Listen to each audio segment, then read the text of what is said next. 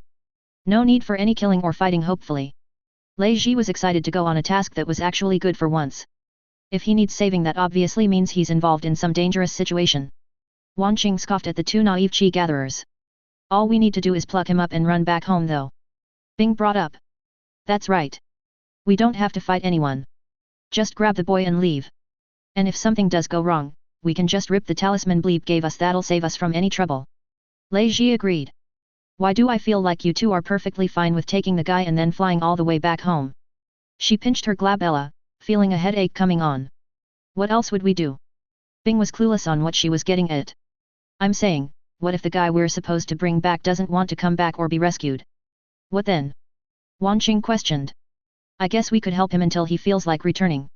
Lei Ji figured. I hope he doesn't have us fight anyone. When Bleep explained to us that we're just going to rescue a guy, I expected little to no fights and ample time to increase my chi control. Bing revealed. I wish I could be as simple-minded as you. Wanqing sighed. My warning for you two is to expect that nothing will go right and prepare yourselves for the worst possible outcome happening. The worst possible outcome would be the boy dying, wouldn't it? Isn't that why Bleep sent us together? Our skills combined should be able to protect anyone. Lei Ji reasoned. Oh, that does make sense. My shield for its defensive power, your medical skills, and Qing's wind-controlling martial arts. Bing explained for himself. Wanqing didn't even take note of something like that. She just thought Jing threw them together because they had nothing to do compared to the others. Let's just hope this task goes smoothly, guys. Bing tried to optimistically boost his own spirits, while deep in his heart already knowing that this was going to end terribly. Why wouldn't it? Wanqing sarcastically rolled her eyes. Oi! What the hell is this? Are you trying to kill me? Are you telling to me die? Quit being stupid. Get in. You aren't really trying to get rid of me, are you? What is this thing? It's exactly what it looks like. Now stop wasting time. I'm not comfortable lying in something like this. I'm scared of small tight spaces. If you don't get in there, I will make you. Fine. I'll get in but I won't like it. I'm going to hate every fucking second of it. Gong Jun has completed the task you have given him. Wen informed from the corner of the room. Jing covered herself with her bed's cover as she stood up to hear Wen's message. Behind her, Juju's naked figure revealed itself to the world. Her charming nipples stood erect at attention while a large wet spot could be seen stained on Jing's bed. Juju's face seemed lost in pleasure and completely unlike the stoic and adorably cold look she usually has on her face. The pleasures that could be shared between two women was something that Juju could have never experienced if it wasn't for Jing. There won't be a second time, Wen. Jing warned. I apologize, the killing intent from her was enough of a warning for him to never do this again. This was the girl who could face off against a spirit beast in the core realm and survive when she was just a chi gatherer. He didn't stand a chance against a freak like her. He should also limit his jokes. It turns out coming in someone's home right after they're done having intimate relations isn't very funny. And now that he thought about it, why did he think it would be funny in the first place? What else is there? Jing asked with her hair quite frizzled from the long session she just had with Juju. Kun Lao has continued to rapidly break through and is now at the 5th stage of the Qi consolidation realm. His lover, Daiyu, has reached the 3rd stage but at a far slower pace than Kun. That's good news for Wan. When she returns, I can gift her SCP-1311 to go deal with Kun Lao and finally complete that mission. Jing was pleased to hear this. Fu Kong has been regularly visiting Princess Land twice or thrice every week since the end of the Treasured Plains. His cultivation progress is unusually fast, but I believe that Princess Lan is sharing more than just her body with him. He chuckled. What of Tang? Jing asked. Bingwen was out fulfilling a task for the sect. He has yet to return, but Tang has killed an imposter posing as Bingwen. From what I could find out, the kid was a prominent talent within the Huang clan that told Tang he was Bingwen and foolishly challenged him. Wen answered. So I only need to visit June. Is there anything else I should know? That girl with the huge sword went into the fearsome garden's residence. He remembered seeing on his way to Jing's home. Keep an eye on the situation within the outer court for a while. If that's everything, you are dismissed. Jing told him. Aye.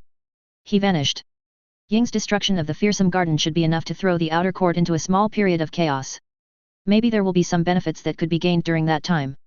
But that's after I deal with June and his soon-to-be target, Fu Kong. Mission available for host. Fu Kong is not just any random disciple. He's a person of fate whose death is not yet decreed by the heavens. His time was almost cut short by Yu Ying, but by a miracle, he survived. However, if you speak to Gong Jun about his involvement with Lan Lu, then it is certain he will die before his prime. Choose to reap Fu Kang's heaven-given luck for yourself and earn the ire of a powerful immortal by killing Fu Kong yourself. Allow Gong Jun to murder Fu Kong and take his fortune for himself to rise far above where he was destined, or don't allow Fu Kong to die and kill Gong Jun instead. Rewards will vary depending on the choice you make. Jing wasn't sure what kind of trap this was. At first, Jing believed that the system wanted her to get rid of all persons of fate. In fact, for Wan Qing's mission, it clearly says that she would be tasked with taking their blessings and killing them before they can become unstoppable. But this directly goes against one of the latest missions she's received, which was saving a person of fate. It doesn't mention taking his blessing at all, just stopping him from dying at this time. Were the immortals constantly fighting against each other by using cultivators as their chess pieces? It would make sense considering the deity that gifted Jing her system. She was explicitly told that she was a guinea pig by the immortal's servant. Maybe her actions were all just a game for this being. These missions were just to see how much enjoyment and use she could bring to it.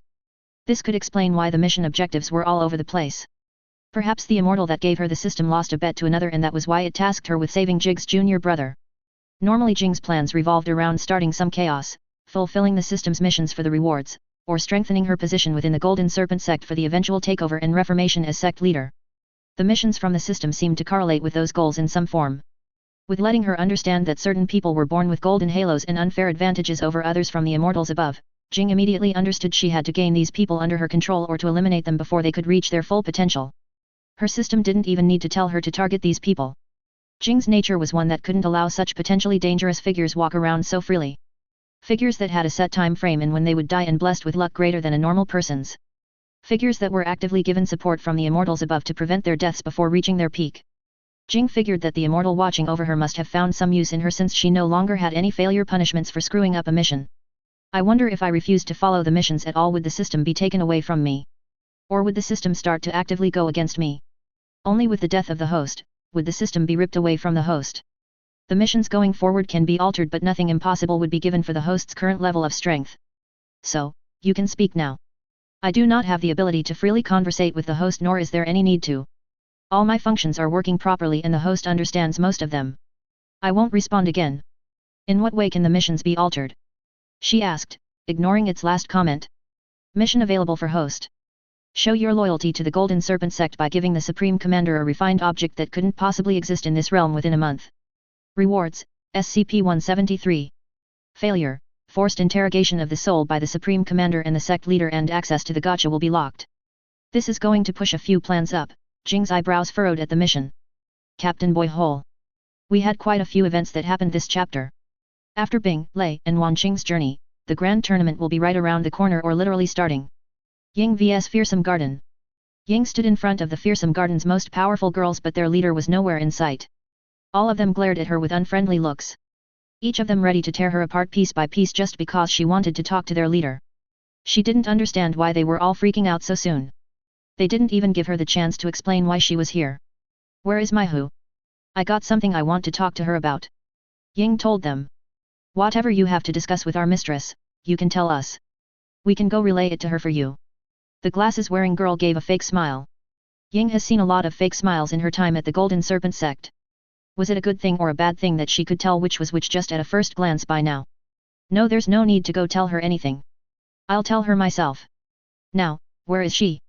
Ying had a pretty good guess that Maihu was up that large staircase behind the room with the giant golden doors. You don't think that just because you're a 9th stage chi gatherer that you can just waltz in here and get your way, do you? A small girl walked up to her with a lot of attitude. Your song, right? Ying knew of this Rose. She was one of the top rankers in the outer court who rarely gave any mercy to her opponents. Back before she met Jing, Ying used to watch a lot of her ranking matches. To see that she was still idling around in the 9th stage was a bit disappointing for someone she looked up to. Well, maybe that wasn't fair. With her void world, cultivating has become way easier. Other people didn't have the same circumstances as her, so she shouldn't hold them to that same standard. It wouldn't be fair. Humph. It looks like you know who I am. If you got a brain inside that fat head of yours, you should leave while I'm still asking nicely. Song glared while staring at Ying's busted chest. I'm not here to fight. I just want to talk with Maihu. Ying tried to reason with them surprisingly. She didn't have the greatest of opinion about the fearsome garden, but that didn't mean she wanted to kill every single one of them. Ying wasn't a lunatic without any sense of morals like Hu Tao. If there was a way to handle things without having to murder everyone, then she'd take it. As long as it didn't annoy her. Some would say she has an anger problem, but most of those people that said that were already killed by her sword. So that obviously wasn't true. Don't think that we don't know of you, Ying. Glasses girl looked down at her. You know me? Ying was surprised. She was pretty sure no one but those in her group knew her. You're that dark horse cultivator that's closing in the top 10 rankings in the outer court. Yes. What did that have to do with anything? If you think challenging our mistress is going to boost your reputation within the sect, you're dead wrong. She smirked. Listen, I don't care about reputation or whatever you think I'm here for. I'm getting annoyed when all I wanted to do was talk to a single person. Get out of my way before I have to make you. Ying balled up her fist. The 3 roses stood side by side in front of Ying, preparing themselves for a battle against Ying. Completely adamant on refusing to let her pass despite saying that all she wants to do is talk. She didn't understand why they were being such a pain in the ass about this. Ruo, Song, and Rong stared at the annoyed Ying with confusion. Why wasn't she backing down and retreating? Could she not sense that Ruo and Song were at the 9th stage just like her, while Rong, at the 8th stage, was still a threat that could not be ignored? Was she really that confident in her strength? If so, they definitely couldn't let her meet with the mistress. You aren't the only one confident in your strength. Song leapt forward with her fist outstretched. Ying could sense an admirable amount of power within that tiny fist coated in frost chi. A punch like this could probably knock her out of this house if she wasn't prepared for it. Sadly for Song, she was completely prepared for it. Ying easily caught her fist within her palm and began to crush her fist while forcing her to the ground. What? Song was completely surprised by the difference in their physical strength.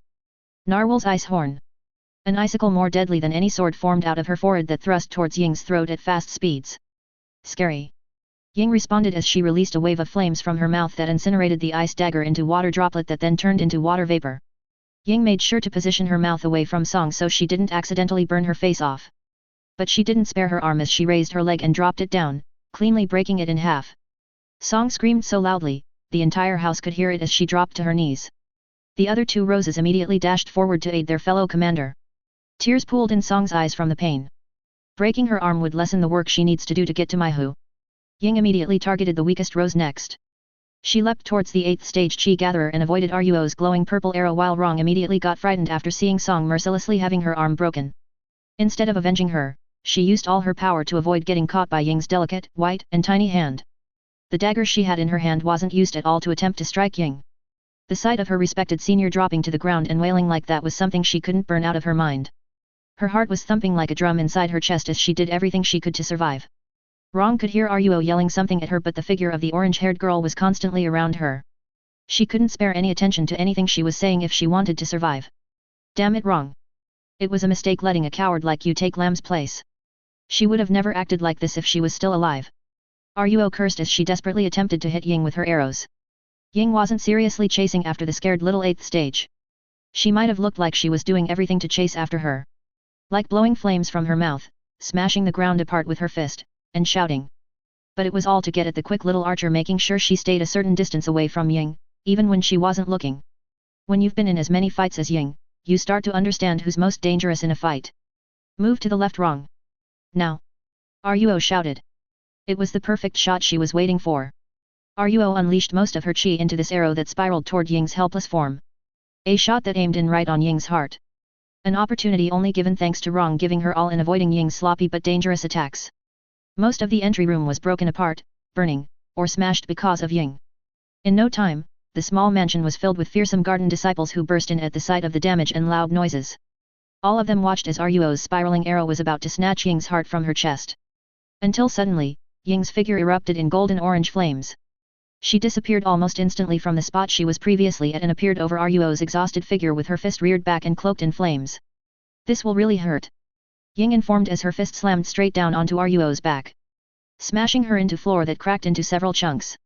The entire mansion shook from the power of her fist and all the spectating fearsome garden members watched in complete shock and horror.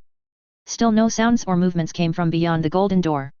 Ying thought it was finally over when she took out the archer, but it looks like things wouldn't be that easy. Senior Song. Senior Song, what are you doing? You have to protect us. If you don't help us, she'll destroy everything we worked for. Get up and fight. They begged. Song's slumped figure was reawakened by their words. What the hell was she doing? Crying over a broken arm? What was she, a child? She still had one arm left, didn't she? And if that one broke, then she still had her feet. Song arose with an icy passion that spread out in waves from beneath her feet. Ice crawled up her childlike body in the form of a warrior's armor. A helmet that hid any traces of the adorable face she had and replaced it with the stern seriousness of a fighter, a pair of icy gauntlets radiating such concentrated frost energy that it could freeze fire itself, and an aura of frost chi that was capable of freezing one's blood to a crippling halt. This isn't over yet. She glared at Ying. We have your back, Song. The other fearsome garden girls stood behind Song, ready to defend their home with their dying breath. Don't drag me down. She yelled at them. I might have to use my sword this time around, Ying said as she saw the large group of disciples running towards her. They were annoying. Grass spirit, it's time to prove your worth. Ying felt her connection with the grass spirit inside her void world. She reached inside her sword's mouth and called out the millions of grass blades invasively growing inside her world. The grass blades started to flow outside of Hao Gang and flew towards the incoming fearsome garden girls as if they were thousands of tiny daggers. Some disciples stopped their charge to defend themselves from the grass, but there was no need to. Ying threw out her palm and stopped the grass as they were flying and planted them across the ruined and broken floor. In no time, they took root and the mansion was filled with grass. Like an old and broken down manor with algae and plants growing inside it. I'll take her on. Just follow up behind me. Song yelled as she ran towards Ying, ignorant of the grass. Ying already gave them a chance to live by coming to talk in the first place. After refusing her polite actions, it was their own fault that she had to deal with them now. She was starting to think that Bing and Lei were having an effect on her. If it was before she met them, she wouldn't have tried to talk with the roses at all. The old Ying would have marched right up those stairs and broke that damn door down to talk to Maihu. As the fearsome garden members were about to reach Ying, suddenly they all felt a piercing pain stab through their feet. Ying's hand gestured in the air as the grass started to grow in height from her chi. The grass began to wrap around the cultivators and draining them of their fluids. Not even Song was spared from the grasp of the plant. After Ying gave her fire chi to the greenery burned ablaze, its blades were hot enough to melt her ice armor and strong enough to hold all of them in place. It burns. It burns. Ah! Song, help us. The energy in my body is leaving me. Song, save us. In no time, the disciples were swiftly taken care of without a single chance to resist. All of their martial arts were useless when being drained of their chi and bodily fluids. Their life-saving treasures only delayed the inevitable as they still weren't strong enough to break free of the grass without an absurd amount of physical strength. The pain of burning alive while being sucked dry was too much for most of them to bear, but it wasn't as if they could just faint and tune out the pain. That doesn't exactly work when you're being burned alive. Song was forced to hear the dying screams and pleading from the petals under her. They were all counting on her to do something. It didn't matter what, just anything. Her chi was almost nearly drained and the skin on her body was already turning darker. It seems she had no choice but to use the magical treasure she found within the treasured plains unless she wanted them all to die without landing a single hit on their enemy. Song brought out the deep purple apple-shaped fruit from her storage ring and took a large bite. It only took a single second before a white flash came over everyone. Frost chi erupted from Song's figure and froze everything inside the house. No disciple was spared from being frozen. All of the grass grown inside were killed on contact with this bone-chilling freezing chi. Song could feel the heartbeats of the petals behind her, meaning that they were still alive. But along with the petals, Ying was also still alive. Despite Song focusing most of her frost chi directly at her, Song shattered the grass still hanging onto her and walked over to the frozen Ying. The frost chi flowing through her body was amplified by that fruit. It wasn't a stretch to say that she was in the first stage of the chi consolidation realm if you were measuring her power right now. In regards to chi strength anyway. Penguin's chop. Song's hand took the form of a frost blade with a concentrated amount of frost chi centered around it. Ying's eyes stared directly at Song while she was trapped inside the ice. She was starting to regret being so merciful earlier. Maybe having Bing and Lei rub off on her wasn't such a good thing. If she used her sword from the beginning, they would have been chopped in half in no time and she would have been behind that door by now. None of this crap that's making her use more energy than she needed to. Wan Qing's words from before still float around in her head about not underestimating her opponents. Mai Hu couldn't have become the leader of a clan like this for so long without having some strength or trick to her name. Die. Song smiled a cruel grin as her hand came soaring toward Ying's midsection. Crack. Crack. Crack. The ice entombing Ying shattered into pieces just from her brute strength alone. She used the blunt end of Hao's body to block the girl's palm, causing Song's to break all the bones in her hand.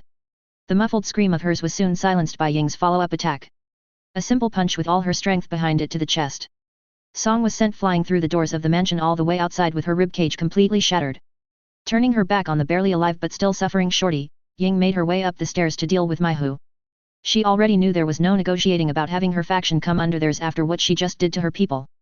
Her task has just switched from a negotiation to total annihilation. Now she just had to prepare herself for a simple one-on-one fight. As Ying was about to break down the giant doors, a question came to her mind. Why hasn't Mai Hu come out of this room even once? Most of the entrance area was destroyed and there were all kinds of sounds coming from it earlier. Did she trust her followers that much? To deal with whatever problem that showed up at their front door? Whatever. Ying broke down the door with a single punch and her question was answered very quickly. It turns out Mai Hu was simply in the middle of cultivating. Ying held her giant sword over her shoulder and thought about how easy it would be to separate her broad shoulders from her neck. All it would take was a casual swing with Hao and her business here would be finished. She would get her rewards from Jing and could spend the rest of the time training for the grand tournament. Get up and fight with me. Ying gently tapped the cultivating girl's forehead with her knuckle. Her eyes slowly opened up. The confusion stretching itself across her face was understandable. Neither of these two women have ever met face to face before. It looks like Mai Hu was on the verge of breaking into the chi consolidation realm before she rudely interrupted her. Her attempt wasn't completely wasted as she's a half step inside the chi consolidation realm. Who are you? She glared. Go look out the door and then come back and talk with me. It'll be easier for you to understand. Ying told her. Mai Hu did as she suggested and the next moment Ying saw her, she was flying towards her with pure rage and hatred in her eyes. Ying reacted the same way she did when Song tried that. She blocked using the blunt side of her sword and waited to see Mai Hu break her hand. But surprisingly, Ying was pushed back by her strength. The pig mistress of the outer court forced Ying backwards with just her fist. The surprise Ying felt after being knocked back wasn't small. She considered herself one of the strongest disciples in the outer court in terms of physical strength. Seeing that someone had similar strength to her was something she could say she definitely didn't expect. But that didn't mean she was completely caught off guard. Ying didn't come here believing that one of the head of the three top factions in the outer court would be a pushover. Why did you do it? Mai Hu asked, shaking the numbness out of her fist. I got annoyed. Ying answered honestly. So, you ruin all my years of hard work just because you were annoyed. Mai Hu's killing intent rose even higher. Ying could only shrug. It wasn't like she wanted things to turn out like this. She wanted things to end on a good note. That way she could save her strength and keep training for the grand tournament. But they had to be annoying and couldn't just let her speak to Mai Hu. Seriously, it made no sense to her why they didn't just let her have a small chat with Mai Hu. They could have just told her she was cultivating. Coming back at a later time would have been perfectly fine for her. Don't expect to leave this place alive. Mai Hu's chi rose to epic proportions. I won't hold back either. Ying held her great sword with both hands in a proper sword stance. CaptainBoyHole. I don't know if you guys still remember how Ying was at the start of this novel, but she has come some way from her start thanks to Lei Ji and Bing. When writing this chapter I almost forgot that Ying's personality was based on a tomboyish tsundere set in a cultivation world. So murdering people for pissing her off was just the natural course of things and not something out of character or place for her to do. Kind of easy to forget that these cultivation people are all freaking insane. They were annoying too. The two fighters moved at the same time. both intending to end the other in one strike. Neither cultivator holding back in their attacks. Maihu's fist glowed with a bright blue energy. Ying's sword split the air as it came slashing downwards to Maihu's figure. A shockwave from their clash blew away the furniture in the room, but neither fighter was blown away. Ying held a slight advantage over Maihu in terms of physical strength, but this did not mean that the battle was over already. Maihu reared back her other fist and struck Ying's blade. Repeated punches to the sword forced Ying backwards but did not weaken her grip on her sword. The speed of her punches also made it hard for Ying to strike back. But this wasn't something that made Ying worry. If you wanted to meet her head-on with an aggressive offensive style, she'd meet you blow for blow. She altered her stance and began to use her second style from the giant blade manual. Maihu wasn't oblivious to the change in Ying's demeanor. She swiftly halted her rapid punches and carefully watched for the slightest opening in Ying's stance. Moving with the blade was not a purely defensive style despite what Maihu might be thinking. Maihu was in quite for the surprise when Ying brought her sword swinging from the side, seemingly looking like a wild swing. The pig mistress of the outer court jumped away from the slash and watched as Ying was sent in a fast spin from the weight of her heavy sword. Ying slowly closed in after Maihu while spinning and it stumped her. She never encountered something like this in a fight. Ying was sent flying in the air after Maihu smashed the ground underneath her. She recovered by landing feet first on the ceiling and spinning downward with her giant blade like a wheel. To combat against this deadly move, her opponent concentrated most of her chi within her fist and jumped upwards with a powerful uppercut. The result of the two moves caused another shockwave to blast outward, this time causing cracks to appear throughout the room. Who in the world are you? Maihu gritted her teeth as she was forced into the ground. A member of the Yu family. Ying answered with pride. Ying's sword knocked Maihu through the floor and both of them began to fall through it. Maihu's brain raced to see if she could dig up any memories involving a Yu family. When nothing came up, she could only stare up at Ying in confusion. What the hell is a Yu family and when did they get someone as talented as this on their side? A 9th stage chi gatherer doesn't just pop up out of nowhere. Her girls would have long investigated someone about to reach the 9th stage and informed her about it. And there was no way anyone in the outer court could have escaped detection from her faction. It pisses me off.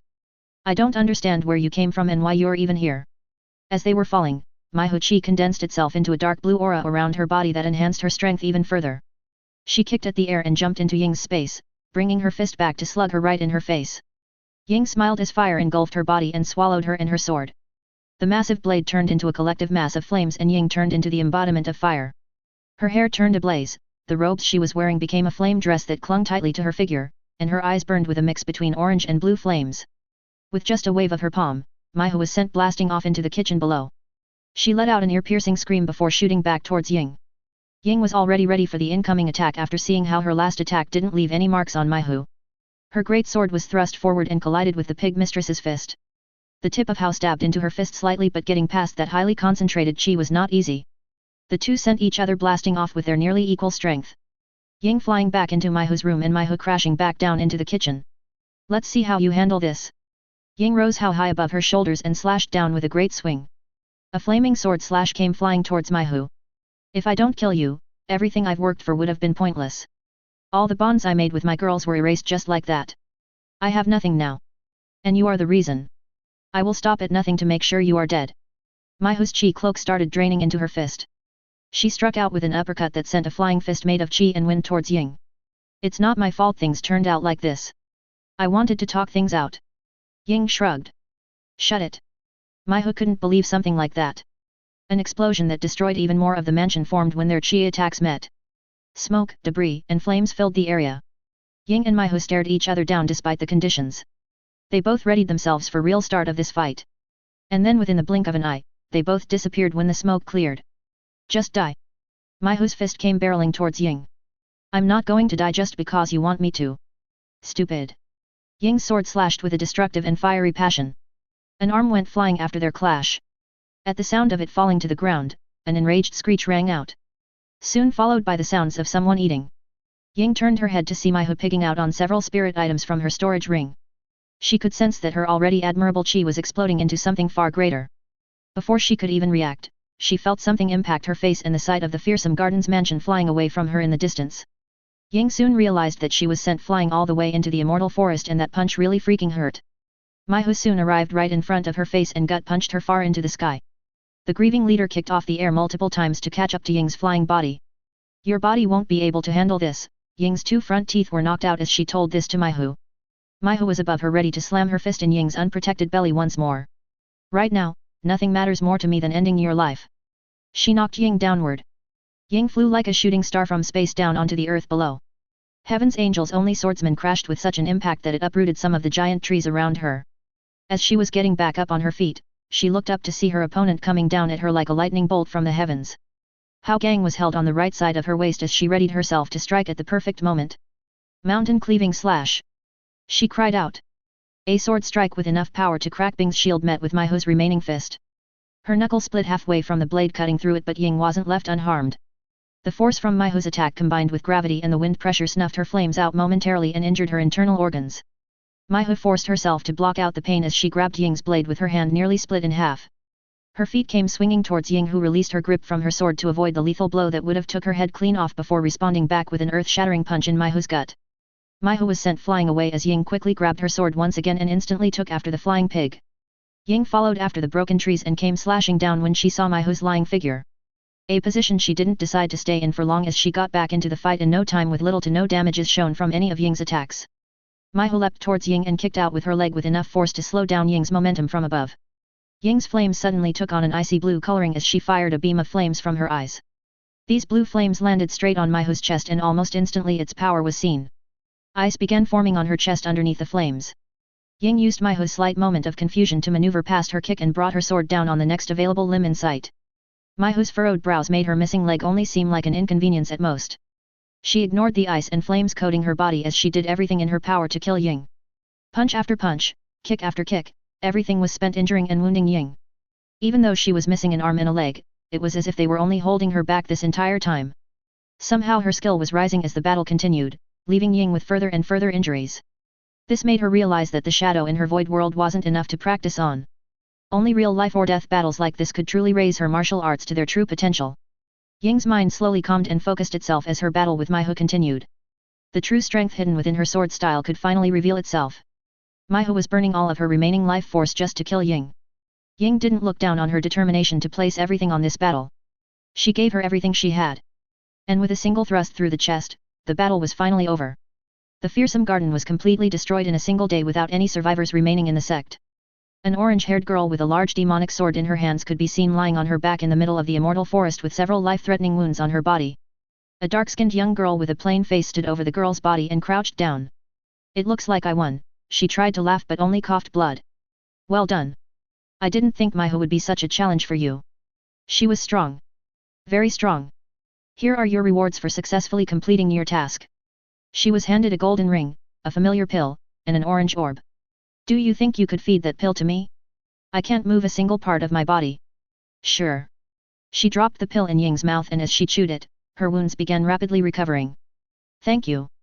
Are you going to tell me what this stuff does?" Ying grabbed the ring and warm orb. "It's more fun if I don't." Jing smiled. "Heh. I guess that's just like you."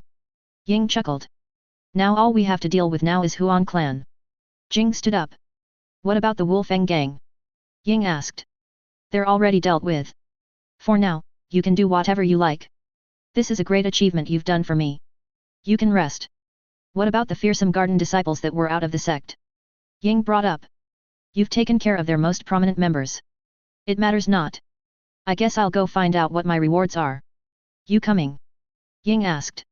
"Don't forget to check your surroundings before going there. That place is not something that others can know about." Jing reminded her. "Oh, that's right. Sorry, that fight took a lot out of me. My body feels perfect but my brain is still catching up. Always be wary." Jing vanished with the talisman, leaving Ying and Hao all alone. Do you think she has ever been in a situation like that before? Hao shared his feelings with her. "I guess it would take someone really strong to force her into a position like that. I don't even know how truly strong Bleep is in the first place. She's been at the 9th stage for so long but everyone already knows that her true strength far surpasses that. I wonder how she's going to be accounted for at the grand tournament. It might be fun to fight her. If that mutt can spar with her, then surely she could ask some time too. Even Qing sparred with her during her training." Ying thought to herself. "I'll need a strong training partner in preparation for the tournament." Qing had to have been overestimating the training Bleep put her through. It couldn't possibly be that tough. Ying scoffed. CaptainBoyHole. Next chapter will be with Jing, I believe. It will take place before Ying's erasure of the fearsome garden and then kind of flow into it near the end, I believe. I didn't get to characterize Maihu as well as I would have liked, but then again, I never really thought I would be killing them off either, so. She was one of the big three of the outer court, so I feel like that I should have given her a proper character or moments to shine. This is kind of the same with the other two outer court leaders as well. Maybe I'm slacking. Tell me what you think, and before I close this out, I should let you guys know I have classes starting again for college. Just a heads up for you guys. A little adultery here. Some planning there. Before meeting with Ying, Jing was busy with a few things. After Wen's report, she dressed herself and got ready to meet with Prince Jun. She's made her choice on how she wants to accomplish the mission given to her by the system regarding Fukong. There were a couple of ways she could go about this. What Jing cared about most at this point was future potential. Right now, she didn't need much. However, down the line that would change greatly. Jun had the potential of becoming a king and marrying into royalty. Fukong was an unknown who most likely didn't have any connections to anyone in high places. Lu Lan was a princess. Killing Fukong herself would only give her great luck at the cost of getting on the god's bad side, but if she made a future king indebted to her with great luck, just how much could she use that? It would almost be the same as having an entire kingdom to herself, wouldn't it? A kingdom in one hand, a prospering city in the other, and a whole sect for herself? It all sounded so great, Jing couldn't help but laugh aloud to herself. All of it would be under her thumb to do with as she pleased. As long as she handled Tang and Jun carefully, they should be like putty in her hands. Both were simple boys with strength and love on their mind. If she manipulated their loved ones, it should be quite easy to use them like pieces on a board. Xiao Hong and Lu Lan, Jing and everyone else in the outer court already knew of Tang and Jun's women. They were both very vocal about it, and those wishing to kiss up to them did their part in making sure everyone knew it. No boys approached either girls with feelings of love or admiration, lest they wanted to be ganged up by those who wanted to get in either prodigy's good books. Some boys explicitly went out of their way to avoid approaching Xiao or Lu at all costs. Attracting trouble at an important time like this was something most people wanted to avoid. I'll need eyes on both them. Wen is doing a decent job, but he is only one person. He cannot be everywhere at once. I'll have to use one of my hundreds of puppets at the Wolfeng gang to gain information on them. Jing decided. Jing placed her mask on and changed her figure into a masculine one. An elegant, sharp, and handsome man now stood in her home. A man with a not-so-serious demeanor and took life as if it was his own personal game. But time from time, he would reveal the depths of his hidden power if anyone forced him. He drew a talisman from his cuffed sleeves and vanished. Jing appeared on the roof of Elder Mo's residence and silently made her way to Jun's room. By now, she's already memorized where Tang and Jun slept. She calmly made her way through his window without caring about his current circumstances. It would have been amusing to see him frantically react, but a cultivator at his stage couldn't hope to sense Jing unless they had unparalleled talent in sensing souls. He was still unaware that she's even stepped into his room, as she hasn't made a single sound yet. Jing created a fancy chair made out of water and with a clap of her hands, revealed herself to Jun. "Oh Prince Jun. It looks like you handled your side of the deal very well. I would commend you, but from what people say, it was hardly a strenuous battle for you at all." He smiled behind his mask. Gong Jun's response to this sudden intrusion within his room was to grab the nearest sword and point it in the direction of the intruder. His grip and killing intent relaxed once he recognized who it was. "Of course the only person willing to break into the home of a head elder would be you," he softly laughed to himself. Feeling a bit embarrassed for overreacting like that. "I wouldn't call it as such, but we all have our own perspectives. I have a question before you answer my question from before. I might not be able to answer it if it involves your junior brother." He grinned. "So, you were the one to give him that boomerang?" Jun already knew it in his heart. "I don't know what you're talking about." The masked gentleman didn't reveal anything. "What would it take for you to give me a weapon of equal standing?" Behind his handsome and gentle eyes, Jing could see a craving for power and an absolute fixation to surpass his junior brother. "Before we talk about making another deal, let's deal with the one we started with first." He changed the direction of the conversation. "The man you're looking for is a disciple named Fukong," he revealed. "I knew it." Jun sliced his bed in half in his rage. The previous calm, well-mannered, and gentle prince was no longer standing in front of Jing. A man who kept his true self deeply hidden from the world could finally surface. This man was not the man fitting the image of someone from the Gong clan or the future prince of the Jianhong kingdom. It was a man surrounded deeply in hatred, cruelty, and blood. Willing to kill those for the slightest aggressions towards himself. Willing to eradicate an entire ancestry just for a slight one made against him. His sword radiating in chi so dense that it held the potential to shake the air itself. That worthless piece of trash dared to have thoughts about my woman? Just simply breaking all the bones in his body won't be enough to satisfy my rage. I'll tear him limb from limb, and just as he's on the verge of dying, I'll save him just to throw him into the immortal forest to be eaten alive by the spirit beasts. Right now, he's current in Princess Lan's abode. If you make it in time, you could catch him." Jing continued to harmlessly smile. In no time at all, Jun sliced his door apart and ran towards Princess Lan's home. Jing couldn't let Jun meet with Fu Kong as he was now. Fu Kong would be torn apart in seconds if he met with Gong Jun with his current strength. If Jing wanted things to go absolutely perfectly, she needed to have Fu Kong somehow completely dominate Jun. Then he would come crawling to her, ready to do anything at all to win against the man who cooked him. If not, then his reputation would spiral into the dirt, his achievements would be worth nothing, and his future would be destroyed. Jing teleported with a spell and silently appeared inside Lu Lan's home. Just in time to see Fu Kong giving it to her from behind with all their clothes off. Their chi was intertwining with each other, helping both Kong and Lu benefit from this. Physically and spiritually, both of them grew in strength from this passionate act. Liu's illness was slowly being taken care of by Kang's powerful chi while the injuries he suffered from before were being healed by Princess Lan's. Seeing this would without a doubt push a genius like Jun just barely over the edge. While the defeat from Kong would send him all the way over it. Jing pulled out 5 sky-ranked talismans and slapped each one onto Fu Kang's naked back. Each talisman linked together using the 5th talisman as the conduit for them to form the array and vanished as if they were never placed in the first place. Fu Kong roared out as his body began to shift and grow thanks to the array. Princess Lan screamed in mind-numbing pleasure as Kang's member continued to go in and outside of her at an increased pace with even more fervor. His chi, body, and power were growing into something that his old self couldn't compare to. Powerful bulging muscles threatened to burst from his body. By the time his transformation was finished, Princess Lan's illness was completely cured and she fainted on his penis while continually coming. What just happened to me? He looked down at the unconscious Lu twitching. Jing hid herself as Fu pulled out of Princess Lan and took a look at his new body. He didn't bother cleaning up the princess or placing a cover over her nude body. Instead, he began posing and talking to himself in the mirror like a lunatic. Well, a scene like this would only help her current plans. Princess Lan won't be able to excuse her infidelity in her current state. Fu Kong would surely defend himself from Gong Jun, and Gong Jun would do everything in his power to murder Fu Kong. Now it's time to just sit back and enjoy the show. She giggled. Fu Kong. Reveal yourself and I will promise to send your remains to your family. Gong Jun sliced apart Liu's door and saw everything that was inside. Liu's undignified position with her everything out in the open. Fu Kong nakedly admiring himself in the mirror.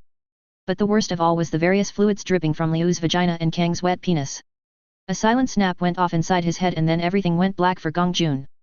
CaptainBoyHole. Finally got to writing a chapter with Jing acting like the mastermind I originally planned her to be before I started this story. This story has expanded into something far more than I thought it would be and I'm not sure if that's a good thing or not. At first, I was just thinking about having a girl MC go crazy with some SCPs and some unique allies. And now that I think about it, I don't think I'm too far off. Lucky and June. It looks like Fu Kong suddenly stumbled upon some great fortune that greatly increased his strength from the treasured plains, Prince June. How exactly are you going to deal with the man that made you a cuckold and handle that unfaithful fiancé you are engaged to? The masked man whimsically asked, almost giddy at the prospects of what's to come. I have never begged anyone for anything in my life. Gong Jun was wrapped up in bandages. His future was nearly severed in one battle. If it wasn't for the timely assistance by Tang Wuying, he would have lost his life on the doorsteps of Elder Mo's mansion. Never asked anyone for anything I didn't believe I couldn't obtain myself. I never took someone's gift that I knew I couldn't repay back. He continued on. But after what I experienced and saw today, I have no other option. Gong Jun forced himself out of his bed despite the massive injuries his body sustained in his fight with Fu Kong. His wounds reopened and blood seeped onto his bandages, coloring them dark red. Jun did not care at all for the state of his body and if he did, he surely didn't show it.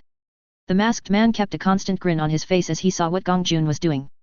Jing almost couldn't help herself from getting wet. Everything was lining up so perfectly. She barely had to do anything and Prince Jun was already ready to come under her thumb. He bowed his cute handsome little head on his knees. Please give me the power I need to fulfill my goals. Jun asked with full sincerity. Oh ho ho ho. What you're asking for my dear boy is not any small favor. Surely you know this, right? If Jing's smile could stretch any wider, it'd probably rearrange her entire face. I am willing to give anything. More than what Tang gave you for his weapon. I'll even give you my body and soul if need be. If I cannot pay back the shame that's been dealt to me, then I feel I will never be able to progress in my cultivation with a heart demon as terrible as this. The humiliation I've suffered is something that will follow me for my entire life if I don't do anything to solve it. Jing has thoroughly soaked her underwear at these words. There was simply no way that this situation could turn out better. You are willing to place yourself in debt to me. The joy in her voice couldn't be hidden. A man whose origins, power, and goals are all unknown to you. I could harbor negative feelings towards the people closest to you. My goal just might be the destruction of the Golden Serpent sect from the inside. Would you still be willing to give yourself to me just for the sake of strength? Her eyes seemingly turned into a swirling vortex. One that promised a future that no one could possibly predict. Eyes that tempted Gong Jun into wanting some of that chaotic power hidden inside them for himself. In Gong Jun's view, those eyes promised him something he could never gain on his own. Master Mo might be a head elder, but he was far too annoying to deal with. The things his disciples gained from him were things they had to work for. Ever since Tang got his strange weapon, Jung has worked his hardest to acquire a sky-ranked sword from Master Mo. Even now, he was no closer to attaining it than when the stubborn man first told him what he needed to accomplish. I am willing. He struggled to nod his head from his injuries. Then let's seal the deal with a contract that can't be broken by anyone. Probably not even the sect leader. The masked man happily announced. With a flashy twirl and a clap of his hands, a long white scroll appeared floating in the middle of his hands. Gong Jun watched as the scroll unrolled itself towards him. On it relayed a long text of words that explained exactly what Jun was getting himself into. It would probably take him a couple minutes to read it, but he didn't even take a second. He scrawled his name in blood without hesitation, and after signing it, felt a grip deep in his body. This grip tightened and nearly crushed him with its power if he considered going back on the deal he just made with the masked man. An innate primal fear within his soul shivered when it felt that grip. Jun knew that unless he wanted to suffer the worst fate imaginable, he shouldn't go back on this deal with the masked man. Ha ha ha ha ha. You crazy boy. Signing your soul away to some man you don't even know? I can't even call you crazy at this point, can I? You're downright insane. He laughed without restraint. And I love it. Don't you worry about a thing, Jun, my boy. That little fiancé stealing punk and two-timing woman of yours won't know what hit them. After you take some of my wares, you'll be a whole new man. His laughter seemingly echoed throughout the entire mansion, but there were no signs of anyone coming to his room even with all the noise. Now let's see. Let's see. Get up for a second. The man flicked a pill down his throat that instantly melted on his tongue into a delicious flavor that made him think of cooked chicken for some reason. Like it? It's a new recipe. I plan on showing the book to one of my other customers. He smiled. Gong Jun rose from the ground and could feel that his body was completely healed. What kind of miraculous pill could bring someone back from a state like that? Jun knew that the cost of such a pill would probably be enough to buy a medium-sized sect or a declining large-sized sect. He may have let his emotions get the better of him by signing away his life, but seeing that the masked man was able to produce a pill like that and give it away so easily. Maybe it wasn't such a bad choice to ally himself with someone like this. What should I call you? Jun asked. You can call me Lucky, Prince Jun.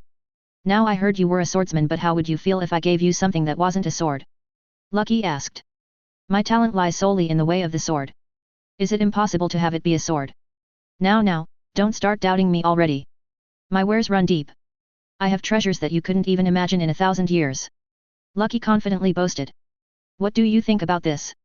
Lucky revealed a human-sized green skull made of jelly on top of his palm. Was Jun's only response. Oops. That wasn't supposed to happen. Give me a second.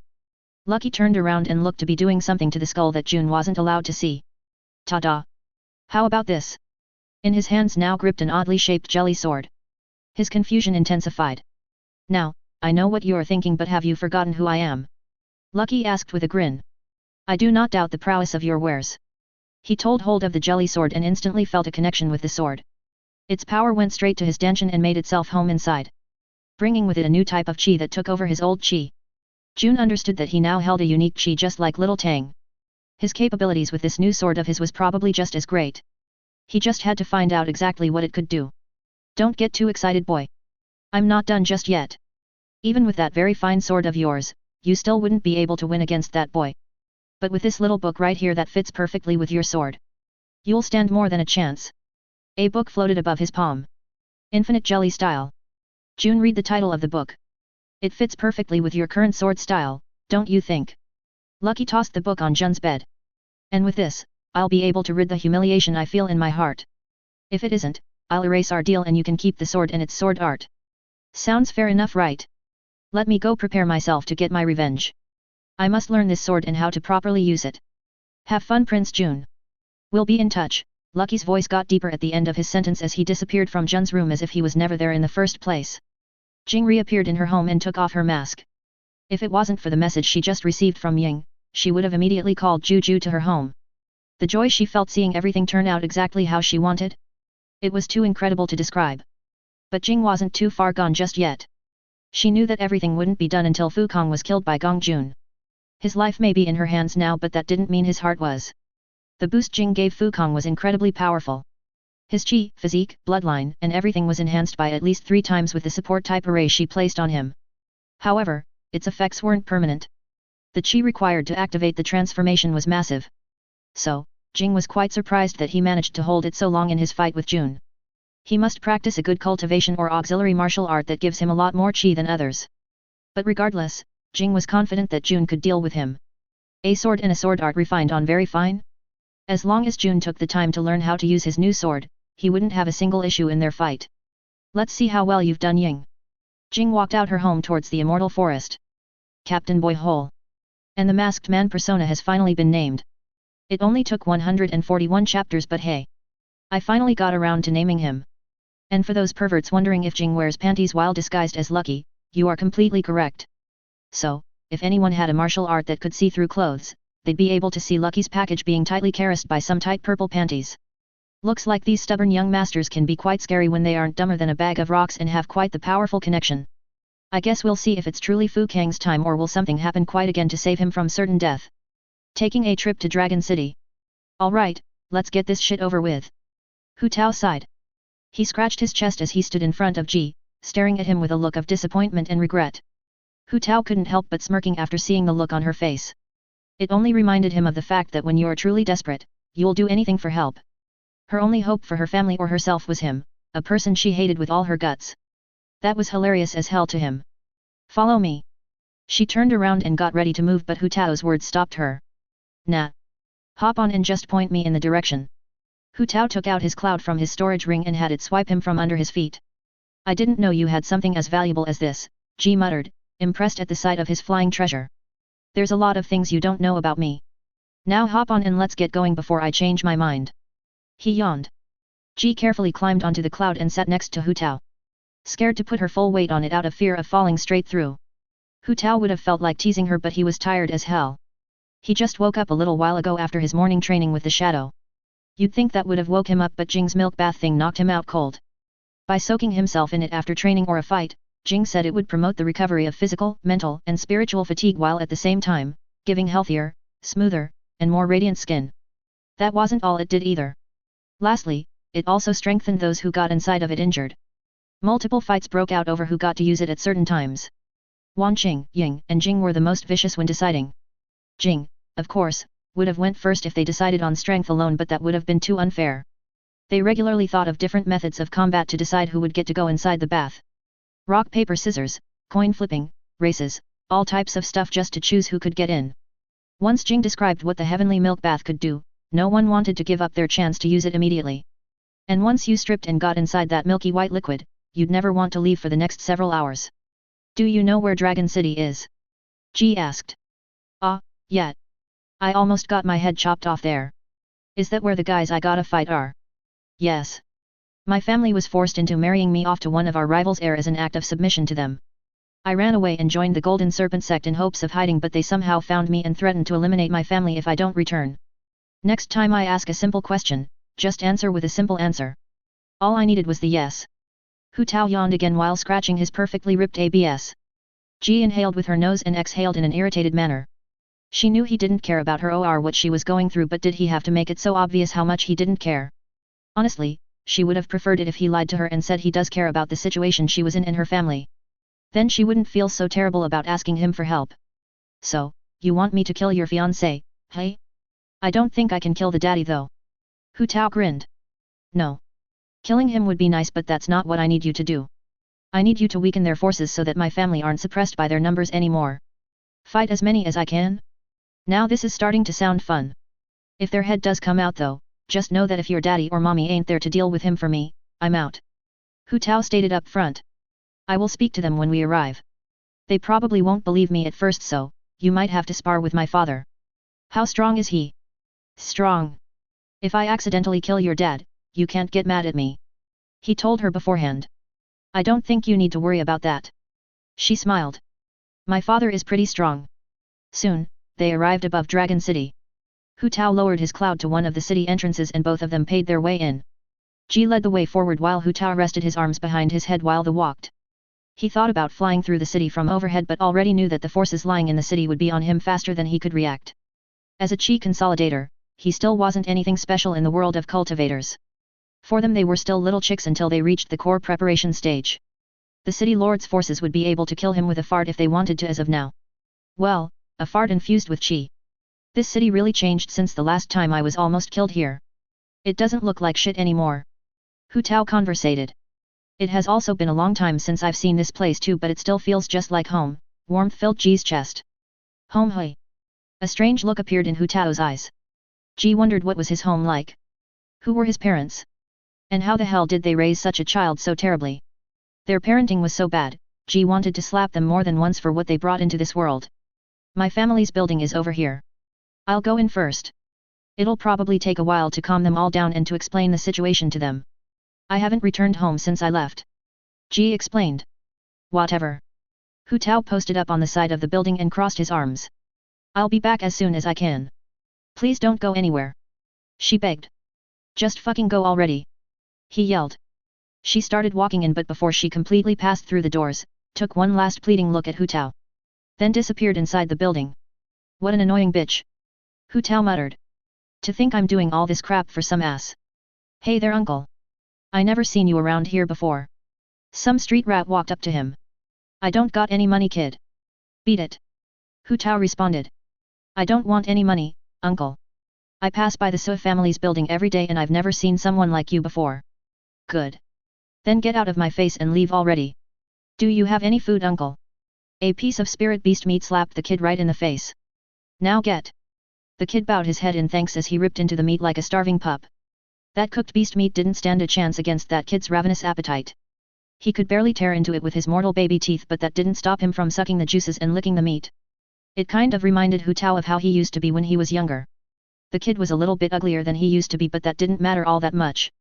After finishing his gift, he walked off with his protruding belly down the street before quickly hobbling back after seeing something and trying to hide behind Hu Tao's leg.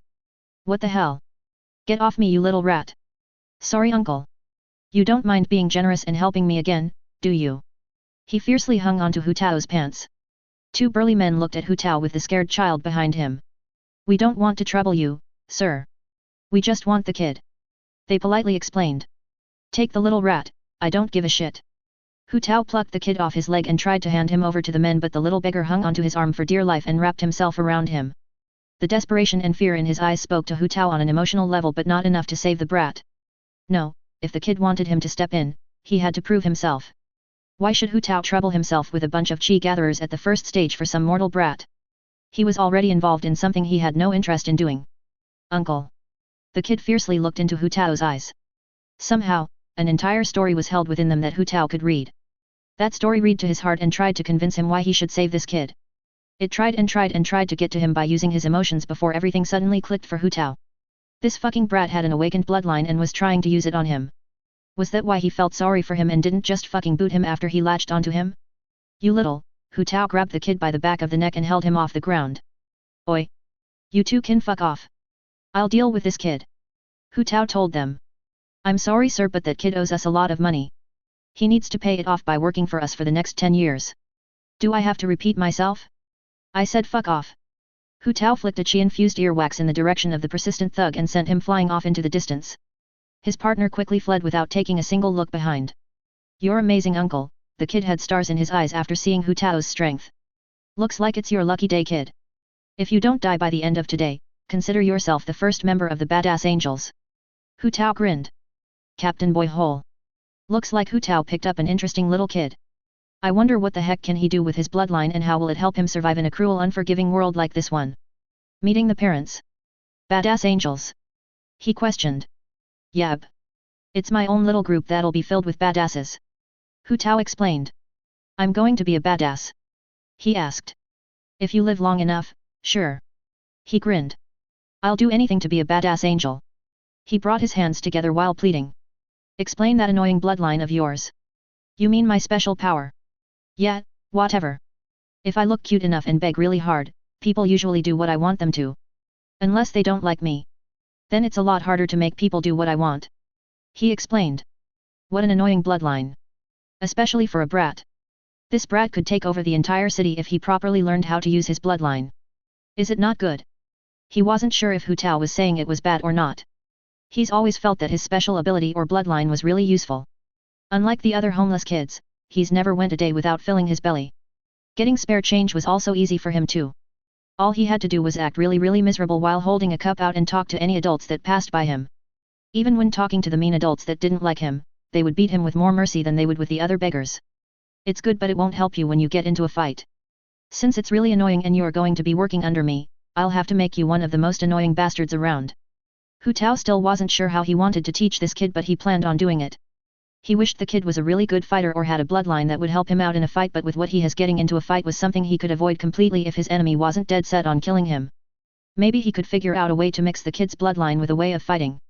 Like talking to his enemy in a fight with his bloodline ability would help him kill him faster or something. Okay. He still wasn't sure, but it sounded like this guy was adopting him. That meat he took out from his pocket was really good, so it wasn't a bad deal in his opinion. What's your name? Hu Tao asked. I'm Runt. That's what the other beggars called me since I was little. He proudly answered. Runt, hey? Rip this if you feel like you're about to die, alright? Throw this if you really want to kill some bastard. Hu Tao handed him 2 items. What are these things? He held them up in confusion. I just told you. You're not that stupid, are you? No. He answered in a confused manner. Alright then. From now on, I'm your boss and you're my underling. What's an underling? Someone who listens and follows the boss. Got it.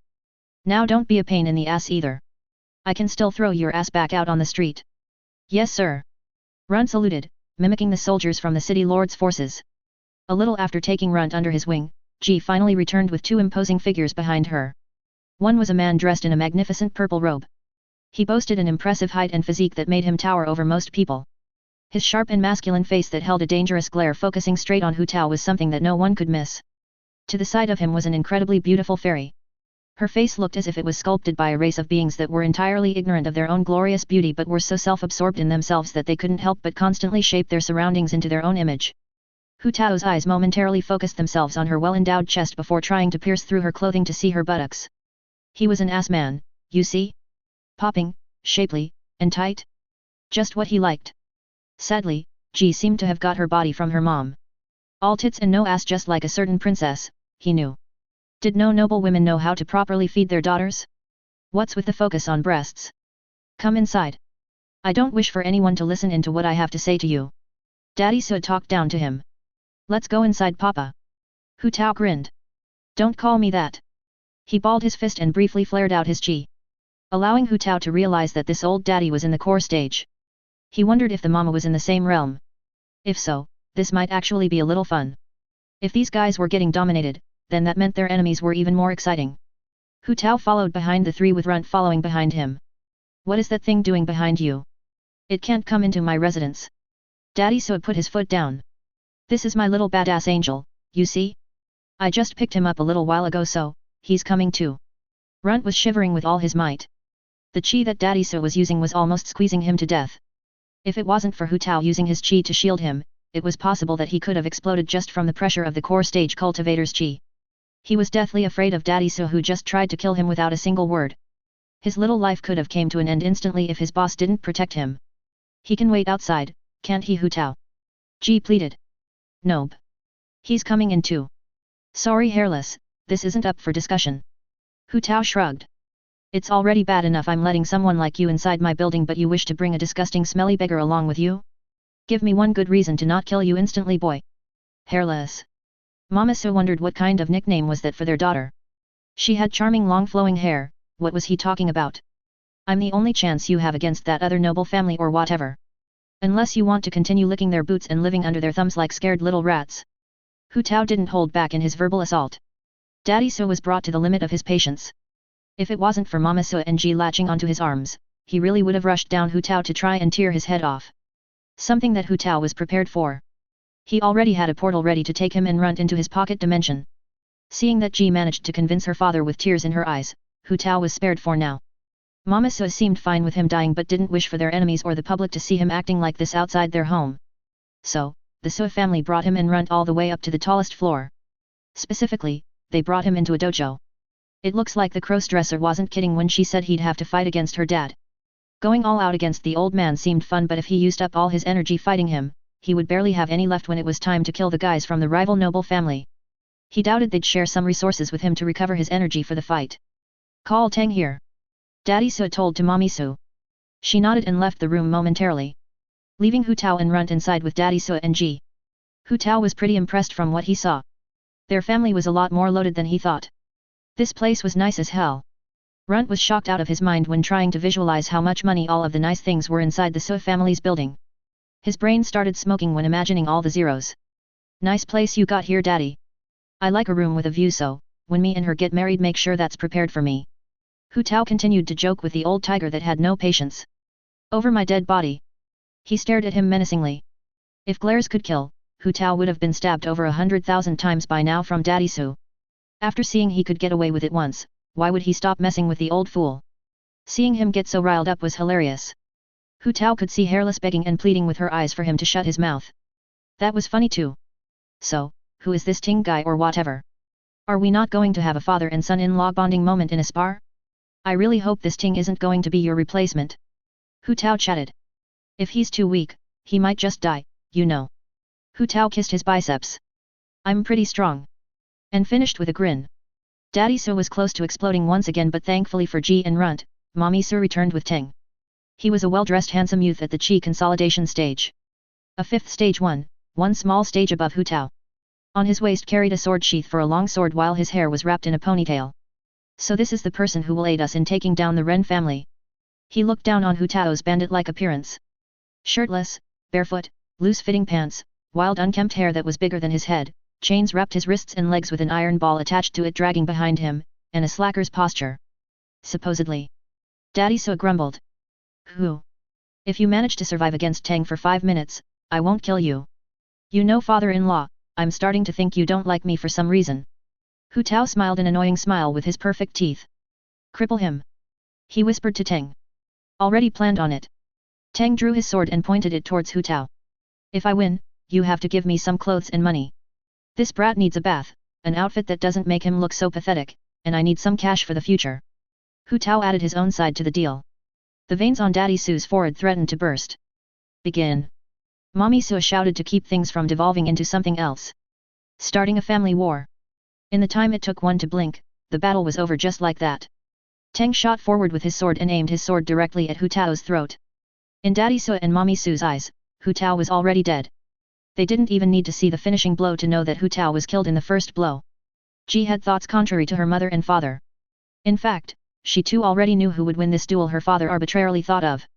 It would have been better if her father told Hu Tao to survive against him instead. Because Hu Tao has fought way worse than her cousin Su Teng at the sect. She doubted her cousin has ever fought anyone stronger than himself in a life-or-death battle. Hu Tao doesn't do anything but fight people stronger than himself. It was sad, but Ji believed that there was no other outcome in this fight besides Tang losing horribly. The two small stages difference between the two wasn't something that Ji thought would affect anything. That man named Hu Tao wasn't something that logic could reasonably identify with. His martial talent and combat prowess was too inhuman. Hu Tao's foot flicked upward and knocked Tang's blade out his hands, flipping through the air. By the time it stabbed into the ground, Tang was rendered weaponless with Hu Tao's foot pointed at his throat. Only two people were assured of his victory, Hu Tao himself and Ji. None of the other spectators believed he could win. That's the thing with you nobles. You're all so weak in a real fight. You rely on shit like that and this to get by in fights instead of real skill. Hu Tao gestured to the earth-rank sword and the spirit tool necklace he just snatched from Teng's neck. I'll show you, weak commoner. He grabbed Hu Tao's foot and attempted to push it out of his face. Only for Hu Tao to jab his foot into Teng's throat and force him to collapse to the ground. If he wanted, that kick could have closed his windpipe. He was a stubborn idiot that didn't even know that he held his life in his hands at the very moment. Daddy Su and Mommy Su wouldn't have been able to save him if Hu Tao truly wanted him dead there. Runt didn't think that his boss could take on someone from the famous Su family and live. The noble Su family was known throughout Dragon City as a family to not mess with under any circumstances. Nobody wanted to get on the bad side of them except the Ren family, which practically owned the Su family. Until now, it seemed. Runt figured out that there was going to be a big war between the Su and Ren families. And his boss seemed to be an important part of it. A disgruntled and annoyed look appeared on Daddy Su's face. He and his wife both understood in that one exchange that the current Teng could never defeat Hu Tao even if he gave it everything he had. It seems the Golden Serpent sect disciples really are something to be feared. Maybe he was too quick to hate the boy for how much trust his daughter placed in him. If that was at least 1% of that boy's power, then they really did stand a chance against their oppressors. With a heavy sigh, Daddy Su spoke words of war, ready our forces. Mama Suo immediately got to it while Tang bashed his fist against the floor, lamenting his weakness. Ji placed her hand on his shoulder and crouched down next him. You're not the only one he's made feel this way. He's abnormal even for the most talented at the Golden Serpent sect. She comforted. It somewhat worked knowing that Hu Tao was a freak among geniuses. But he still decided to increase his training for the future going forward. So, what's the plan here? Or are we going to talk about it when everyone is ready? Hu Tao casually asked. Wait until the family is ready, then we'll discuss the plan. Daddy Suo answered. What's the quickest way to your roof? Hu Tao suddenly questioned. What? Why? Ji was confused by this weird question. You'll see. Now just point me the way. It took a few hours until everyone was gathered, giving Hu Tao plenty of time to get on the roof and run to take a bath with several beautiful maids to wash him. When he returned, all the Suo family fighters were gathered inside the training room. Hu Tao stood next to the prince like Runt while Ji stood in between her parents. Everyone stared at Hu Tao and Runt in curiosity or open hostility. The build-up to an all-out brawl was getting the blood inside Hu Tao's body to boil. He was getting excited about this. And the speech that Daddy Suo spoke to get all their fighters riled up, was only wasting time in his opinion. These bastards should have already been ready to kill the assholes that's been oppressing them for years. So, I go right up in their front door and start fighting. Hu Tao questioned. Kill as many as you can. We will come in once we see that you are getting overrun or outmatched by a martial artist from their family. Ah, no interruptions hey? Sounds good to me. Run stay inside there while your boss has fun. Tell Blackie I said to not lay a finger on you. I know that sick fuck is willing to mess with kids too. Hu Tao explained as Runt was swallowed up by a black puddle. Boss. Where am I going? Just sit tight and watch your boss. He casually explained. Okay. Runt was terrified out of his mind but trusted his boss. Remember. Tell Blackie that I said you are off limits. Who is Blackie? You'll know when you see him. Runt was completely engulfed by the blackness and everyone watching was stunned and confused. Now. Let's get this war started. Hu Tao kicked an opening in the wall and hopped out the building despite how far up they were. Heading straight towards the entrance of the Ren family's building not too far away from the Suo families. He crashed through the door with a roll and his chains spread out all around him. The chains wrapped up anyone they hit and caused a mass screaming to ensue once they started squeezing. Soon they were ripped to shreds without a single person being able to resist and Hu Tao casually walked up to the next floor. A similar amount of people were on the second floor just like they were on the first floor but Hu Tao didn't kill them like how he did on the first floor. While he could easily just go through killing these mortals and chi gatherers with his chains, it wasn't satisfying. So, instead he decided to make himself known to the Ren family. He wanted a real war with countless enemies all around him to fight. When he was younger, he even participated in a few mortal wars. This wouldn't be anything new to him. I will kill a person every 5 seconds until you all gain enough confidence to stop me. Hu Tao told them. Do you know which noble family you are threatening? You are too young to throw away your life like this but examples must be made of. The Ren family is not merciful to those that don't give us any face. 5 seconds have passed. Hu Tao whipped his leg out and sent the closest person near him spiraling into the wall. His neck snapped on impact with Hu Tao's foot, killing him before he crashed into the wall. What? You dare kill a member of the Ren family inside their own building? You're insane. Their words were spoken as if they were in a position of power but all of them were openly cowering away. Unconsciously moving their bodies together in hopes that maybe he wouldn't kill them if they were in a group. All of them instantly understood that they stood no chance against the intruder. A beautiful kick like that was more than enough for them to know the difference between themselves and Hu Tao. They couldn't kick a mortal like that and kill him so skillfully. Another 5 seconds are up. Hu Tao's chains shot out like a viper and grabbed a random chi gatherer. No. Spare me. Help. He latched onto the nearest person next to him before he was pulled towards Hu Tao, dooming them both. It only took Hu Tao a single punch each to put each of them out of their terror. You can all start running now. He grinned.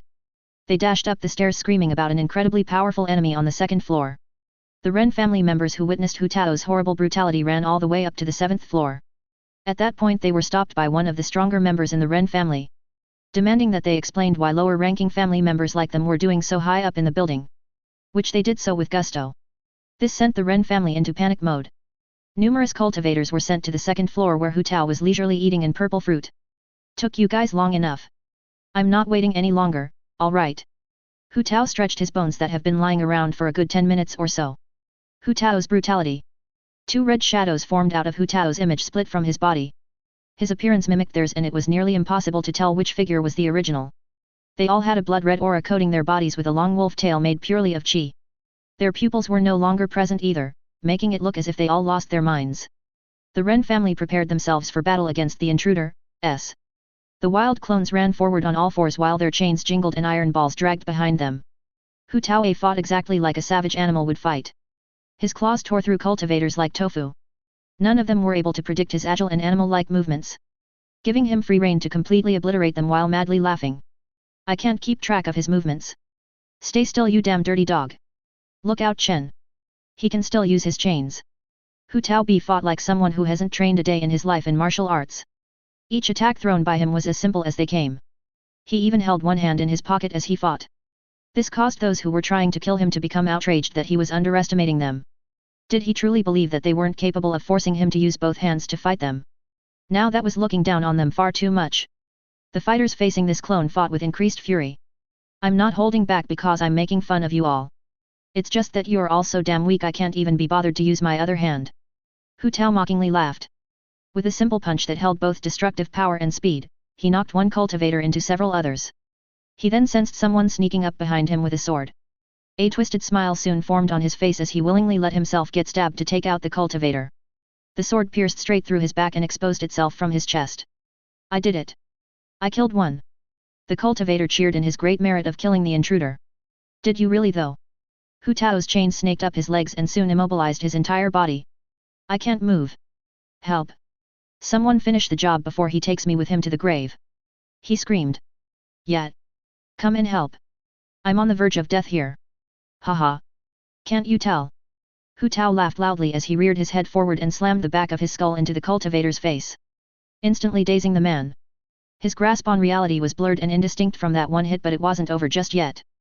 Hu Tao continued to bash his head against the cultivator's face until it was nothing more than a bloody mess.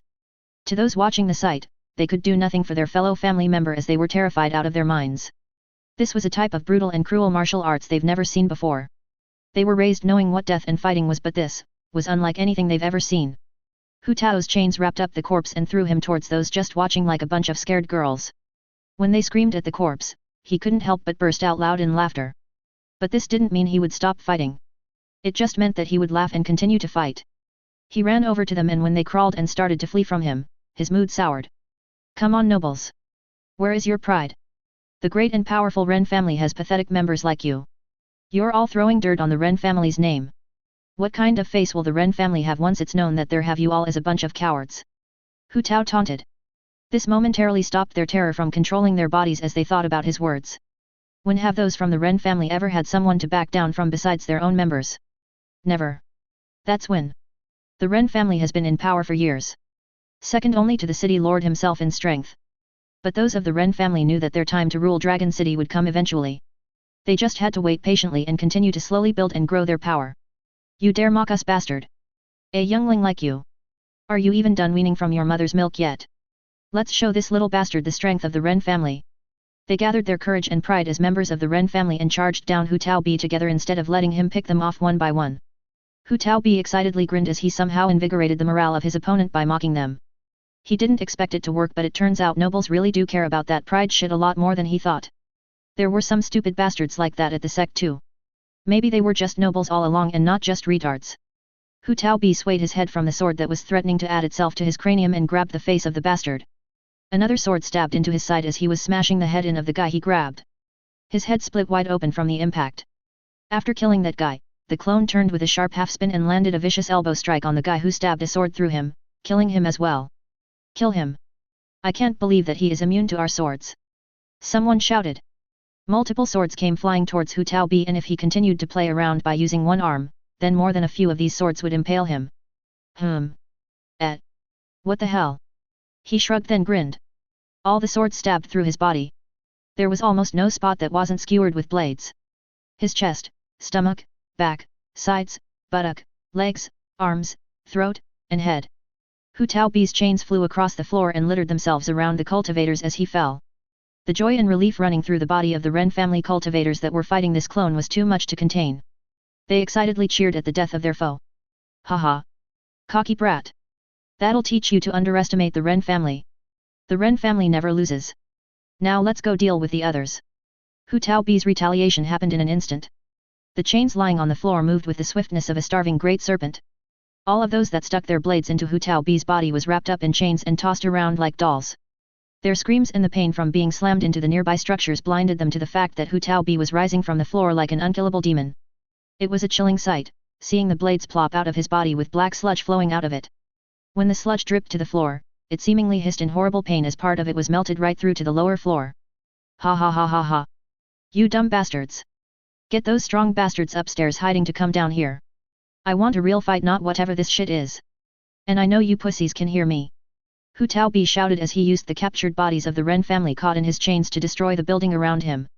As Hu Taobi was having his fun, the original Hu Tao was dealing with the strongest fighters they sent down. It just so happens that the strongest fighters they sent down happened to be on the same level as Ting from the Sui family. But their bastards were a lot more annoying than Ting could ever hope to be. It was a spell master and body cultivator duo. The spell master continually aided the body cultivator with spells to save him from Hu Tao's attacks and annoy the shit out of him. Neither of them ever separated long enough for Hu Tao to target one of them. It was him vs the two of them at all times. And avoiding getting trapped in an array was difficult with the limited space on this floor. But Hu Tao wasn't known as a fighting genius for nothing. Alright, you annoying bastards. Hu Tao cracked his neck to the left and then to the right. Let's see just how much you can really handle. I've only been bothered to use this move once before, and that was because the fucker was in the core preparation stage. Hu Tao was preparing to use one of the killing techniques of his flowing palms of judgment. His chi concentrated itself solely around his palms. Both the spellmaster and body cultivator were surprised to see it because of how concentrated it was. This sent their danger sense into a frenzy. The spellmaster flicked a pill to his ally that he promptly swallowed. They needed to prepare for whatever was about to come, and the body cultivator wouldn't be able to handle what was coming without enough chi. If we don't use that array, we won't be able to survive this Boeing. Likiu told her cousin. I'm ready. I won't allow this man to do as he pleases inside our home. No matter how strong he is. I will stake everything I have to bring him down. Boeing gave her the okay. Likiu slapped 5 talismans on her cousin's back and hopped back as he began to roar out in pain and transform. Boeing turned into a hulking giant that towered over everyone on the floor. The size of his muscles was enough to dwarf the average cultivators, and the power of his chi was large enough that even the worst chi sensors would be able to detect him a mile away. However, none of this mattered to Hu Tao. Raging ocean current. Hu Tao suddenly appeared in front of the giant with a print of his palm embedded into Boeing's ripped ABS. One palm thrust. A burst of chi could be seen shooting out from the back of Boeing. Another palm struck the giant, and then another. Non-stop palm thrusts began striking Boeing, who stood there unable to retaliate, as dozens of palms turned into hundreds and those hundreds turned into seemingly thousands. To the eyes of those witnessing this, Hu Tao no longer had 2 hands but an infinite number of hands that could strike within the blink of an eye. By the time Boeing processed he was being hit, he was already hit more than 500 times. Hu Tao finished his killing technique with a single thrust to the dantian. Hu Tao then bent his head backwards and looked towards Likiu with a grin on his face as Boeing exploded into a mist of blood in front of him. The look of terror and shock that formed itself on her face was almost unexplainable. It was at this point that Likiu realized that she and her cousin never really stood a chance against this monster. They were only delaying the inevitable death that already awaiting them once they challenged this freak to a fight. A clear puddle unknowingly formed underneath her robes without her knowledge. She tried backing away from the terrifying figure that invaded their home, only to slip and fall on her behind. Even though she didn't understand why she slipped, that didn't stop the fear in her heart. Likiu continued to crawl away backwards from that figure of death seemingly approaching her. Don't kill me, the words escaped from her heart all the way to her mouth. He. Ha ha ha ha ha. Come on. Show me some of that Ren family pride, babe. An accomplished spellmaster like yourself acting like this? What would your elders think? What would your master think about the shame you're bring him? Hu Tao's madness stared deep into her horrified soul. No. No. No. She screamed once she saw him step closer and quickly tried to flee with all her strength. Now that's no fun. He shook his head in disappointment. Hu Tao's chain perforated her heart and she dropped dead with her eyes open and tears flowing from them. CaptainBoyHole. Now if you could tell, but I had a lot of fun writing this chapter, and at this point, I figured it's time I come on out and admit it. Hu Tao is definitely my second favorite character in the story. I'm sure you all could probably sense this from how much I focus on him compared to the others, but there it is out in the open. I love insane, evil, battle-crazed characters who don't hold anything back in the way they fight. My favorite moments are when they are brutally beating the crap out of some beloved character that everyone loves, that's like the love interest of the protagonist or something, and sends them into a fury that allows them to go all out for once or transform into their next form to beat the shit out of them. But anyway. I've said enough. See you guys Wednesday. The Sui family /runt. This boy really isn't so simple, Sui Fa commented. Honestly speaking, he felt as if his daughter brought in a tiger to do a wolf's job. This Hu Tao must be without a doubt one of the Golden Serpent Sect's top prodigies. How his daughter was able to convince such a man must have not been a small cost. Seeing his true potential right now was more than enough for Fa to realize how disrespectful he was to this great talent. The boy's personality needed much improvement, but with talent like his, who would dare say how he acts is wrong? If he's able to grow to his full potential, then nearly no one on the Evergreen continent will be able to say anything about how he acts. And if he manages to marry his daughter, that means a powerful addition to the Sui family would have been made. No longer would conquering Dragon City be a mere dream but the natural progression of things. In fact, why should he be satisfied with a mere Dragon City when he could take over several other cities nearby? And if the boy and his daughter are able to conceive a child, that child would no doubt share his parents' fantastic talent. His grandchild will become one of the strongest cultivators around. Sui Fa's attitude towards Hu Tao has turned completely around after seeing him in action. He thought his daughter was speaking nothing but rubbish when she talked of the boy's strength.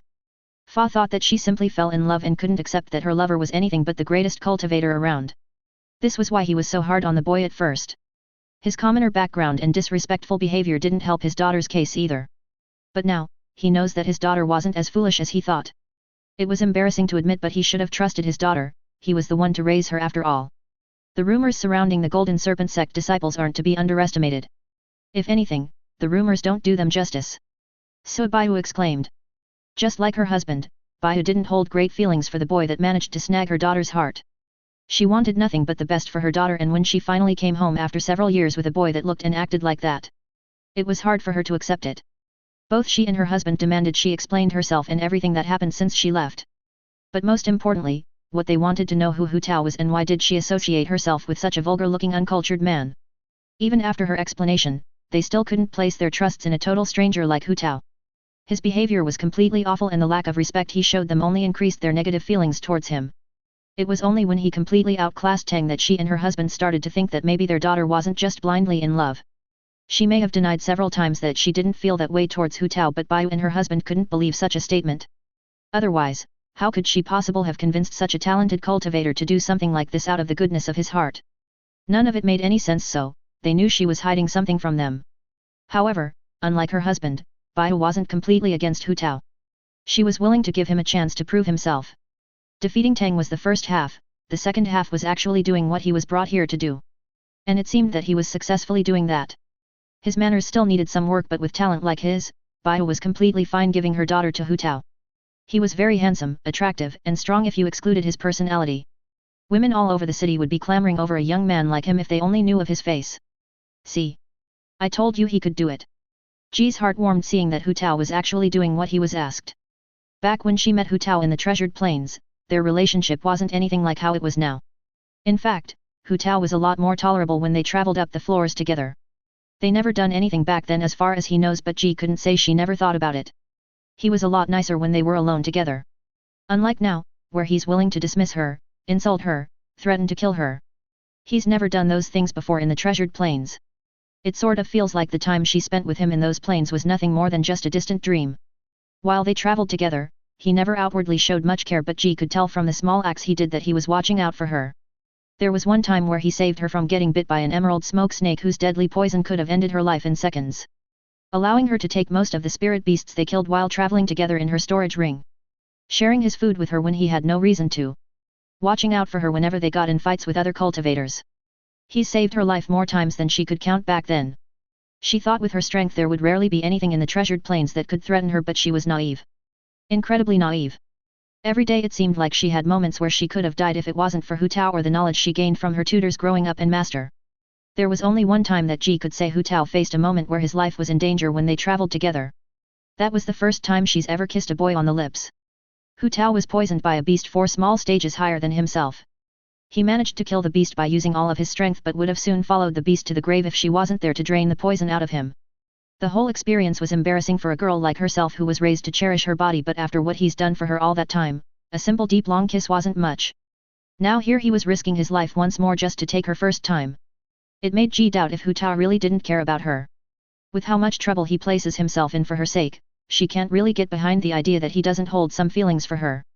Ji still didn't know how she felt about Hu Tao herself. She knew that she hated him, but along with that hate was several other feelings that she couldn't exactly explain. It drew her towards him, made her think about him, and gave her heart deep wanting. Was it possible that she held feelings for that despicable, unruly, rude, hateable, perverted fiend?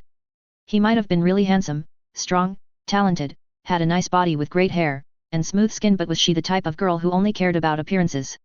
If that was the case, she wouldn't have ran away from home. Her fiancé was one of the best-looking boys in the city. The Ren family heir might have been more feminine than Hu Tao, but what did that matter? Some girls prefer those types than the muscular ones like Hu Tao. Get ready to move in. Hu Tao's already done more than what we expected of him. Now that he's up against someone almost at the core preparation stage, he most likely will retreat at this point. Once he's about to lose, that's when we attack. Suifa relayed. Yes. The Sui family members responded. So this is what my parents looked like, Runt muttered. The green-haired handsome man looking at him with such gentle and caring eyes while his pink-haired beautiful mother cradled him in her arms. He was crying his eyes out. Behind them was several cultivators all thirsting for their blood. There was no sun in the sky, only clouds, rain, and lightning. In no time, they would be upon the three with their weapons. His father kissed his forehead before giving him the name he's always had but never knew. Lei Gang. Your name shall be Lei Gang. And I'm sorry your weak parents weren't strong enough to raise you. Promise me when you get older you shall become strong. His father asked. He was only born a few hours ago, stupid. He can't talk yet, he probably won't even remember our faces. His mother scoffed. You don't have to do anything like taking revenge for us. All we wish is for you to become someone strong and start a family of your own that you can protect. Don't become weaklings like me and your mother. The weak only serve as food and playthings for the strong. I love you, gang. We both love you. His mother kissed his forehead next as their enemies came upon them. His father gently placed a piece of paper on his forehead and the next moment he arrived in Dragon City. Runt didn't know how to feel after seeing the memories locked away in his baby years. Tears streamed down his face but he didn't understand why. He always wondered about his parents and why they abandoned him, but finding out that it was to save his life made him feel conflicted. Their message telling him to get strong, it was easy to understand why they would tell him that before sending him away. Who were those men? Runt wondered. Why did his parents have to be killed? Was it because of him? Did they do something wrong? Runt didn't want to accept that his parents died solely for the reason that they were weak. That was too unfair. Too unreasonable. Forcing his parents to face their death just because they weren't strong? It angered Runt.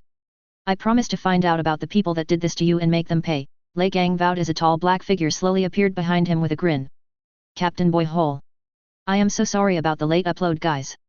I totally forgot what day it was today. I'm thinking I should make it up with an additional chapter on Friday, but that might just put me behind on the chapter releases even more. I'll see. Runt is not a person of fate, for those wondering, by the way. Don't expect any more persons of fate until after this arc. And this is a really important question. So Hu Tao has decided to take Ji's first time as payment for successfully helping out her family. I'm curious if you all would want to read about the actual sex scene between Hu Tao and Ji, or should I only focus on Jing when doing sex scenes? Let me know. I'm pretty fast too. What the hell is going on down there? Is our family one that can be messed with just by any random youth on the street?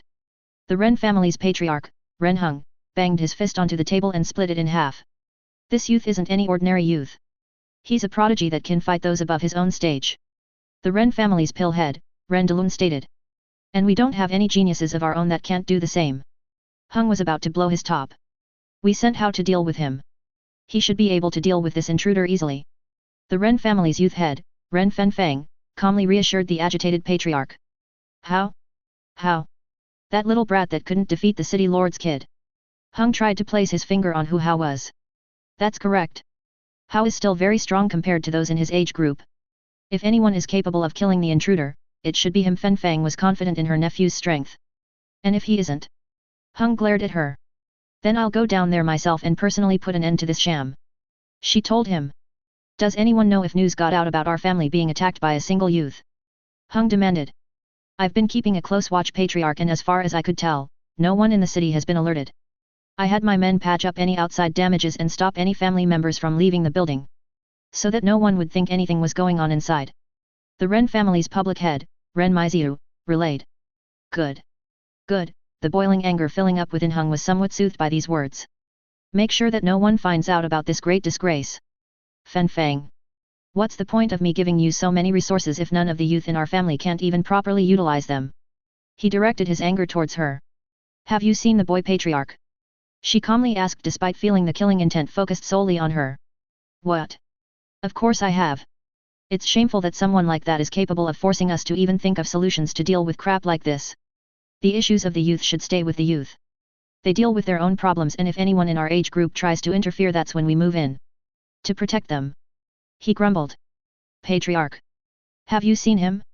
Looked at him? The way he fights? His martial arts? His bloodline?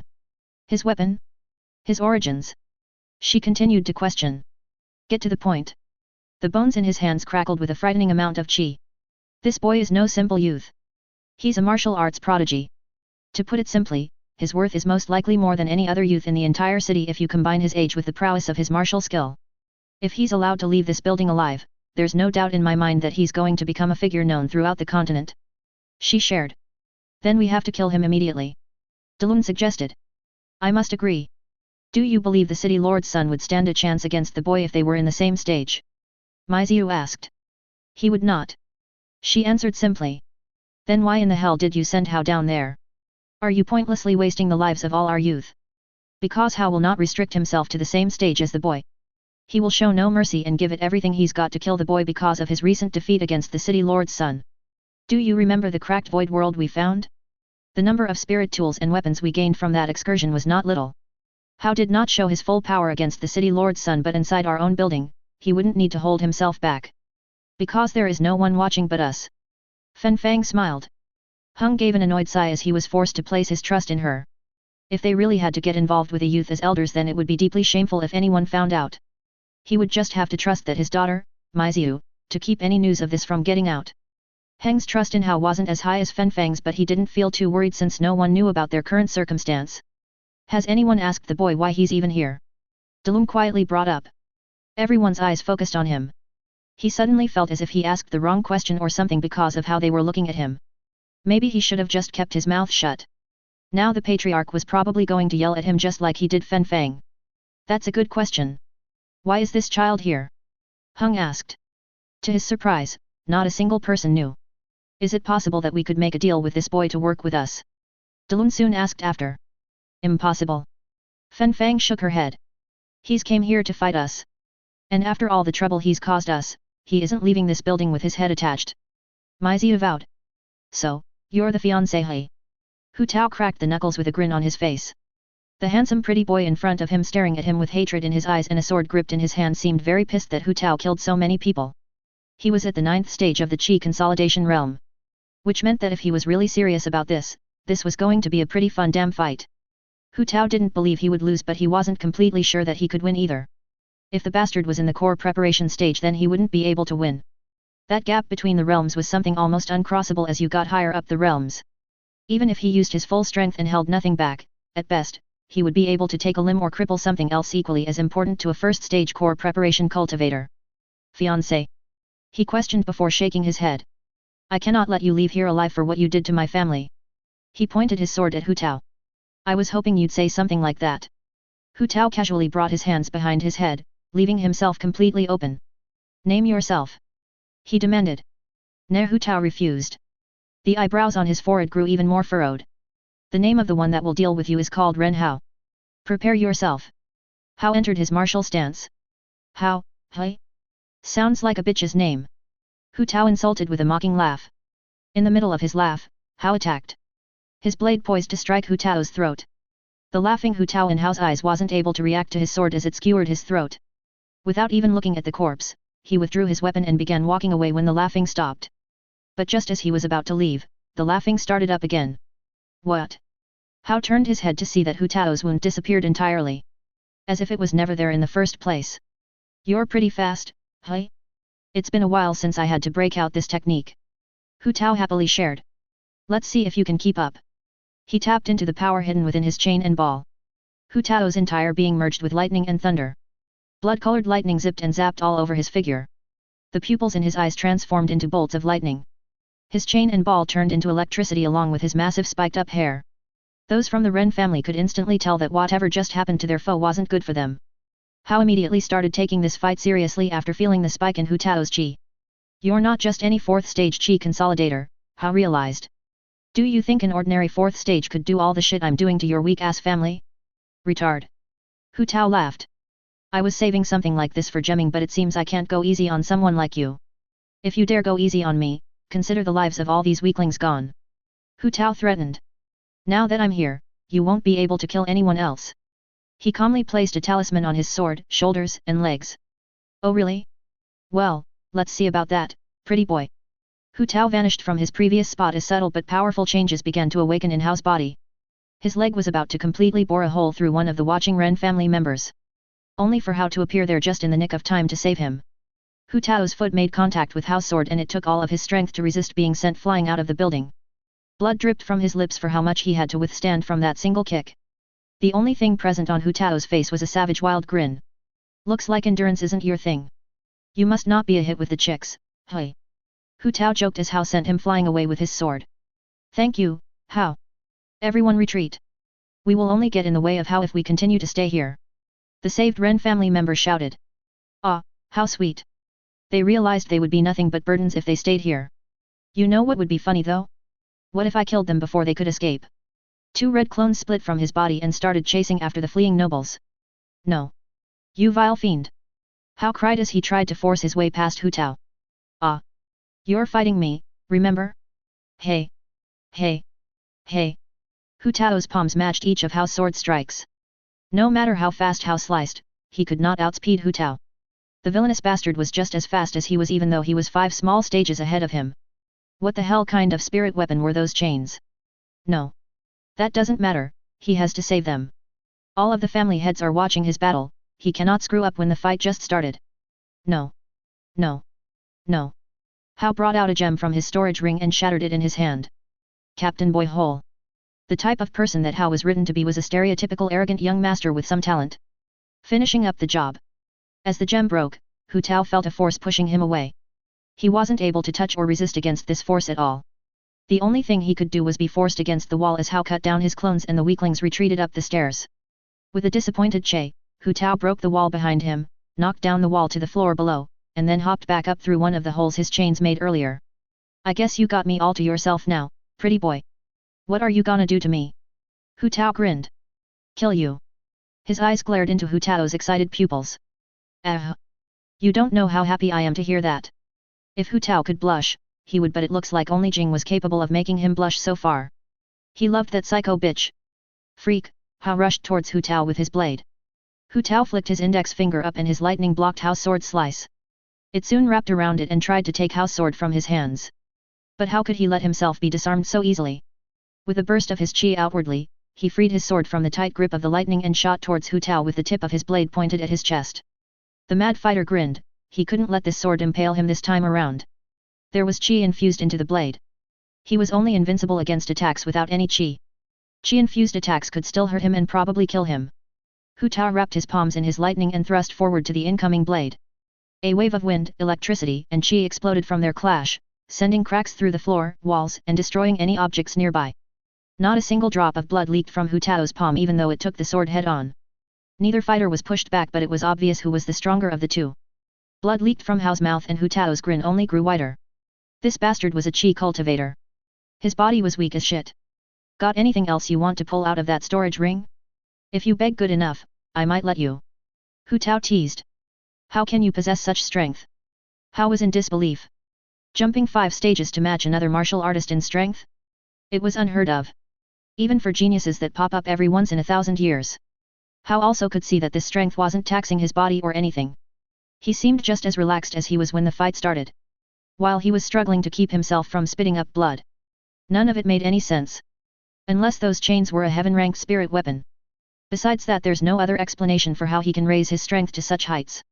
It's called not being a weak little shit. Just train every day of your life and that should be a good enough start. Hu Tao answered. Such a simple method couldn't possibly be the true reason for his strength. Hao refused to believe it. Oh, and fight with every strong bastard you see. You might lose sometimes but hey, just don't die and you're fine. Hu Tao already noticed that the weak noble was digging into his storage ring. Pretty boy asking those questions were simply to distract him while he got whatever he needed to try and deal with him. But he wasn't the only one who played that game. Hu Tao did the same and got some of the treasures that the old fossil tried to use against him. He pulled out the Silent God's ocarina and tried to play it by blowing into it. A horrific sound infused with chi blasted out all around him. What the fuck? That wasn't supposed to happen. From the memories he saw of BoFai using it, it was supposed to give him control over the sound made by it. Then those sound waves, he could use to do whatever he wanted to his opponents. He could place a sound barrier around him and whoever he was fighting to where they would be fighting in total silence, unable to predict where Hu Tao was if they lost sight of him. Hu Tao could also use the sound waves to attack or manipulate his enemies. But it looks like he actually had to know how to play the damn thing for it to work properly. Useless crap. He tossed it back into his ring and pulled out something he was a bit more familiar with. Floating green chains appeared behind him and flew towards Hao, who has long gathered what he felt he needed to defeat Hu Tao. In his hands were several gems that looked similar to the one that blew him away earlier. Since they had different colors, Hu Tao figured that they would have different effects. He wasn't exactly excited to see what they did. This pretty boy really was disappointing him. An all-out brawl was what he was hoping for, not whatever was about to come. Two clones came from out of Hu Tao's body covered in lightning. All three got on all fours like a small pack of wolves. His clones had clones of their own that split from them and then clones split from those clones, creating an army of lightning Hu Taos. This drained his chi greatly, but he planned to finish it in this next move anyway. After that, unless they had another strong bastard hiding upstairs, his job was done. I hope you haven't shit your pants yet. Cause I still have something a little special to show you. The Hu Taos all talked at once. From what Hao could sense, the original had far less chi than earlier while the clones didn't have much either. If anything, it looked like Hu Tao only made himself weaker by splitting up like this. Hao didn't dare assume such a thing though. He crushed all the gemstones in his hand just as the Hu Taos moved. A barrier made by the Ren family's youth had formed around their floor to contain the blast made by the gems. By the time she could feel that the explosion was over, there were only two figures on the floor. Ha ha ha ha. You fucking suicidal piece of shit. I was about to do something really fucking cool there. Hu Tao madly laughed as he stepped out of his portal. That noble bastard nearly killed him. If he didn't slip inside his portal dimension in time, he could have turned into dust. Just what the fuck was he thinking?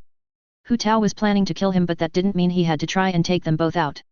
He walked over to the somehow still living boy and turned him over on his front. The necklace around his neck shattered. Hu Tao figured it was this spirit tool that managed to preserve his life. Nobles really had some good shit, huh? A blast like that could have easily killed a 9th stage chi consolidator and fatally injured an unprepared 1st stage core preparation martial artist. He should run some shit like this to protect himself with. Oh well. This shit was fun while it lasted. Hu Tao formed his hand into a claw and aimed to rip pretty boy's heart out straight from his chest. Oh no you don't.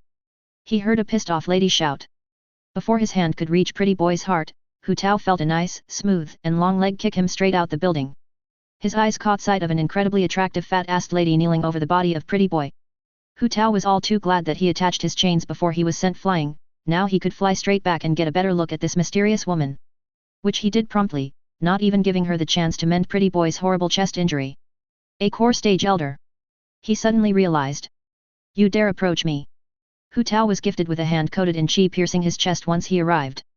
Damn, I really don't stand a chance against you, blood flowed from his mouth. Arrogant child. You should have already known that you weren't leaving this building alive after what you've done. I don't know about that one, sexy. I think I'll be just fine. He smiled with blood all over his teeth. Even arrogant in death. She rose her other hand to finish the job. Why don't you and I go somewhere a little more private, toots? A portal appeared on the floor and slowly began to swallow the two. Once she noticed, she immediately tried to leap away. Only to be wrapped up in Hu Tao's lightning chains. She tried breaking them with her chi, but before she could completely snap it, they disappeared into his portal dimension. Hu Tao reappeared on the roof of the Sui family's building and went inside from the hole he made earlier. Well? What the hell are you waiting for? Get in there. He suddenly appeared, shocking the Sui family. With a quick bite of several recovery pills from his storage ring, his pierced torso started healing. Alright. Let's attack. Get ready to aid us with formations. When we're finished Hu Tao, you don't mind staying around do you? Daddy Sui asked. I still have to get what I came here for. He answered. Sui family. Let's go. Daddy Sui leapt out the building with his mighty sword as the rest of the family followed behind him. Except for Ji, who Hu Tao swiftly stopped from going anywhere. Did you forget what you promised me? Of course not.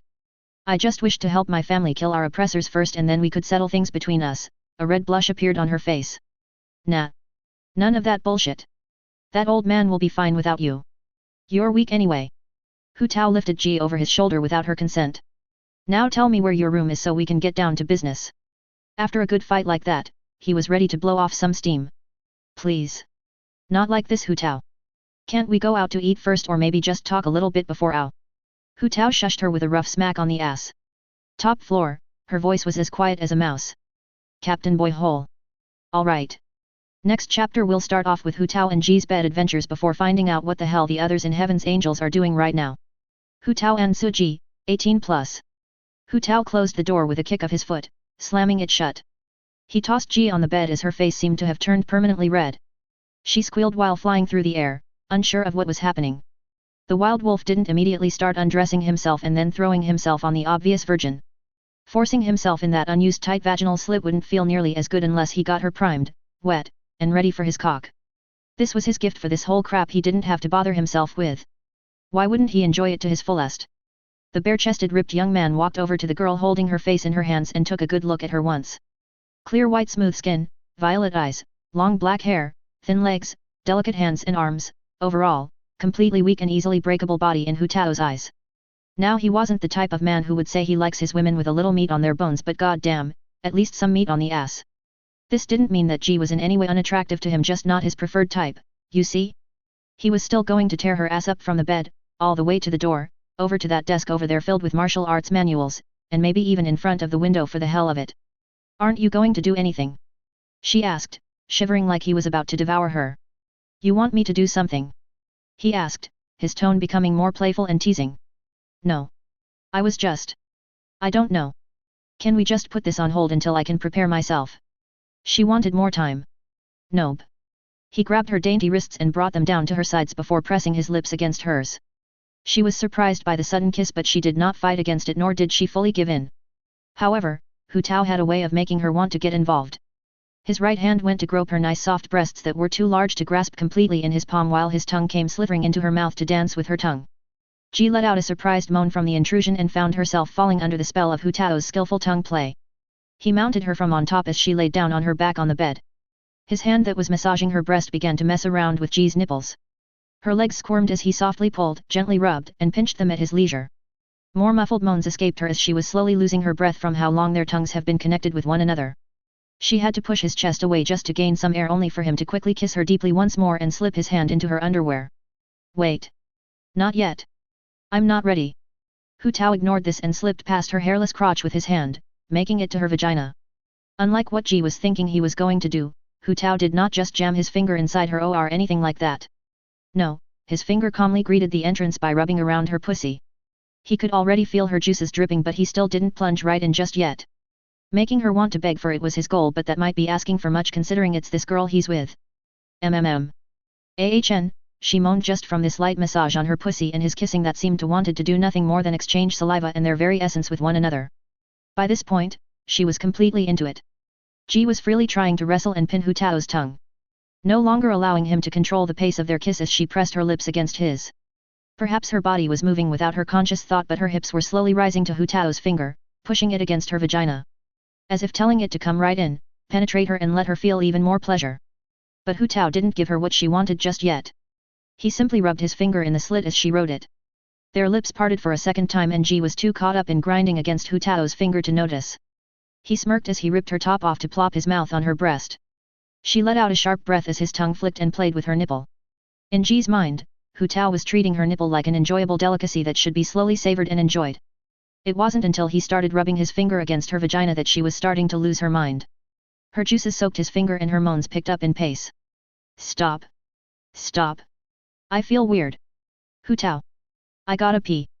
Stop. She screamed loud enough that people on the first floor would have heard her. Calm down, you dumbass. You just had an orgasm. Her pupils weren't visible. Did she just faint from this light-ass foreplay? Her bare breasts were raising up and down, but besides that, Hu Tao couldn't see any activity going on upstairs. He still had an ass to claim, so he stuck his finger inside her pussy and started fingering her until she woke up again. Which only took a few moments as he continually ramped up his speed before lowering it again once she regained consciousness. Hey? What happened? Am I dead? Where am I? AHN. AHN. Quit acting retarded. Hu Tao brought her back to reality as her fingered her pussy. Hu Tao. I'm having that feeling again. You have to stop, for real this time. She tried taking his hand out of her panties only for him to take it out himself, flip her onto her stomach, and pull her clothes off entirely. He held her arms against her back as her bare ass hung in the air over the bed's edge. His finger slipped straight inside the completely drenched pussy as she cried out for him to stop. Would you rather me fuck you now, or more of this? Neither. Please, how about a break? She asked. I'll give you a break, all right. He no longer used his hands and dropped to his knees, burying his face into her behind. What are you? She bit her pillow to cover her moans. Hu Tao used his tongue to trace his name into her pussy, causing her to scream into her bed sheets. It didn't take long for her to cover his face in her wetness and faint again. This time, however, Hu Tao didn't spare her. He started to take off his pants and this instantly awakened the previously fainted Ji. Just the sounds of his pants dropping was enough to shock her into running onto the bed and looking at him in terror. Not like this. Don't give me that bullshit. I'm going to break your back in or you're going to learn how to suck dick. You can't say stuff like that. Break my back in. Why would I want you to anywhere near me if you are going to do something like that? She yelled. I'm not actually going to break your back in. That just means I'm going to fuck you really good. Ugh. Why can't you just say something like, make love to you really sweetly or something like that? Because it's fucking stupid? Now quit playing and get over here. She stared at his erect penis and tried to reason with the aroused feelings within herself. Ji slowly scooted over to the edge of the bed where Hu Tao was and tapped his penis with her index finger. A link of his precum stayed on her finger when she pulled it away. He felt like slapping the stupid bitch until she grasped the tip with her hand before starting to rub it. They both could tell she had no idea what she was doing. But to Hu Tao, it was better than that stupid shit she was doing earlier. At least this felt good. Is this right? She asked. You can't just rub the damn thing. Turn over and show me your ass or get to licking and sucking. Put it in my mouth. Ji couldn't believe what he was saying. How would something like this fit anywhere inside her? Start small and go from there or I really will just fuck you. Hu Tao couldn't believe how patient he was being with this girl. The intoxicating smell of Hu Tao's manhood nearly overpowered her. It wasn't a bad smell but it was a smell that sent her vagina crazy. She slowly put her face near his penis and gave a quick lick of the precum leaking from his tip. The taste was surprisingly sweet for some reason. Maybe this wouldn't be so bad. Ji licked the tip until all the precum was gone before moving on to the side of the shaft and eventually all over. She didn't go anywhere near his marbles though. That was a bit too much for her to handle at the moment. Maybe she'll mess with those next time but for now the easy stuff. Wait, next time? What is she thinking? Enough with the teasing. Hu Tao urged her. She placed her lips on top of the tip and gave it a small kiss before slowly opening her mouth and taking it inside. Hu Tao tried inching his hips forward just a bit but this only made Ji gag and pull away from his cock as she coughed. Now he was fully fed up. He said screw it and pulled Ji up from the bed. He aimed his cock properly and slowly entered the tight vaginal walls of the noble girl. Hu Tao. You bastard. Stop. It hurts. It hurts. It. She beat on his chest before realizing something. Maybe it didn't hurt as much as she thought it would. Wrap your legs around me unless you want to be fucked like that. She did as he said and slowly got used to the feeling of him being inside her. He gently lowered her onto his cock, taking more of him inside her. She moaned without restraint at the pleasurable feeling and dug her nails into his back as he kept this constant steady pace. Holding on to him with everything she had, Ji gladly felt all of him entering inside her. She's never felt so good before. And to think that it was with this man that brought her such feelings. Should she be ashamed for how much pleasure she finds in having sex with this man? It was like being brought to an entire new world that she never knew about. Hu Tao. Hu Tao. Hu Tao. Her legs clutched around his waist like a vice grip and her nails drew blood from his back. What is that the third or fourth time you came? He asked. I don't know. Don't ask me. She barked. I still haven't even came once so, we're not finished here. He lifted her off his cock and placed her on the bed before sticking his dick in her from behind and going at it like dogs. Hu Tao. Give me a second to catch my breath at least. AHN. AHN. AHN. Shut up bitch. Hu Tao smacked her ass, causing her to moan even louder. Oh, you like that? He smirked. Ji turned bright red and refused to answer as they continued for several hours later until Hu Tao finally came inside her. Neither woke until the war between the Ren family and the Sui family was over. A maid came in to clean Ji's room and once she saw the sight of the young lady lying fully naked on top of a young man also naked, she screamed. This scream garnered the attention of all the high-ranked cultivators in the Sui family who came running towards her. Also taking in the embarrassing sight of the young lady's private affairs. It looks like we're going to become grandparents sooner than we thought, Sui Bayu, Ji's mother, said to her husband. That boy works fast. Sui Fa was actually impressed at his daringness to do this in his own home. If the boy wasn't as talented as he was, he would surely strike him to death in his sleep at this moment. CaptainBoyHole. Okay, this was quite the chapter, hey? I expected it to be a short little interval, but this turned out longer than my normal chapters. I certainly didn't expect that at all, to be honest. Please feel free to give any advice, criticism, or the like for how I can improve in writing 18+ scenes. What would you guys like to see in these chapters? Let me know. Before I leave you, I was initially planning to leave you guys off with 2 chapters today, but I'm a little behind in chapters, I think. Like in my notes, I'm like 8 or 7 chapters ahead. If I release 2 today, that'll leave me with a 5 to 6 chapter lead on the current chapter. Fuck it. Have 2 chapters today. Bing and Lei in the city. Isn't it kind of funny that we always seem to find ourselves in situations like this? Lei said as they were surrounded by potential enemies. Ha, Bing sighed. I guess in some sort of sick twisted way, it could be seen as funny. He agreed. All we did was ask a question and suddenly we're enemies to the entire city. Lei laughed. Shut your mouths and answer our question. What is your relation to the criminal Liuxian Sun? The captain shouted, his spear pointing towards them. We don't even know the guy. We don't know what he looks like, what realm he's at, his personality, nothing. We're just looking for him. Bing admitted.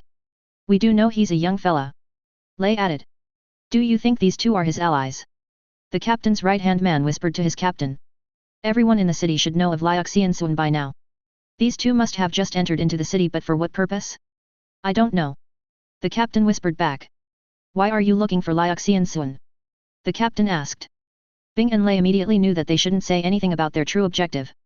Based on how many men were ready to capture them just by saying that they were looking for the guy, revealing that they were here to rescue him would probably get them killed on the spot. This captain and his buddy were at a higher stage than them while everyone else was equal or lower than them. Fighting to escape wouldn't be impossible, but fighting was the last thing either of them wanted to do. Their goal here was to rescue one man. Not kill anyone, not fight anyone, and definitely not reveal their identities as Golden Serpent Sect disciples. If they planned on escaping with everything they had, these guys couldn't stop them. So, Bing and Lei locked eyes with one another and nodded, but then Bing suddenly shook his head left from right. Lei turned his head in confusion as Bing began to speak. To receive the stones for his head, of course. Bing bellowed with his shield. Stones? Did the Emerald Grass Slaying Sect already place a bounty on his head? I guess the sect leader really wants to find the man that led his daughter astray. Quiet. The captain shouted. So, you 2 are planning to kill Liuxian Sun? The captain's aide sneered. An old man and some fatty working as bounty hunters? While the fatty's cultivation stage was impressive for his age, none of them looked the part at all. The fatty was most likely some visiting noble or clan heir. His relation to the old man was something that he couldn't glean at all. A bodyguard wouldn't be weaker than the young master he's guarding. What other business would we have with a man we don't know? Bing arrogantly asked back. Perhaps, trying to help him out in his time of need. The aide added a possibility. An old man like me and a plump fellow like him? How could we be of any help at all even if we're on good terms with Liuxian? With our strength combined, it still wouldn't be enough to put a scratch on the Emerald Grass Slaying Sect's forces. Lei tried to reason. We'll see about that. Mingxia, go test them out and don't hold back. The aide ordered while his captain was somewhat confused. The captain didn't believe these 2 had anything to do with Liuxian, and even if they did, what could they possibly do to aid him? A pair of 9th stage chi gatherers can't do much against the city lord's soldiers and the Emerald Grass Slaying Sect's disciples. This was just wasting time that they could be using to look for Liuxian. So, he ordered a majority of his men to come along with him and leave Ji to satisfy whatever urge he wanted with these 2. This is quite good for us. We're no longer surrounded. Lei whispered. I really just want to run away, but if we do there's no doubt we'll be wanted in this city next, Bing sighed. I can take her on for you if you wish. Lei said. Nah. It's fine, Lei. Remember, we're supposed to look like we're not capable of helping the Sun guy. I got this. Bing stepped up to his female opponent. She was a 9th stage chi gatherer just like him, but with some viciousness in her eyes. It was like he could see her murdering him in just her eyes. How terrifying. He already had issues with violent and pushy women. Now he had to fight a girl just like that who looked more than happy to fill him with several little stab wounds. Get him. Ji commanded. She shot off with her bone knife with a mad smile on her face. Those perfectly white teeth in combination with her cute roundish face would normally be something that Bing could see in his dreams, but that cuteness along with the madness he could feel radiating off her soul, no thank you. Bing placed his shield forward like a frightened little turtle and surprisingly was sent sliding backwards when she leapt and tried to stab her knife into his chest. His eyes narrowed on Mingxia's small figure. She was a lot stronger than she looked.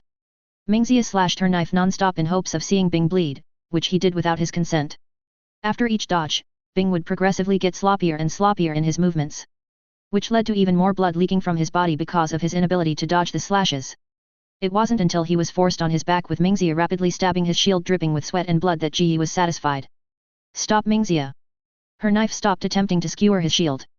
These two are obviously not related to Liuxian. Mingxia licked the blood coating her knife as she looked at Bing's pathetic lying figure with hearts in her pupils. She returned next to Ji's side and he flicked over a pill to Lei. Lei caught it and recognized it as a recovery pill. So, it seems he wasn't totally devoid of any humanity. He walked over to Bing's body and inspected him. Most of those wounds are superficial.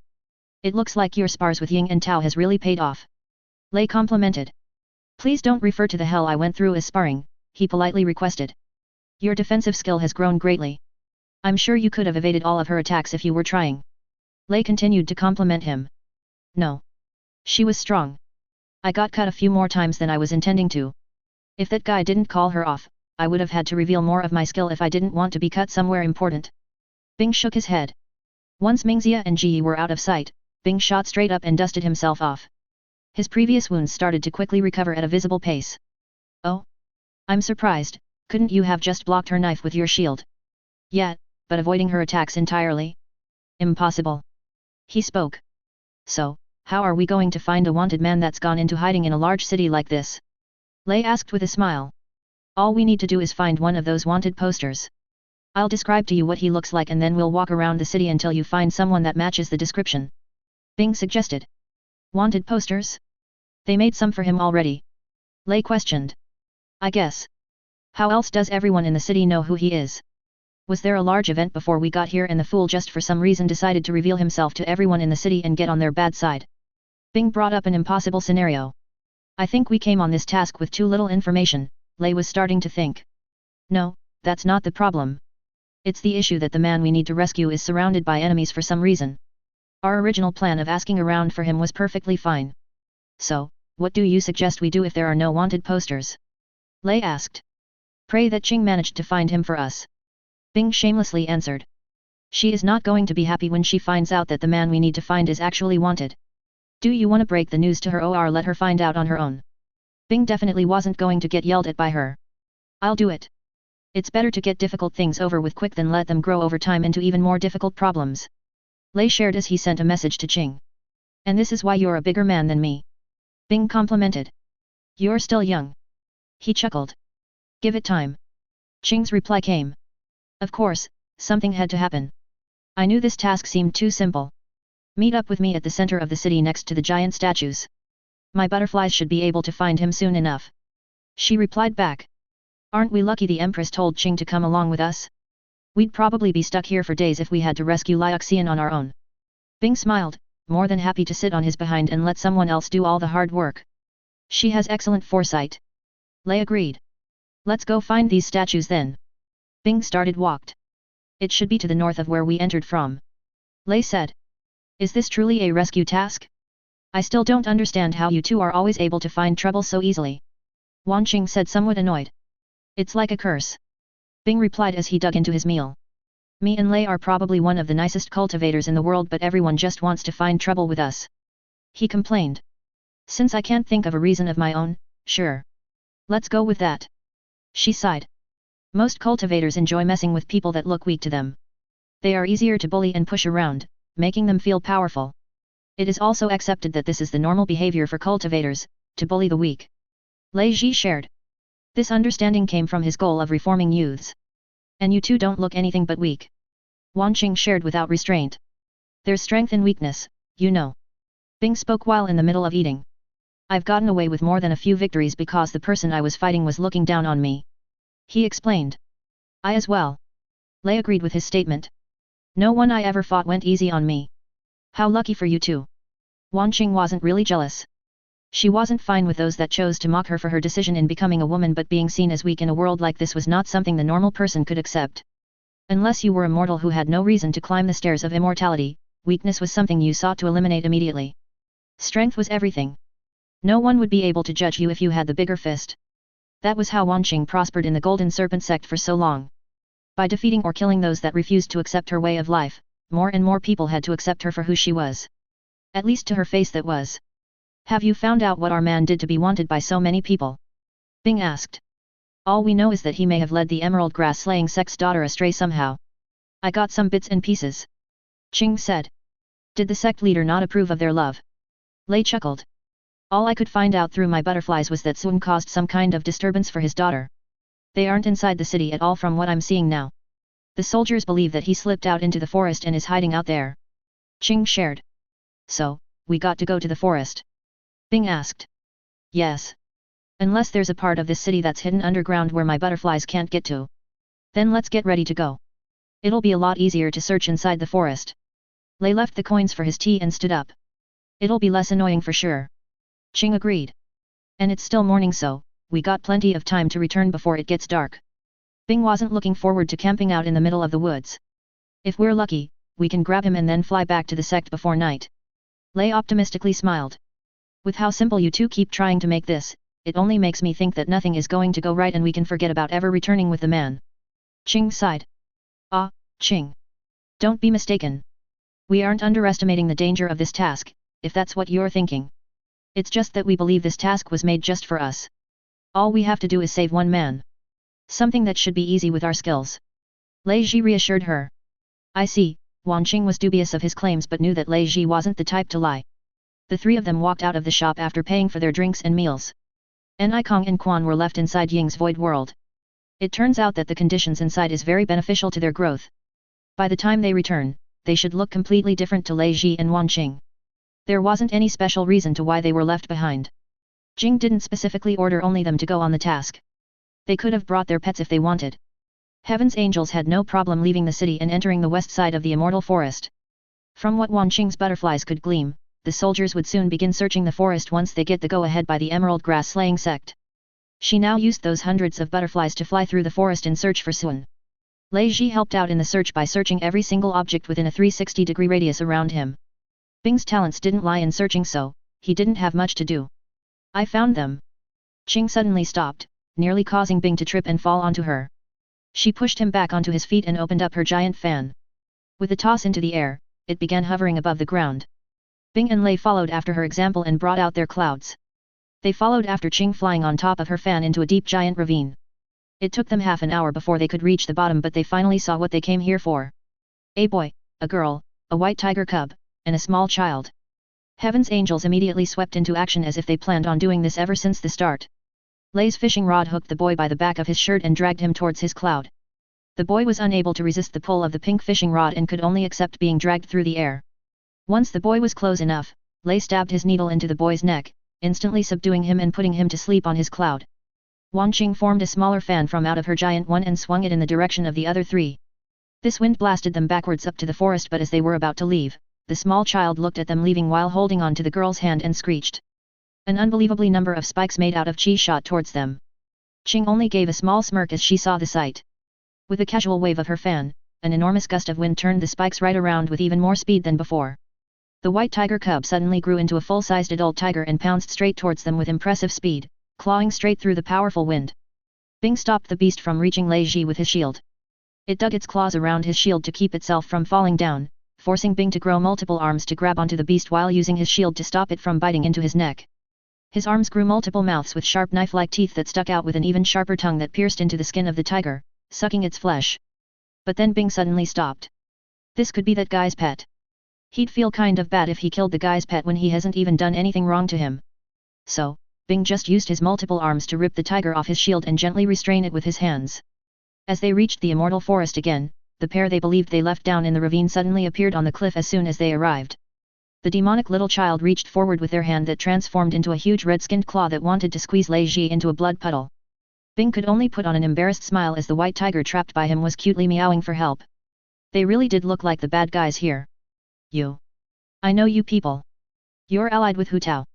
Mei Li shouted. Being known for our relationship with Hu Tao can't be good, Bing groaned. He is very problematic. Lei could only helplessly smile as well while having his cloud fly straight down to dodge the claw. What of it? Wan Qing arrogantly asked. Despicable villains like yourselves deserve to be killed. How could you call yourselves human by allying with that scum? Don't you feel any shame? She berated. Listen. We're not going to hurt your little boyfriend. All we're going to do is bring him back to the sect. So, there's no need to try and insult us. Wan Qing spoke back. Liars. Ming Ming, kill them all. Meili ordered to the small child. Die. They screamed as a particularly foul type of qi exploded from them. Qing only rolled her eyes as she controlled the wind around them and blasted them off into the sky, leaving the duo by themselves. As they flew above the clouds, they suddenly met with a strange figure floating ahead of them. They couldn't see if it was a man or woman from this distance, but they could feel a terrifying aura from them. All three of the angels stopped dead in their tracks. Only earthly immortals can fly, Bing muttered. This boy can't possibly have an earthly immortal after his life, can he? Lei Ji questioned. Of course, it's not an earthly immortal. It's probably some cultivator with a spirit tool that lets him fly just like us. Wan Qing scoffed. But, on the slight chance that it is an earthly immortal, prepare to rip that talisman that Jing gave us. She advised as they slowly started to fly backwards and in a completely different direction from the man. Ah! Don't try and leave just yet, children. I don't look that scary, do I? The figure in the distance suddenly arrived right in front of them.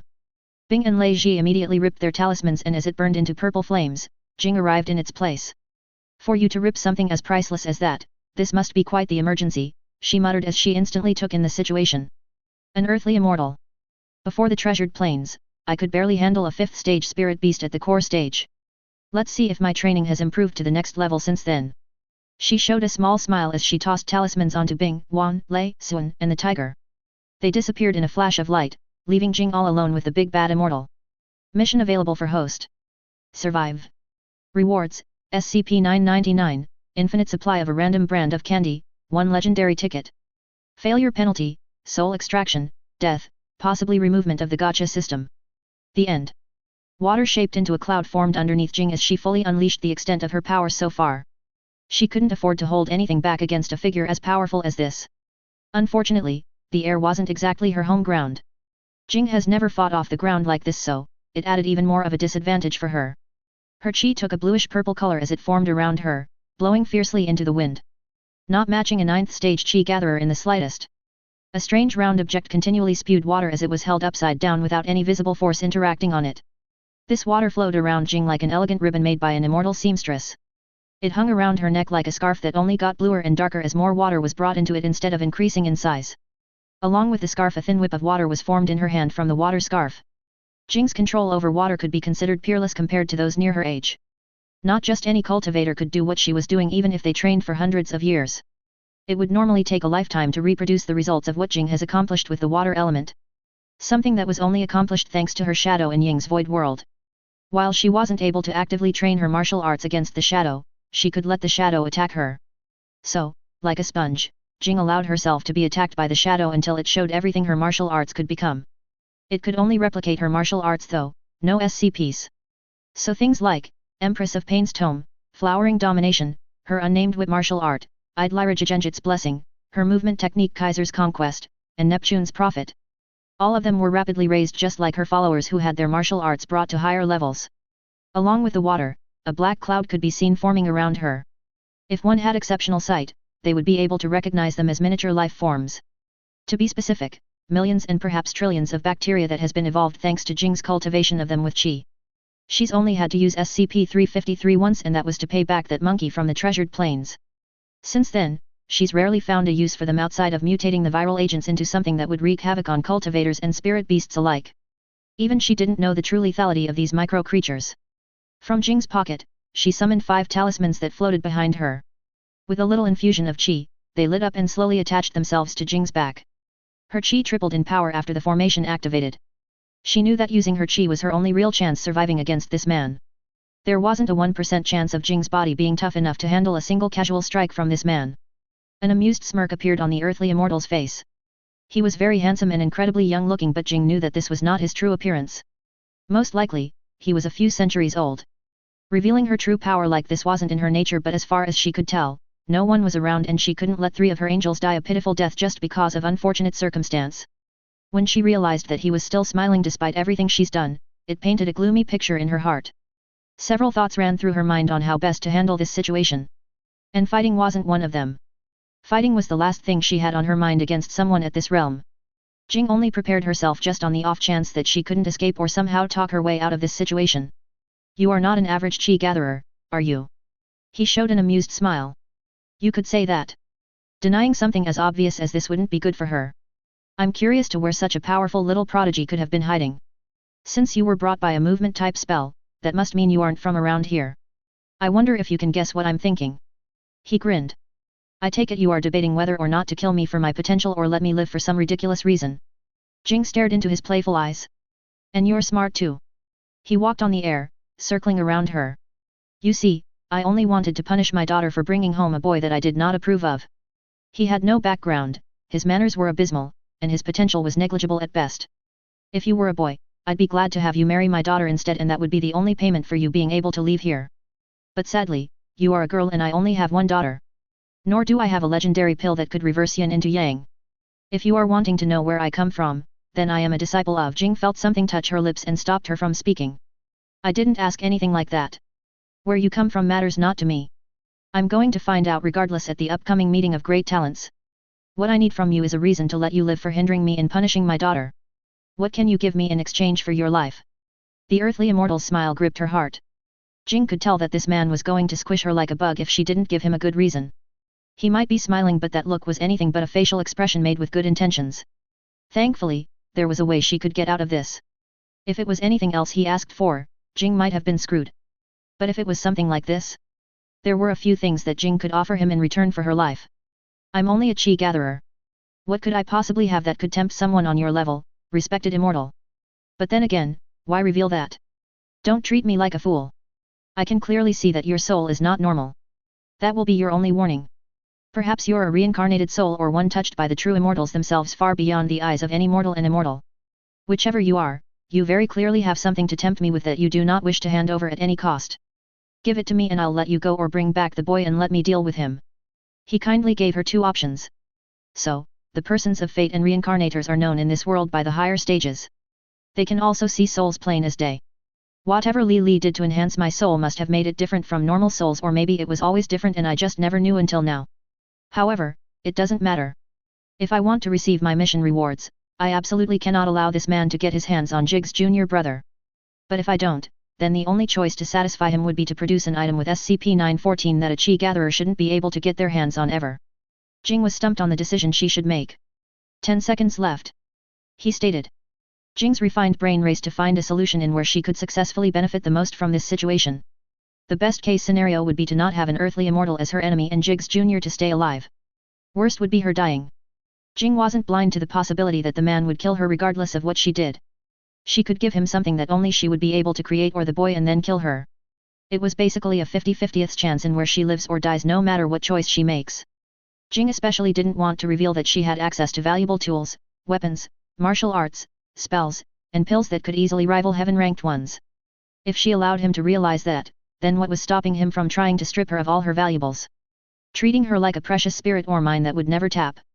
There was also no certainty that teleporting as far away as possible would work either. Could a simple teleportation spell really deal with an earthly immortal? Jing didn't want to ruin any chances of getting out of this on top if she could. If there was a way to survive, save the boy, and not get on this guy's bad side, then that was the path she wanted to create. But she simply didn't have enough information on this man or the power to cause that situation to happen. It looks like there was only one path she could take. I'll bring the boy. Give me a moment. Jing spoke as she suddenly left. She felt something latch onto her chi before she left and instantly understood that this invisible chi string connected her to the earthly immortal. He would be able to find her in seconds if he wanted, and she didn't want to risk messing with it and angering the man. Jing picked up the unconscious Sun Liuxian and then teleported back far into the sky above the immortal forest outside Emerald City. She allowed his body to float over to the immortal. He gladly took the boy and ended him in his sleep. His heart was crushed from the inside, and the earthly immortal dropped his body into the woods for the spirit beasts to devour. Jing could see the pop-up for the failure of her mission. It was a shame that she couldn't get whatever SCP-682 was, or the soul-refining orb and banner of death. But her secrets were far more important. As her attention was momentarily taken away, the earthly immortal began walking away. Mission failed. You failed to prevent Jig's junior brother from dying a horrible untimely death. Reduced luck in next 5 gacha spins. Only for Jing to suddenly feel a grip on her entire body and soul that was slowly being squeezed. She used all the available power in her body to resist against it. Her resistance didn't even last a second against the strength of an earthly immortal. Someone only 2 major stages before the final cultivation realm.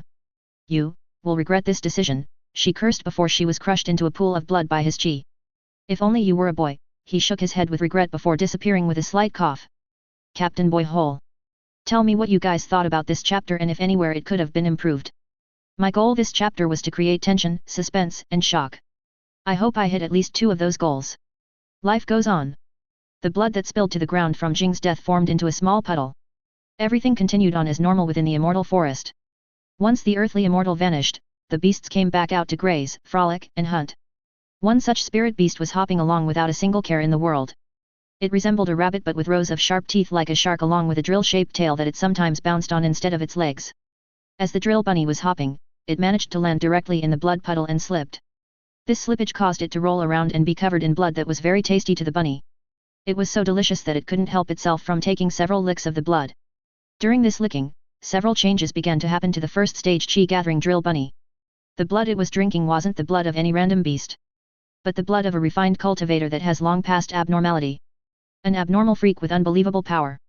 It squeaked out in horrific pain as its body began to forcibly transform. The first change to happen was to its drill-shaped fluffy tail. Normally when a drill bunny climbs through the cultivation realms, its tail would become sharper, harder, and be used as another appendage to defend itself against predators or tear its prey apart to feast. But with this drill bunny, it skipped that evolutionary path entirely as its tail was strong enough to contend with core preparation stage spirit beasts already and far bigger and longer. Right now, its tail was more than 3 times its own body weight in size.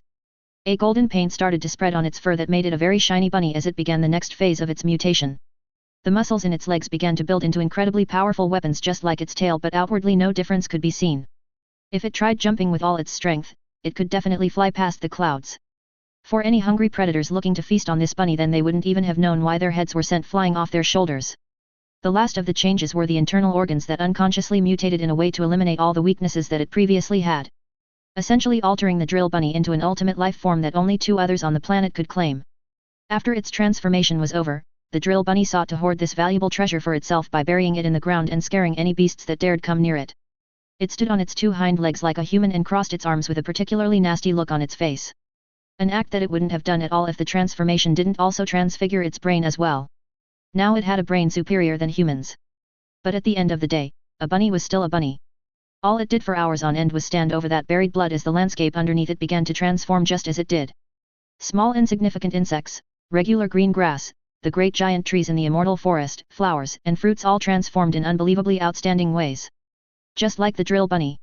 The insects grew to the size of elephants and tigers only to be killed and devoured by the drill bunny before they could complete their transformations. Grass turned a golden glint just like the rabbit and gave off an exceptional amount of chi along with the trees that began to suddenly grow even taller and higher while sprouting strange blue fruits that held concentrated amounts of water chi inside them. There were too many flowers to count about how many of them changed from blood being buried into the soil. Grr! Drill rabbit growled at the incoming first stage chi consolidation spiked bear sniffing around its territory. It paid no mind to the small creature and continued to sniff around. This only angered the small shiny bunny. The drill bunny strolled right over to the bear and starting squeaking in its face, telling it to leave its territory immediately or else. As an apex predator, of course the spiked bear wouldn't listen to the crazed mumbling of a snack that just presented itself to it. It struck with deceptive quickness and attempted to tear the animal to pieces with its teeth. Unfortunately, this wasn't how things played out at all. The drill bunny drove both of its hind legs into the bear's face and nearly took its head off from the power contained in those legs. For daring to act so confident in its territory, the drill bunny felt that this intruder got off too lenient. He hopped over and began feasting on the disabled spirit beast that couldn't even wiggle its front paw. It could only softly growl and murmur as it was eaten alive. This situation played out the same way over time until one day, everything changed. The blood puddle buried in Drill's den started to rapidly expand on its own. Drill hurriedly ran out of his home and looked at the situation from afar in curiosity and slight fear. He was seemingly dressed in human-like clothes and holding a small sharpened stick with his front paw while watching. His home was completely flooded out as the blood began to shape itself upward. Watching in its entirety, Drill didn't miss a thing as his treasured blood pool suddenly turned itself into a naked human. Once their bones, flesh, hair, and organs all formed, he sniffed at their feet. Realizing that the blood he coveted like a long-lost lover was now inside this human, he was conflicted on what to do. This human was far stronger than him. He wouldn't stand a chance against them even with his transformed body. Maybe they wouldn't mind if he followed them around for a little while. For a taste of their blood every now and then. Jing took in her surroundings and remembered what happened as her memories came flowing in from her soul. Her new brain filled with completely different brain cells from her old ones were being flooded with memories since she's woken up in this world. An intense uncontrollable rage and fury screamed within her heart at remembering her death. If she didn't refine herself to be able to regenerate from a single drop of blood, then it would have been all over. Just like that. She wanted to shout, yell, and curse at the heavens but calmed herself. Her revenge has already taken place. Jing didn't just give Jig's younger brother to the immortal for free. She added along a few trillion little friends along with him that just so happened to pass on to the man that tried to kill her. The next few months, he would find his vitality continually being drained day by day without any explanation or cure to save him. Except for Jing, the only person in the world capable of dealing with those viral agents made for the sole purpose of causing unrepairable damage to beings that cultivate. Maybe in the next few months, Jing would suddenly pop in to explain his situation to him in a way that no famous doctor could. And maybe she would request a few things from him before saving his life at the cost of his eternal servitude. I wonder just how far I'll be able to raise Empress of Pain's tome by torturing an earthly immortal. A lustful blush painted her face with an aura of undeniable coldness radiating around her. Squeak, Jing looked down and noticed a funny-looking rabbit below her. It was shivering in fright while looking up at her. This spirit beast. Why did she feel a connection to it? No, wait. Why did she feel connected to this entire part of the forest? Did something happen while she was recovering? Jing only knew that suddenly everything went dark and then she was taken to that mysterious place and wasn't able to leave for quite some time. That place she was taken to after refining herself for the first time and when that parasite tried to take over her. You did something to my remains, didn't you? Jing crouched down and asked the drill bunny. It nodded its head while looking incredibly guilty and afraid. Tell me. Its intelligence didn't match its realm. She needed to know why this was and if she was the sole cause of it. It bit into its hand and had its blood drip down onto the dirt. Then it pointed at her and the blood before licking it up. So that's how you turned into this. What about all of this? She gestured to the abundant greenery around them. The bunny let its blood flow to the ground once more, but instead of licking it this time, it began to drill into the ground with its rotating tail and buried it with its feet afterwards. I see. I can feel that you wish to come with me, but what use would you bring to me? She grinned. Jing watched as the silly little rabbit started striking out with his stick spear. It was amusing to watch seeing it try so hard to impress her. She shrugged and gave the little rabbit permission to follow her by her side. It happily bounced around after she gave her approval and stuck to her like a child that dearly missed their parents who were away all day. Before she returned to the Golden Serpent sect, Jing placed several formations around the area. She planned to return at a later date. This was an interesting discovery that she never would have found out on her own. Jing knew of what she could and couldn't do with her refined body, but she did not know that her refined body had uses in other ways. Perhaps she was a treasure on her own even without SCP-914. Mission completed. You have survived against an opponent because he underestimated you. Rewards, SCP-999, infinite supply of a random brand of candy, 1 legendary ticket. Host has received SCP-871.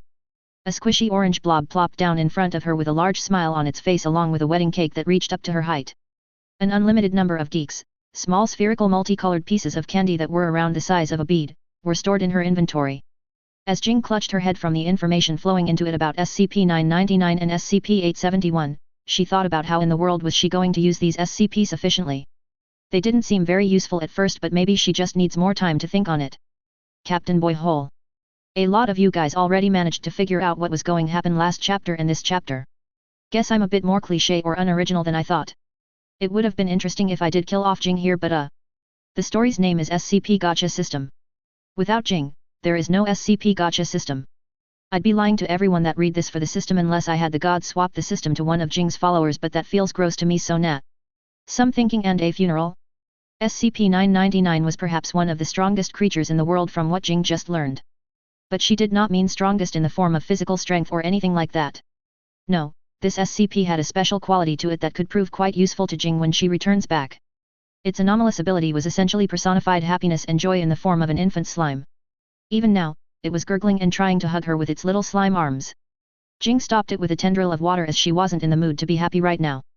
Through touch, SCP-999 was able to bring delight and jubilation to anyone.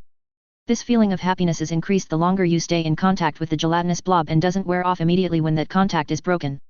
Jing already knew of a situation in where she could use these effects to her advantage, but first, there were a few things she had to test first with this thing.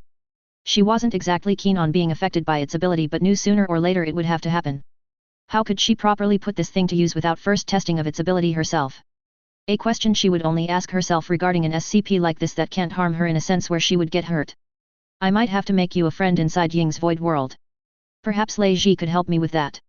She muttered as SCP-999 crawled over to Drill and hugged him. A strange look on his face appeared as he began to start squeaking. This squeaking soon turned into a full-blown rabbit laughter and maybe some pleading as well.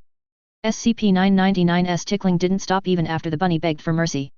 It was only when he looked towards Jing that she gave him a helping hand, as he soon passed out with a wide smile on his face after catching his breath.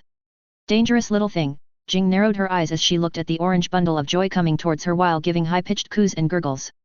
Just like before, she captured it with water before it could physically touch her. The next one was SCP-871. A food-related SCP that had the potential to engulf and destroy worlds. On paper, once its anomalous ability was read out, a person's first thoughts wouldn't lead to an outcome like that. But Jing saw through the simplicity of it. This cake, when consumed by a human or humans, would be replaced approximately 24 hours afterwards with a similar cake. It appears on any flat surfaces near the area where the last cake was eaten. Now here's where things began to get interesting. If an instance of SCP-871 was damaged through other means, including being devoured by beasts, then it will be replaced instantaneously. While any cake not consumed, will create a new cake after 24 hours with the same anomalous properties as the original cake. Creating 2 self-replicating cakes, and if these 2 aren't eaten they would make 2 more replicating cakes, creating 4 in total. That 4 would turn into 8, 8 to 16 and so forth. And from there, you can see how things could get out of hand very quickly if a large number of these cakes weren't eaten with 10% of the instance's mass left before 24 hours were up. Jing had some thoughts on what to do with this SCP. It would be her first step in expanding outside the sect and inside. She could get started now while she was still just a disciple, and then when she becomes sect leader, that was when she would share her business with the world at large. Something that would only be possible if her business was worth it. And for that, Jing had no doubts on the potential of her future products. With SCP-914, what part of the market at large couldn't she completely dominate? SCP-871 was just an interesting direction to start with. Jing took out her mask and placed it on SCP-999. "Can you turn into a fly?" she asked. He didn't do it and managed to shock Jing with a brief moment of excitement as its pseudopod slightly rubbed the back of her hand. The sudden spike of positive emotions surprised Jing as she quickly pulled back her hand. Considering the danger of the thing, Jing no longer wanted to test it anymore. Not being in control of her emotions was something she was hesitant to admit, but it was one of her fears. This thing being able to make her feel whatever it wanted was like handing control of her emotions over to it. An infant that knew of nothing but trying to bring happiness to others, eating sweets, and being kind. It frightened her, but she refused to let her fear control her actions. She would just save the testing for the future. When she wasn't afraid of the power of SCP-999. Jing wasn't so childish that she couldn't admit her true feelings to herself. Out of all the SCPs she summoned so far, this one was the scariest by far. Her inner thoughts and emotions were everything to her. And to have this thing violate that by forcefully making her feel a certain way? No thank you. I guess I better get back now. See what I missed while I was gone. Jing muttered to herself. She grabbed SCP-999, SCP-871, and drilled before teleporting away with a talisman. Quite a few things have happened since Jing went missing at the sect. The grand tournament was coming up in a few days and everyone was preparing themselves for it. Many of Jing's acquaintances have been going on with their own lives while wondering what the hell has happened to her. Inside Ying's void world, frequent arguments rang out during the time she was missing. "So, you just left her alone to face an earthly immortal?" Hu Tao shouted. "We didn't leave her. She teleported us away. You can't try and pin the blame of us when we had nothing to with it. All we did was what we were told by Bleep herself." Wan Qing yelled back. "Then why didn't you go after her? And do what? Die pointlessly? Even if all of us teamed up together, none of us would stand a chance against an earthly immortal even with the gifts Bleep gave us." "She's right, Hu Tao." Ying agreed. "An earthly immortal is just too far out of our league to take on." Bing added. "So, none of you even went to search for her corpse, huh? Fine. I'll go on my own then. Fuck you pussies." Hu Tao put up the middle finger and was about to exit the void world before a little bird landed on his shoulder. "My mother is still alive." Li Li linked to his soul and communicated. "What? How do you know?" he asked, shocked. "I can still feel her soul out there, but that's the only thing I can sense." Li Li may have seemed calm on the outside, but he was anxious beyond belief. "Let's go find her and bring her soul back then." Hu Tao grinned. "Let's." His foot tapped repeatedly on Hu Tao's shoulder. "Wait. I'll come with." Wan Qing stopped him, feeling somewhat responsible even though everything that happened wasn't her fault at all. "Me too." Ying and Lei offered at the same time. They felt sad for Li Li. "The Empress does deserve a proper burial for all she's done for us." Bing muttered. Ying let them out of the void world and then began traveling out of the sect. Wan Qing led the way until Li Li took over when they reached the ravine. Nobody but him could see or sense souls. Li Li led them straight to his mother's soul. Upon reaching the blood puddle, a hazy figure in the form of Jing appeared above it. It stood hovering in the air without any particular emotion on its face. It turned when Li Li neared and stared him in the eyes. Mommy, tears came flowing down his eyes. His anxiety, fear, and sadness caught up to him. He was worried without belief after hearing what happened and seeing that she hasn't come home in several days. Son. Li Li immediately tried pulling on her soul and bringing it inside his soul palace, but she resisted. Stop. I am fine. Me being a ghost is only temporary. She reassured him. What do you mean? The dead can't come back to life. As a child given enhanced intelligence and remarkable abilities, of course he would play around with souls and living beings for fun. He knew the things that souls could and couldn't do. I will recover back to my original form. That puddle of blood you see now will turn back into my original body. You are the same way as me. When I refined you, there were only slight differences I made because you were a bird. But both of us are essentially immortal. We do not age past our prime, we cannot take fatal injuries to our bodies, and we can regenerate from nearly any wound. The only vulnerability we have is our souls. I cannot refine souls as they aren't objects, I can interact with SCP-914. She shared with him. So, you're going to be fine. Snot dripped down his nose as he tried to sniff it back up. Li Li, wipe your tears and get that snot off your beak. I'm going to be fine. I'll see you all when I'm back in my normal form. It won't be that long, I think. She gave a gentle smile and tried massaged his feathers. Oh, and make sure to tell them I'll be fine. It looks like Hu Tao is planning to make a giant tombstone in memory of me. I still have quite a few things to do before I plan to die after all. She floated back over to her blood puddle. Stop. My mom's not dead yet. Li Li connected their souls. The bird can talk. Runt and Ji exclaimed. Ever since Hu Tao's journey to Dragon City, the two of them found themselves a part of his badass angels. I don't know how the hell that crazy bitch is still alive when she's nothing but a pool of blood on the ground, but hey. What can't she do? Hu Tao happily exclaimed as he stopped digging the ground in preparation for the funeral. Bleep is still alive. Wan Qing crouched over the puddle and stared into it to see if she could glean anything about it. Her soul said she'll recover from this. She just needs time. Li Li said with joy, his face still a mess. Then that's good news for us. Ying cleaned up Li Li's face. If something like this isn't enough to take her out, then it looks like we're set for becoming the strongest faction in the section. She added. She could be sealed in a formation. Bing brought up. No, she's not invincible. If someone targets her soul, she's just as helpless as anyone else. Li Li supported. Okay. She's not unbeatable. But still, pretty close, hey. So this bleep person, who is she? Ji asked in a quiet voice. A little bit freaked out that the name they're saying isn't coming out properly despite she seeing their lips say the name. The woman I love with all my heart. Hu Tao answered without shame. This caused several emotions to rise within Ji. The boss has a girlfriend. Runt exclaimed. No. He's just in love with her. Ying clarified. Oh. Both Runt and Ji responded. It's only a matter of time before that crazy girl falls for me. Hu Tao confidently boasted. I thought you only liked people with nice behinds. Bing blurted. That's different, Fetus. This is true love. Not that shallow shit. I don't want to just fuck Bleep's brains out, I want to spend the rest of my life with the psycho bitch. He laid his heart bare, only to receive a kick from Li Li that sent him flying through multiple trees. My mother requested I stopped you from talking. Li Li explained his behavior. Still love you, babe. Hu Tao groaned as he soon passed out. Ha! How unfortunate can I be to fall in love with someone that already has another person in his heart, Ji sighed with all her heart. I don't see how you could fall in love with that thing in the first place. Ying scoffed with an agreement nod by Qing. Neither do I, she went over and lifted up the knocked out Hu Tao over her shoulder. Should we begin heading back? Lei Ji spoke up after staring intently at Jing's blood since they got here. Yep.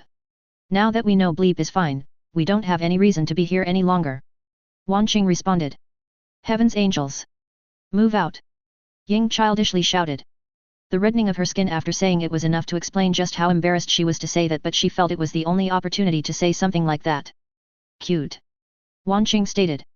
Ah, youth is nice. Lei smiled. Let's get a move on then, angels. Bing chuckled. CaptainBoyHole. For those that may have gotten confused by how I had Jing alive in the first part but then dead in the second one, it's just a backwards time skip. I wanted to show the angels' reaction to Jing's death, but now that I reread, maybe I could have done more to highlight their reactions. Got more in-depth and personal about each of the angels' feelings on Jing's death. I might definitely need to rewrite this chapter in the future now that I'm writing this. Wan Qing vs Kun Lao. Part 2. Do you remember me? Wan asked. It was finally time for her to deal with the heart demon plaguing her since she joined Jing. Kun Lao was finally at the stage where it wouldn't be considered bullying if she fought him. Now she could get her revenge for the time he almost killed her. And she didn't plan to hold anything back. One of them were going to die today. If you have business with me, I'm not interested. He tried blowing her off. I challenge you Kun Lao. To a life or death duel. She loudly announced. His eyes narrowed in hostility at her words. If you refuse to show, I will finish the job this time and make sure to kill your little girlfriend. And with that, Wan turned and left to go to the dueling ring. There's no need for that. I'll just take care of you here. Kun Lao appeared just behind Wan Qing with his sword. His blade swung to remove her head from her shoulders. No one watching the interaction between the two could have expected such an outcome. They were about to go and spread news of the duel around for everyone to know, but they didn't even get the chance to. Kun Lao attempted to murder Wan with a surprise attack. Despicable. Coward. Lao. Do you even know what respect is?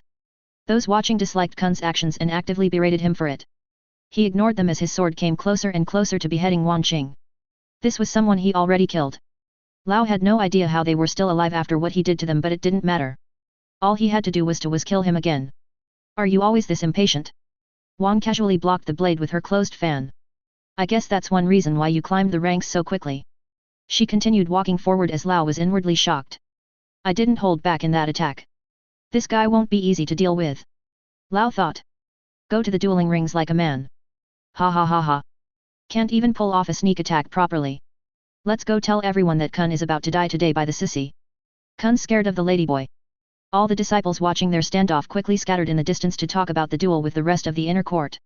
Lao momentarily thought of silencing them all with a few quick strokes of his sword, but knew that would be going too far. He would be harshly punished at the disciplinary hall if he senselessly killed his fellow peers just because he didn't want them talking. It looks like he had no choice but to take on that guy and kill him in the ring with everyone watching. And he wasn't going to be an easy opponent to face either. Just from that one clash from before, Lao could tell that he was strong. A flimsy-looking fan like that being able to stop his Earth-rank spirit weapon?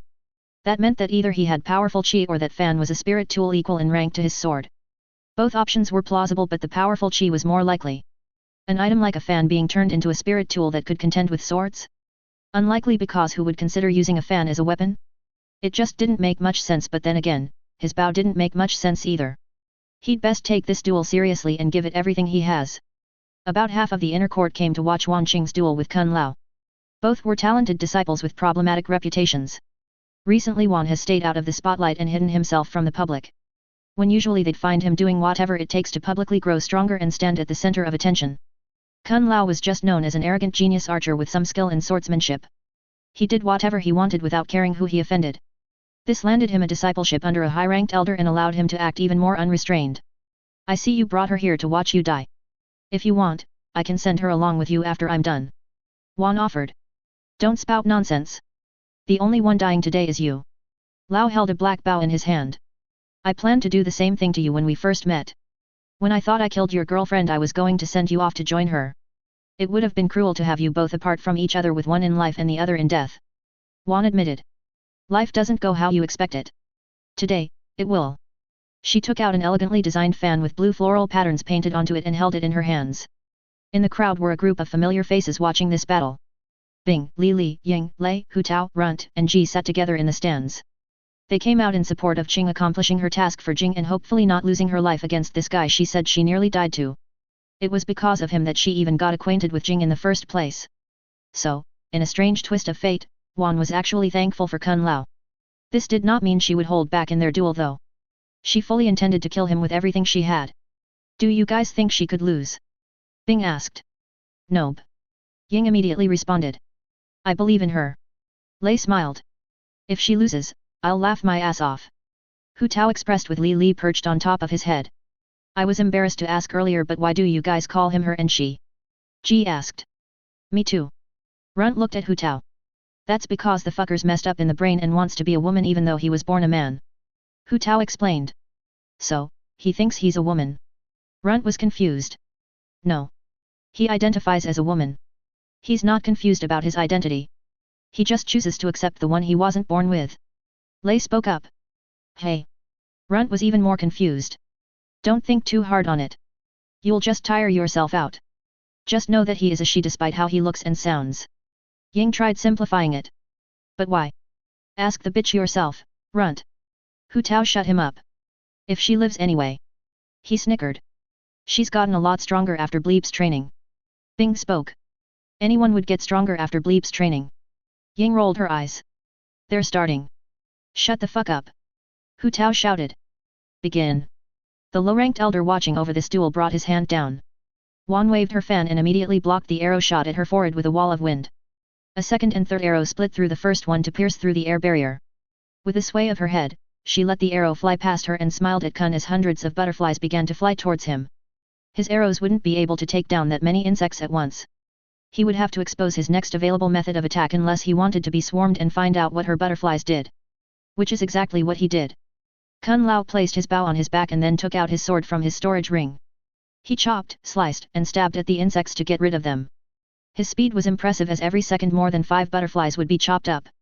If he was allowed to continue then taking care of the butterflies would prove no issue at all. Ni Kong. Show him the results of your training. Wan Qing confidently smiled.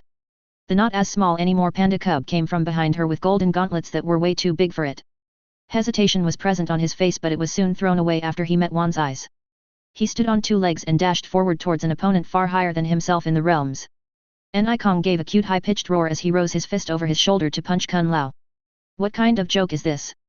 Kun questioned as he prepared to strike down the spirit beast with a single stab.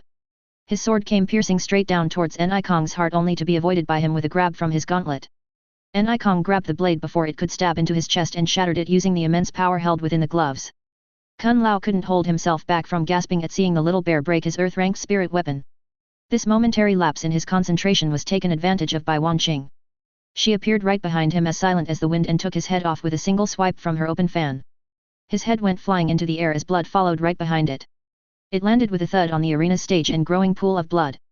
A scream was heard from the stands while everyone else was speechless. It was over? Just like that? Already? The duel only took a few moments. I'll kill you. Dai Yu leapt from the stands with her sword aimed to pierce Wan Qing from behind. Still just as stupid, Wan muttered as Ni Kong took care of it for her. Ni Kong appeared above Dai Yu and slammed his giant metal glove into her back. Her back arched like a bent sword and snapped when they crashed into the ground.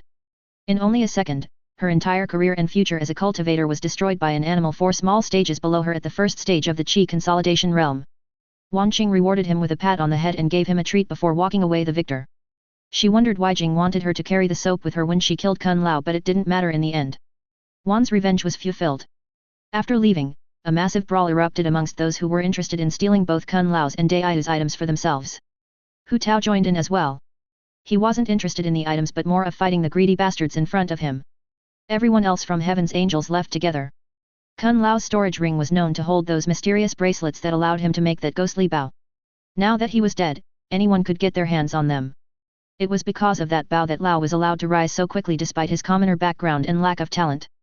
Dai Yu was just easy pickings. As far as they knew, you couldn't become a cultivator with a broken spine. So, she wouldn't need the items on her person or in her storage ring anymore. The low-ranked elder left after seeing to the end of the duel. He did nothing to stop the disciples nor was he interested in doing so. In this sect, it was basically survival of the fittest. There was no mercy spared for the weak. CaptainBoyHole. This takes place during Jing's death. The return. Mission completed. Host has taken over the outer court through the superior strength of the host's followers. Rewards, 3 epic tickets, Soul Lantern, restriction on Qi Gathering Realm has been unlocked. Mission completed.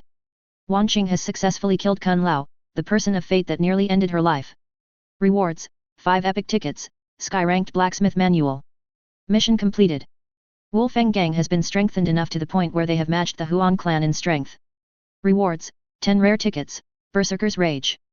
Mission available for host. Take over the inner court through numbers of supports, superior strength, or influence. Rewards, 1 legendary ticket, Coffin of Undying, restriction on Qi consolidation realm will be unlocked. Jing was more than happy to accept all those fantastic mission rewards upon returning to the sect. She planned to use the tickets later on tonight as right now, there were a few things she had to accomplish. Especially one that required her immediate attention by the end of the day. Or she would find herself being locked out of her system possibly forever. At the moment, Jing was patiently waiting inside Jig's home with Li Li. You see, he was one of the reasons why Jing had died in the first place. A question that came to her was if Jig or his master knew if Sun Liuxian got on the bad side of someone at the earthly immortal stage. And if so, Did Jig willingly refuse to tell her this information? Was it his plan or his master's plan to try and get rid of her this way? Questions upon questions but no answers. Jing already prepared herself to kill him if he did know. The house was placed with several formations just waiting to be activated on Jing's command. She was sure someone as talented as Jig would be able to force his way out but not without some suffering. He would have to suffer through terrible physical, mental, and spiritual pain before he could free himself. Jing expected by the end of it, he would be completely drained of energy and his life would be ripe for the taking.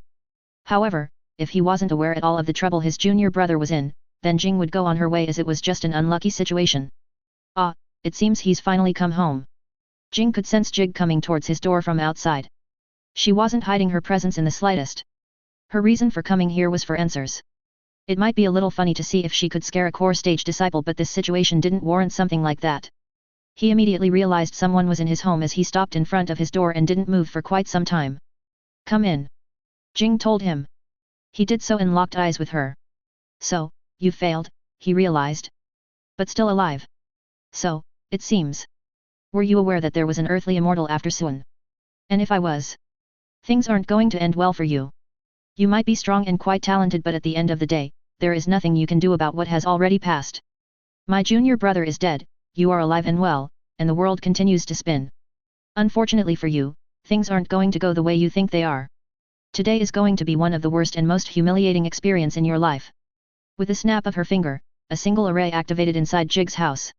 The corners of the house brightened up and Jig immediately realized what was going on. He still had the same casual smile he always had as ethereal chains shot out to grab him. Jig seemed overall amused by the situation and that smirk of his reminded Jing of the earthly immortal from before.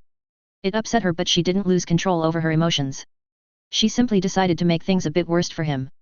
Jing took out one of the geeks from her inventory and kicked it towards Jig who happily let the chains wrap around his body. A mistake he would very soon start to regret. Something that Jing would make sure that he suffers for by not giving him the chance to escape without a little pain. The geek was coated in chi before being launched to ensure that it didn't completely shatter into pieces from her kick. It was just a normal piece of candy after all. Once the chains wrapped around himself, Jig felt a powerful drain on his chi. This drain was too significant and would quickly empty him out if he let the chains continue to stay on his person. How did a chi gatherer create such a powerful spell? The time, resources, and skill needed to craft a talisman on this level isn't something that should be possible for a chi gatherer. To remove the chains, Jig gathered up as much chi as he could and released it outward, shattering the chains. A strange small object hit his forehead after dealing with the chains and left a bloody wound from the impact. His smile turned into a confused scowl. I'm no longer just a chi gatherer anymore. Jing's body was overflowing with chi, revealing that she was now a 9th stage chi consolidator. Now that her restriction from the system was lifted, she could easily blow through the stages with as much chi as she has. Jing was in the chi gathering stage for quite a while. Far longer than someone with her talent should have been. It would take her some time to understand her new limits after increasing her power this rapidly but she had several plans that could distract her as she gets used to it. This changes nothing, you understand. He pulled out his sword and leaped straight at her. The next formation activated upon the destruction of the first and before he could reach Jing, a fist made of the world's chi took the blow for Jing by directly clashing with Jig's sword. He seemed surprised by the strength of the array's fist but the true surprise was just beginning. Several more flying fists began rushing towards Jig from out of nowhere. At his stage, responding to them all was more of a chore than any danger. That would be the current situation, if Jing wasn't kicking several pieces of candy at him that carried enough force to break bones at the speed they were flying at. This constant onslaught on multiple fronts proved to be even too much for a core stage cultivator. He suffered multiple hits that were painful but weren't life-threatening. Eventually, the small pains started building up and his patience was getting tested. Jig started to ignore the fists of chi and focused everything he had on killing Jing. She only smiled in response to this simple line of thinking. More and more injuries started piling upon his body from Jing's formation. But then a smile soon formed on his face once he made it a certain distance towards Jing. He stood directly in her face with blood leaking from his mouth and many bruises all over his body. Jing watched with vivid interest at what he was planning while taking all those hits. Sword domain. His chi expanded outwardly into a bubble that formed around both himself and Jing. It was as if the world itself shifted and changed to his desires as the flying fists could no longer touch him inside here. They were sliced to nothingness upon contact with the dome of chi. At first, it was only a couple of swords materializing around them, each one a copy of his standard long sword. As seconds went by, those few became many and that many turned into several. Jing was very interested in what this technique was. She didn't feel as if she was capable of breaking through this dome unless she used a majority of her chi or some special spirit tool. Teleporting away didn't seem to be an option either, as something about it was blocking the transfer of chi from going anywhere but the inside of this bubble. A martial art that forced the opponent into taking you on while they changed the surroundings into an advantage for them? This was very powerful. Confused, aren't you? Someone of your stage wouldn't learn anything about this until you reached my stage. Only core stage cultivators and higher can form chi domains, with it becoming more powerful and expansive as you climb through the stages. You might be wondering why I'm sharing this with you, but the dead tell no tales. Jig smirked before sending all the swords flying at Jing. Thank you for telling me this. You see, it's very hard to acquire information on my own. There are no real books of any kind anywhere inside this place. Nothing about chi, souls, the cultivation stages, how this sect came to be, the important figures in the sect, how it's run, how many disciples are accepted when recruiting new disciples, how often disciples are killed inside the sect, how often they are killed outside the sect. It's just all very annoying. At the library, there is only martial arts. I was wondering who was documenting the history, growth, and everything else about the Golden Serpent sect, but it seems that no one does. Perhaps in a few thousand years, no one would ever even know this sect existed. Jing shared her frustration as the sword skewered her and Li like pincushions. What is this? Jig exclaimed. Water flowed from their bodies as if they were made up of nothing but water. She gave him a smile before turning completely into water and flying straight at him. No. That's impossible. Only a cultivator at the 9th stage of the chi transformation realm can completely turn their body into the natural state of their chi. I don't believe it. Jig controlled the infinitely spawning swords into slicing the large puddle of water apart. This did little to stop its aggressive momentum. Once separated, it simply expanded, remerged, and grew larger than before. The strain of keeping his chi domain up was beginning to show as his muscles were being strained and his chi was being used up. A sweet laugh filled with ridicule and amusement soon filled the small home.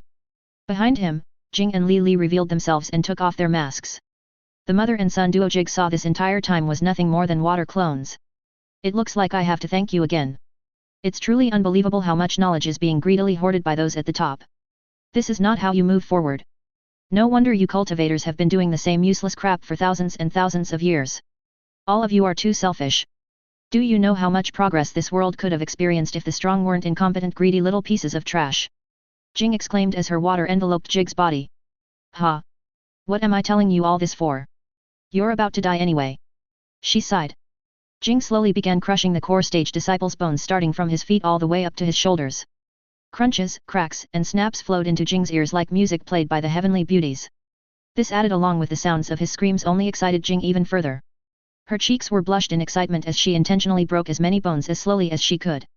By this point, Jig's chi domain was already undone and Jing no longer had a use for the rest of the arrays she planted for if he got past the first two. Spare me. Tears flowed down his cheeks as he looked towards Jing. If he understood just how much elation he was bringing to Jing with the distraught and pathetic look on his handsome face, he probably would have a different expression on his face right now. The fact that his life was coming to an end despite how talented and young he was. Not many people could accomplish what Jig has done.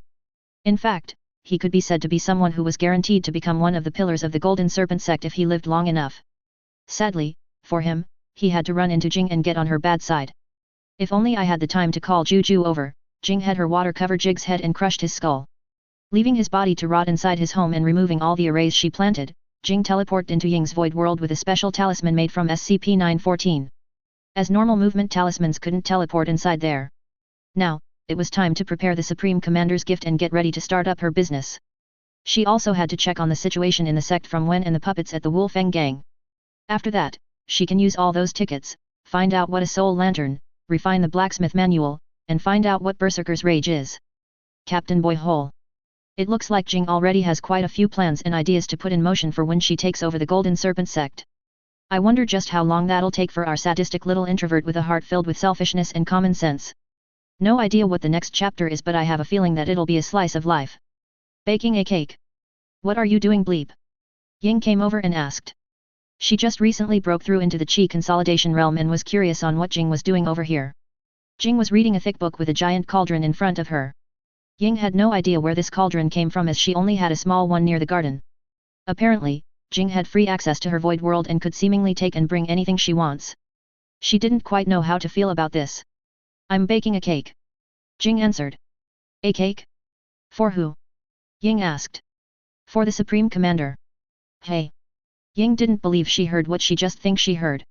It's a good thing you're here, come learn how to make cakes with me. You're learning how to refine pills, aren't you? This'll be good practice. What? Ying was completely lost, confused, and out of her element. How was making cakes going to help her learn how to refine pills better? Watch me. Jing stepped up the ladder and opened up the cauldron's lid. Hand me that cake. Jing pointed to the wedding cake. How am I supposed to? Have you already forgotten what realm you're at? Jing gave her a look. Oh, yet. Ying used her chi to grab the cake and floated it up to Jing's hands. But then she realized, couldn't Jing just have done it herself? Don't lose focus and pay attention. But don't simply just watch me, experience the art of alchemy with me. Jing grabbed several ingredients and had them float behind her. The cake was already inside the cauldron, but Ying noticed that it was being shielded by a chi barrier that prevented it from being melted by the flames.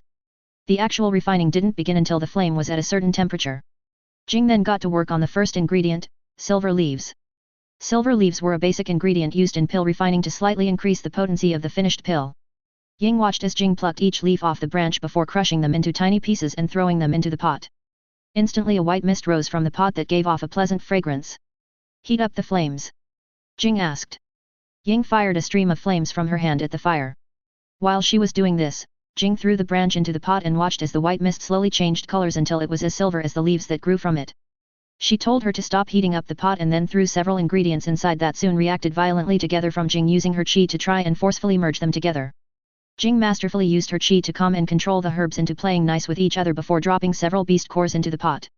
What are you doing? Ying instinctively shouted out. Even an amateur pill refiner like her knew that a beast core was an item you should never include in any recipe. The wild energy inside a beast core was too volatile and uncontrollable. It would ruin any synergy and mixture made inside the cauldron, completely messing up the pill formula and possibly injuring yourself from the explosion it would make afterwards. And just like Ying expected, a large explosion combusted from inside the pot. Jing's response to this situation was something she didn't expect at all though. Normally when something like this happens, the pill is already considered a failure. The pill refiner's next choice of action would be immediately getting a safe distance away from their pill furnace. However, Jing didn't do that at all. She stayed exactly where she was and created a barrier of chi around the top of the cauldron that fit nicely around it like a cloth, stopping any of the pill essence from escaping into the atmosphere. Something like this was only possible because it was Jing doing it. No normal cultivator has enough control and strength with their chi that they can do something like this.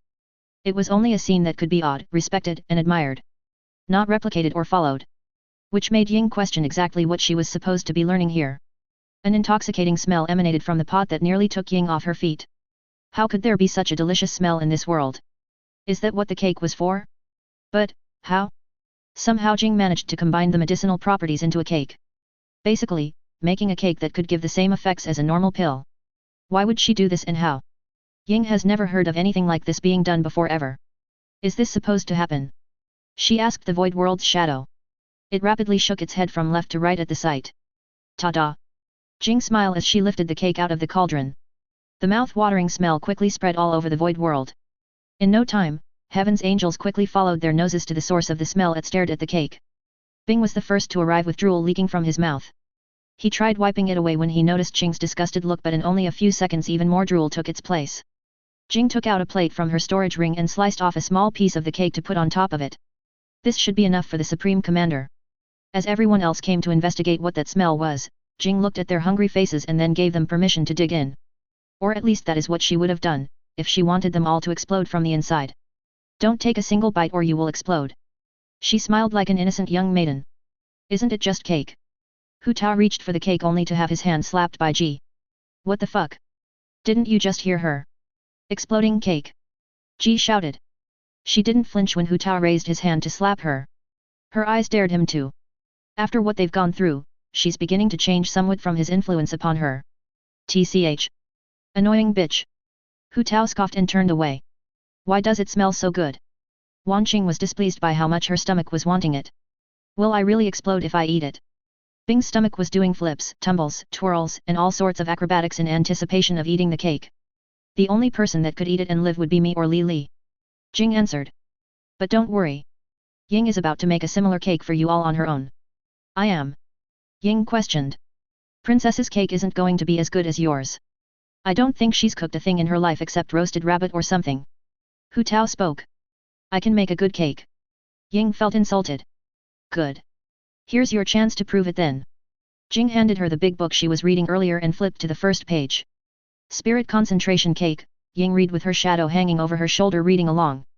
Spirit concentration cake will boost the eater's concentration, allowing them to focus on multiple things at once with relative ease, gain unbreakable concentration no matter what activity they are doing, or giving them the ability to focus their control over their chi or body.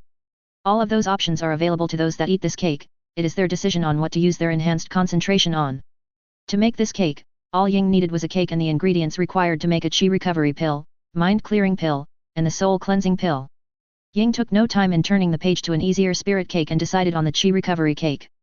Unlike the last one where it required 3 different pills that had their own specific recipes to make them, this one only needed the ingredients for a chi recovery pill and a cake. She read the instructions to how to make chi recovery cake and then looked at Jing. Where did you get this book from? Something like this had to be priceless and unheard of. Make the cake. Make the cake. Make the cake. Stop wasting time and make the cake. Hu Tao shouted.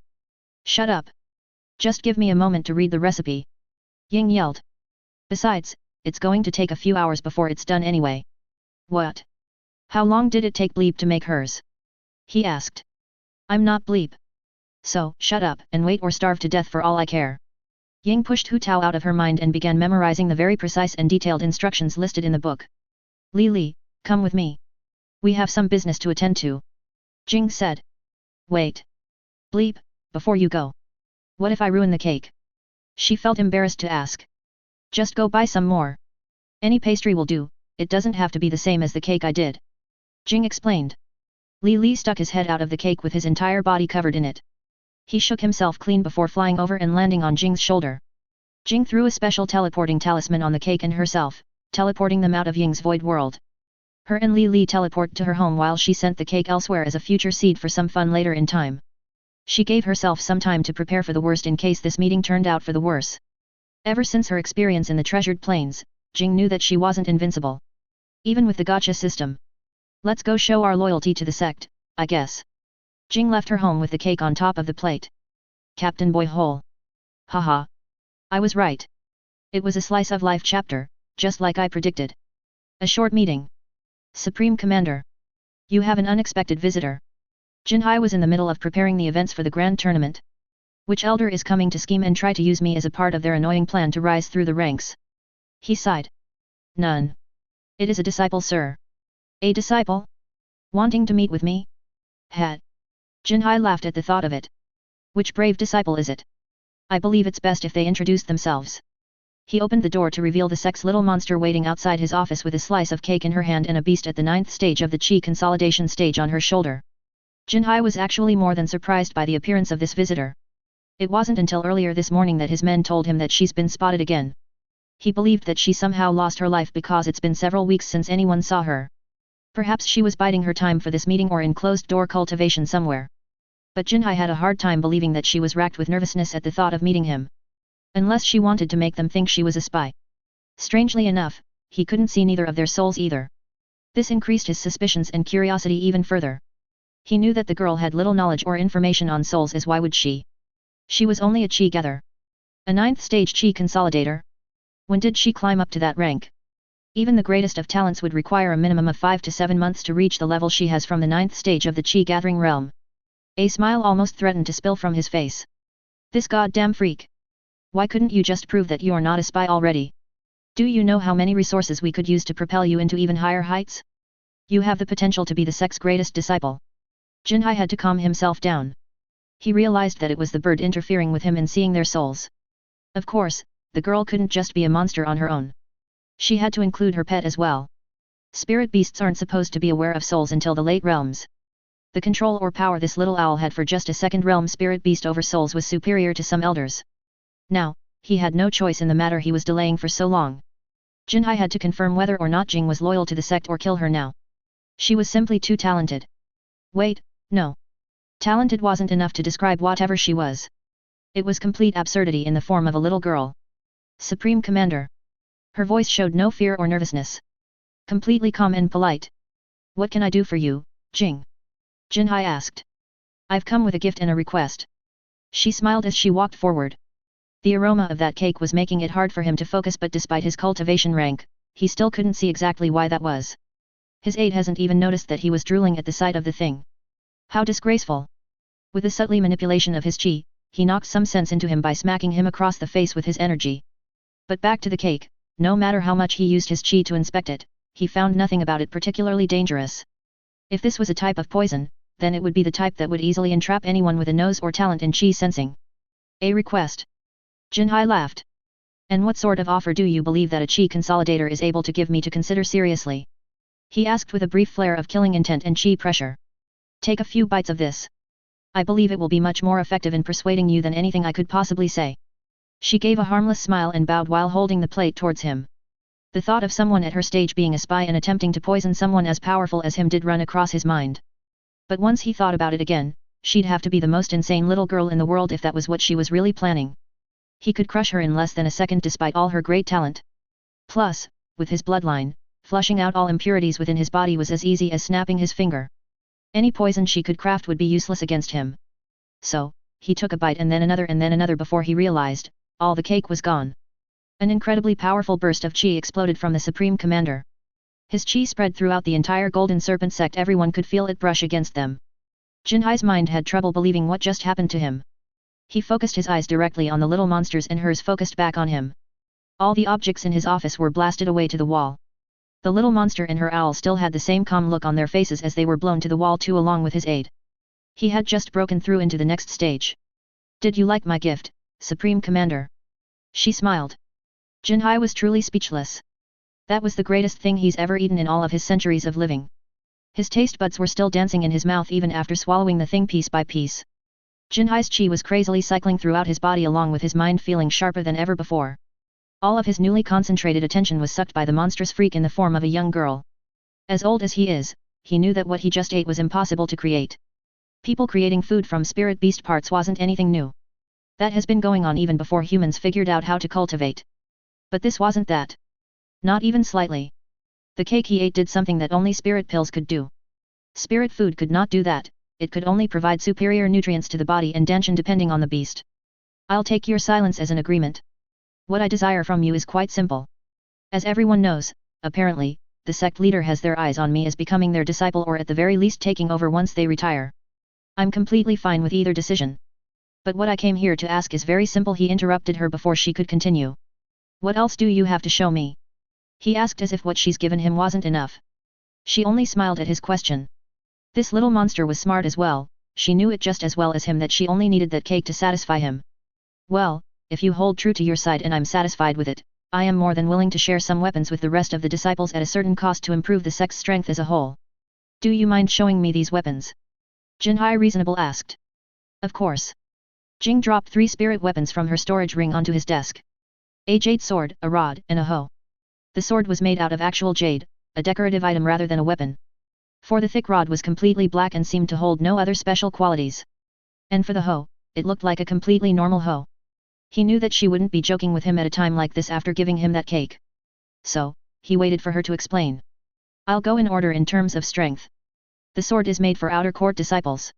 She picked up the sword by the blade instead of the handle. Instead of blood flowing from her tight grip, the only thing that came was mist. This mist that was only slightly smaller than one's fist slowly grew to the size that it covered Jing's figure entirely. It forced Jinhai into using more chi than usual, but eventually he could see Jing again.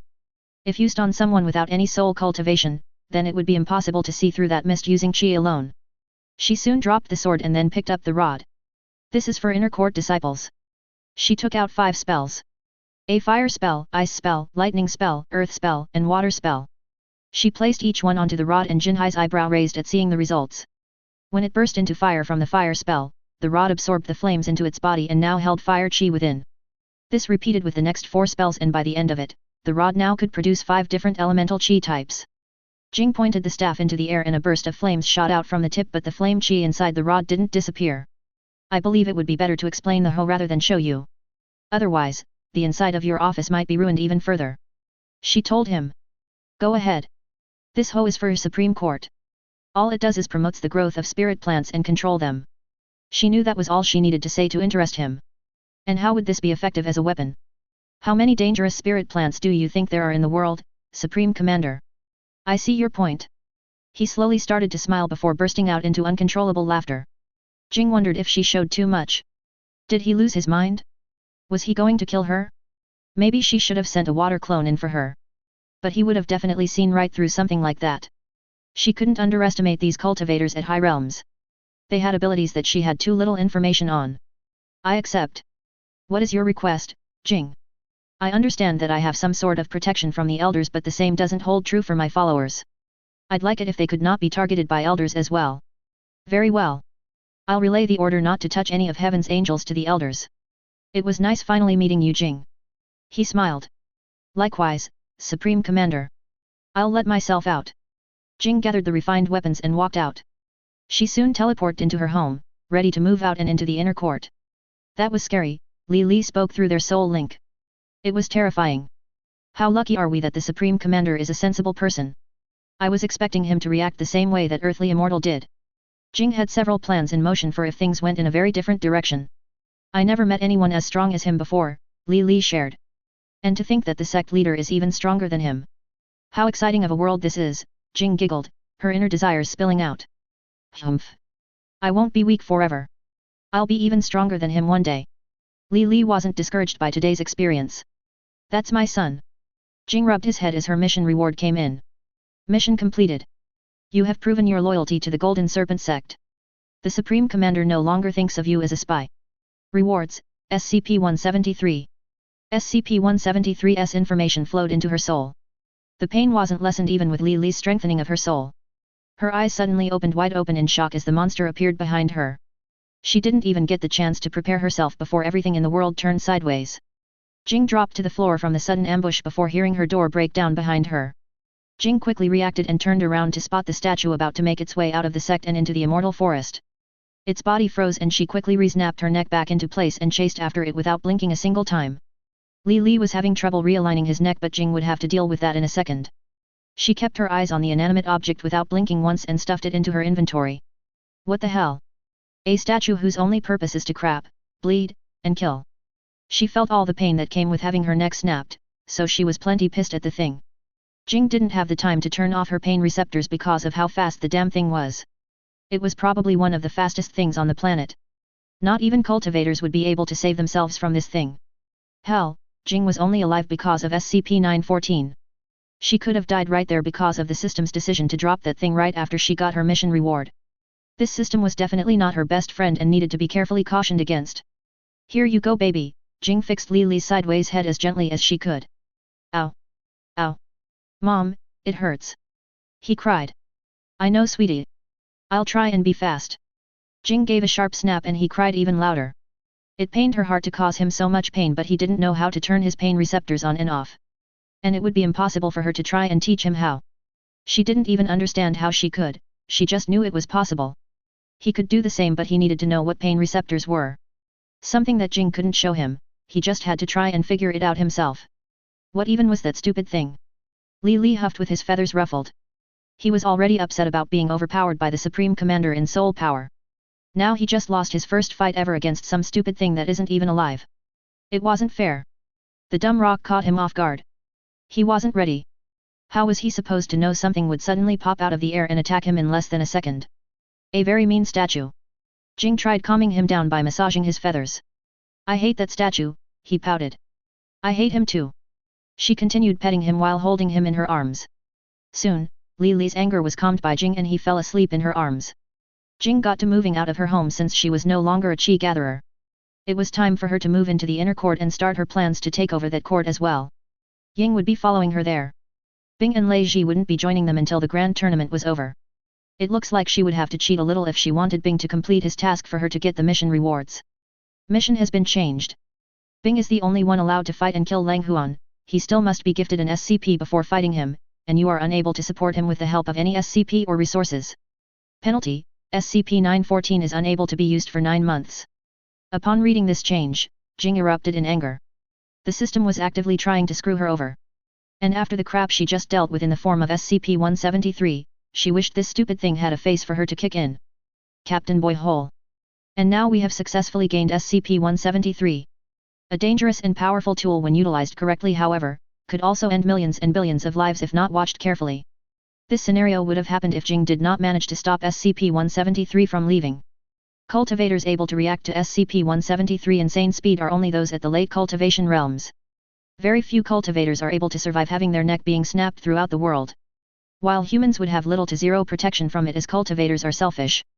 Plus in these Xiangxia worlds, the planet is always thousands of times bigger than Earth and other crap like that, so maybe it would take out a large portion of the planet's population before being stopped, as it can cross Earth continents in minutes and kill a human 10 centimeters away in 0.00001 of a second. So yeah, in terms of overall power, he's probably a mid to late stage entity in regards to the story. Where we are still fucking around somewhere near the early part. But his speed hacks could be easily countered by certain martial arts and martial artists. Like Lei Ji, who can see 360 degrees around him at all times. Or martial artists that can fly like Wan Qing. Or nearly unkillable cultivators like Jing. A nice relaxing day. Making cakes feels easier than concocting pills, Ying said to herself. She was currently in the process of finishing up a recipe for a wild flaming cake that would allow her to glean deeper into the inner nature of fire itself. It would help in increasing the rank of her cultivation technique. Once she and the Shadow had glanced over some of the thousands of spirit cake recipes inside the huge book Jing gave her, they started out trying to make some of the easier ones. The Shadow would go first to learn and master the art of making spirit cakes, then it would teach Ying as her teacher. The two of them got so caught up in learning how to make spirit cakes that they haven't stopped since Jing gave them the book some days ago. She's been constantly feeding the other angels cakes that would aid them in their cultivation, martial arts, or other matters she wasn't so keen on wanting to know. Eventually, she demanded that they provide her the ingredients to the spirit cake they wanted her to make and to not share with her the reason why they need the cake. Ying could most likely figure out the reason on her own, but at least with this way, it wasn't a confirmation. Ying. I brought the ingredients you wanted. And in good condition this time. Bing yelled. He came running behind her with blood dripping down his face and dirt all over his clothes while holding up some spirit plants in his hand. The sight of him warmed her heart and at the same time pissed her off. She knew he was relying on the spirit cakes to raise his body art, but that didn't mean he had to show her that stupidly cute smile every time she made a cake for him. And afterward, seeing him eat with such bliss on his face was like a reward in itself for Ying. To see him enjoying her cooking like a proper wife towards her husband. Even though they weren't even in a relationship yet, it still felt nice to imagine. Ever since Ji joined Hu Tao's group, she started to understand her own feelings towards Bing. Seeing how Ji acted around Hu Tao, it was embarrassingly obvious that she held feelings for the round boy. She hoped that she was the only one aware of her feelings towards him, but had a sneaky suspicion that Wan knew and secretly had fun in teasing her about it. Ying didn't know what she was going to do about these feelings now, but eventually knew that she would have to tell them one day. It wasn't a part of the Yu family's nature to keep their feelings hidden inside. Maybe once she returned from dealing with her family's situation after the grand tournament she would ask him out. Place them over there and I'll get to it. Which cake are you trying to eat this time? She asked. Something that'll boost my chi or give me insights to yin and yang. He requested. For a spirit cake dealing with yin or yang, you'll need much rarer ingredients than what you brought me. But I can make some chi-related spirit cakes. Ying didn't mind spending the time and effort into making cakes for the group, as she was enjoying the process of making spirit cakes more than refining pills. Make me everything you can with these. He placed down the ingredients where she told him to. It'll be done in a few hours. Ying took out her wild flaming cake from the furnace. Essentially it was a cake that was on fire. The heat was nothing to her, but to someone else, they would feel scorching heat rushing into their noses and whipping across their faces if they got close to it. Bing covered his nose as she placed the cake inside her storage ring and got to work on his cakes. Her mastery and control of the flames and ingredients increased every cake. All she needed was a close reading at the recipe book, and that was mostly all it took for her to get started. With some heating of the flames, she went over the properties of the ingredients in her head.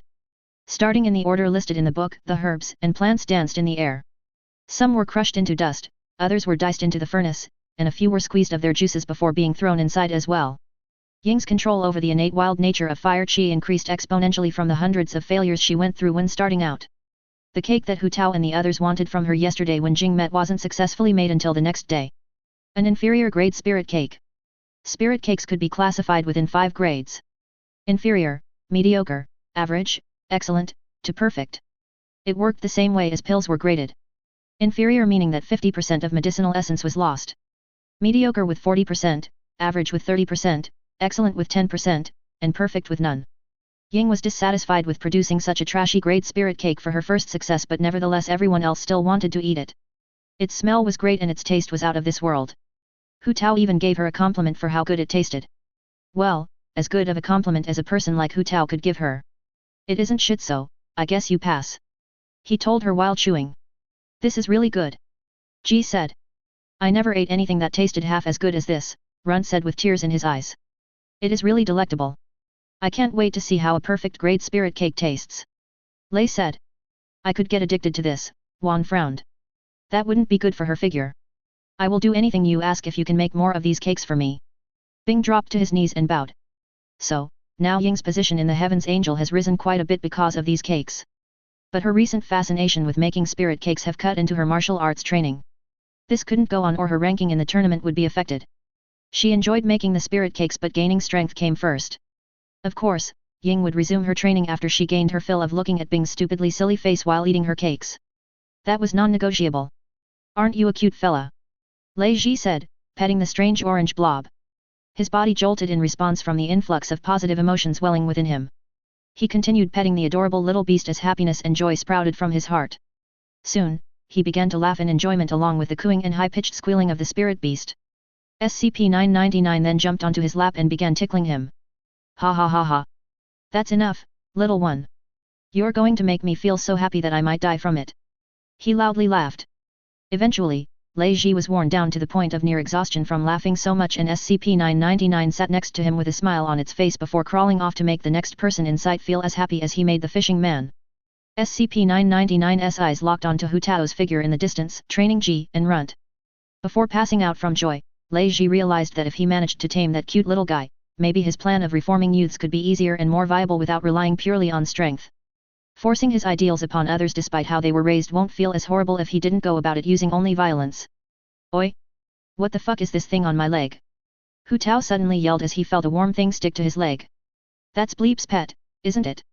Runt asked. Neither him nor Ji knew of Jing's real name even though they've spent more than a few weeks as Hu Tao's badass angels.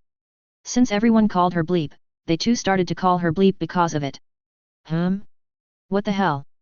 Hu Tao began to feel quite strange with this thing on him. I didn't think you were afraid of cute things. Ji giggled, putting down her sword and walking over to Hu Tao. I feel good, he muttered with a scrunched forehead. He was happy but at the same time he was pissed that he was feeling happy. This damn thing was making him break out in a smile even though he wanted to give it a hug until it burst into pieces. Wait. A hug? That isn't what he was thinking. He freaking loved this stupid orange blob.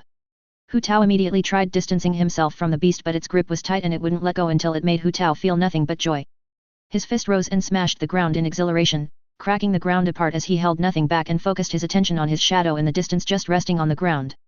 I'll take all this fucking happiness out of you. His leg came down towards the shadow's neck as it was resting. The two began fighting in a battle that no one but Jing or Li Li could interfere in without sustaining injuries. Both had an uncontained smile on their faces as they gave each other their all. Hu Tao's mad laughter echoed throughout the void world, fighting brought him joy so, it was no surprise that SCP-999's anomalous ability wasn't enough to put him out of commission like it did for Lei Ji or Drill. It wasn't until Hu Tao and his shadow knocked each other out that he finally calmed down. He peacefully slept with a massive grin on his face and happily muttering. I don't think I've ever seen the boss act like that before, Runt said. I have but not to where he had to take a break. Ji added. The two slowly backed away once they saw SCP-999 lock its eyes on the two of them. Once it started crawling towards them like a snail would but with none of the speed that a snail has, Ji and Runt ran away at full speed. After seeing it aid in knocking out Hu Tao, they knew that they stood no chance against it. They've only recently joined Heaven's Angels but they very quickly realized the absurdity of all the members. More Ji than Runt as Runt was nothing more than a regular mortal some time ago. So, all of the things he was seeing for the first time was amazing and unbelievable to him. Don't bring that thing over to me.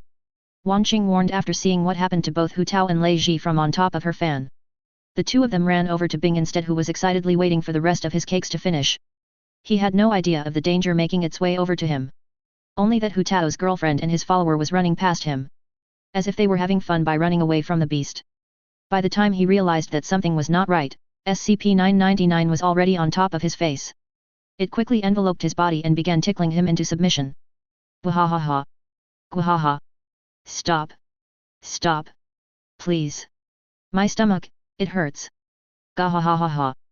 Bing cried out for mercy. Hearing that pure laughter sparked curiosity and interest from Ying. So much in fact that she actually got distracted in the middle of making the third cake and nearly ruined it. It was at this point that Ying wished she had a second head or a way of seeing things directly behind her. I want to eat it, Hao Gang muttered, staring at SCP-999. No, Ying refused him. Why not? He asked. It's Bleep's. Do you really want to eat her pet? She smirked. Never mind, shivers ran through his body, thinking about Jing finding out that he ate her pet. Go and save Bing for me before I mess up the quality of this spirit cake even more. Ying couldn't focus with him laughing like that. She really wanted to see how he looked right now but knew at a crucial point like this where she needed to mix and merge the ingredients with the cake evenly, she couldn't look away. He doesn't look that tough. I can handle him. How confidently smirked as he ran towards the tasty-looking orange blob tickling Bing. Wait, no, get off me. Mom. Help. I can't beat him. He. Ha ha ha ha ha. He was soon conquered as well. Runt and Ji gained even more fear in their hearts after seeing the bodies left in its wake. CaptainBoyHole. Fun fact, Hu Tao's chain and ball was inspired by Chong Koihan from King of Fighters. Wan Qing. Wan. I have something to give you for completing your task. Jing walked over to the relaxing young girl. Oh, I nearly forgot about that. There's no need. I feel satisfied enough that I managed to kill him with my own strength and skills. Wan tried to reject Jing's goodwill. I believe that this is something you won't want to skip out on.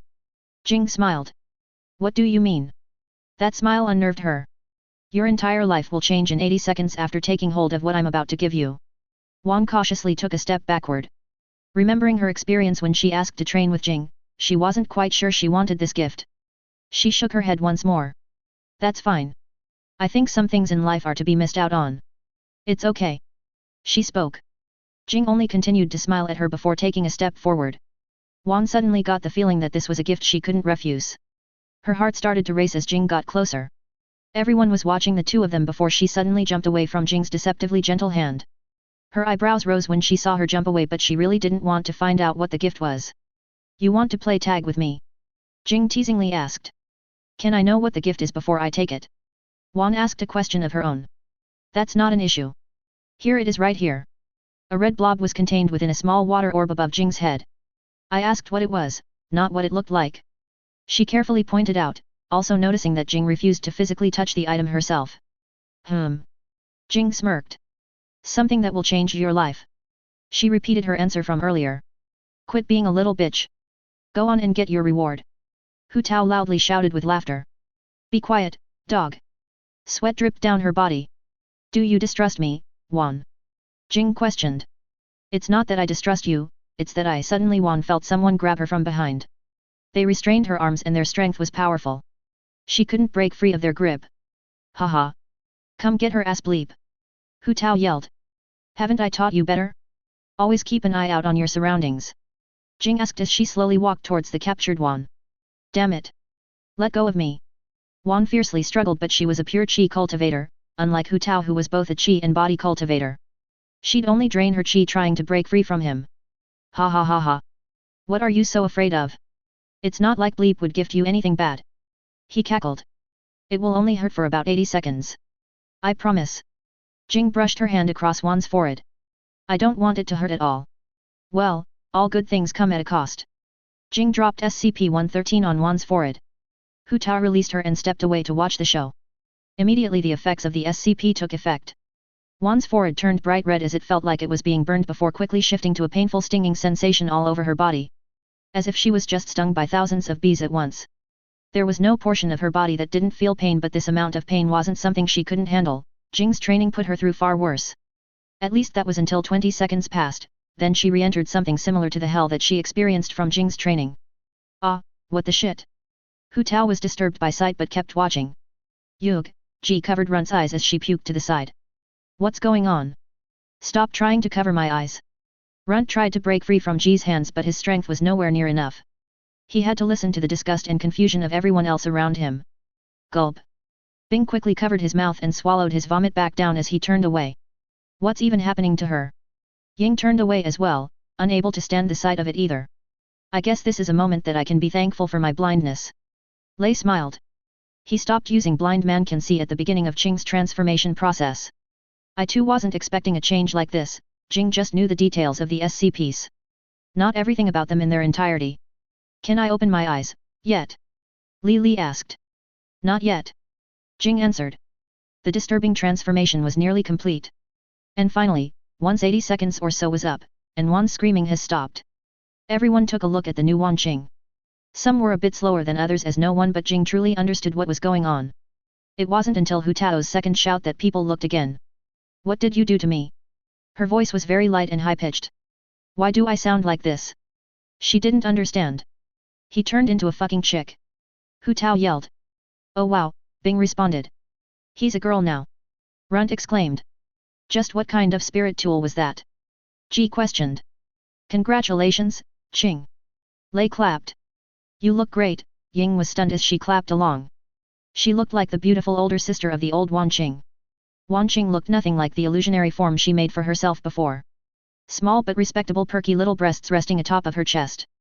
A lean and slender figure with a plump round behind. Sharp and feminine eyes with seductive pink lips that could draw in any man in staring for too long.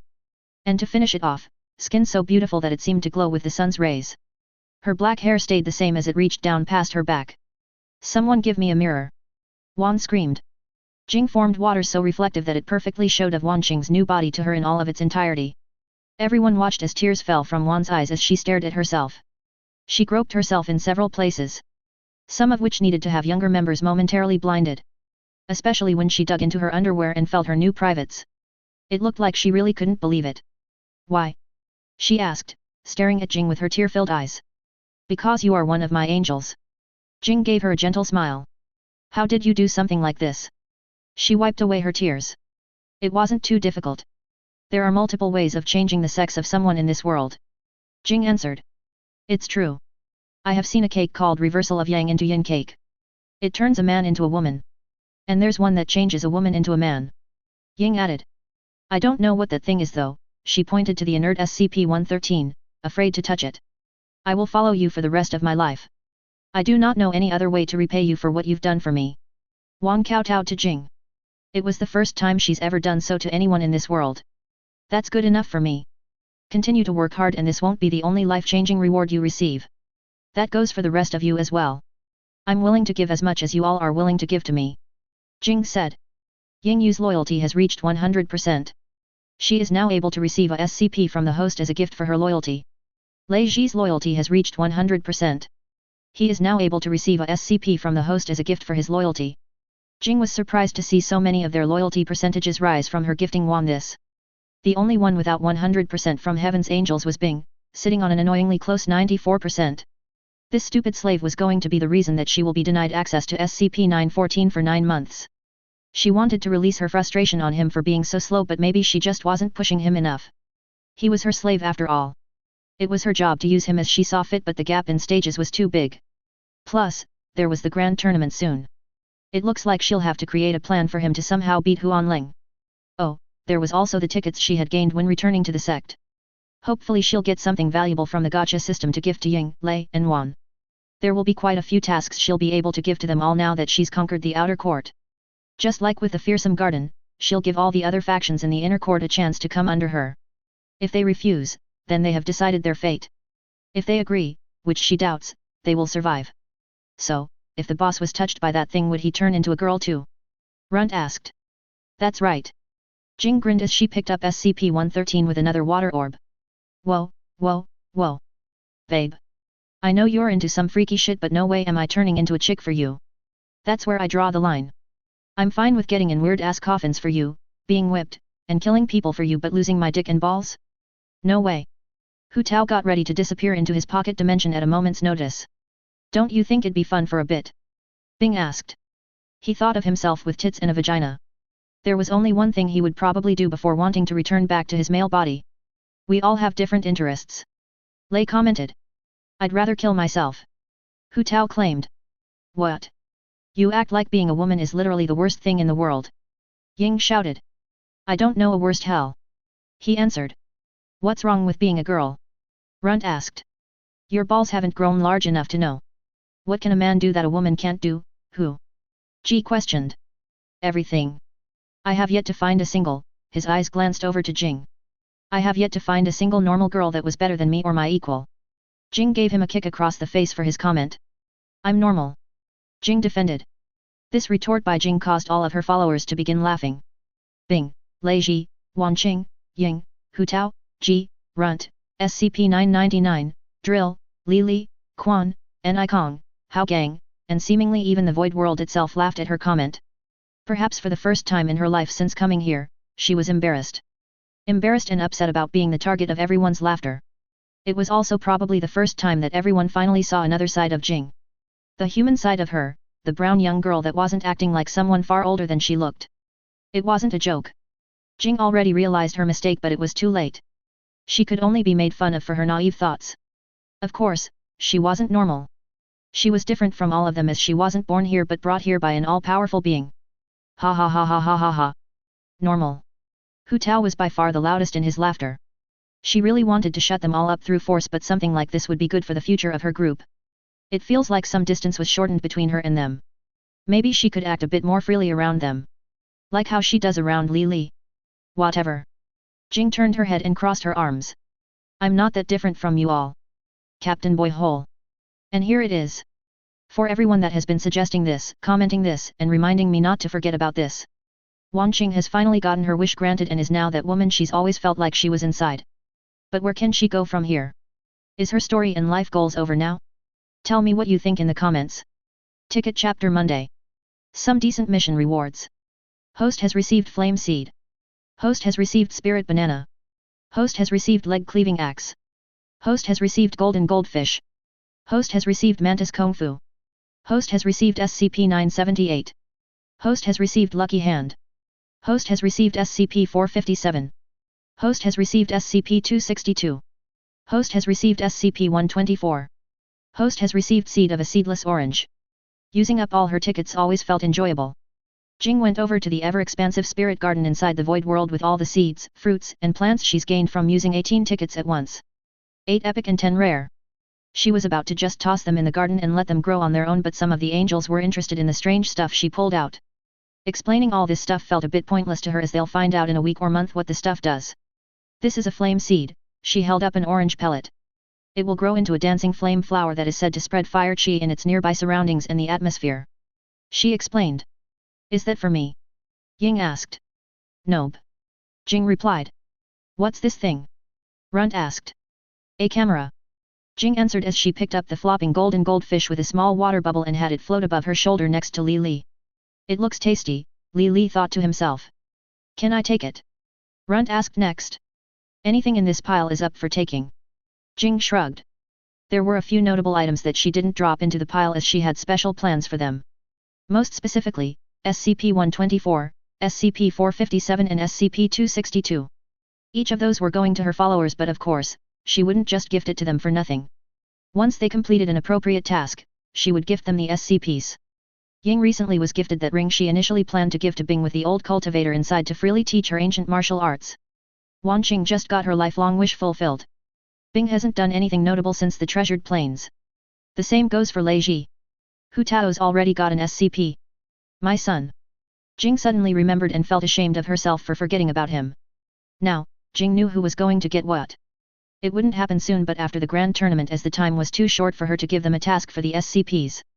Maybe during the grand tournament, she could give them tasks, but as of now, no one but the top elders knew how it was going to be. There were only a few missions she had currently. One was probably going to fail due to lack of time and excessive conditions. The others could be done during the tournament if she was lucky, but most likely she should expect them to get it done afterwards. As the only thing after the grand tournament is the meeting of talents, where only the best of the best disciples will go to represent the sect against Nine Swords Sect and Blossoming Water Palace. How do I use this thing? Runt questioned before finally managing to get it to work. A bright flash hit Jing, Li Li, and the golden goldfish, and soon a white slip came from out of it. Everyone came over to look at it, only to see an unbelievable sight. Jing was caught off guard by the photo and was displeased. She knew that SCP-978 had the anomalous ability to show what those in the photograph would rather be doing in their mind or heart rather than what they really were doing in reality. A camera that showed the current inner desires of humans and other creatures. Bleep. You want to explain this to us? Ying cheekily smiled as she held up the photo. It showed Jing currently being hugged and surrounded by all the members of Heaven's Angels and more. A white-haired child with facial features and skin similar to Jing's was posing in front of the group hug with a small group of unknown spirit beasts with a proud look on his face, while a giant shiny golden goldfish was floating in a huge water bubble behind all of them, happily eating some humongous beast in one gulp.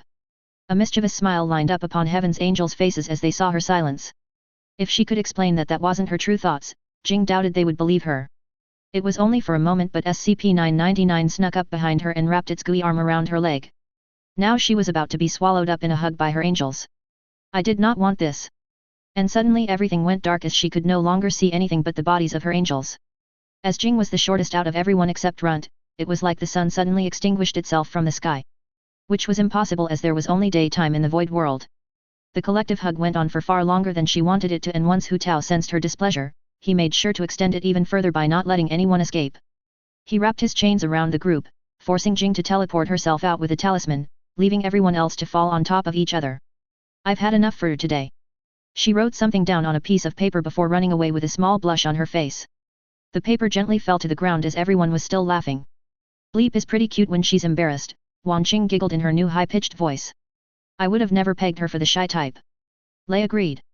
Maybe the Empress isn't how I thought of her at all. Bing's loyalty percentage slowly rose. She's way less scary when we treat her like a normal girl. We should do it more often. Ying suggested. Ha ha ha. To think the woman I loved was hiding another side of herself from me. Love is amazing. Hu Tao fist pumped. It's not all that amazing, Ji replied with a sigh. The note she left tells us about the other stuff she brought out. Hao Gang spoke up. What does it say for my camera? Runt excitedly asked. It says. It's a spirit tool that reveals the inner desires of the person whose photo is taken at the time. Squeak squeak squeak. Drill asked, easily holding up the man-sized axe by the handle. It is really good for cutting off legs. If it has legs, they can be cut by the axe. He answered. This hand isn't normal. Bing reached down and grabbed the severed human hand. Can you guys feel something strange about it? He asked. I don't feel anything. Ying said. Me either. Ji answered. I can't see anything strange about it. Looks like a normal human hand to me. Lei added. I'll keep it, just in case. Bing placed it inside his robes. That's the lucky hand. It's said to provide good luck and fortune to anyone that possesses it. How read out? Give me that hand, fat ass. Hu Tao lunged at Bing. No, me. Wan sent forth a wave of chi-infused wind with her fan. Don't you think you have enough luck, Mr. 3 Sky-ranked martial arts? Ying shouted, forming a sword of flames in her hand. I don't believe that you are any worse off. Look at where we are. Lei Ji pulled out his fishing rod and tossed it at the hand. If my mom left it here, that must mean she doesn't need it. Li Li reasoned. Hey. If my mom says she needs something, she needs it. Hao Gang jumped towards Bing in his child form. Rar. Ni Kong added. If his owner wants it, it's his job as her spirit beast to do everything it takes to get it for her. Even if everyone looked really scary right now. Blorb. Quan flew behind Lei Ji. He wants to have some fun too. It's been a while since he could cut loose. Cry. SCP-999 wanted to join in on the fun too, it seems. The only ones to stay out of the wanting for the lucky hand were Ji, Runt, and Li Li. Ji felt that it was inappropriate to try and involve herself in something like this so soon. Runt knew he would die if he was involved in a fight that his boss was in. Li Li had no reason to try and get the hand. He didn't need something like luck in the first place. This lantern his mother gave him was nice though. It was a soul lantern. It helped him gain more skill and knowledge on souls. Is it bad that I expected this outcome? Runt asked. I kind of had a feeling as well, Ji said. The lucky hand was raised over SCP-999 head in a victorious pose as everyone else was subdued by its unparalleled tickling ability with exhausted faces and smiles on their lips. Little side project. Li Li, are you ready? Jing called out from her kitchen. Hold on, Mom. He said back in an excited voice. The ends of Jing's lips turned up at his voice. She came outside her new home with a small spirit cake and fork in hand. She saw him playing with his new gift, SCP-124. SCP-124 was a plot of soil approximately 9 square meters in area and 14 cubic meters in size. This soil was no ordinary soil, not one bit. This plot of soil could grow any biological organism to its full potential in a relatively short amount of time. Time depended on how complex the organism was, with more complex creatures taking more time and less complex creatures taking less time. Nothing in SCP-124 requires external nutrients or other resources. So, Li Li wouldn't have to feed anything grown in the soil chi or water or even sunlight if he wanted to grow things. But that wasn't everything this little piece of fertile ground could do. It had a natural insect repellent on insects and other invertebrates not growing inside it. And lastly, any food grown inside SCP-124 was reported to be of very high quality, taste, and nutrition, no matter what kind of state the food was in beforehand. Now Jing was interested in how exactly it determined what food counted as. Could a corpse be counted as food? What about wood from a tree? Termites consider that food. And since it said high quality, taste, and nutrition, it had all of those enhancements and not just one or two. But it didn't really matter what she thought about it. Mostly this was her son's garden to play with. Since putting it in her backyard, she's only thrown a few things inside it. One of the things were the cerulean Venus flytrap seed she's received long ago from a Gacha spin. It quickly grew into a humongous plant with a head almost as big as her house. Its mouth was filled with teeth that could bite through steel and rock like they were candy, with a ravenous appetite that could only be satisfied with the largest of spirit beasts. Li regularly flew into the sect carrying bulls, gorillas, giant turtles, and the like to feed her. He decided to name her Cerulean Devil. Jing planted it in the soil to finally get it out of her inventory and to use it to protect anything she plans to grow in here that she doesn't want to grow in Ying's void world. But this carnivorous plant wouldn't be able to do much on its own against cultivators in the inner court. So, Jing had to give it something to stand up to superior cultivators. She gave it a refined cherry. After eating it, it grew a cherry on the end of its two little leaf arms on its stem, and with just a little infusion of qi, they could be tossed with enough force to shatter femurs, the strongest bone in the human body. As it continued to grow past its previous full potential with qi, it would only grow even stronger as time went on. "What are you up to now?" she asked, taking a bite of her cake. "I'm making my heavenly demons," he responded with the golden goldfish in his beak. He dropped it into the soil, and in a matter of seconds, the planted fish started glowing a bright light. This light would cause the normal person to have to shield their eyes from the sight, but Jing and Li had their eyes refined, while the Cerulean Devil had a type of sight different from humans that wasn't bothered by this light, but it excited it anyway. It moved its large head around trying to see what was happening inside the soil, while sweet nectar that looked like saliva dripped from its mouth. Li had to move its head back as he flew in the air. He didn't want Cerulean accidentally eating his newest member. Jing and Li thought that the light would eventually start to dim down, but that didn't happen at all. The golden goldfish continued to shine with a bright light as it swam through the air and looked at them both. Powerful yang energy radiated around the fish. This somewhat confused Jing because the golden goldfish was something given to her by the system and not something she refined. She figured that it was just some ordinary fish that wasn't special at all because it was summoned when she had the reduced Gacha luck penalty. Her first thought upon saving it from dying once she summoned it, was that it would be a cute accessory pet. Its shiny gold color looked nice to Jing, so she wanted to keep it around. But since her son was interested in it, she just gave it to him. Li was more than happy to see that his first demon had control over such a powerful type of qi. Yang qi, yin qi, spatial qi, and time qi. All those types of qi were rather powerful and hard to control for even the most talented of cultivators. Not even his mom had control over any of those types of qi. She just focused on regular water qi for some reason. At first, he just wanted to eat him for its juicy meat, but then after getting this garden from his mom he decided against it. Even though Plinky, the goldfish devil, had a type of qi that was basically opposite from his own, he still wanted him to join his team. Yang qi directly went against his own. So, if Plinky was near his own strength, it wouldn't be an exaggeration to say that his own strength would be suppressed by Plinky's. "Become one of my heavenly devils," Li squawked. "Will I get to eat if I do?" Plinky blorped back. "You can eat all you want." "Okay. I am Li. I am your leader, but I am also your friend. You treat me well and I will treat you well. Take this as a gift for joining me." He cut himself. "Eat." Plinky's eyes were glued to the blood on the verge of dropping into his mouth. "Eat." Li nodded. Li learned of the prowess of his blood from his mother. She told him about the power held in their bodies, and he realized that he could use his blood to strengthen the power of his heavenly devils. He could also use it to feed Cerulean some if he couldn't find any food for her in the immortal forest. Drill was the rabbit he was now because of eating his mother's blood. Now Plinky was transforming into the fish he is now because of Li's blood. Muscle began to form all over Plinky's small body as a brighter light began to shine from him. His eternal organs began to glow with yang energy because of the intake of blood. Sharp teeth similar to Cerulean's forcefully grew on the top and bottom row of his mouth. It was the first time that Jing and Li have ever heard a fish scream in pain before. Probably the first time anyone has ever heard a fish shriek. By the time his transformation was over, he seemingly already forgot the pain he just went through as he sped through the air in circles. "Strong! Strong! Strong! Strong! I'm strong!" he cheered. "Plinky!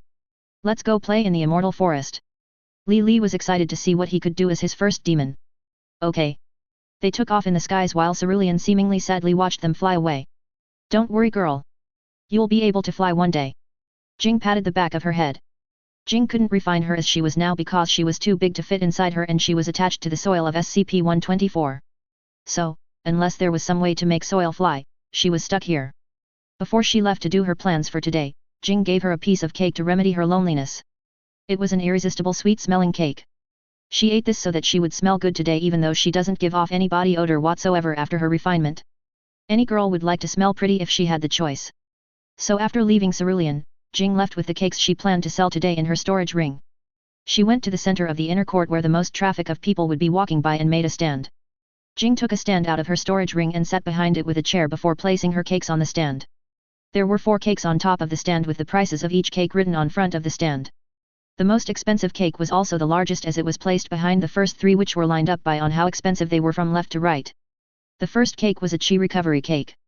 It would greatly boost the recovery rate of one's chi for a substantial amount of time. Far superior to the pill version that would only last a few seconds due to the quick digestion time it takes to eat pills. For the second cake it was one related to cultivation, the gathering of chi spirit cake. Just like with the chi recovery cake, it would enhance one's ability to absorb chi in the nearby atmosphere far longer than the pill version which would only last minutes. The third cake was rather special as it wasn't related to fighting or cultivation. This was the physical performance spirit cake. Jing knew all too well about the bedroom problems that most of the men in the sect seemed to suffer from. There was rarely a day that Jing hasn't heard someone having sex in the Golden Serpent sect. With this cake, all those problems of theirs would be dealt with in an instant. It worked for both sexes but it was mainly for men. As the cake would significantly reduce fatigue, intensify the nerve endings in the genitals for the eater and their partner through touch, and send them into an uncontrollable state of arousal. And the last cake was the breakthrough spirit cake. This cake didn't need any explanation. It did exactly as the name said it would. Whoever ate it would break through to the next stage. Jing gave this cake to the Supreme Commander and knew that since it worked on him, its price had to be anything but cheap. None of the spirit cakes were cheap in the slightest. Chi recovery spirit cake cost 500 spirit stones. 500 low-ranked or 5 middle-ranked spirit stones. In comparison, the Chi recovery pill only cost around 50 spirit stones. 5 high-ranked spirit stones for the gathering of Chi spirit cake or 50,000 low-ranked spirit stones, its effectiveness in battle was the reason for its high cost. The third cake only cost 10 high-ranked spirit stones because of the ingredients required to make it were not easy to find nor was the process of making it was easy to do. For the final cake, it costed 5 peak-ranked spirit stones or 5 million low-ranked spirit stones. Only the wealthiest of elders in the sect would be able to afford such a thing. Jing didn't count on anyone buying the cake taller than herself. It was simply there to look pretty and make people's imagination dance. All the other cakes were smaller in size and seemed less impressive sitting next to it. But all of them looked and smelled delicious. So, Jing waited with her little cake stand until someone came to see what she was selling. Once people started coming around to see, they immediately booked it after seeing the prices. The grand tournament was only a day away and people could not afford to waste their spirit stones on something they've never seen before. Many of the potential customers ran off after being scared and Jing soon figured that only the truly desperate would be willing to buy her cakes today. That was fine with her. She had no experience in business but knew a little bit about the psychology of people. Someone was going to buy one of her cakes today and once that person sees its effects, they'll be back to buy another. Other people will see this person buy from her and they'll be interested despite the prices. They'll buy it for the hell of it and that would be another satisfied customer. Unfortunately, her cake business might eliminate the pill business of the sect once everyone starts coming to her to get her cakes but hey, business is survival of the fittest. This also means that she'll have to prepare herself for those trying to slander or ruin her business. This little side project might be more fun than I thought. Jing licked her lips as she thought about the small little chaos she could bring with this. CaptainBoyHole. I apologize for the late upload, fell into a deep sleep last night and didn't wake up till now, missing my usual time to upload. Anyway, I most likely got something wrong when trying to explain the spirit stone ranking and their exchange rate values. So if you know math, please correct me if you understood what I was trying to do there. Cerulean Devil. Cerulean Devil patiently waited inside SCP-124. She reached the first stage of the Qi gathering realm not too long ago by absorbing the Qi in the air with her leaves. Her cherries grew plump, juicy, and hard from the intake of Qi. Inside of them laid the sweetest of juices and cherry flesh that would empower anyone that ate it. Something that would be impossible to know without tasting them first or having a keen sense of smell. A keen sense of smell was something that nearly every flying spirit beast had. This was why multiple spirit beasts started flying overhead the Golden Serpent sect in search of this tantalizing and overwhelming sweet smell coming from Cerulean. Cerulean wasn't aware that she was giving off a smell because of the snack Jing gave her. All she was aware of was that a lot of tasty-looking prey was far above her looking down at her. Nectar leaked from her mouth in anticipation of eating one of them. Instinctively, she knew that she wouldn't be able to reach them by tossing one of her cherries at them. At least, not at this range. They were flying too far up. So, she patiently waited. Waited as if she was nothing more than stone, blending into her surroundings. Saliva still dripped from out of her mouth but she didn't move an inch. The spirit beasts may have held more intelligence than the carnivorous plant but like most animals, they were a slave to their desires. All of them noticed the big teeth that reminded them of other predators they saw and some of their own. But none of them could resist flying down to take a bite of the fruits and nectar despite the dangers they could sense. They understood that if they wanted to eat some of those goodies, they'll need to have reflexes fast enough to snatch and fly. One brave spirit beast flew straight down like a swift sword strike. Its wings sliced through the air as it snatched one of Cerulean's cherries before swooping back into the air with a nice tasty treat. This signaled the green flag for all the other dozens of birds brought to the Golden Serpent sect by Cerulean's intensified aroma it was giving off.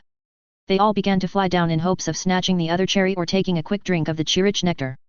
And that was when Cerulean attacked. With deceptively quick movements for a plant as big as this, Cerulean opened its maw wide and in one bite, devoured several birds. The remaining birds in their fright suddenly dropped into the backyard. Unable to do anything but scream on the ground as Cerulean turned and stared at them. If a human saw this, they would perhaps picture her as smirking at frightened prey. But to Cerulean, she was only looking at helpless food that was just barely out of her reach. The birds were dropping over here. A human appeared in Cerulean's line of sight. They were just outside the boundary her owner set for her. Cerulean didn't understand how her owner talked to her, but she understood exactly what she was supposed to do regarding other humans. If they stepped past the boundary, she kills. If they don't, she stays and looks pretty. So, when these three humans came to move their mouths outside the boundary, she started simply looking pretty. So, I'm just gonna come out and say it. I don't care who the owner of this place is, I'm not going in there with that big-ass spirit plant planted in that backyard. First human said. Blood and feathers around its mouth, birds sprawled out on the floor, and that smell. Holy hell, that smell. Second human had drool leaking from the side of his lips. It's only at the first stage. It can't be that dangerous. Third human's stomach grumbled from the sweet aroma flowing into his nostrils. Then go in there and take that fruit from its leaf. First human said. Fine, I will. You bunch of pansies. He hopped over the fence and as soon as he landed on the neatly trimmed grass, he felt a sharp pain in his foot. Ah! What the hell? The grass stabbed into the foot of the cultivator and as he tried to pull his foot away, he only managed to uproot the grass, not dislodge it from his foot. His friends hurriedly tried to drag him back over the fence, completely confused about what he was going on about. But before they could drag him over, Cerulean tossed her cherry at his forehead at such speeds that a loud boom could be heard from its acceleration. Crack! Second and third human were blown away from the impact of the fruit hitting their friend's skull. The only thing they managed to drag over the fence was a corpse with a shattered skull and a leaking pulverized brain. Both humans panicked at the sight of their dead friend and quickly fled from the house without any thoughts of returning. However, there were more humans watching the house that were watching the three humans from earlier. With how many birds were currently circling above the Golden Serpent sect, it was obvious that someone would be investigating the source of this disturbance. Many more began investigating the mysterious plant in the backyard. It wasn't until much later than the Supreme Commander's men and some of the higher-ranked elders understood that this was Little Monster's house. Unfortunately, more than a few lives were lost from the inner court as the greed of the disciples was too much. To them, it didn't matter if 1, 2, 3, or 10 people were just devoured by the spirit plant. All that meant was that they were weak and stupid to be eaten by something as dumb as a spirit plant. Nothing like how they were, smart, strong, and better. Carnivorous spirit plants were known to be dumber than the dumbest spirit beasts early on in the cultivation realms. They would attempt to eat anything if it was within their range, even if they couldn't digest it. If a sword entered their bite range, they chomped at the sword. It was all instincts with them until they began to develop their souls. Then that was when you needed to be wary of a carnivorous spirit plant. Those spirit plants knew how to avoid detection from prey and strike at the most opportune moment. Only death awaits you if found yourself slacking in the presence of a spirit plant that has a craving for flesh. However, Jing's cerulean Venus flytrap didn't exactly follow the rules. It wasn't as dumb as it should have been, as it somehow knew the difference between the things it could eat and couldn't eat. There was also the fact that it realized that humans wanted something from it, so it no longer tried looking pretty once everyone knew that it wanted to eat them. The damn thing even played mind games with some of the desperate and greedy disciples. Acting as if nothing more than a ravenous beast that wanted to devour the disciple just out of its range when it ran out of cherries to throw, then suddenly picked up one of the swords that were thrown at it at the disciples just out of its biting range. He would have been pierced straight through the stomach all the way through his back if he didn't have a life-saving spirit tool on him that formed a barrier to block the blade. As the disciples continued their attempts to harvest the plant, it continued to learn, grow, and kill. Eventually, it got to the point where it seemed that the Venus flytrap was completely cornered and countered by the combined assault of multiple disciples in the chi consolidation stage. A sword was heading straight for the stem connecting it to the soil. Once this was hacked off, Cerulean would surely die. But Cerulean wouldn't go without fulfilling her owner's wishes. She willingly let herself be separated from her root and flew into the air with her large jaws directly over the person who tried killing her. Her mouth closed shut and he no longer had an upper half to his body. This didn't mean she was done just yet though. Cerulean instinctively used her chi to strengthen the remaining part of her stem and bounced over to the closest disciple, tearing him apart with her huge teeth. The rest quickly tried to flee out of the backyard but couldn't due to the piercing grass that didn't seem to want any of them to leave. unintentionally aiding Cerulean in slaughtering the intruders that came past the boundary. They fed off of the remaining pieces of meat, flesh, and blood from those that died from Cerulean. As Cerulean killed the last human inside the boundary, she used the last of her chi to hop back into the soil she was born in. Now she could only wait for death as she successfully did what her owner asked her to do.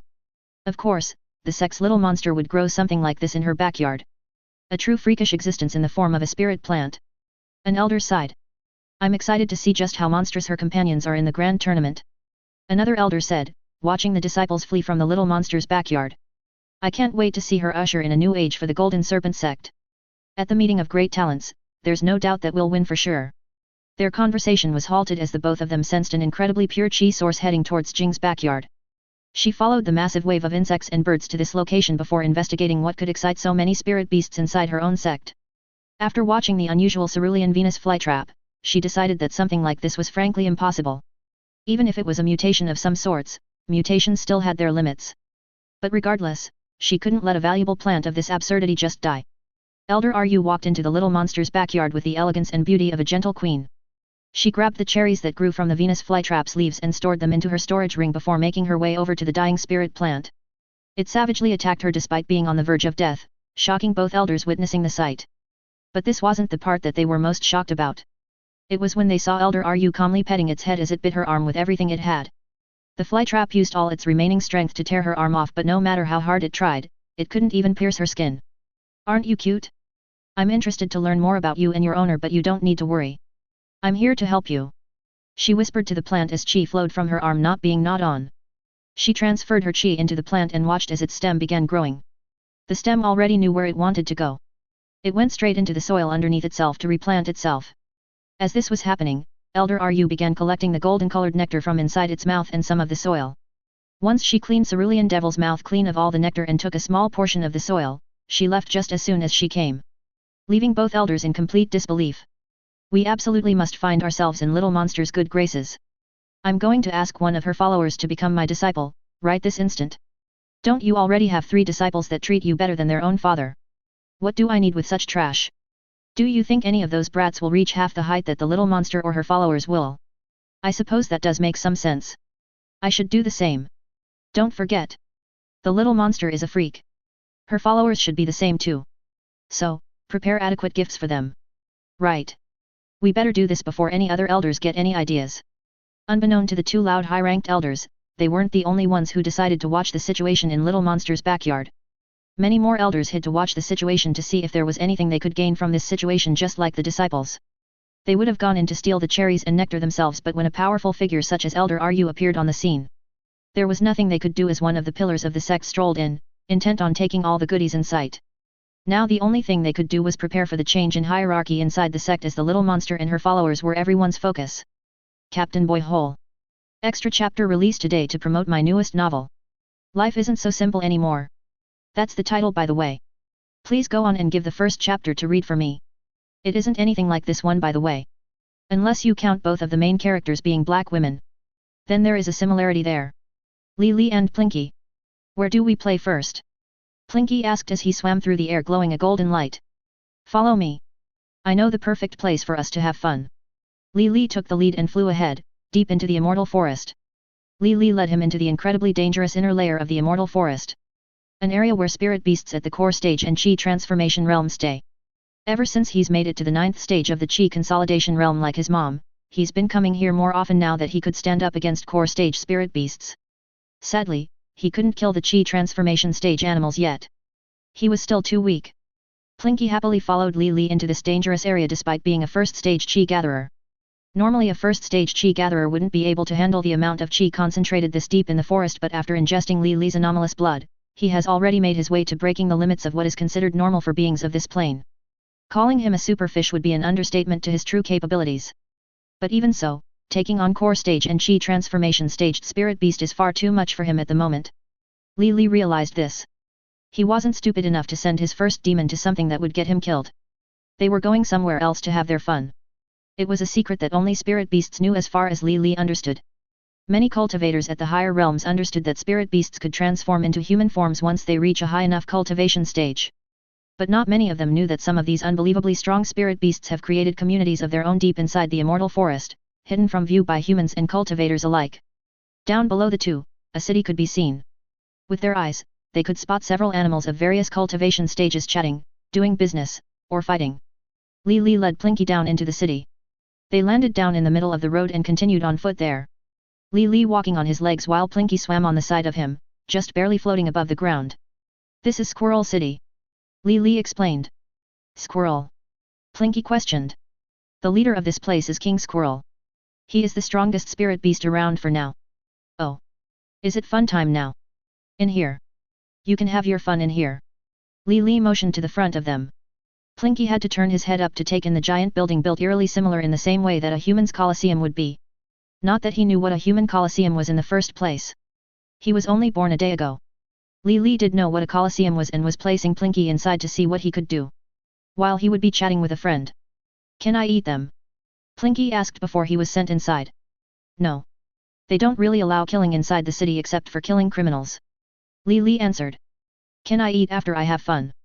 Yab. I'll bring you somewhere that has really delicious food. Yay. Okay. I'll go have some fun now that I'm really strong. He swam into the arena. The metal gate shut behind him with a crash as he made it inside the arena. His eyes saw all the other animals far higher than him in the cultivation stage staring down at him. And waved with his little fin at them. In the middle of the animals standing, flying, or sitting up there, he saw a human and Li. Li flew to the side of the human sitting in the biggest chair and started talking with him. His thoughts were about to wonder about who that human was, but Plinky's attention was soon grabbed by the big bird staring at him. You're going to play with me? Plinky asked. Is this a joke? The ostrich asked, feeling the cultivation realm of his opponent. I don't think you're strong enough to play with me, Plinky frowned. The ostrich was a first-stage chi consolidator. Hearing this from a strange spirit beast that looks smaller than his big toe was completely insulting. He was planning on holding back on account of their massive stage difference, but now? The floating animal could only blame itself for having such a big mouth. Ah, Li, my good friend. It is nice to see you again. It's been a while since you last visited. I was afraid something horrible had happened to you. The handsome human smiled. Hey Squirrel King. I've been busy spending time with my mom, but I might be visiting here more often because now I'm finally doing that thing I said I would last time we talked. Li greeted back. The human female? He asked, his eyes seemingly trying to fish for something inside him. Yab. Li didn't know what he was fishing for, but it didn't matter. He had nothing to hide. He met his deep eyes with pride. Well, I may have some recommendations for your heavenly demons if you are taking entries. King Squirrel took a sip of his spiritually rich wine. Oh. Li didn't expect this. Who did you have in mind? He always thought that King Squirrel was apathetic when it came to anything that didn't directly benefit him. It looks like the match is starting. I'll tell you after I see what your first demon can do. He grinned, clearly interested in seeing the outcome of the fight. I might have to discard my recommendations if he's too strong, you know. He's still very young. Plinky has much time to grow. Li said. Pfft. Wahahaha. And how old are you, Li?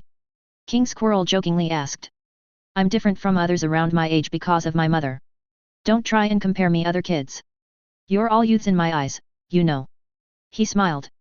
You're an earthly immortal, but I've doubt you seen anyone like me before, am I right? Li asked. You are right about that. You are one of a kind, Li. I've seen thousands of mutants and spirit beasts with unnatural strength, but none of them came close to the unusualness that is you. And you said your mother is the same for humans. Maybe. Out of the other humans I've seen so far, yes. You still haven't given up that ridiculous notion that you're human yet, hey. Just because I look different from other humans doesn't mean I'm not a human. A child's ignorance is truly a beautiful thing. No one is being ignorant. It's simply the truth. Well, when you reach my realm, you can fully claim that you are your mother's child. At that point gaining your human form will be a piece of cake. But let me give you some advice, once you decide on your human form, you can never change it again except with exceptionally rare treasures. I can fully claim it now. And thanks for the advice. I do have a question for you, King Squirrel stroked his beard. That is a fish, if I'm not mistaken, correct? Plinky is a fish that can breathe on land. Li explained. How? Fish don't just breath on land. Even the most powerful of fish can't just come onto land and breath or swim through the air like it was water. His chi element is yang. I guessed it had something to do with that. Li told him. Yang chi? You must be joking with me. King Squirrel couldn't believe it. You, out of everyone here, can tell if I'm joking or not. Plinky was constantly radiating yang qi around himself in the form of that golden light. Your heavenly demons might become a stronger force than I thought. I guess I can throw away the spirit beasts I was planning to send your way. Almost none of them would stand a chance against that fish except those in the core preparation stage and above. He is a lot stronger than I thought he would be, but he is still too immature.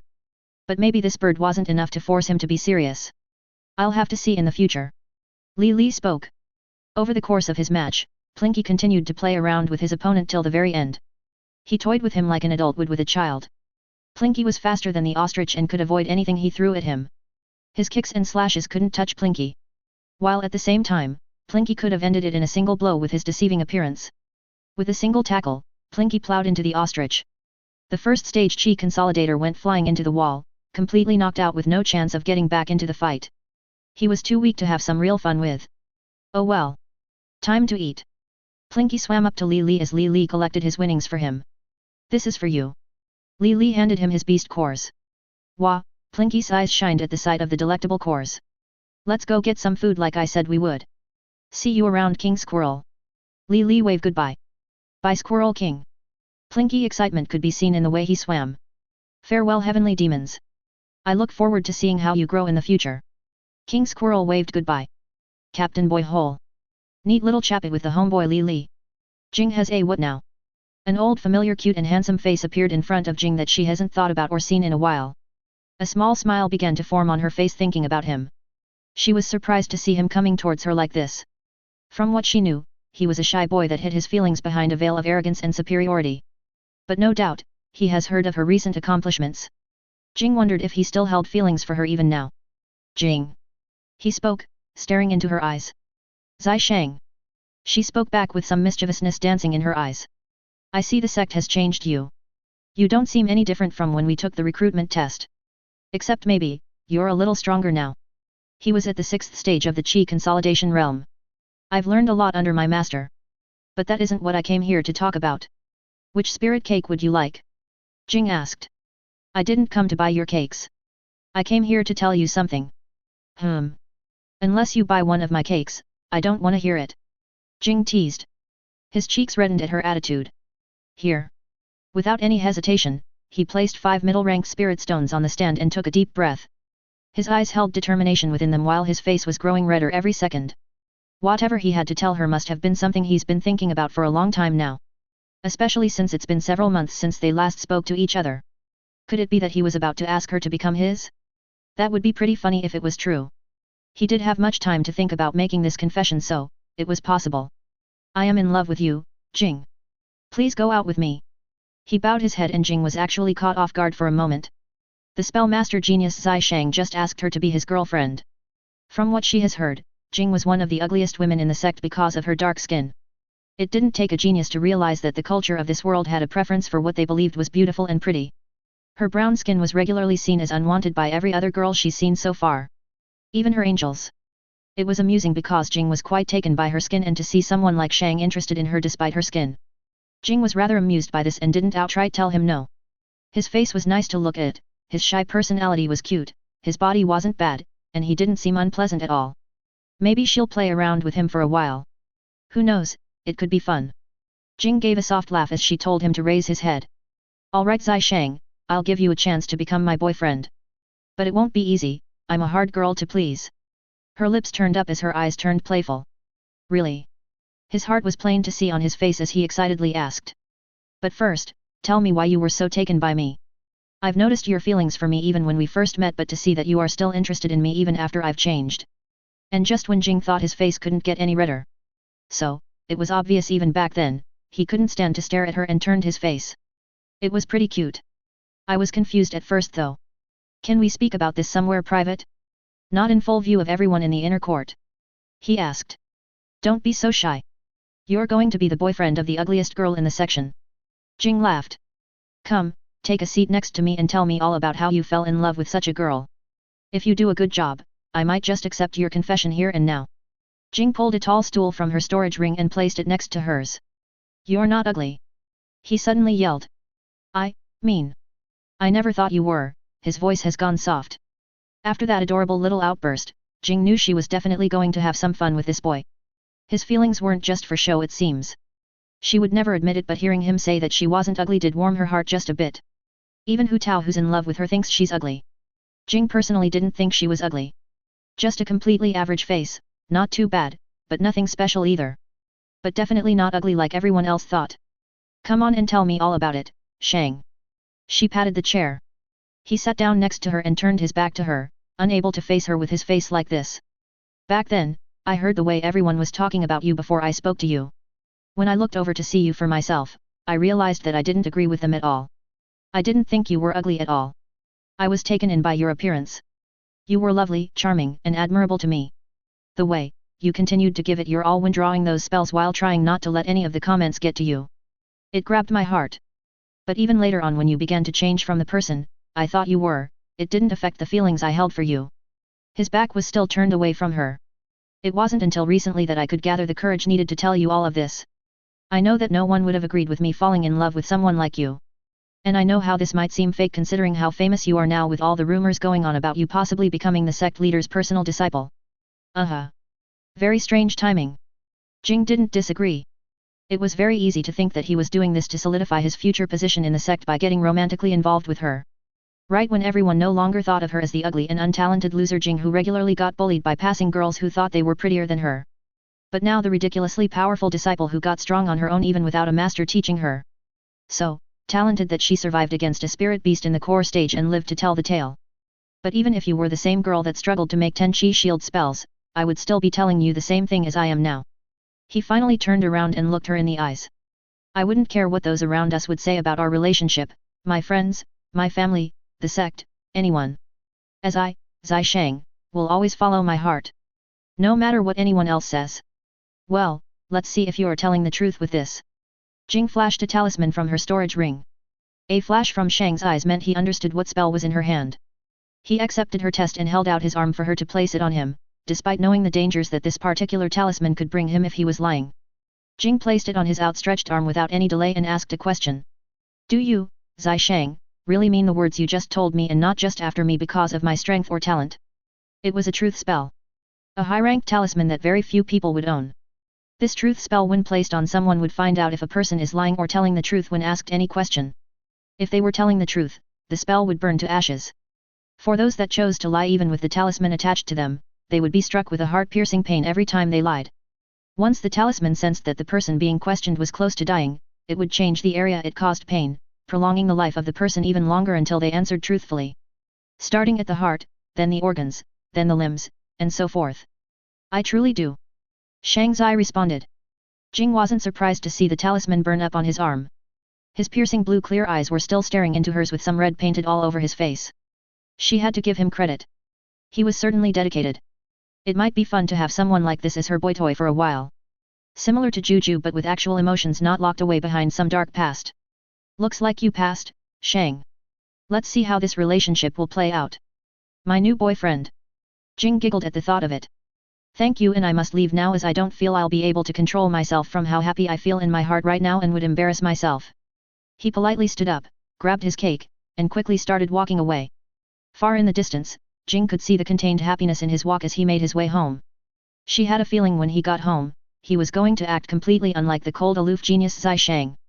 Maybe he was going to scream to the heavens in joy. Maybe he would dance. Who knows? But after his little confession, Jing certainly realized that she definitely had a type. What kind of business is this? A disciple walked up to her stand after seeing Shang happily leave her stand. A spirit cake business. Jing answered, fixing her face. What the hell is a spirit cake? This cake is a chi recovery spirit cake. Once you take a bite of this cake, it will recover your chi. Like a chi recovery pill. Yes, but better. How is it better? Tell me, when you eat a chi recovery pill, how long does it last? Only a few seconds. Why? This cake will last you several minutes in comparison while giving you even more chi than a perfect quality chi recovery pill. You're shitting me.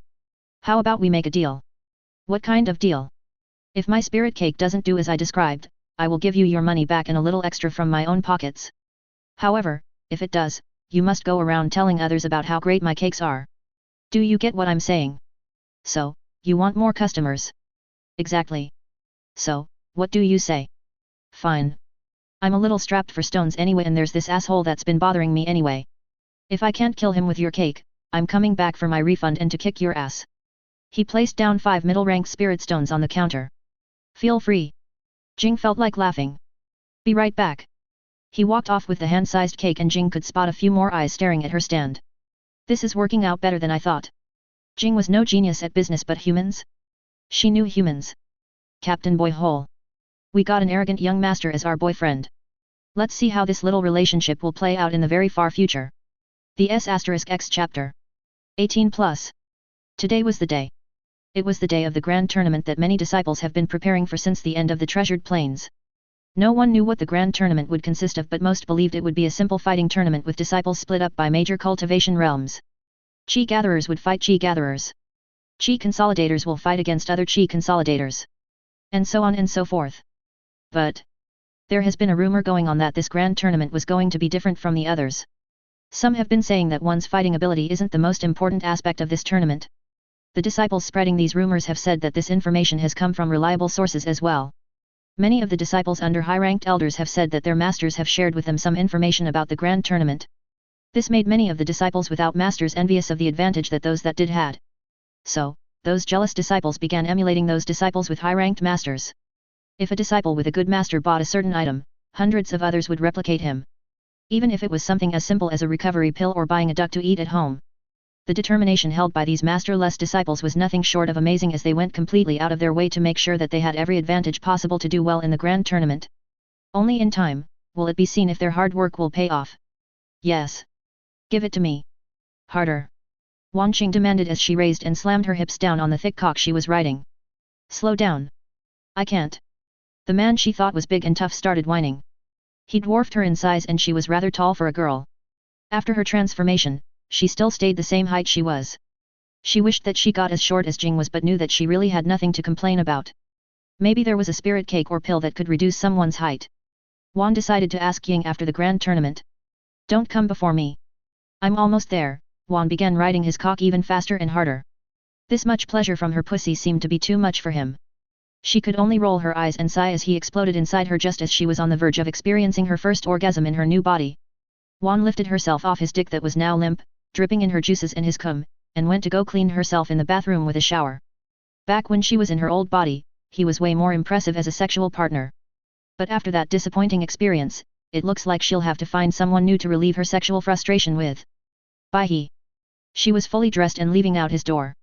Wait, I can do better. I saw a cake when I was making my way home.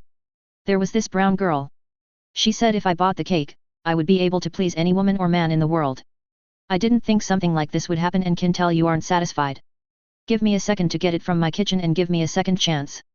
He was completely spent and could barely move. Brown girl. Wan immediately knew who he was talking about. There was only one brown person in all of the Golden Serpent sect. Should she stay and give him another chance? If what he said was true then, there was no doubt he would be able to do it. Anything from Jing has basically a 100% chance of working. But why hasn't anyone told her about Jing selling spirit cakes? When has this started happening and today of all days? Are you ready for round 2? He appeared back inside the bedroom with cake icing around his lips. Wan looked down to notice his throbbing erect penis, flushed face, and hurried breathing. His impressive size in both body and penis was what initially led to her interest in him. Seeing him like this after some cake from Jing wasn't too much of a surprise. And she could feel herself wanting to find out just how well would he be able to please her now. Her newly bought panties were already getting ruined just staring at his excited body. Might as well. Finding someone else to do this with would be more trouble than it's worth and basically impossible as the grand tournament starts in a few hours. Wan spoke as if she wasn't sexually excited as well. It didn't take long for his large strong and masculine hands to strip her nude once more. He didn't even bother with any foreplay as he laid her on the bed and guided it right into her vagina. AHN? AHN? AHN. Wan couldn't help herself from letting out some moans. She immediately covered her mouth in embarrassment as a grin formed on his face. Wan didn't understand it, but as soon as he put his penis inside her, it felt like she was struck by lightning throughout her entire body. Did she come? Was that what coming was like for women? Why did she come just as he put it in? Why did it feel so damn good? Shit. What the hell kind of cake was that? I'm about to. He came inside her again and Wan felt her mind going to blank from pleasure. She couldn't focus on anything. It was like the world was still moving but she was nothing but a soul floating outside it. Her mouth continued to moan for her while her body seemed to want even more from he by wrapping around his big and muscular body with her hands and legs. He pounded her like she was his worst enemy and Juan loved every second of it. Juan's body and mind gave her no choice but to love it as her vagina took his pounding. "I love being a girl," was the last thing she remembered saying before losing herself completely. "You're getting better at sucking my cock." Hu Tao complimented her with a grin. Ji ran one hand up and down Hu Tao's shaft while sucking his penis. Her tongue wrapped around his member as she moved her head back and forth at a slow pace. Hu Tao placed his hand on the back of Ji's head to go deeper and she slapped away his hand. She put a bit more effort into blowing him and went deeper than what she usually did. If she let him take the pace, he'd probably try and shove his entire thing down her throat. That was something she didn't want to experience again. "You don't know how happy I am about the grand tournament today. All those bastards from the inner court I'll get to fight today. It's going to be a hell of a party." His cock twitched at the thought of all the people he was going to fight today, but in actuality it was Ji's warm mouth and eager tongue that made him close to coming. "I heard that this grand tournament is going to be different from the one 5 years ago." Ji took Hu Tao's penis out of her mouth and quickly stroked it. "Where the fuck did you hear that?" he asked as Ji started to climb on top of him. "From some of my friends." Ji lowered herself onto Hu Tao's dick. It slipped right inside her wet vagina and slowly started to explore her insides. "Shit, you're too damn tight." Hu Tao moaned along with her. "This time around, fighting ability won't be the only thing tested by the elders. Or at least that's what I think.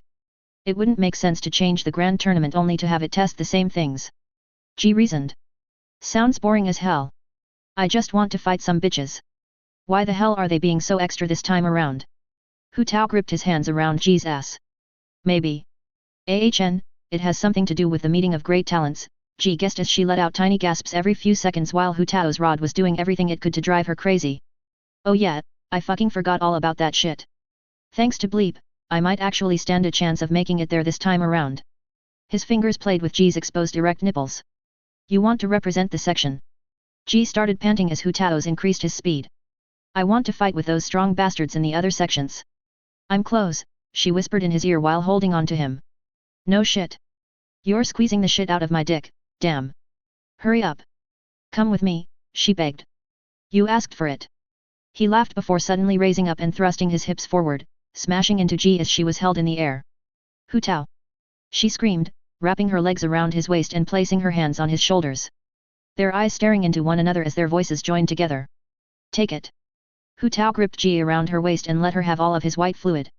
She yelled out in ecstasy from the inside of his home with her nails trying to claw deep wounds into his muscular back. "I don't know how the hell a virgin like you is able to take this much out of me, but shit." Hu Tao dropped into his chair with Ji softly breathing on top of him. "We need to go meet up with the others," she reminded him. "And I'm not a virgin anymore. Give me a fucking second." Even he needed a second to recuperate after blowing a load like that. "I need to go take a quick bath. I'm not showing up to meet everyone with your stuff inside me." Ji raised up from Hu Tao and walked to the shower with some shaking in her legs. "Do you know how long that's gonna take? We might as well go at it another fucking time if you're taking a bath." "I won't be long." "Who the fuck are you yelling at? Do you know who house you are in right now? Where's my respect?" She didn't even bother to respond to him. "Bitch." He made his way to the bathroom too. "We have to get ready for the grand tournament today." "Stop," Lu Lan tried convincing Fu Kong, who wouldn't stop plunging his member into her on top of her dressing. "Do you really want me to stop?" he asked with a grin. And before she could respond, he stole her lips and began to ram into her even harder. Lu couldn't resist against the waves of pleasure flowing through her body and just surrendered. She softly moaned into his ear and felt herself close to climaxing. Fu didn't hold anything back as he gave it to her pussy with everything he had. Her toes started curling as her body began to erratically shake. Lu was coming. Just as she was in the midst of attaining enlightenment, Fu filled her up with his sticky white fluid, sending her over the edge. Fu couldn't help but smirk seeing the rolled-up eyes, twitching, and silent orgasm Lu was having. It was this glorious sight that re-energized his penis into becoming erect again. However, when he tried continuing, Lu forcefully pushed him away. She shook her head at him while taking deep breaths. Her finger pointed to the door, signaling him to leave. "Oh come on. I'll be really quick. I promise." Fu begged. "Out. I told you to stop coming inside me. What if I get pregnant or something, you idiot? My parents would kill me and your entire lineage would be wiped out. You still don't think your family would accept me even though I'm really strong now?" Fu flexed his muscles and briefly transformed into a hulking monstrosity that some could describe as the peak male body for body cultivators. "You would have to prove that you are better than Gongjun openly," she still had trouble believing that he defeated Gong. Humph. Piece of cake. At the grand tournament, I'll give him another beating he'll never forget. Then, you can become my wife. Idiot, a small smile appeared on her face. Now get out. I was serious, you know. A ball of white fire shot towards him. Okay. Okay. I'm leaving. I love you. He shouted before closing the door. Stupid pervert. To think I could fall in love with someone like him, she sighed. It would take a miracle for them to be together. If she knew her father, even strength wouldn't be enough to convince him that Fu was worth marrying over Gong. His background was not insignificant, unlike Fu's. Oh. By the way, should I tell everyone we're together after I beat Gong or keep it a secret? Fu put his head through the door. Keep it a secret, idiot. Do you know what would happen to my reputation if people knew about us? I'd be called a slut, whore, and all sorts of other names. She told him. Oh. Alright. Gacha. He left just as soon as he came. The damage her family would suffer wouldn't be small from something like this getting out. CaptainBoyHole. Like I always say, comment any suggestions for improvements on the adult content in the story. I'm more than willing to try new things and improve my writing for you all and myself as a writer to become better than I am now. Master Mo's students. Two figures stood inside a lone dojo. One was staring up at the other, crouched at the knees. The standing one had an incredulous expression on his face as he looked down at his second junior brother. Only one was completely soaked in sweat while the senior had a small drip on his forehead. Jun, your strength has improved by leaps and bounds. Jian complimented. Inwardly, he was completely shocked. With that strange candy weapon and incredible sword art made specifically for that weapon, his rise to the top was all but guaranteed.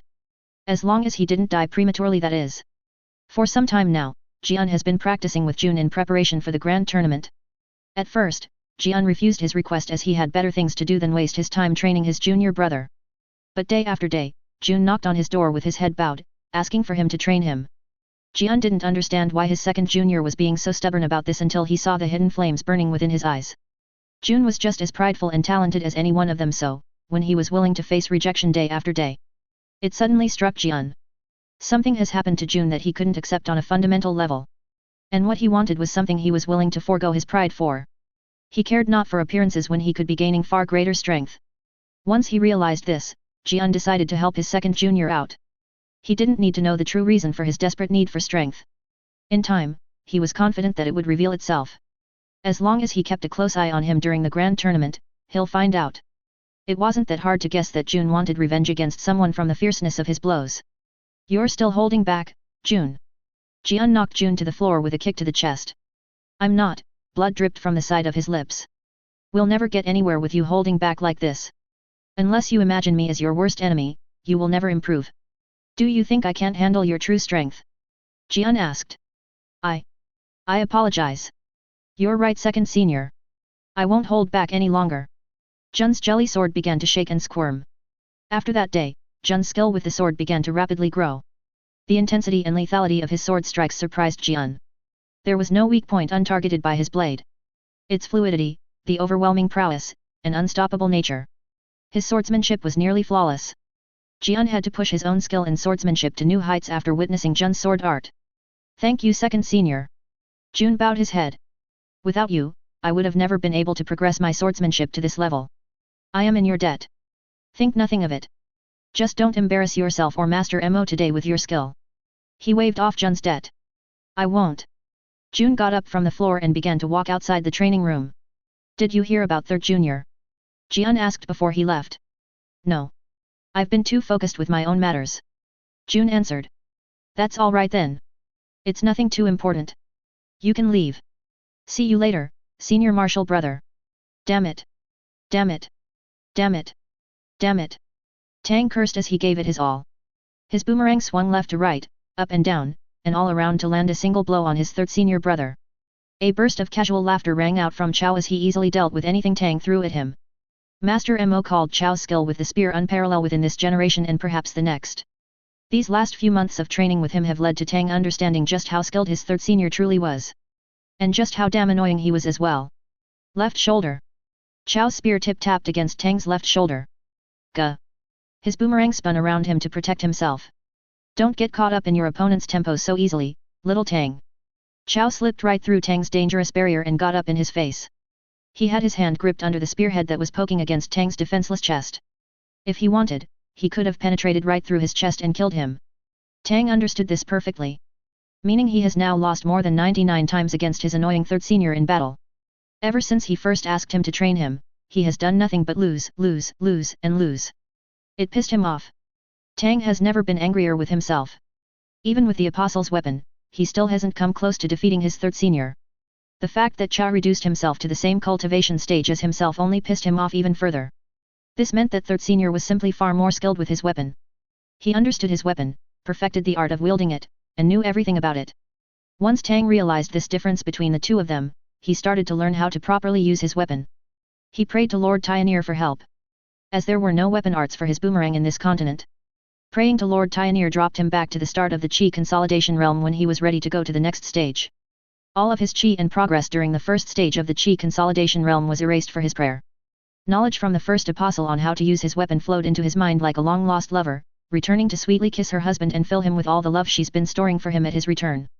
However, even with this knowledge at the cost of his strength, he still could not defeat Chao. You know, little Tang, instead of that useless auxiliary skill you have now, you should pick up Calming Heart instead. Chao suggested with a grin. Fine. Tang frowned. He didn't like someone calling one of his chosen martial arts useless, but he couldn't deny his senior's experience.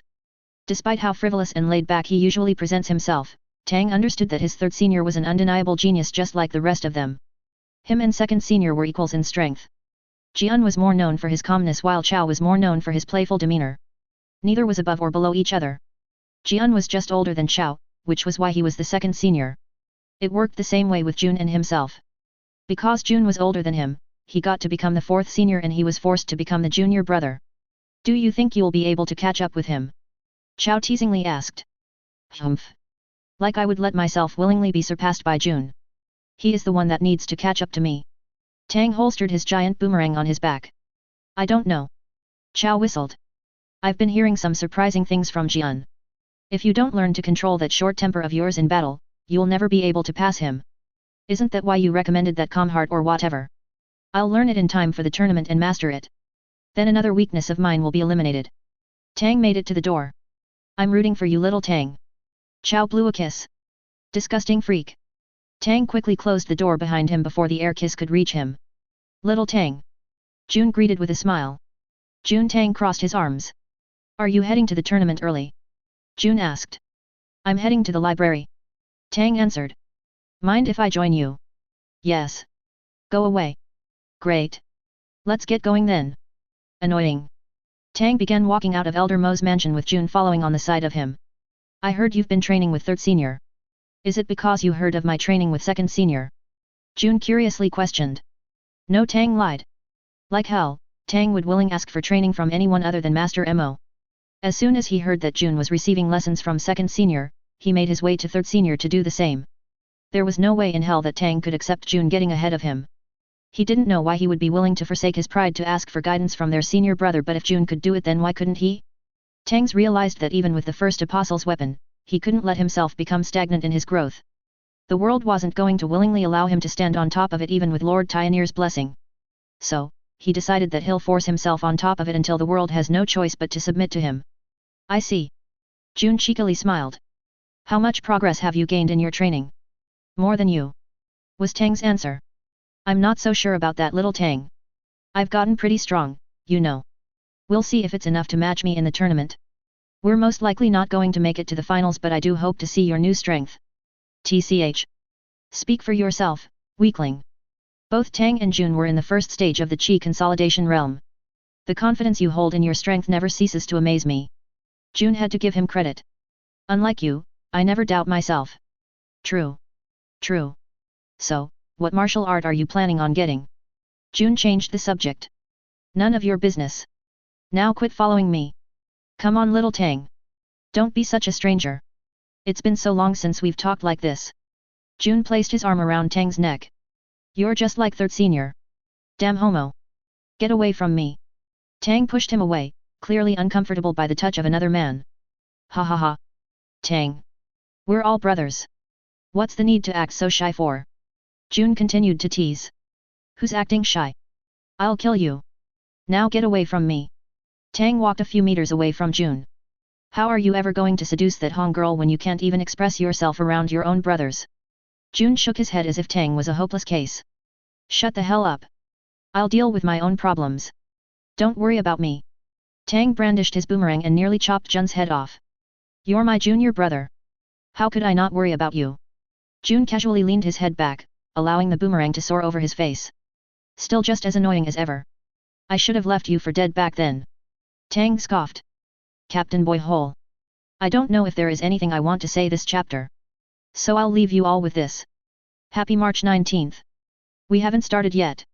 What would I gain by joining you? I dislike Hu Tao just as much as anyone else, but that doesn't mean I hate him and want him dead. The disgusting stench of the darkness hidden in your heart is repulsive. But at the same time, the purity and conviction of your goal interests me. A man radiating with beauty and power spoke. His hair reached down to the floor, past his back and buttocks. At first glance, anyone could mistake him for a young woman with how feminine his face was. Soft full lips, delicate ladylike skin, and clear blue eyes that seemed to stare directly at your heart. But once you get a better look, you wouldn't be mistaken anymore. The lean body of his seemingly radiating with power was misleading, as he was far stronger than his girlish figure suggested. This was Manchu, Hu Tao's self-proclaimed eternal rival. I am not blind to the heart demon festering in my heart. It will become my greatest challenge on my path to the heavens. Even now, I find it difficult to cultivate and break through. However, I do not plan to keep this heart demon for much longer. Hu Tao and Heaven's Angels. I will annihilate every single member in that group if it's the last thing I do. And that's a promise I make to the heavens themselves. The young girl's heart was laid bare. If anyone else could witness her right now, they would see a young girl with a dream far bigger than herself. She may have said that her goal was to destroy Heaven's Angels, but no, that wasn't true in the slightest. They were just an obstacle on the path to her true goal. What she truly wanted was to change this unfair and despicable world into something much better and fitting to her ideals. Manchu could respect this impossible dream of hers.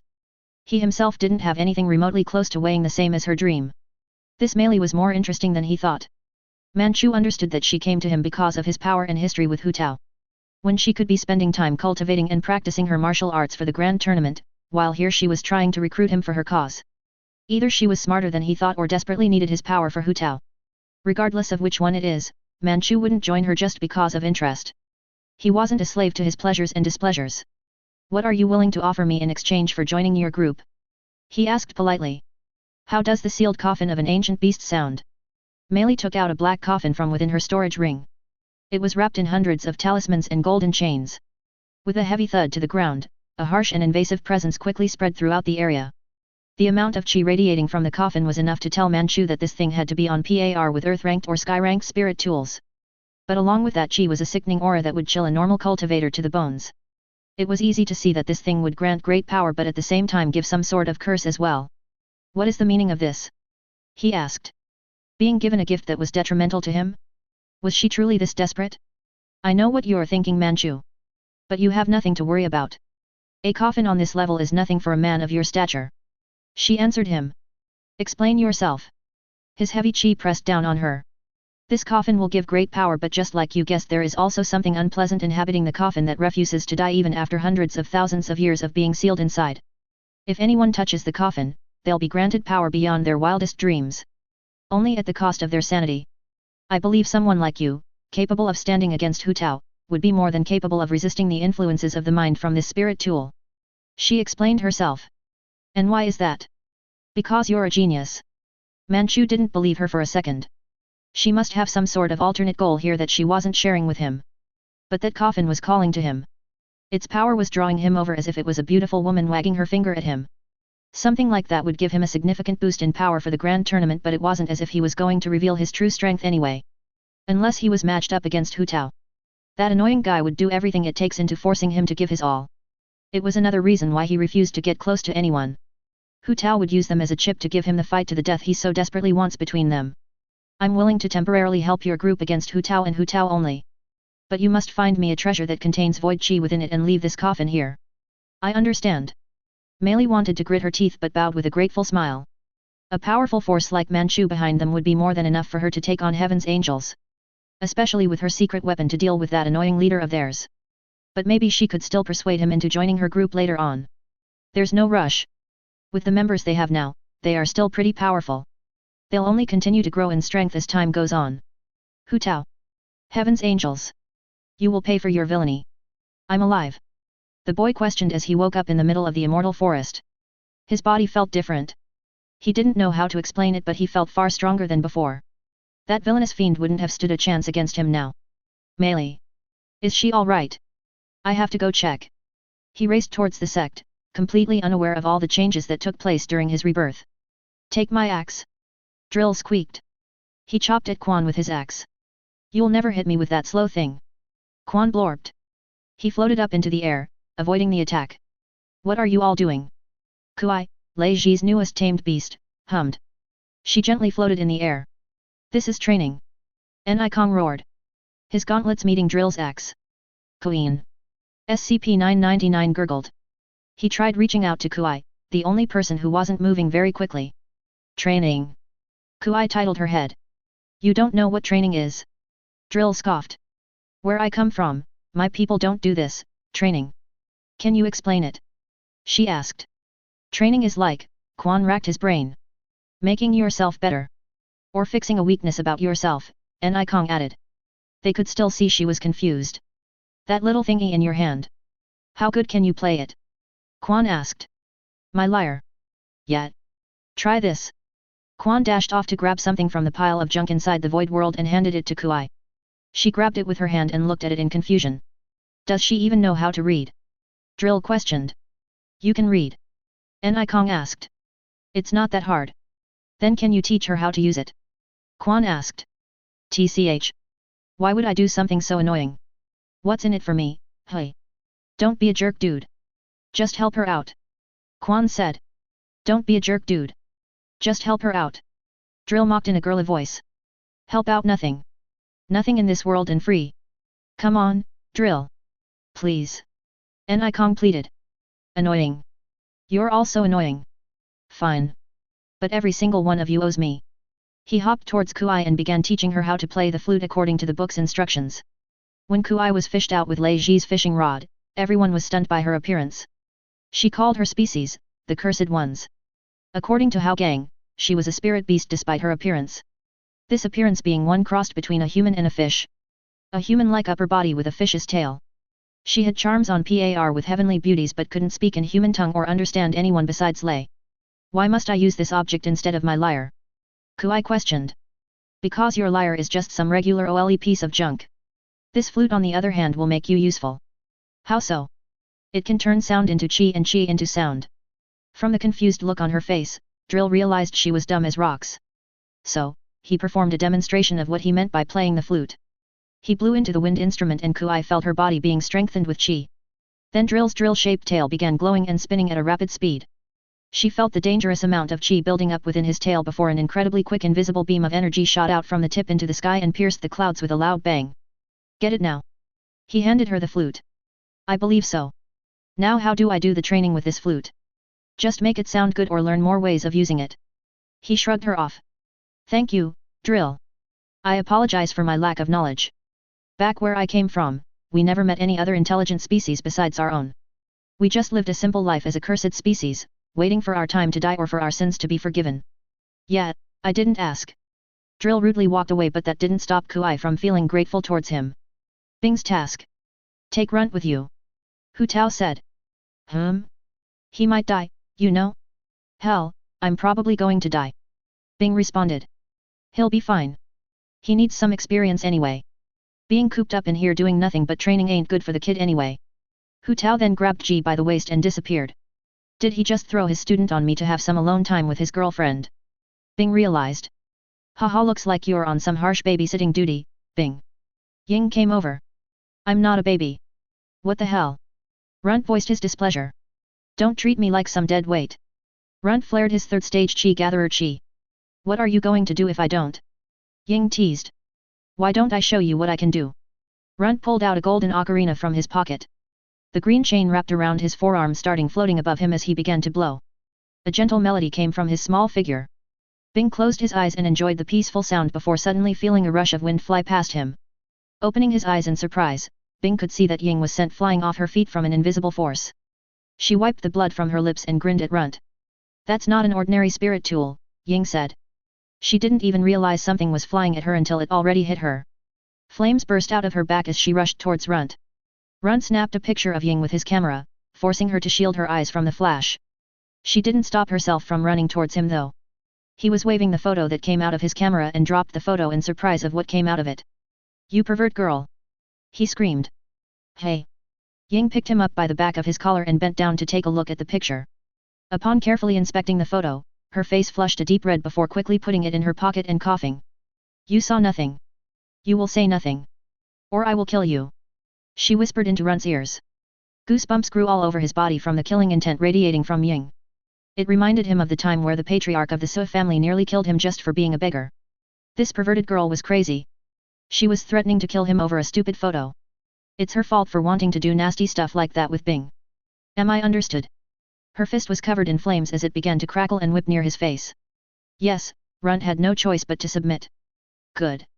A smile appeared on her face before she dropped him to the ground. Actually, give me that spirit tool for a second. She reached for his camera without his permission and went elsewhere. Ying then spent the next few minutes taking several pictures of herself while thinking of many things she wanted to be doing at the moment. Storing every single picture into her storage ring for later. In the meantime, Bing and Runt were getting to know each other. As they were about to go on a very dangerous task together. It would be helpful to know what the other is capable of. So, Hu Tao has been teaching you a lot about fighting then, hey? Bing guessed. No, not really. Runt answered. Hey. That couldn't be right. How else would Hu Tao of all people train others? I've just been learning martial arts and how to use my spirit tools. Not really fighting much. Oh, I'm kind of surprised. I thought Hu Tao would have you fighting for your life every single day or something. Bing shared. Nope. So, who is this guy you gotta kill? What did he do? He's tried to kill me a bunch of times. So, I'm going to go kill him for all the crap he put me through. Or I'm going to fail and die. Either or, you know. Bing had a secret weapon that the Empress told Ying to make for him. He also had the soap that stopped them from saying the Empress's name. For some reason she wanted him to have it on his person when he fought Ling.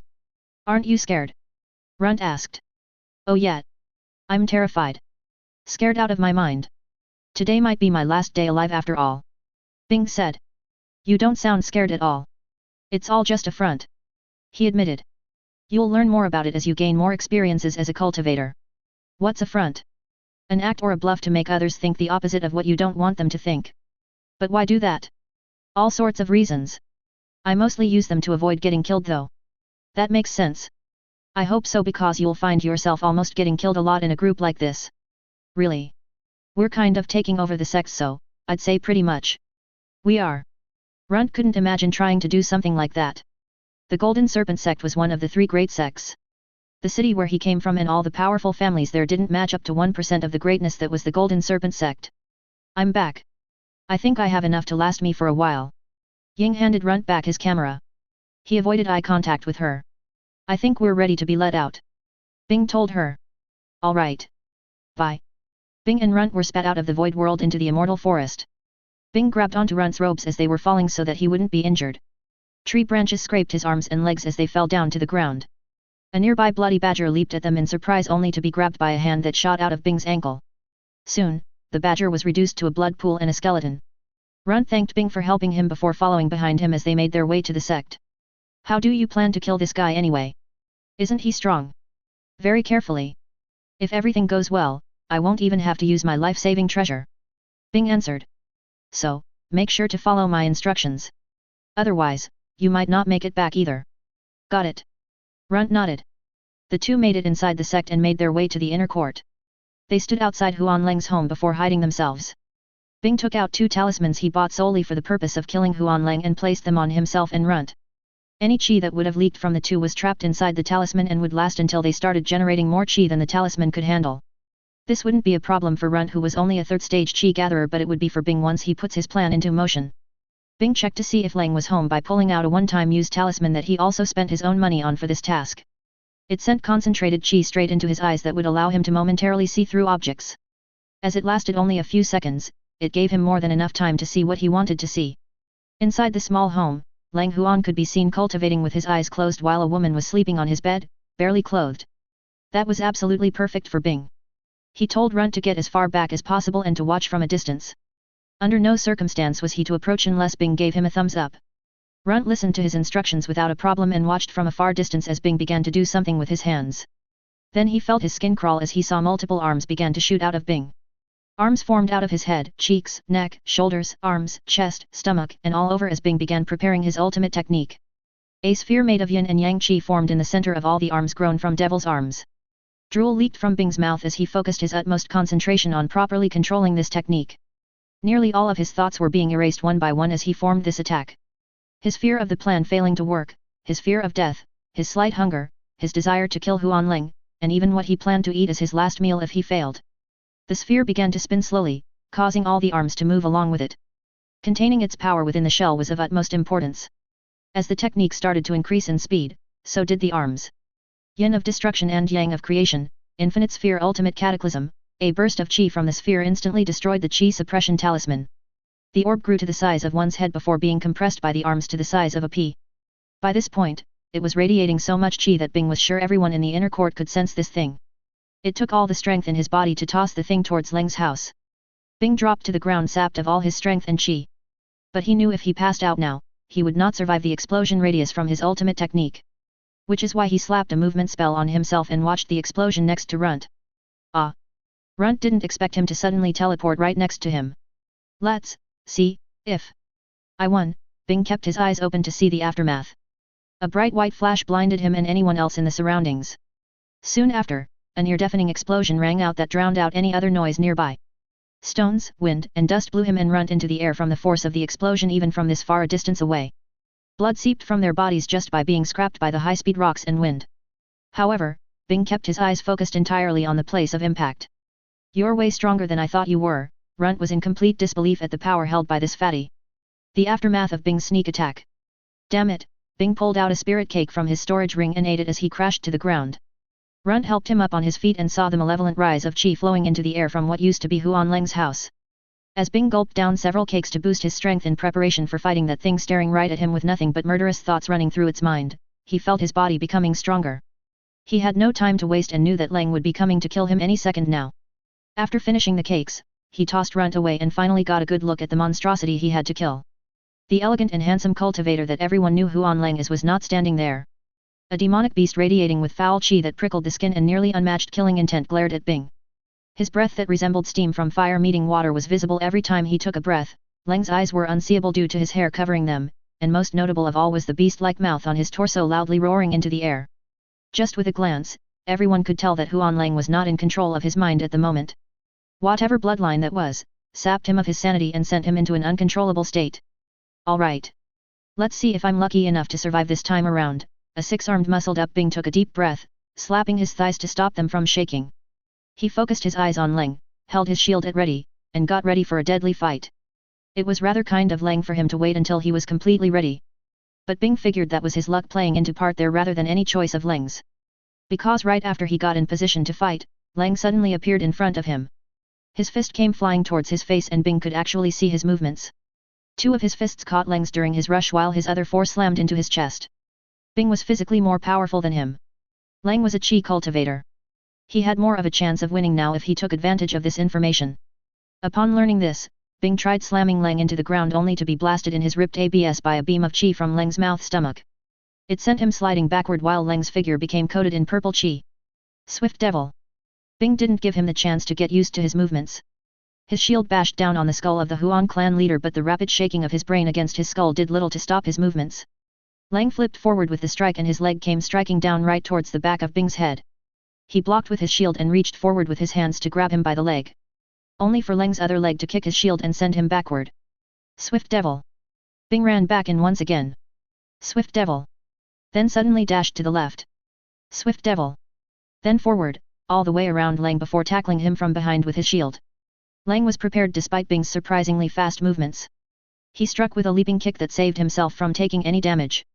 The two flew across the inner court together and continued their battle in full sight of everyone. Bing couldn't spare any attention to anyone else but Leng. A sharp kick just flew past his head and would have probably decapitated him if he wasn't as focused as he was now. He reached out to grab the leg and just like before, was blasted by that mouth-stomach. It was starting to irritate him that every chance he had was getting ruined by that thing. But he knew that targeting Leng's back had to be its weakness.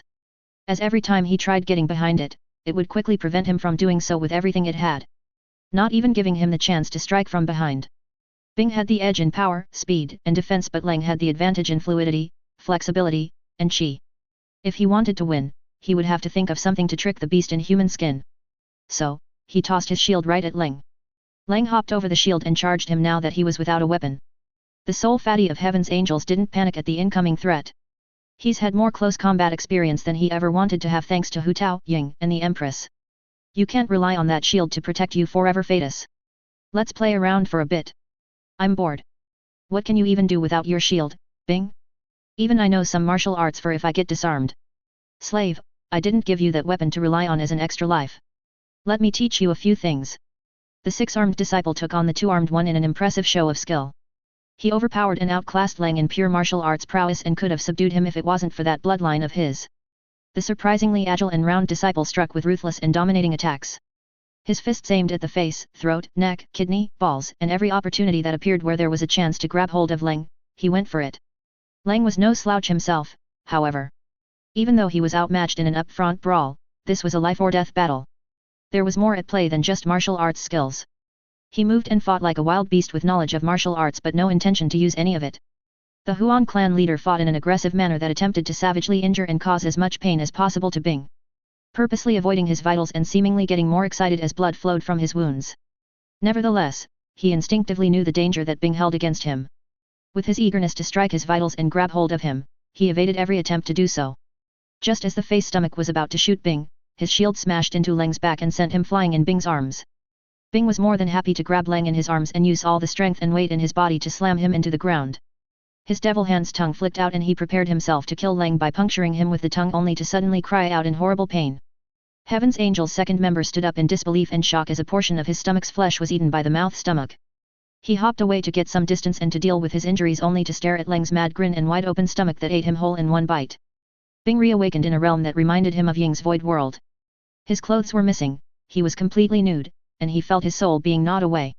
Standing up, Bing looked down at himself and realized that if he didn't find a way out of here, Leng would devour him whole. Soul and all. As someone who has eaten plenty of people during his time at the Golden Serpent sect, in a way, Bing felt as if he deserved an end like this. His life was nothing special. From beginning or to the end. He grew up in a low-ranked cultivation clan, with a plain little sister, and no real talent at all. It was a miracle he even made it this far in life. What he felt was supposed to happen was him failing the Golden Serpent sect's recruitment test and returning back home as a complete failure or dying in the test. His little sister being as plain and untalented as she was would be too unimpressive to be married off to some talented outsider. Bing's dream of becoming a cultivator strong enough to live life as he pleased would have been destroyed. The next choice for him would probably have been to become a chef. It wasn't as if he had any other talent that could help him make a living. Being a useless waste wasn't a choice for someone like him.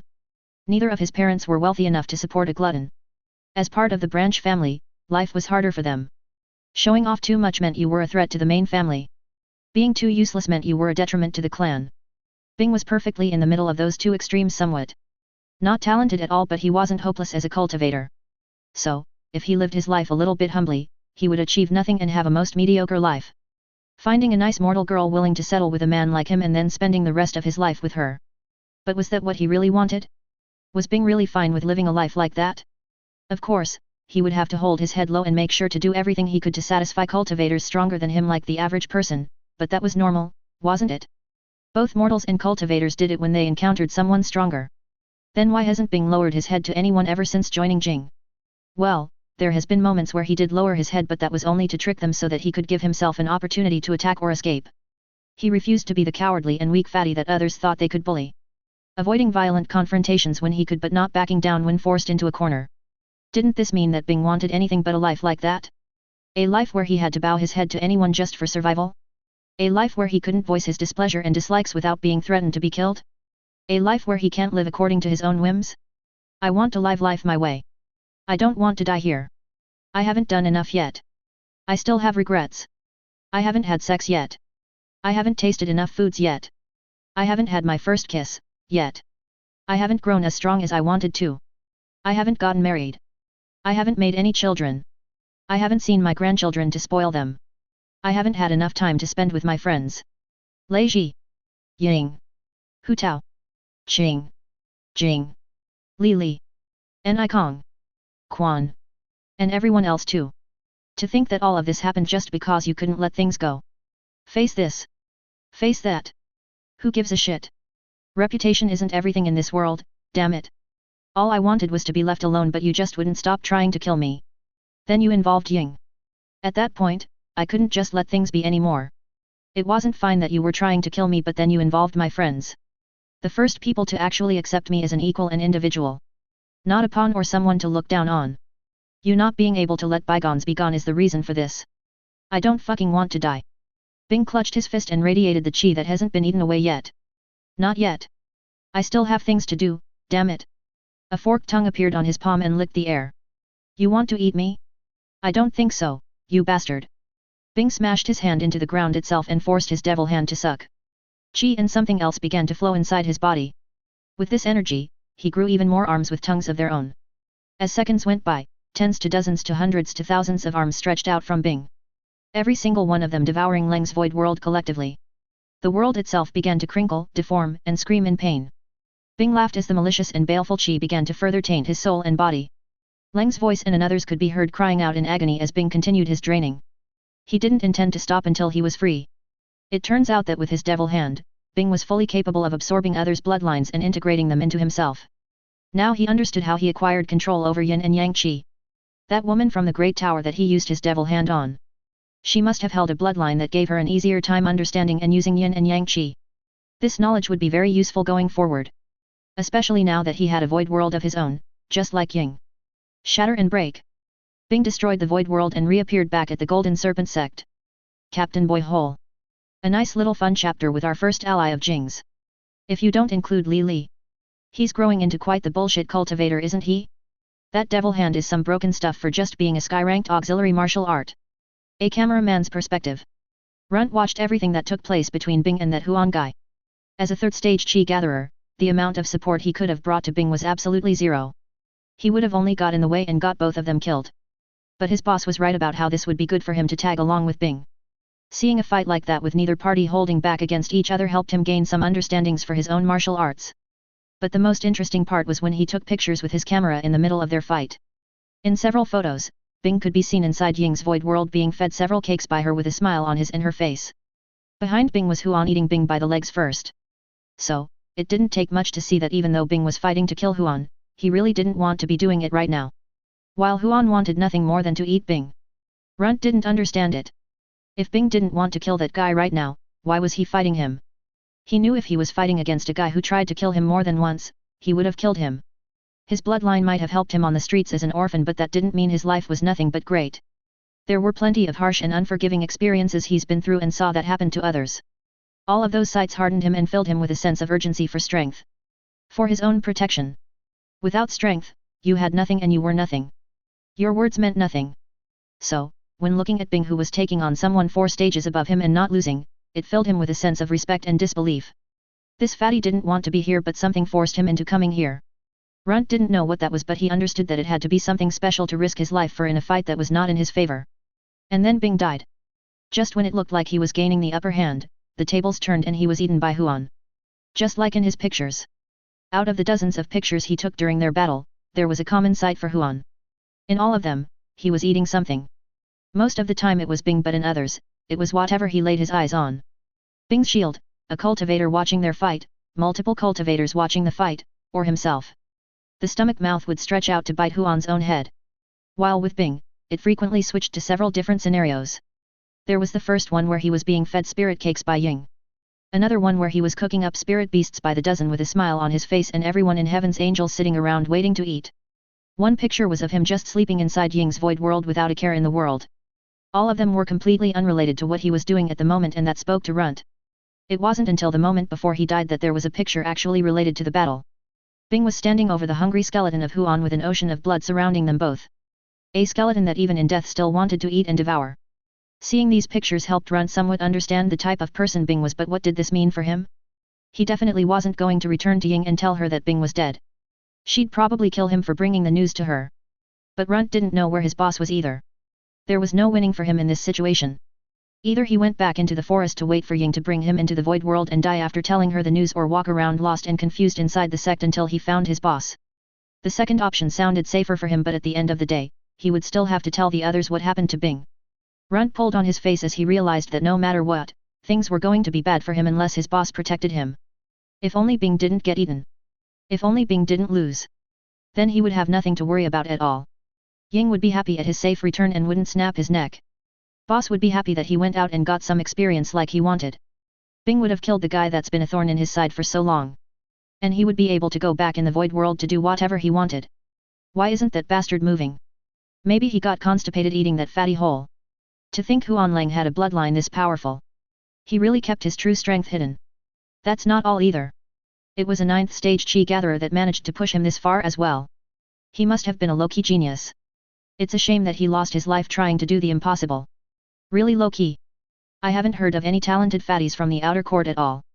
Where did he even come from in the first place? That's a good question. Hey! Did you guys hear about the elders? Elders? What's going on with the elders? They say that the higher-ranked elders will be paying very close attention to the grand tournament in search of new disciples. So, this is the only chance of finding a reliable master for a while. Runt kept his ears open and alert as he pointed his camera at the motionless Huan.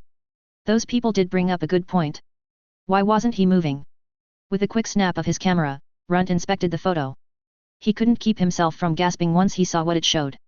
In the photo, Lang was sitting among countless half-devoured corpses with some of those faces resembling the people in the crowd, eating a person. Crawling up the pile at the bottom of the tower of corpses was Bing with a determined expression on his face. Reflected in one of his eyes was an image of Bing's hand swallowing Huan Lang whole and in the other Bing happily laughing with everyone else in heaven's angels. Did this mean he was still alive somehow? The way this camera worked made it so that the thoughts of those not pictured in it weren't captured. If it was shown in the picture, it is solely what the creature or creatures being photographed at the time would rather be doing. Not anyone else uninvolved in the photo. So, instead of running off and looking for his boss for protection, Runt stayed and watched. He kept his camera trained on Huan who still wasn't moving even after half an hour of eating Bing. Some inner court disciples wondered what a kid as young as he was doing in the inner court and what kind of spirit tool was in his hand. But his concentration never slacked. Even when one of the inner court disciples threatened him to answer her questions or be beaten, he didn't even look in their direction. Do you think someone as weak as you can ignore my questions? You're a little cute but you definitely aren't cute enough to ignore me. I was thinking about giving you the opportunity to warm my bed tonight but because of your annoying attitude, I'll beat just you half to death instead. She pulled back her hand to give him a slap. A puddle of black began to pool out from his shoes. The sight of the strange black liquid surprised the female disciple but did not deter her hand. The girl wouldn't leave him alone and she was about to break his focus. Once she moved her hand to hit him, it leaped from the ground and covered her hand. She screamed as her hand began to slowly corrode away. With a burst of chi, she blasted the puddle into multiple pieces on the ground. Do you mind being one once more? Runt kindly asked. At his request, the sludge that took the color of darkness itself began to form together once more. His bright eyes looked into the girl's. Did she understand that he could have targeted her face instead? Instead of horribly injuring her hand, she could have been disfigured for the rest of her life. Runt wasn't able to find out as the girl glared at him before walking away, clutching her partially melted hand. Maybe he was too forgiving. That look in her eyes didn't exactly make him feel the safest. The boss always told him never to hold back, no matter who he faced off against. A baby, a girl, an old man, a grandma, a puppy, this world was not forgiving to the soft-hearted. If he was willing to punch a man in the face, he better be ready to do the same to a beautiful woman. Gray. Lang Huan let out a howl that shook the air. Runt took picture after picture once he felt that scream. His body shook from the disgusting chi but this did not affect how many pictures he took. He continued to watch the changes going on with Huan. Whatever was happening could not be natural as the yelling seemed to become painful. Then, a hand burst from Huan's stomach. A thick white flabby arm held onto the upper roof of the stomach mouth as a second hand gripped onto the lower mouth. And from then on countless more hands began to come out of the mouth before a familiar round figure lifted himself up and out of the mouth. Everyone watched as Lang was quickly reduced to nothing but a skeleton in a pool of blood. In that pool, a fatty radiating with power and pure evil stood nakedly. It was at this moment a flash appeared from Runt's camera. The following picture made him question if he knew anything about the fatty at all. In the photo, Bing sat on a throne on top of thousands if not millions of skeletons with a hazy-faced woman sitting on his lap and gently rubbing his face. 3 similarly hazy-faced children surrounded his throne but each held some characteristic of Bing's. One holding a shield, another with a black orb and white orb floating above his shoulders, and the last one with multiple arms. His chi rose to the sky and took on the shape of a 1,000-armed devil while a gigantic mountain-sized shield was in the distance. When Runt took a second picture, it was only of Bing eating a spirit cake made by Ying. I don't understand, Runt realized that humans are more confusing than he thought they were. It's time. Huanlang has been killed by an unknown Qi gatherer. Wen relayed as he appeared at Jing's stand in disguise. He had the mask she gave him on and had the appearance of a generic disciple. The average disciple wouldn't be able to take notice of his existence unless he willed so. This much caution must mean he has important news to share besides the death of Ling. She wondered what interesting news he had to share with her, the day of the grand tournament. Mission completed. Bing has dealt the final blow to Huanlang without any direct help from others or support from the host. Rewards: 5 epic tickets, Refining the Heavens, Green-Eyed Angel's Bloodline. Jing wasted no time in using those tickets for the upcoming grand tournament. It seemed like whenever a big event happened, the system would flood her with several new missions for it. She expected nothing differently for when it was time for grand tournament to officially start in a few hours. Considering how aggressive the missions have been getting lately, Jing wouldn't be surprised if the missions were more unforgiving this time around. By limiting her missions to her followers, it would incentivize Jing into focusing more on their growth rather than caring all about herself. While this wasn't something that she was against, as her followers were more than just followers at this point, Jing did know that most of those missions given to her followers would easily be solvable by her hand. Taking a look at the other 2 rewards, Jing felt like the first one was useless while the other one was a mystery. Refining the Heavens was a sky-ranked pill refining technique. This would have been useful for Ying if she was still practicing alchemy. But now she was a spiritual baker just like Jing. It still held value though, so she stored it in her inventory for later and refused to sell it to the system for store points. She would get more value out of selling it to alchemists than she would giving it to the system. The Green-Eyed Angel's Bloodline was a single glowing emerald pill inside a small bottle. Jing guessed that upon consumption, the person or creature that eats it will be given the bloodline of a green-eyed angel. What that bloodline did, she didn't know. How useful or powerful that bloodline was, how was she supposed to know? Was there any important history behind this bloodline that she should know about? Who's to know? Because there wasn't a single damn useful thing inside this sect that wasn't related to martial arts or cultivation. Now she had to ask around about the green-eyed angel bloodline before gifting this to one of her followers or herself. Instead of just reading about it inside a history book of some sorts. Whatever that might be. No one could truly understand the anger and rage that Jing felt at how this sect functioned. It just seemed so illogical and backward that it genuinely amazed her that it was still running somehow. Maybe it was because the world itself was so screwed up that it could allow a sect like this to properly work. The possibility that Jing was actually the crazy one and everyone else was sane did momentarily cross her mind, but no. That didn't make sense either. She couldn't see the benefits in focusing on only strength when there are several other things to focus on that could augment that obsession with strength and face. Before you tell me the rest of your report, do you know anything about the green-eyed angel bloodline? Jing asked him. Never heard of it. He answered immediately. Then continue. All of the inner court factions have been preparing for this day. The faction with the most members that make it to the finals will certainly reign as the top faction in the inner court. Out of all my followers, I believe that Hu Tao, Wan Qing, Bing, and Lei will make it to the finals if the tournament is run like I think it will be. They are all quite strong compared to others in their stage. Ying is strong, but going against 9th stage Qi consolidators is too much for her at the moment. Bing and Lei are at the final stage of the first realm with sufficient skills of their own. Hu Tao is Hu Tao. Wan Qing has not been idling wasting her time inside the void world. But regardless, with some time all of the inner court would be in my hands. Even now, Lei was on a task for her regarding one of the main factions in the inner court. Considering he could tame that abominable thing, she trusted he'd be able to handle the job. Xiao Hong has been recruited by Mei Li into her group after hearing about the passing of Liu Xianxun. Wu Yingtang and Gong Jun have been in closed-door training ever since Gong was found nearly dead on Elder Mo's doorstep. No changes have occurred with Princess Lan and Kung Fu. Their regular meetings have not stopped and only seem to increase in frequency. And a lot of attention has been focused on Heaven's Angels ever since a rumor has been circulating regarding your home. He told her. Rumor. Jing was interested. Who knew about her house already? Your plant is unusual. It has killed and eaten several inner court disciples already. Elder Ru has taken a visit to your home and shown interest in your plant. And because of this, several high-ranking elders are interested in Heaven's Angels and yourself. Wen said. Some more attention couldn't hurt, I suppose. I guess it's time I officially introduce myself to the section. Jing decided. Mission available for host. Announce the purpose of Heaven's Angels to everyone at the Grand Tournament. Reward, SCP-018. Failure penalty, reduced loyalty with followers and mocking of Golden Serpent Sect cultivators. Followers with 100% loyalty will lose their given SCPs. You know, I'm surprised to see that you didn't just run off after my disappearance. Jing suddenly brought up.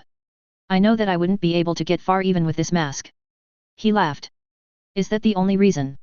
Jing asked. You are very generous compared to anybody else I've seen. I doubt I would get a better deal working under some elder for doing work as easy as this. He beamed with his white teeth. Is that so? All I have to do is split myself and observe anything that happens in the sect to get stronger. There isn't anything better than doing this. Believe it or not, I almost had a breakdown when you went missing. Realized that you had to risk your life just to progress in your cultivation. She snickered. Exactly. You know, I wasn't really fond of fighting now that I think about it. My master used to call me talented in combat, but I just did it cause that was what I was expected to do. Not what I wanted to do. By working as your eyes and ears in the sect, I can get strong just listening to gossip. No need to fight, risk my life, get in disputes with others, or get involved in politics. Well, actually, I'm sure you're still using me for political gain, but at least I don't have to get involved in the center of it anymore, you know. Well, I'm glad to see you are enjoying your position. And since you didn't turn tail and flee at first chance, I suppose a reward is in order. Jing pulled out one of her rewards from the epic tickets and handed it to Wen. What's this? He held the black orb almost twice the size of his head. It's a pristine black-hearted oyster pearl. It will aid you in training your chi control to perfection. I don't need to tell you why that will be useful to a disciple in the 9th stage of the chi consolidation realm, do I? Not at all. He replied, eagerly stuffing the pearl into his storage ring with a huge smile on his face. If that is all, you are free to leave. Jing said. Yes. He bowed before disappearing with a cake in his hand and 5 middle-rank spirit stones on Jing's table. Host has received toy bow and arrow. Host has received SCP-184. Host has received the ultimate bottle. Host has received a pristine black-hearted oyster pearl. Host has received SCP-3668. Just like always, Jing had to prepare herself for the pain heading straight for her soul after taking in information about the SCP-related Gacha rewards. The ultimate bottle seemed to be an anomalous object which was related to SCPs but not SCPs in themselves. From what she knew, objects like these were deemed simply too useless to merit further attention by the SCP Foundation. A foundation whose sole purpose was for locating and containing individuals, entities, locations, and objects that violate natural law. Which also meant they didn't get numbers of their own to classify them. Jing could agree with that statement. She didn't know how the anomalous objects could secure, contain, or protect anyone. If it wasn't for SCP-914, Jing would sell these objects straight back to the system. But with SCP-184, she could gain some use out of it. Even if they were completely useless to her, like the toy and bottle. At the moment, none of her followers needed a weapon. She wouldn't gift Hu Tao's followers weapons either unless he and they completed an important task for her. So, for now, both of them were tossed in her inventory. For a bottle called the Ultimate Bottle, Jing expected more from it. Its only ability was to always land on its head when flipped. Completely useless and pointless. SCP-184. Now she could gain some use out of this for her new home and future homes. This SCP was a small, smooth metallic object in the shape of a dodecahedron. When inside an enclosed structure, SCP-184 expands the structure's inner dimensions without altering its outer dimensions. Meaning that no matter how big it gets from the inside, there will be absolutely no change from the outside. Each day, this expansion will increase by several hundred meters, starting 1 hour after entry into the enclosed space. At the start, SCP-184 will only extend to the walls out, causing the room to become larger but not necessarily taller. For cultivators, an object like this would be a godsend for their storage rings. It would expand the dimensional space until the original dimensions have been tripled, giving them the freedom to stuff treasure after treasure into their storage ring. But the capabilities of SCP-184 didn't just stop there. Eventually, the object will begin to create entirely new rooms on its own accord. Being able to copy items from inside the structure and creating rooms that are matching with the rest of the building. In time, this process will begin to break down in an unusual manner. Items will begin to be copied but with inappropriate materials such as glass books or a wooden microwave. Rooms will be oddly shaped with doors leading into blank walls and hallways will be tiny or twist back into long mazes. These occurrences will continue while the outside will never show a change. Jing was very excited to place this inside her home. She wasn't afraid of having to navigate through a maze with her refined body. However, having guests will be a problem. Maybe she can think of a fun activity with her followers or the sect as they travel around inside her home. Those being able to make it to the living room will be rewarded while those who don't starve to death. Who knows? SCP-3668 was a shield. An indestructible shield that had the mystical ability to manifest ghostly figures to support them when in trouble. These incorporeal figures grow in number corresponding to the threat level of the wielder of the shield. She was interested in seeing it used on herself and her followers. Just how strong were they to this SCP?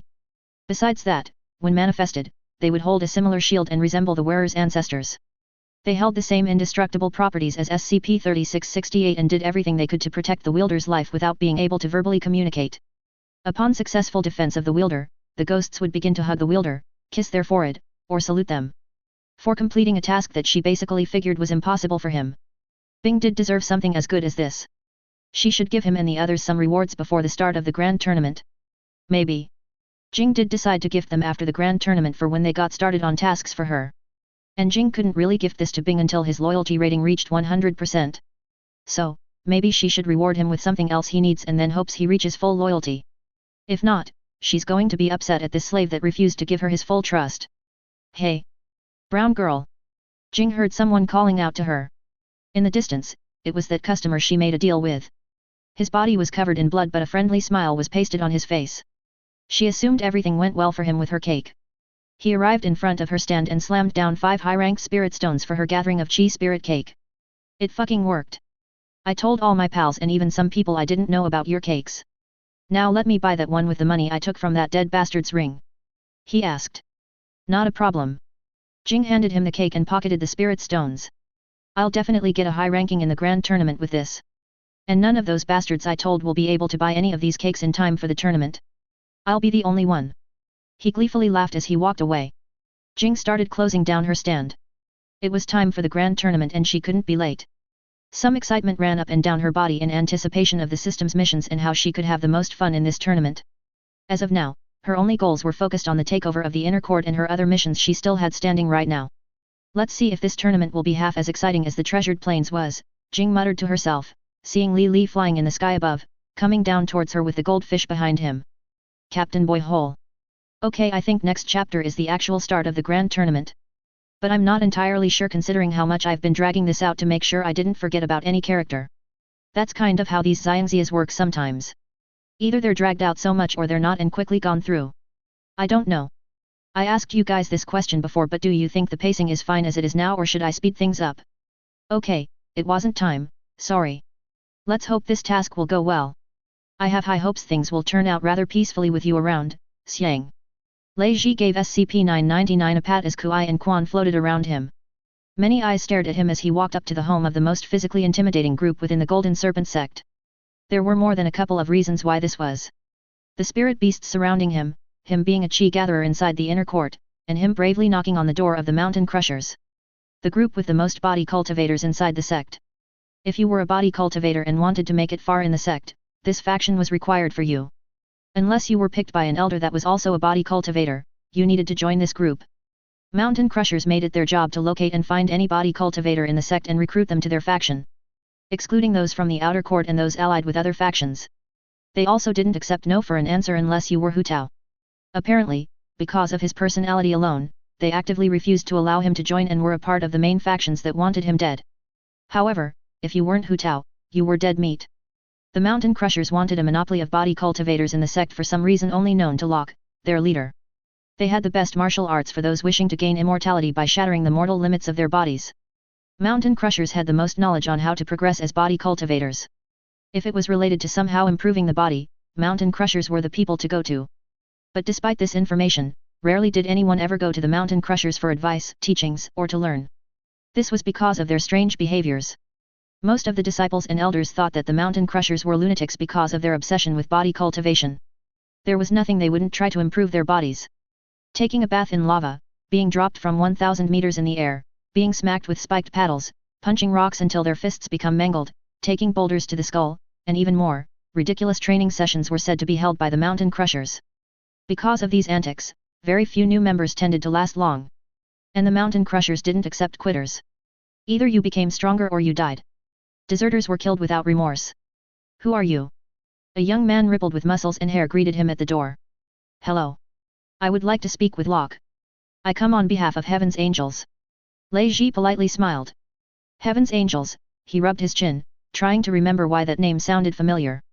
Crushers. Remind me what Heaven's Angels are. He turned and shouted loud enough that Lei had to cover his ears with chi. Never heard of them. Is that some sort of restaurant? Who's at the door? Is it a new member? Hu Tao's faction. Out of the several other shouts, someone got it right. The look on his face became less peaceful once that was yelled out. You know we want Hu Tao dead, right? He asked. No, but I'm not here to discuss Hu Tao. I would like to speak to Locke about a certain matter. Lei reminded. Hu Tao's killed a lot of our crushers back in the treasured plains. So, you understand why I can't let a friend of Hu Tao's just stand in front of me and not crush him, right? He explained. The young man was a 7th stage chi consolidator. If he wanted to rip Lei apart, then it would be a simple matter to do so. As a 9th stage chi gatherer, Lei was absolutely in the lesser position when it came to making a deal. Nevertheless, he had something that no one in the mountain crushers could possibly stand against. I would advise against such a rash decision, but I do understand where you're coming from. Lei responded. I'll give you 5 minutes to write your will. I have to take a piss, so I'll be right back. If you try to run, I'll hunt you down and kill everyone you love. He threatened in a casual manner before closing the door. Things never really seem to turn out how I want them, but I guess I can't really complain this time around. Hu Tao really did a number on these fellas in the inner court. In fact, it was quite surprising that he didn't immediately try to kill me once he realized that I was on the same side as Hu Tao. That just left an even bigger impression of them on Lei. They had some self-control, or at least that young man did. Lei Ji did not waste the 5 minutes he was given. With some help from Quan, he readied himself to have a talk with Locke. Kui was advised to help out with Quan if he found himself in trouble and needed help. Xiang was told to just stay on his shoulder and keep looking cute. He was how he planned to complete this task without any bloodshed, and completely unlike how Ying handled the fearsome garden.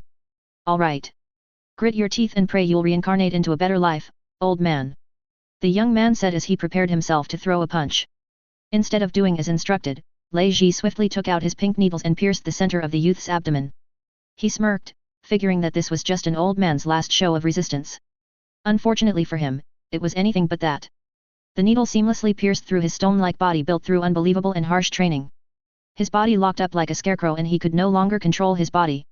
By cycling his chi throughout his body, it was possible for him to regain control over himself, but with a few extra pokes, this too became impossible.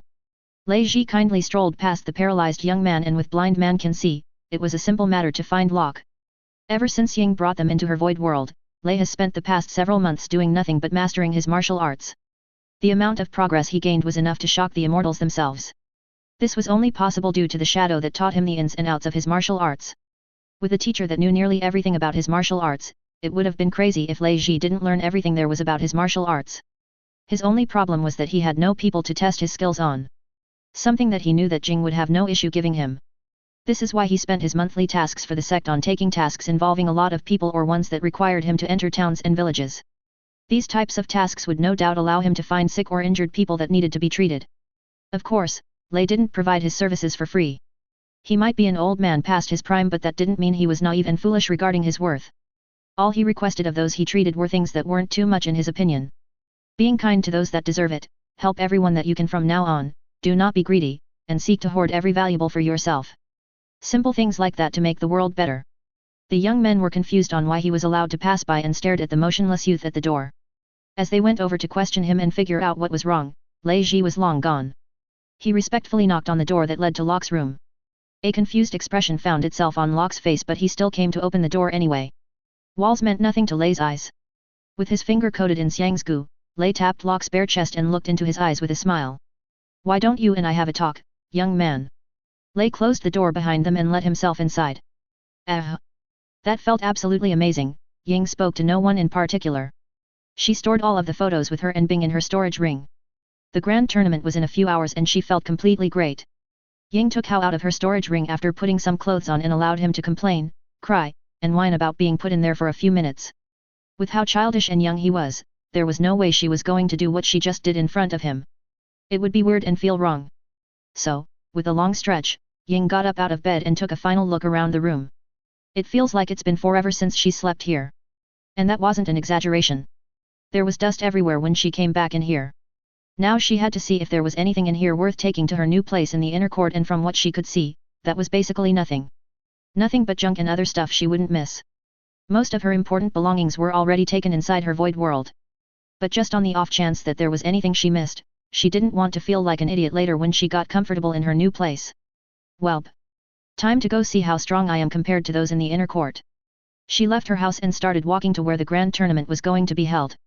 CaptainBoyHole. Welp, looks like I was wrong. Maybe it's next chapter we start the grand tournament. But besides that, tell me your thoughts on Lei Ji. I also asked this question a long time ago, but this time I want to see what you guys think of him when realizing that he is teamed up with people like Hu Tao, Ying, and Jing who have no problems killing people at a whim with his goal of reforming youths and changing the world into a better place. Now we're getting somewhere. Jing stood in the large sea of disciples. Due to her short stature, it was difficult for anyone to spot her within it. This was only important because of the latest message she just sent to her followers, telling them to meet up with her. There were some things she wanted to discuss and give them before the tournament started. Most notably, Bing and Lei Ji for successfully completing her given tasks on such short notice. Above a glorious and uncountable number of stairs, the 3 head elders and supreme commanders stood looking down on them all. Behind them were several other elders of various rankings doing the same.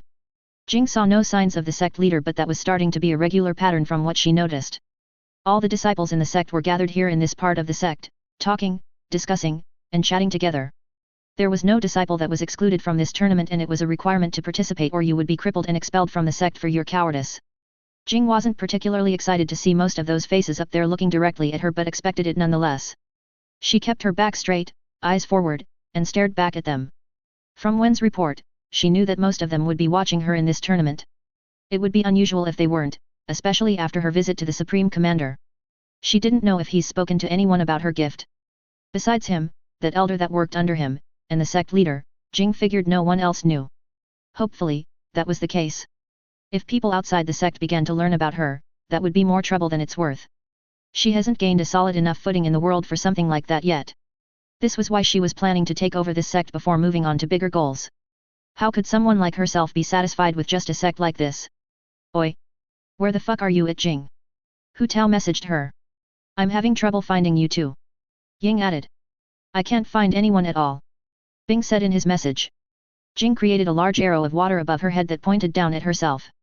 In a few moments, all of heaven's angels were gathered together. Her eyes met Bing's and she held out her hand. He looked confused and soon became uneasy. Maybe he didn't understand what she was requesting from him. Soap. She clarified. Ooh. Here. He handed it to her and bowed his head. Everyone, open your mouths. She demanded. I'm not putting that shit in my mouth again. Hu Tao refused. The taste is nasty. Ying, for once, found herself agreeing with him. No one looked pleased about having their tongues scrubbed with SCP-1331 again. Jing didn't ask for their permission though. Either they gave her their tongues, or she would make them. This wasn't up for discussion and everyone soon understood that they needed to open their mouths or else. Hu Tao showed everyone a good example of what would happen if they didn't. He showed a toothy grin as he saw Jing slowly walking towards him. Hu Tao prepared himself for a fight despite being surrounded by thousands of other disciples. Having a proper fight or battle in a place like this was basically impossible. Impossible for anyone sane anyway. The madman struck out to defend himself from the horrible tasting soap. Jing swayed her head and got in close enough to grab him. Hu Tao struck out with his knee to gain some distance from her. His knee met with Jing's shin as she forced his mouth open with her hand. He tried biting down on her fingers, but this wasn't enough to stop her. She ignored being bitten as if he didn't use most of his jaw muscles to do so and gave his tongue a scrub with the soap. After doing so, Jing removed her hand and the soap from his mouth before striking him across the face into the ground with an insanely quick high kick. Biting me? Have you lost your mind? She stomped on his handsome face without regard to his well-being. Don't forget your place, slave, just because I've been a little nice lately. She rubbed her foot on his face, crushing him into the ground. Ji and Runt immediately feared for their lives seeing Bleep take out Hu Tao so easily. They knew that she was the leader of the group but never really saw how strong she was. If she could take out Hu Tao without much problem, then it wouldn't even take her half a second to deal with them. No wonder everyone treated her with respect. Ying and Wanqing laughed at Hu Tao's beating. Ying thought the prick deserved it, and it's been a while since she saw him being put in his place by Jing. Wanqing thought it was only natural. A slave saying no to their master? A beating is all but deserved. If anything, Hu Tao's punishment was too light in Wan's opinion. She would have broken more bones if it was up to her. Bing understood that could have easily been him in Hu Tao's place. He was her slave as well. This was something that he's never forgotten. How could he? Your life being in someone else's hands isn't something that can just easily slip the mind. Lei Ji thought that maybe Jing was a bit too harsh with Hu Tao, but maybe this was the universe's way of giving some karma to him from all his actions. This was most likely nothing compared to the pain he's given to others throughout his lifetime. Despite being old, he wasn't stupid. He knew what type of person Hu Tao was after working alongside him for so long. All those people he hurt without rhyme or reason. It was in his plans to reform Hu Tao as well once he gets enough strength. Xiang wouldn't be able to help him reform Hu Tao, he's already seen what it did to him. For someone like Hu Tao, only by besting the boy could he force him into changing. Using his great talent for good, dealing with those that cannot be helped no matter what. Unless he turns into one of those people himself. Then, Lei Ji would have to put an end to the boy himself if he wants to stay true to his goal. Li Li didn't think much of it. He liked Hu Tao, but he does forget his place sometimes. As his mother's slave he needed to listen to her. A beating like this looked bad, but it wasn't anything much for him. His mom didn't need to hold back against him, but he was tougher than he looked. From time to time, he even sparred with him. It was fun to fight against him. Now, let's see those tongues, angels. Jing gave Hu Tao one last kick across the face before turning to the rest. Everyone immediately put out their tongues without a shred of hesitation. A satisfied smile grew on Jing's face as she scrubbed their mouths with the soap. After hearing them gag, wiped their tongues with their hands, and retch, Jing tossed the soap into her inventory. Now it was time to move on to other matters. Say my name. Jing commanded. Jing. Ying went first. Jing. Lei Ji went second. You really don't hold back, Jing. I don't expect anything less from the woman I love. Hu Tao put his dislocated jaw back in place with an audible crack and grinned. Her name is Jing. Runt and Ji exclaimed. You don't need to hide anymore. Wan asked. There's no need. I've told you all my plans for the sect, right? Jing asked. To change it for the better or something like that, right? Ying asked. That's right. I hate the way the sect is currently run, and once I become sect leader, I will improve it to a level that will shame the way it's currently run. Jing nodded. I'm glad to see you haven't forgotten. Lei smiled. I haven't forgotten your reasons for joining me. Today will be the true start of our faction's rise. You will be my head elders that will shape and structure the sect for me. She told them all. Can I be the supreme commander? Wan Qing asked. We'll see if you are suited for the position. I'll tell you now, that my supreme commander will need more than just strength. Her eyes glazed over all of them. I will do my best. Wan bowed her head, confusing everyone else. Why are you being so nice, freak? Hu Tao asked. You are acting a little differently, Ying supported. After giving me the one thing I've always wanted, I've decided to give Jing my everything. Loyalty, mind, body, and soul. She explained. Good to hear. Now, there are a few things that I need to give to some of you before the grand tournament begins. Bing. She called out to him. Yes, Empress. He got on one knee and bowed. For completing a task that I thought was impossible for the current you, take this. Jing handed him a small bottle with golden liquid floating inside it. Thank you for your benevolence and kindness. He shouted. Ying rolled her eyes at his exaggerated behavior while Wan snickered. Do you know what a golden blood elixir does? Jing asked. I do not. Golden blood elixir. Ji unintentionally squeaked. Jing's eyes glanced over to her. Feel free to explain for those who don't know. Jing gave her the go-ahead. Well, I heard that it was the perfect concoction for body cultivators. Only a master alchemist could produce something as valuable as that. Once a body cultivator has drunk it, their blood would turn into gold and they would become nearly priceless. The strength that a body cultivator gains from the golden blood is as if they were strengthened more than 2 or 3 times. Plus, anyone that regularly drinks their blood would gain the same prowess as them. Meaning that people with this blood are invaluable to alchemists all over the world. If he drinks that, he's going to become wanted by everyone who realizes he has it. She explained. Why does he get something like that? I want people all over wanting to try and get me. Hu Tao complained. Don't they do that anyway? Ying asked. They don't count. Hu Tao waved off those from the inner court. Can I pass on my reward? Being wanted by numerous powerful people is not something he was looking forward to. Pass. Jing questioned. I mean, I am eternally grateful. Good. Drink up then. She said. Bing was planning to put it away and never drink it at all, but now that the Empress has ordered him to drink it in front of her, he has no choice but to do so. With obvious hesitation, he opened the top and gulped it down in one drink. The effects were instant as his body puffed up. He felt the strength in his body rising without control. Keeping himself from breaking through into the next cultivation realm was basically impossible if it wasn't for the help of Lei Ji. Lei Ji stabbed his body with his needles, helping him properly control and direct this transformation happening inside him. Once he could control himself again, he definitely felt stronger, just like Hu Tao's girlfriend said. So strong that dealing with Leng would have probably been much easier if he took this before his fight. This strength. The Empress. Just why would she give him so much power? Is being her slave really this great? Even if he somehow made it through the Golden Serpent sex recruitment test, he knew that he wouldn't have gained anywhere near as much strength as he does now. Not even 1% of his current strength would probably match the strength of that version of him. I can only thank you, his dream of living life how he wants doesn't seem so impossible anymore. AI Bing's loyalty has reached 100%. He is now able to receive an SCP from the host as a gift for his loyalty. CaptainBoyHole. About time. To think that our first ally would also take the longest to max out on loyalty. Does that say more about Bing's character or Jing's lack of experience in leadership? Who knows? Anyway.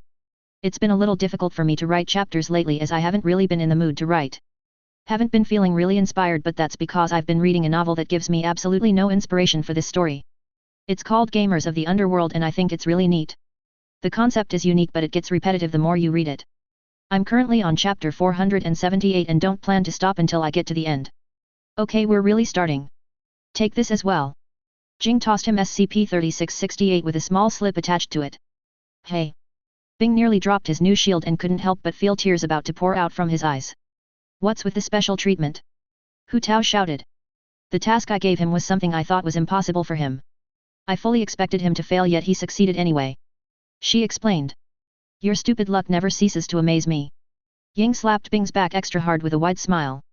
Ow. I promise I'm not as lucky as you all think I am. He cried. Who in the hell is going to believe a lie like that? Ying asked. Even I'm finding it hard to believe your luck is bad, Bing. Lei laughed. Lei, I have something for you as well. Jing brought up as she pulled out SCP-262. What a strange outfit, Wan pointed out. I've never seen something like that before. What kind of shirt is that? Ying asked. It's a coat. In the right hands, it can be very useful. In the wrong hands, it'd be very dangerous. Jing explained. A coat? Ji questioned. Clothes meant for warmth or fashion. Oh, there's a note on it. Lei started reading the note as he put on the coat. There was a note on mine too. Bing remembered. Jing left those notes so that the two would know what their new gifts could do.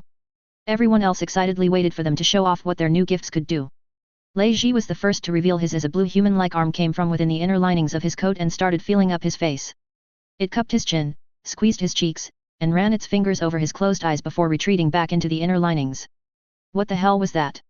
Ying asked. An arm. And apparently, this coat can make a few more. He laughed in amusement as a childlike arm with a particularly long middle finger came out next and offered him a piece of candy. Oh, thank you.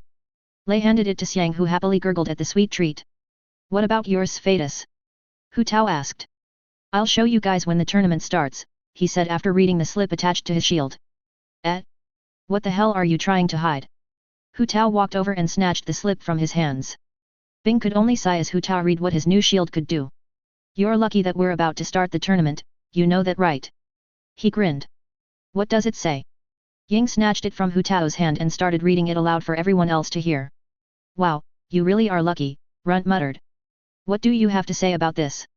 Ying smirked, wondering what kind of excuse he could give now. Bing's response to their stares was to turn the other way and not say anything. Unfortunately for him, Ying and Hu Tao weren't a fan of this response.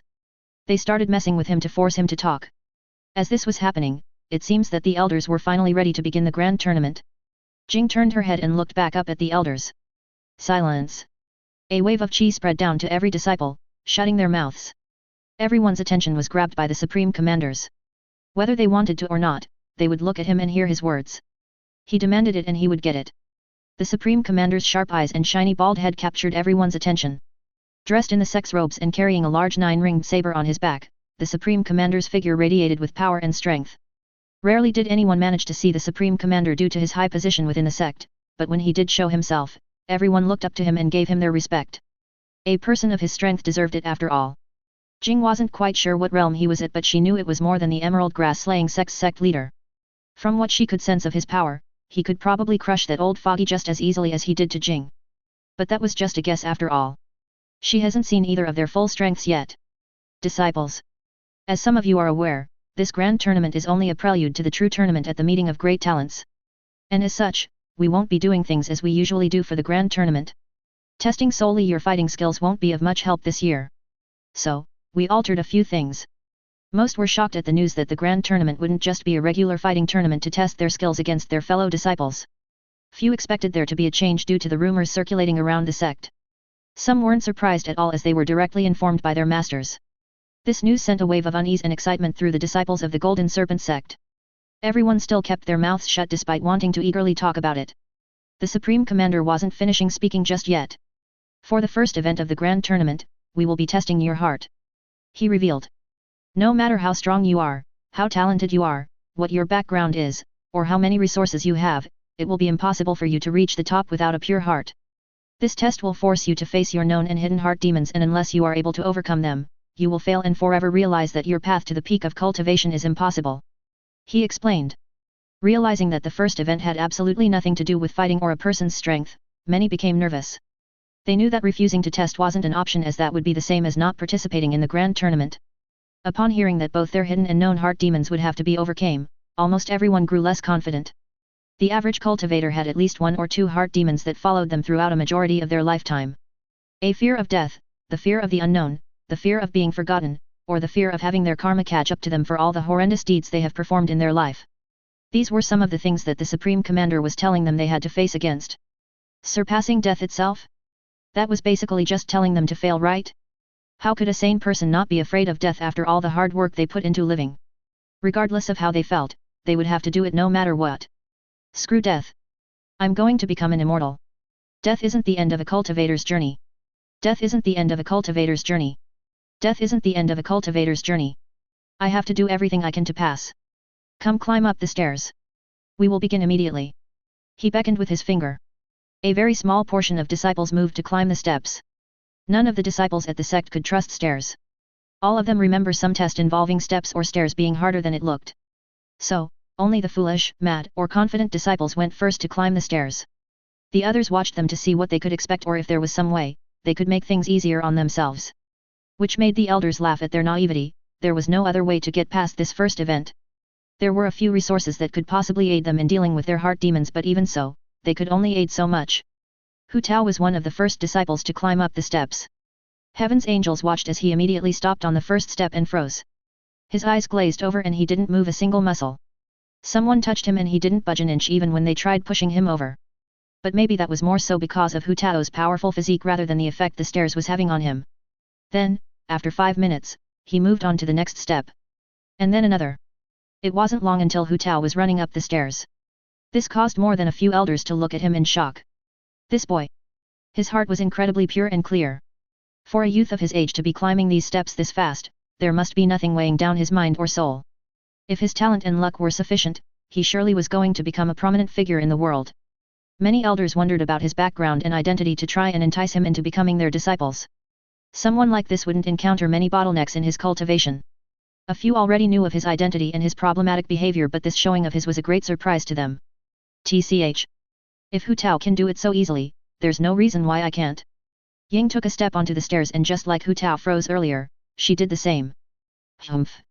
My heart should be perfectly clear. Wanqing went next. I wonder what troubles I've been hiding in my heart, Lei said to himself. I'm not sure I want to find out about my heart demons, Bing muttered. Me either, Runt rubbed the back of his head. We don't have a choice, you know. Ji smiled.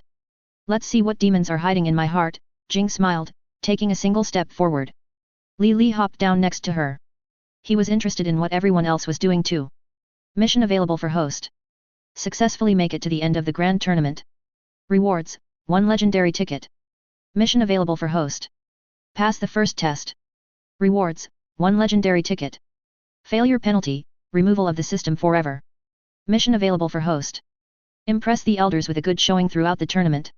Rewards, random reptilian egg. Mission available for host. Somehow have all your followers pass the Grand Tournament.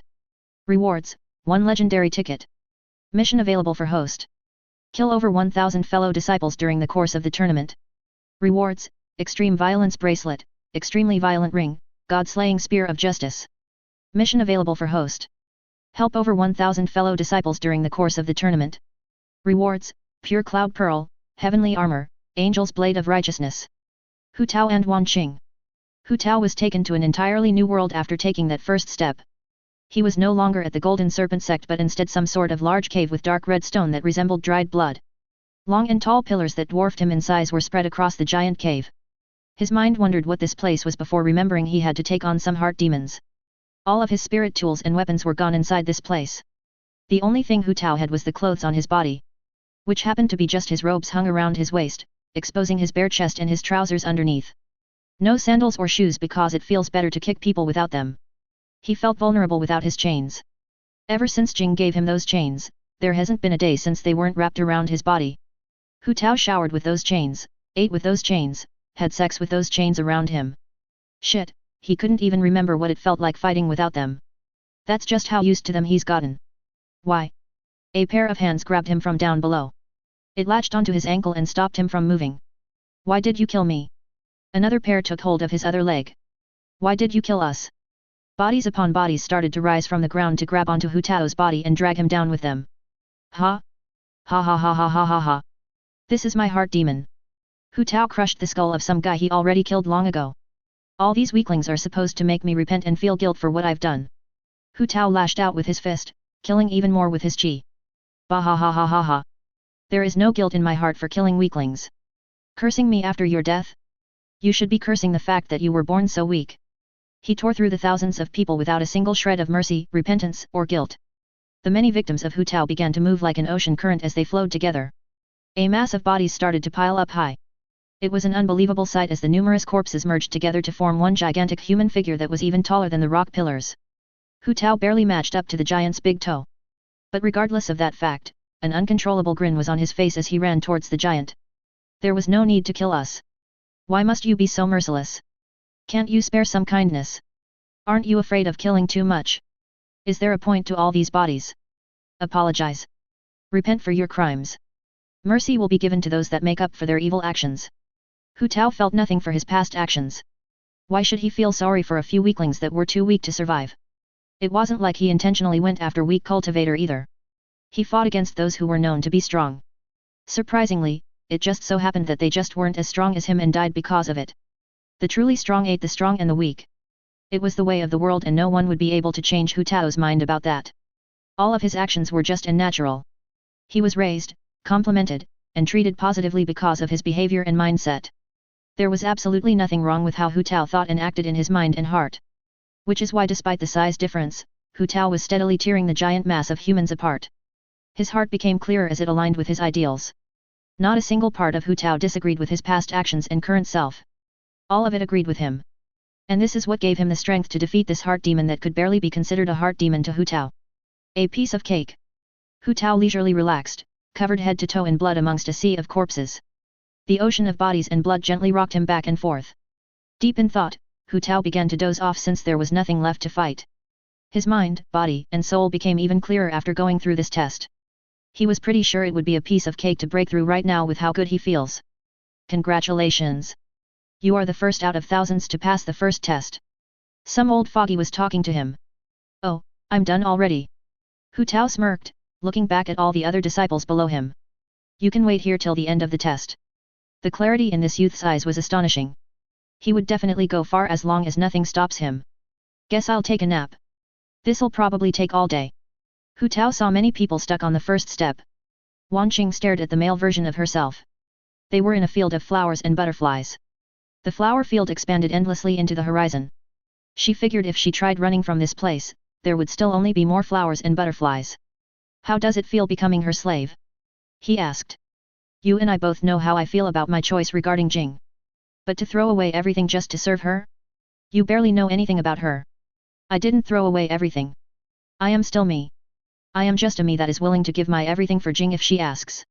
Even your new body. If she desires it. How shameful. Imagine what our sisters back home would think. Shameful? If she is able to change me into this, why wouldn't she be able to change me back? I'm not here to question Jing's power with you. Then leave already. My heart is at peace with the choice I've made. Jing is the woman I've chosen to serve for the rest of my life. I see.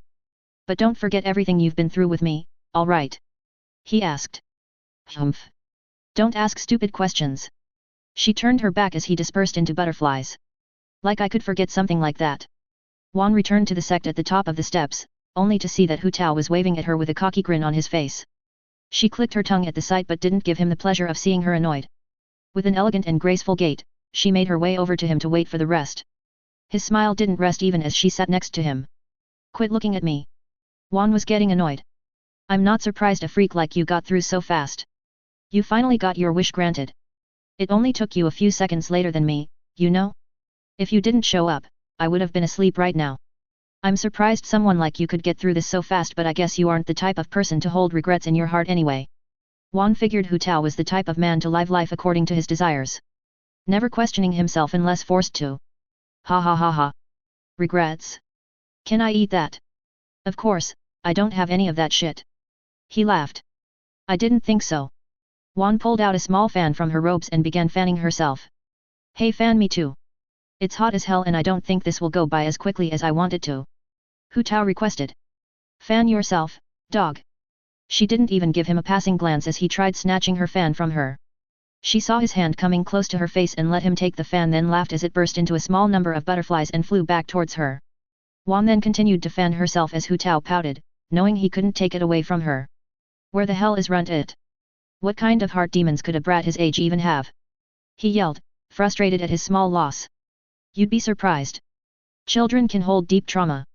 He was a fucking street beggar. How bad could his life have been? Hu Tao looked down to see that he was still struggling to pass the first step along with a lot of other people, including Jing. Hey! My future wife isn't handling this as easy as I thought she would. Hu Tao realized. Is Ji at the first step? Juan asked. Not her. Jing. Ha ha ha ha. You and your delusions. But are you sure that's Jing you're looking at? I think I fucking know what Jing looks like. Could she have been hiding something from us that she buried deep in her heart? She is one sick twisted bitch. Probably got more than a few skeletons in her closet. Hu Tao shrugged. A sharp blade of wind was sent towards Hu Tao's neck. The hair on the back of his neck jumped as he ducked down low and glared at Juan. What's the big idea, freak? You wanna die? Don't insult Jing in my presence unless you want to die. She glared back at him. Jing was her savior. Oh, have you fallen in love with her ever since she turned you into a woman? Well, get in line, bitch. You aren't the only one who loves her. His chains were spinning on his body. TCH. Don't try and vulgarize the feelings I hold for Jing into something so low. You will treat her with respect when I'm around or I'll make you. It's been a while since we last fought. Why don't I see if you're good enough to order me around, freak? The only woman who can tell me what to do is down them stairs right now. Hu Tao cracked the bones in his body. Disciples, please calm yourself. Absolutely no fighting is allowed in this portion of the tournament. A core stage elder kindly informed. You should thank him for saving you from the beating of your life. Hu Tao smirked. That's funny. I was thinking the same thing for you. Juan smirked back. Ying's heart demon. Ying stood inside her void world with Bing in front of her. She was ready to tell him the feelings she's been holding in her heart ever since she started to understand them. It was only a matter of time before she could tell him this. For a member of the Yu family, hesitation is weakness. Weakness will get you killed. She's had this ingrained into her brain ever since she was a little girl. Eliminating all her weaknesses to become a stronger person that won't die a pathetic death. So, there was no other choice for Ying other than telling Bing her feelings. Ying felt that if she didn't tell him soon, she wouldn't be able to bear it anymore and explode or something. She wasn't the type of person to shy away from her own problems but to tackle them head on and crush them. Any obstacles that stood in her way should only expect to be handled as soon as possible. Procrastination? Forgiveness? Mercy? A member of the Yu family doesn't know what that is. They only know how to survive and kill. Bing stood in front of her without saying a word. It made her heart race with him looking at her like this with his deep dark blue eyes. She felt hot and uncomfortable staring back at him. His swirly blue hair that Ying would love to mess around in with her fingers, those thick arms that could easily grab hold of her and hold her close, and that cute kind round face of his. Denying that she likes him would be the same as denying everything she was taught growing up. Bing! Ying shouted. Yes, Ying. He responded with a polite smile. Why did he look so manly right now? Ying could feel her face heating up. I like you. So, become my boyfriend, alright. It took Ying everything she had to put that out. Bing didn't respond as he just slowly walked towards her. A different type of smile that Ying couldn't explain popped up on his face. He started to circle around her like she was an object to be inspected and appraised. Was he trying to see the value in her body? The Bing she knew wasn't the type of person to care about something like that, was he? Ying suddenly began to become self-conscious about her own appearance. For the first time in her life, she started to think about what she looked like to the opposite sex. Not her strength, courage, or cultivation stage, but actual looks. During her time in the Golden Serpent sect, there have been no men that have tried courting her. But this wasn't to say that she was unattractive and ugly. There were plenty of times where guys said insulting things to her that could be compliments in a way. She's got some nice tits on her, hey. She's kind of tall for a girl though. How could I be with a girl that I have to look up to? Maybe if you had an ass, I would be interested, princess. Hu Tao's comment also showed up. Your feet are kind of big, Ying. Kind of like man feet. Qing's voice popped up. Violent women are quite scary. Bing's voice echoed in her mind. More and more comments from her past talking about her lackings as a woman began to spring up in her mind. As Bing's hawk-like gaze looked her up and down. There wasn't a time that she felt more like a woman and less than a woman than right now. The way he looked at her made her feel like a thing to be observed than a person, but those eyes of his were looking at the things that made her a woman. On his seventh circle around her, Ying got fed up. She punched Bing in his stupidly cute face and sent him flying across the void world. He flew all the way around the void world and appeared behind her. Ying then caught his big body on the return back, flipped him around and kissed him on his bloody lips. Even if she did hold feelings for him, she wasn't going to let him treat her however he wanted. I like you, Bing, and I won't accept no for an answer. I refuse. She punched him again, injuring his face even more. You can't. Ying shook him. Unable to accept that he would ever reject her. Him rejecting her would be the same as saying that her feelings mean nothing to him and she was stupid to ever hold these kinds of feelings for him. If he wasn't going to accept her, she was going to make him accept her. She might not have the greatest but kindest personality and most forgiving nature as a girl, but that didn't mean she didn't deserve to be liked. Not every girl needs to be the same. Ying refused to believe that every guy wanted the type of girl that she was the exact opposite of. She sure as hell wasn't going to live the rest of her life trying to become that type of girl. Pushy, aggressive, violent, fat-boobed, woman like you are the kind I hate the most. You and your pancake ass won't ever be enough for me. He yelled. And then it was like a lightning strike inside her head. Her Bing wouldn't ever say such a thing to her unless he wanted to die. Everything started clearing up and Ying realized that this wasn't real. This Bing wasn't real. This situation wasn't real. She was in the middle of the grand tournament doing the heart demon test or whatever. All of this was just showing her the fears she held in her heart. Which made Ying feel very embarrassed once she realized that her biggest heart demon was having Bing reject her because of how she looked and acted. I fell for him harder than I thought. Ying tossed the fake Bing away, who soon vanished in a cluster of bright lights. She fell on her butt and started to take in everything she's learned. I never realized it, but I guess I really am different from other girls. Even Qing was more of a girl than I was before she changed. But so, what? Who says that all girls have to act a certain way? I'll act however I feel like, and if people don't like that, too bad. Who cares if Bing doesn't like me back because of my personality? His eyes are just rotten and filled with nothing but fat. If he can't realize what a good wife I would be for him, I'll be able to find someone even better than him if he does, and gloat to his face about it. A momentary pain struck her heart at the thought of Bing rejecting her confession. I'll show him what he missed out on when I find someone new to fall in love with, and then Ying appeared back in the Golden Serpent sect. Welcome to the top, princess. Hu Tao greeted. You took a while before you made that final step, but you were still faster than the others. Qing said. Ying looked back to see that Jing and Lei Ji were still on the first step. Everyone else in Heaven's Angels has made some progress with this test. Seeing that those two were having some trouble in this test made Ying curious. Jing and Lei didn't seem like the type of person that would struggle with this. If anything, she expected them to be first. Jing hasn't made it yet. Ying questioned. Both Qing and Hu Tao figured she would be first as well. From what they knew about Jing, they didn't know what kind of heart demons she was facing. It wasn't like she was exactly a normal person. So, her heart demons must be much more than the average cultivator's heart demons. At least, this is what Ying thought. That does make sense. Jing does seem like she comes from a different plane of existence. Qing muttered. I've been saying it this whole time. She comes from an upper realm or something. Jing doesn't belong in this realm with us normal people. Why do you think her skin is like that? Have you ever seen someone like her before? Hu Tao stuck with his theory of Jing's origins. Neither Ying nor Qing could disprove his words, but that didn't mean they believed them either. Most of the members in Heaven's Angels questioned why Jing's skin was so dark and brown. As far as they knew, no one in the Evergreen continent or the neighboring continent had skin like hers. But then again, none of them have really explored even 1% of the continent. So, what did they really know about anything? I wonder what heart demons she's facing off against. Qing brought up. Maybe it's something like how mine was, where I had to fight everyone I've killed.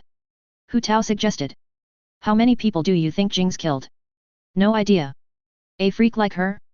Probably just as much as me. Hu Tao seemed proud to claim such a thing.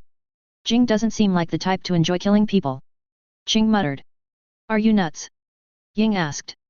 I would say that's more about causing people pain rather than killing them.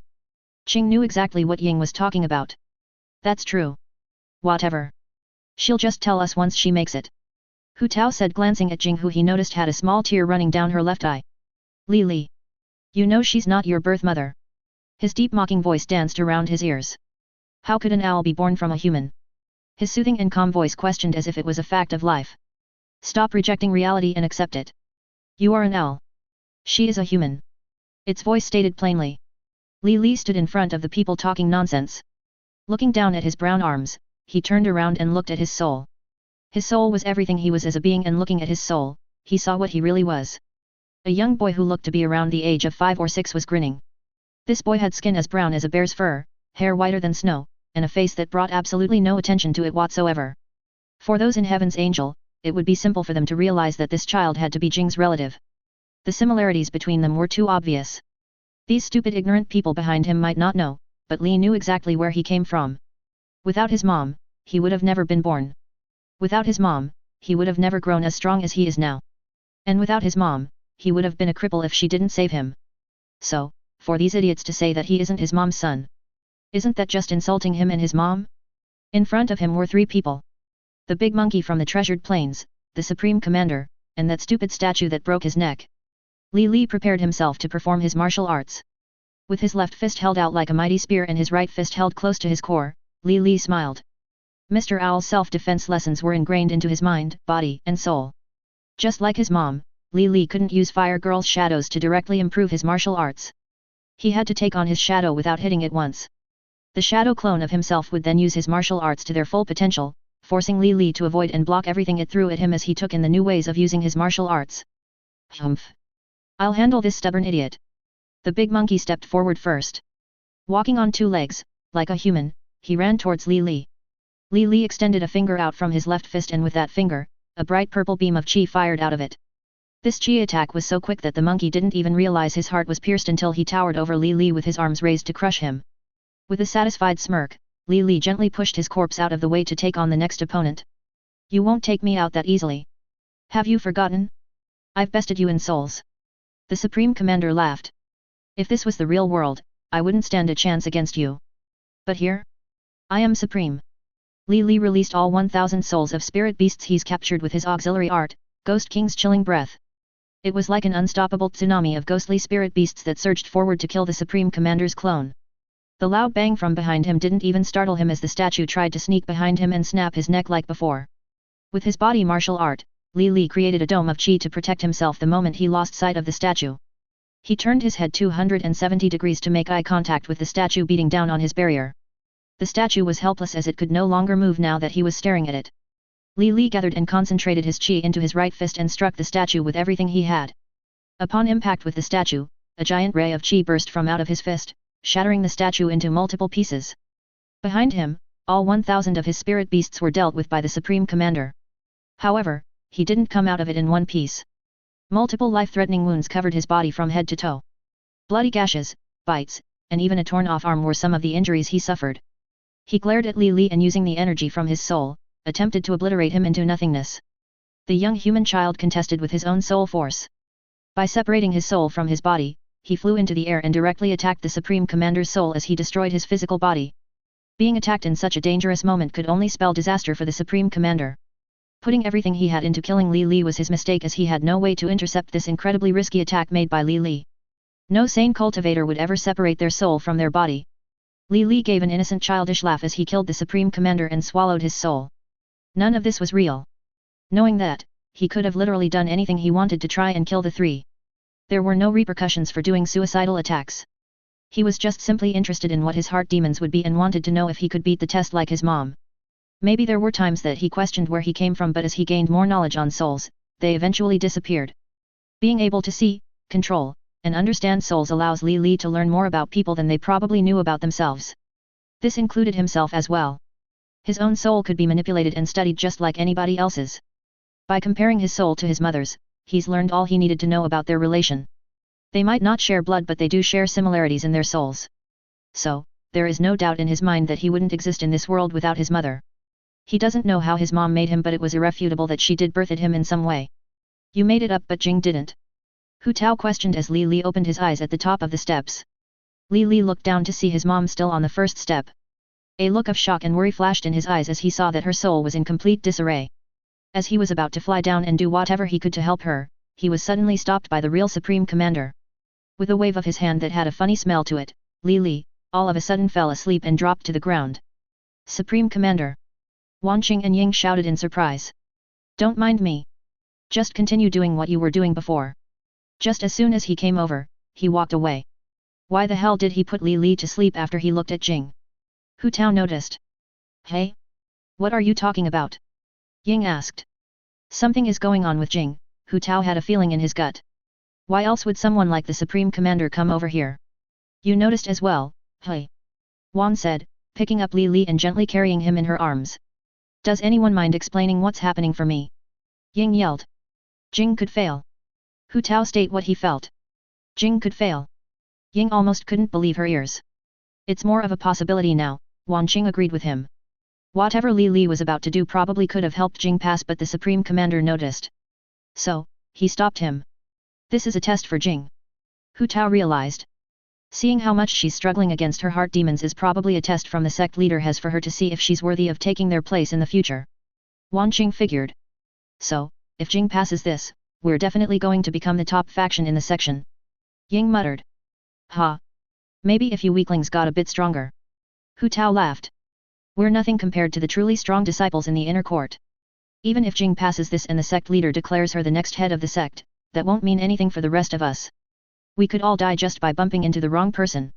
Yet, all of us need to quickly increase our cultivation stages. With how much attention we're getting lately, it would be for the best. Wanqing added. TCH, no need to state the obvious. Every cultivator's goal is to get to the next cultivation stage. Do you think we're all just messing around because you two are the highest ranked cultivators? Ying scoffed. If you say so. Wan didn't mean to sound like she was suggesting that they weren't trying their best. Humph, just wait.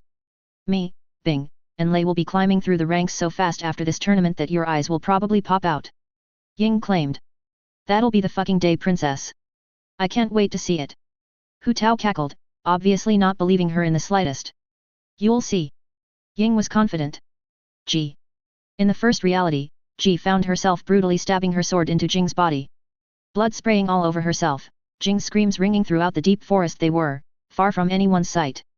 A twisted smile was painted on her face as she laughed and laughed and laughed. The taste of Jing's blood on her tongue was like bliss and pleasure running throughout her body. With her out of the way, Hu Tao's attention would only be focused on her. She would be the one he would love. How could he fall for a girl like this anyway? Just comparing their bodies alone, she was lacking everything in comparison to her. Maybe her skin and hair were a little shinier and smoother than hers, but it was nowhere nearly as light or fair. Her breasts, her curves, her face, and her behind were all far better than this girl's.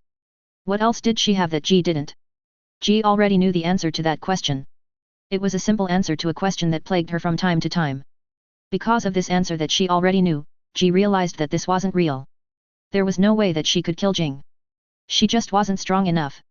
And not being strong enough is exactly why she was so envious of Jing. Hu Tao loved Jing because of her strength. She was stronger than him.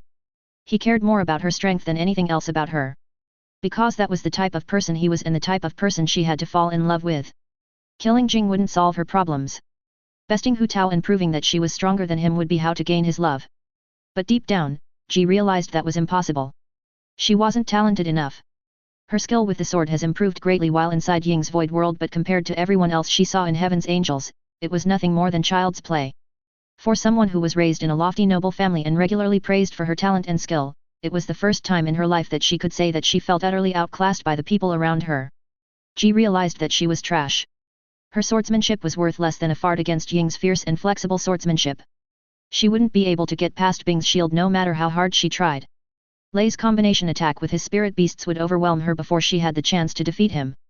Hu Tao didn't even need to use his hands to defeat her even if she used all her strength. This powerlessness. Ji hated it. Ji wanted unbelievable strength just like Jing's. She didn't hate her for being the focus on Hu Tao's love. She was jealous because of how stupidly strong she was. Why couldn't she have strength like that? Why was it that she was the second weakest out of Jing's group? It didn't matter that she was a 5th stage Qi consolidator when it would take literally everything. She had to defeat the 9th stage Qi gatherers in Heaven's Angels. That just humiliated her even more. Give me power. Give me enough strength to make that handsome fighting maniac forget about you and fall in love with me. Ji shook Jing's corpse back and forth while she mounted her. I know you can do it. If you can revive back from a puddle of blood, it should be all too easy to grant me strength. The whites of her knuckles began showing from how tightly she gripped Jing's collar. In the second reality, Ji was smiling a gentle smile as she looked off into the distance. 3 children could be seen roughly playing with one another while she rubbed her bulging stomach. They fought with each other while in the backyard with no regard for their own safety. One boy used a broadsword to try and decapitate his other brother. The youngest girl had silver chains wrapped around her wrists as she flicked it forward to wrap around the neck of her brother. While the oldest had a familiar grin on his face, holding both a sword in his hands and chains around his body. These were the lovely children that she and Hu Tao made together. They lived in a nice small home atop of a hill in a small village. He was off doing who knows what, while she had to raise their children mostly on her own. Ji didn't have a problem with this though. She actually preferred this type of simple life compared to the hectic and chaotic world of cultivators. Being a nice simple wife and mother was much more preferable. She didn't have to compare herself to other people around her, constantly work to improve herself and grow stronger, risk her life just to advance in the world. Just raise these little demon spawns that seem to want to take every single aspect of their father and be miniature clones of him. Eventually, she'll have to send them off to fitting sex worthy of their talent. Since they were the children of that man, of course, they would share his love for fighting and strength. It didn't matter if she tried teaching them otherwise. When he popped in every blue moon, the kids would go crazy for their daddy. Ji figured that the kids had such an important focus on strength and fighting because that's exactly what Hu Tao talked to them about when he came back. Asking them how are they progressing in their martial arts or cultivation. Because of that, the kids do nothing but train and cultivate in their free time. This forced Ji into the position of the strict parent when she had them do things other than that. I hate studying. I want to practice my chain martial arts. The youngest screamed. How will studying save my life? Such a waste of time, the second youngest complained. Don't be a bunch of fucking retards. You need to learn how to read. How else are you going to beat a motherfucker's face in when he's talking shit to you in a letter? The oldest berated them. Watch your language. Ji admonished him with a smile, thankful that he saw the value in her efforts. After putting the youngest ones to bed, Ji looked out into the night sky thinking about the life she left behind. Was being a cultivator anywhere as rewarding or fun as being a mother? The warmth she felt in her heart on a daily basis was something she couldn't say she felt as a cultivator. Every day she had something new to look forward to or learn regarding her children as they grew into their own people. When she was a cultivator, life wasn't anything like this. But Ji still felt that something was missing. Hu Tao. I miss him. There wasn't a third reality as Ji woke up to find herself at the top of the stairs. Ji started to realize what her heart demons were getting at. She loved Hu Tao and wanted to stay by his side as the only woman he could ever need and love. Her heart didn't care that he was a horrible man. All she cared about was being loved by him just like how she loved him. Something that was impossible on her own. But, Jing was known for the impossible, wasn't she? So, why doesn't she ask her to give her a way to become strong? Took you long enough. Hu Tao scoffed. I took as much time as I needed. Ji responded. What the hell kind of heart demons do you have anyway? Shouldn't you be perfectly satisfied just being my woman? I wonder, she rolled her eyes. There were less than 100 disciples that have passed the test by now and thousands more that have failed and were overcome by their heart demons. The number that failed far surpassed the number of those that passed. A disappointed look was shared by the elders of the sect, but it seems the Supreme Commander was more than pleased by an outcome like this. It would be easier to judge the remaining disciples with the trash filtered out. During the course of the test, he always kept an eye on Jing as she was the disciple he was most interested in. The other elders weren't blind to notice the interest the Supreme Commander had in this dark-skinned girl. For those elders that were somehow unaware of who Jing was, they were soon let in the know about her from the talkative elders. These talkative elders reached the ears of the disciples who passed, and soon even more eyes were staring at Jing. Heaven's Angel's interest was more of concern for Jing and curiosity of what heart demons was she suffering through that could bring tears to her eyes. It must be known that in the eyes of Heaven's Angels, Jing was an ultimate existence capable of the impossible. So, when seeing this powerful leader of theirs being brought to tears, it made them conflicted. Jing is still on the first step. Ji was more than surprised at an outcome like this. She must have had a horrible experience when she was young. Jing guessed. Maybe her immortal village was wiped out by the heavens for being too heaven-defying and she was sent down to our plane by the villagers to save her life. Hu Tao shrugged.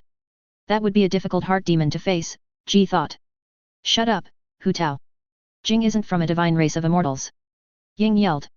Where's your proof, princess? Hu Tao asked. Where's your proof? Ying sent the question straight back at him. Just look at her. Jing is nothing like us.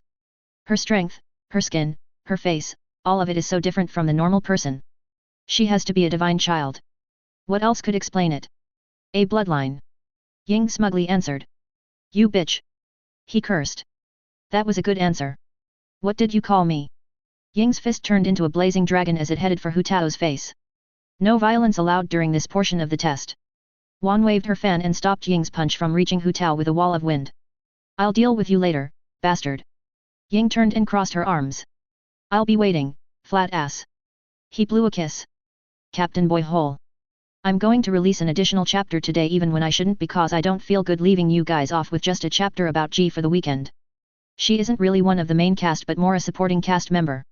I've been reading your comments of how you guys want more of Jing and less of the other characters even if you do like them.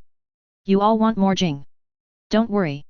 You'll have more than enough Jing when it's time for you all to see what she's going through.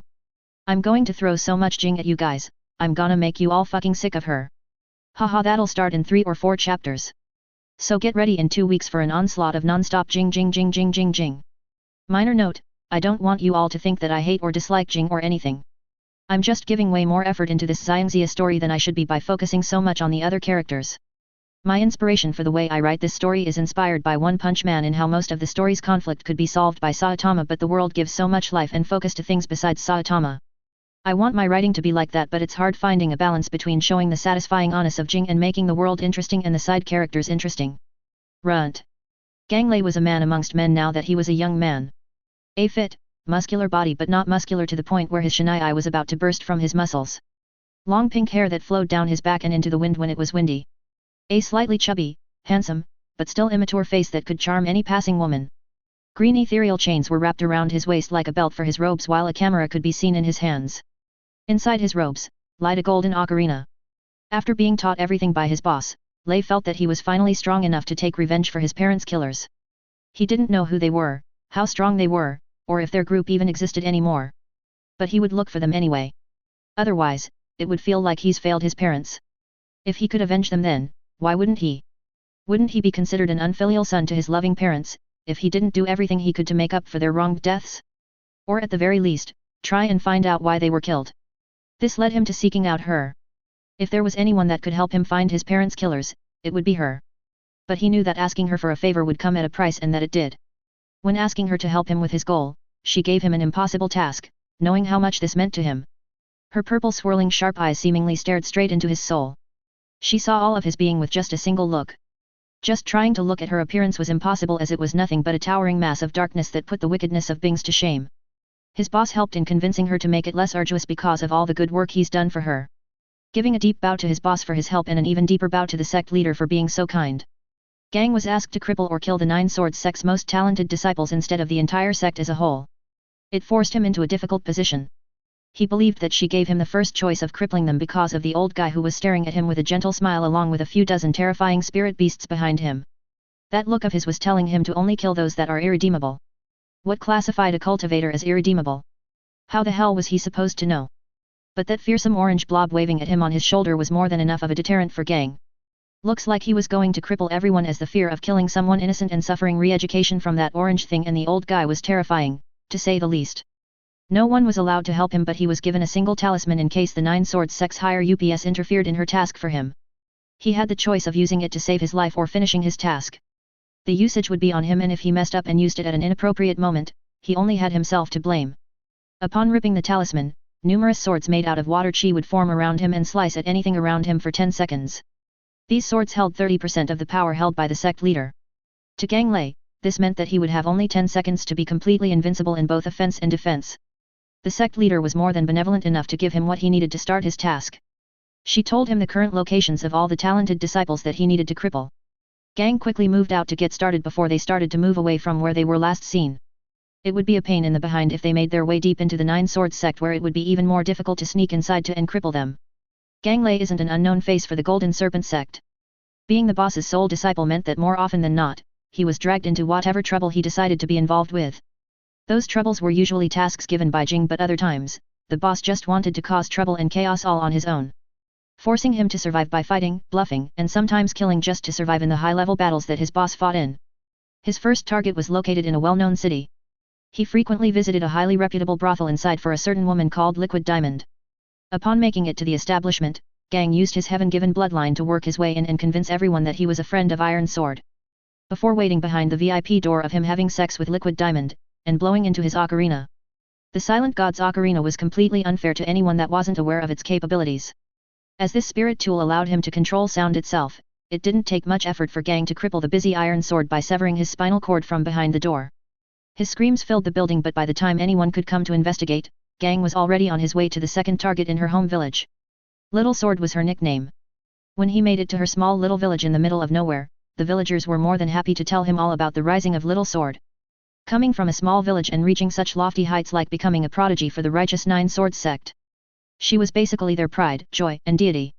They went on for hours talking all about Little Sword and their experiences with her when she was younger. Until the woman herself came outside her home. She came over to figure out what was going on, and it seemed like she didn't recognize him or was just acting as if she didn't. Gang wasn't the type of person to use everything and anything to his advantage like Bing would unless he needed to. So, he didn't consider using the villagers as a bargaining chip to convince Little Sword to let him cripple her. He just decided to play a little song with his ocarina. Right now, his strength was restrained to the chi-gathering realm so that he wouldn't frighten her. For showing me such kindness, why don't I play you all a nice song as thanks? It's the first time I've been treated so well by a group of strangers that I'd feel offended if you refused. The villagers looked forward to hearing his song. It turns out that they weren't so happy when near the end of his song, Little Sword suddenly took out her sword and stabbed herself once in each thigh, rendering her legs useless unless treated by a miraculous doctor or ingesting a miracle pill. Both of which would be impossible out here in this remote village. It looks like she wasn't too talented in chi if she couldn't recognize that he was hypnotizing her with his music. Gang took no time sticking around as he finished the job for her and severed her legs from her upper body before disappearing from the village. Now it was time for the final talented disciple of the Nine Swords sect, who Gang figured would be the most difficult. As he was in the middle of training on a deadly mountain filled with strong spirit beasts. Gang doubted he would be able to deal with him while saving his strength. So, he didn't bother being secretive and sneaky. This was his last target, so, why not finish it quickly? Gang ripped the talisman the sect leader gave to him upon confronting Heavy Sword and easily sliced him to pieces despite the numerous life-saving spirit tools he had on hand. They were cut, crushed, and severed all too easily with the water blades. Unfortunately, he had no real control over the swords themselves, and when he tried, his connection was forcefully broken, damaging himself instead. Meaning, he couldn't choose to cripple Heavy Sword even if he tried, but this was much easier than fighting him in a straight-up fight while trying not to kill him. After completing his task, Gang returned to the sect eager to receive his rewards. However, the rewards he was expecting weren't as great as they usually were. The sect leader told him the answer to the question he wanted to know. But this answer wasn't exactly what he was expecting. Your parents' killers are dead. She told him up front. The noble family they were a part of has been destroyed by a rival noble family, and any continuation of their existence was wiped out in that fight. Thank you. Gang bowed his head in gratitude despite the swelling of his chest and confusion in his heart. The people that killed his parents were dead. Not even a sliver of their lineage remained. Meaning that the past several years of his life have been entirely meaningless regarding his parents' death. He had no goal. He had no direction. What was he to do with his life now? Just survive, like he's always done till now? Tears streamed down his face as he was lost in thought. Ji wrapped her arms around him during this time. Have you forgotten what your father has told you, idiot son? A familiar pink-haired woman spoke to him from the sky. We never wished for you to take revenge. I remember telling you to not bother with doing that at all. His father rubbed the back of his head. Both were in ghostly forms floating in front of him. His exact words were, you don't have to do anything like taking revenge for us. All we wish is for you to become someone strong and start a family of your own that you can protect. Don't become weaklings like me and your mother. The weak only serve as food and playthings for the strong. His mother perfectly mimicked his father's voice. So just, live my own life. That was what Gang understood. Exactly, boy. I want you to have a nice life. Well, as nice of a life that a cultivator can get. His father shrugged. Most cultivators have tragic lives. Just look at us. Having to leave our poor baby on his own just because we were weak. Continue to become strong, Gang Lei. Meet a nice girl. Fall in love. Have children of your own. Live a life better than we had. His father gently rubbed his hair as even more tears fell from his eyes. Yes. I will do my best. He yelled to the ghostly figures. Then Runt reappeared at the top of the steps with Hu Tao frowning at him and Ji looking concerned. I passed. Runt questioned, wiping the tears from his eyes. Looks like you're better than thousands of other people. Take a look at all the losers that failed while you made it. Hu Tao turned him around to see the distraught, disappointed, and pissed faces of those below the steps. Are you okay, Runt? She remembered that he was crying earlier. Yeah, I'm fine now. He wiped his tears. It's nothing. A gentle and determined smile soon started to form. Bing. So, you're the devil I'm turning into. Bing casually talked. I wouldn't describe myself as such. It would be more accurate to say that I'm an extension of your true self. A somewhat similar-looking clone of himself sat across from him. Bing and his devil were sitting across from one another with their legs crossed. Around them was the surrounding of Ying's void world, but he knew that this place wasn't real. The figure in front of him was his heart demon, and to get out of this world, he would need to come to some understanding or overcome him in some way. But he wasn't interested in fighting or challenging Bing, but simply talking to him. The devil had large folded human hands as wings on his back, several mouths lining up and down his body that resembled the mouth on his hand when using devil's arms, and 2 extra pairs of arms under his original pair. Slightly darker skin, but nowhere near as dark as the Empress's skin color. Besides those differences, he was perfectly identical to Bing. It was strange looking at someone that looked just like him, as none of his familiar members looked similar to him on account of his weight. His father, mother, and sister looked like strangers when compared to Bing.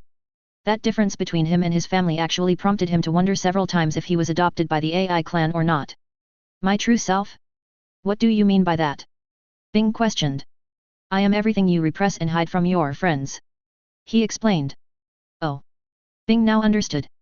So what? He asked. Don't you feel tired hiding yourself away from your friends? Why not let me help you free yourself and become the true Bing you've always been repressing? Devil asked in a kind gesture. No. I don't feel tired at all. I hide you away from them for a reason. You and I both know this. Bing reasoned. What kind of cultivator can you call yourself by restricting yourself like this? In what world do you know of cultivators that hide a part of themselves away from the world? Devil tried to reason. I don't mind being an oddity. I don't care much for what strangers think of me either. Then what of your friends? Once they see the real you, you know how they are going to respond, right? I've thought about it, sure. But do I know for sure? Of course not. I can't see the future after all. So, you already know that you would be an outcast. Hey? What the hell are you talking about? Bing wondered. Aren't they going to distance themselves from you and stop being friends with you? Devil questioned. Are you sure you're an extension of me? Because if so, you're not that much of an extension because you don't know my friends as well as I do. Bing peered deep into the devil's figure. You doubt who I am? Well, I suppose it doesn't matter who or what you are really. I am aware of my strengths, my flaws, my fears, my passions, and my goals. When you spend most of your time training, socializing, or eating, you have a lot of time on your hand to think about things. Things exactly like, what if Ying saw the part of me that I try to hide away from the rest? What if I told Jing of my hatred and gratitude for her enslaving me? What if I don't ever get a girlfriend? You see, I know what kind of person I am, both inside and out. I know that I am not a good person, far from it actually. If half of the world's cultivators were wiped out, I wouldn't blink an eye, as it wouldn't have anything to do with me. Unless some of my friends were involved in that half, then I would care and be saddened. Then I guess my job as a heart demon is quite useless, isn't it? Devil sighed and propped up his face with his hand. Maybe if you tried putting me up against the Empress in a fight for my life, but even then, the best option would be to bow my head and submit to my death. Uselessly struggling against a demonic freak like her is all but pointless. So, I don't see how I could have failed this portion of the test. My soul might be permanently tainted black, full of evil and selfishness, but that does not mean that it isn't balanced like a pure soul would be. I know that the dark desires that creep up in my mind from time to time are because of my devil arts, but that doesn't mean I need to let them control my mind and body. Even the evilest man could be seen a savior and a friend to some. Bing patted him on the shoulder. So, you're aware of Ying's feelings for you? The heart demon asked. Hey! What in the world was this heart demon talking about? I see. As a virgin, it would make sense that you're blind to the feelings of the opposite sex. Hey! Just because I'm a virgin and never had a girlfriend doesn't mean that I don't know anything about girls. What do you know of girls? The only girls you ever talked to before the group is your mother and sister. Those dreams you had where you had harems of naked women don't count either. Now that I think about it, you don't even know what a naked woman looks like, do you? I'll find out eventually. What are you even getting at talking about this? Leave already so I can return to the real world. Bing was getting red. How does it feel knowing that you would even be willing to sacrifice your body to Jing just so that you could climb the stairs of adulthood? Isn't that pathetic? Someone of your strength can't even attract or flirt with the opposite sex. Were you serious about the Ying thing? Bing got real close to the heart demon and asked. Why? So, you can use her for her body and then drop her like a sack of potatoes? Ha ha ha ha. You and I both know that Ying isn't your preferred type of woman. She's too violent. Everyone knows how often you go on about having a gentle and cute wife to spoil and take care of. In what way is Ying anything gentle and cute?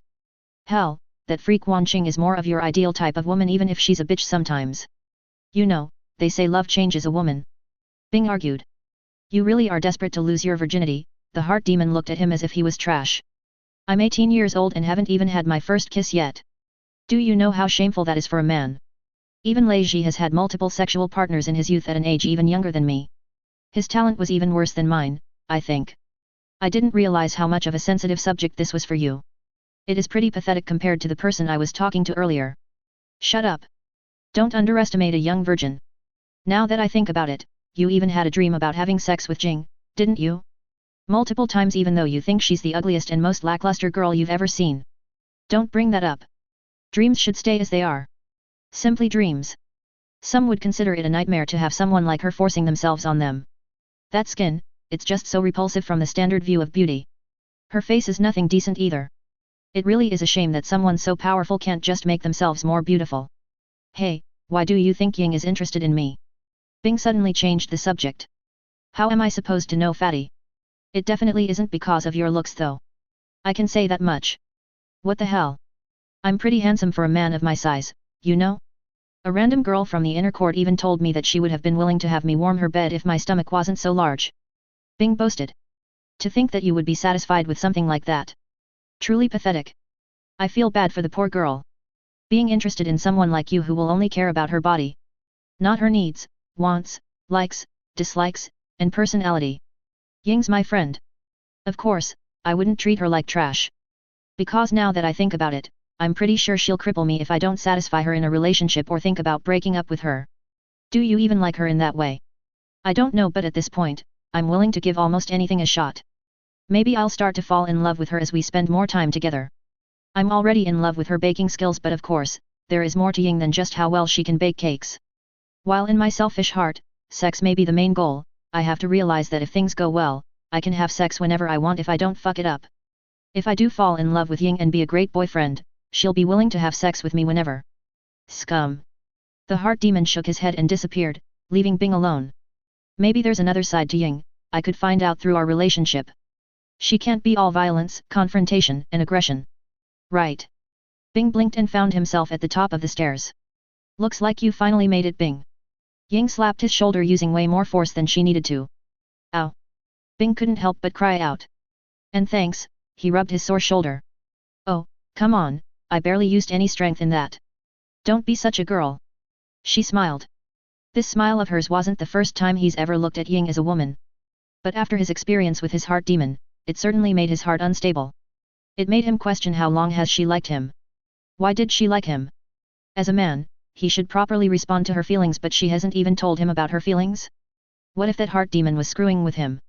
If he suddenly talked to her about becoming her boyfriend or accepting her as his woman and she rejected him, the embarrassment he would feel would be something that would follow him for years. So, why doesn't he just act as nothing happened at all and see what fate has in store for him? Knowing his luck, it could just be his delusions because of how friendly she's gotten because of her interest in making spirit cakes. I'm surprised Lei and Jing are still struggling. I'd imagine that those two would be the first ones up here, Bing commented. You aren't alone. Qing muttered. CaptainBoyHole. Thinking of a heart demon for Bing was rather difficult. Tell me how you all liked this chapter. And just so you all know, just because someone conquered their heart demon doesn't mean they'll be free of inner troubles forever. That's not very realistic or logical in my opinion. Lei Ji is up next chapter, and then after him is someone I'm sure all of you will enjoy very much. A non-stop consecutive multiple weeks of Jing Jing Jing. Lei Ji. The shine of the moon's rays lightly shined upon the clear surface of the water. Light clouds were spread across the night sky. A starless sky that could be seen in the water. Along with that peaceful view in that pond, a man's figure could be seen sitting in front of it. His legs crossed and a pink fishing rod in his hands. This man didn't have overwhelming beauty, a figure radiating with power, or an aura of youthfulness around him. It was like he was one with nature itself. Indiscernible by the naked eye. At least, until he placed the first worm on his fishing hook. Taking a closer look at the worm, the man realized that the face seemed kind of similar. Orange hair, pretty skin, and a fierce disposition. But regardless, he threw the worm with the strange face into the pond to see if he could catch any fish. How many lives will be taken and ruined before I gain enough strength to begin changing the world? He asked. Not a single fish came near his hook. Will the world truly be better if I forced my ideals upon others? Spreading kindness, forgiveness, and good throughout the world. Will this truly help anyone or anything at all? What if they refuse to change? What if the world prefers this cruel way of living? Is it right of me to force them to conform to my way of thinking? I don't know for sure if having everyone act the way I'd prefer would be better at all.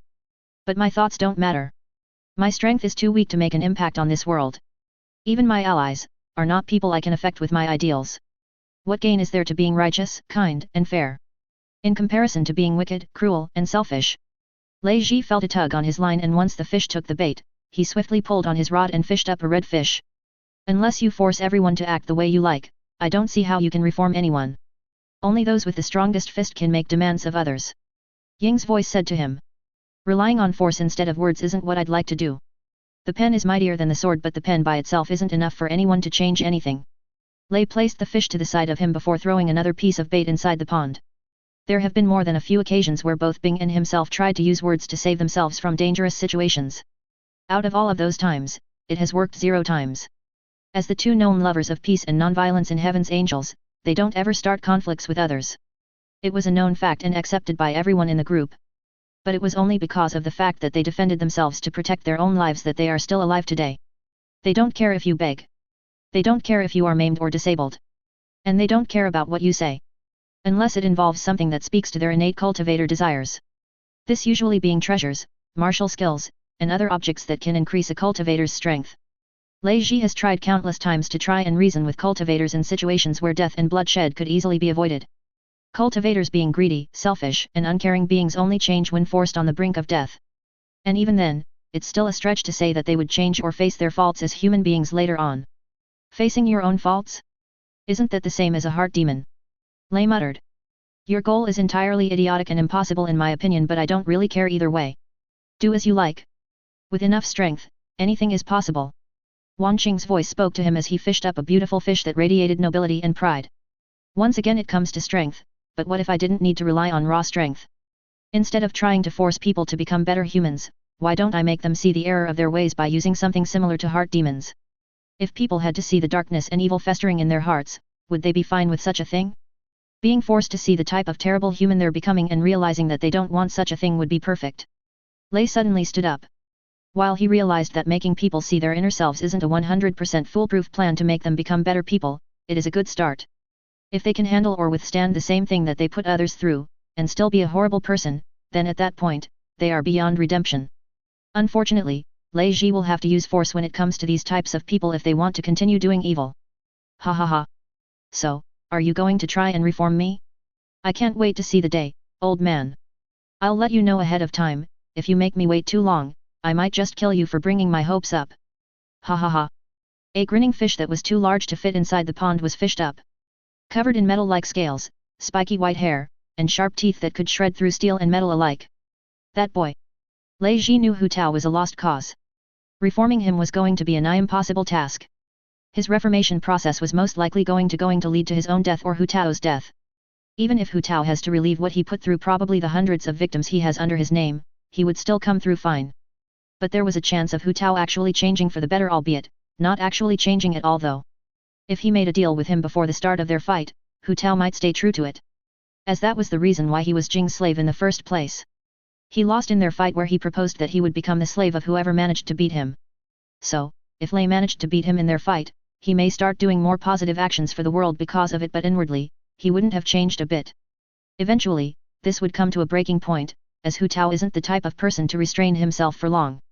Even now, he still fought against his slave status with Jing. Hu Tao promised that if she lost to him in a fight, he would be her slave no longer. So, unless Lei Ji could find a way to satisfy the chaotic and natural troublemaker, Hu Tao, just defeating him isn't enough. He didn't want to kill the boy as he could still do a lot of good for this world.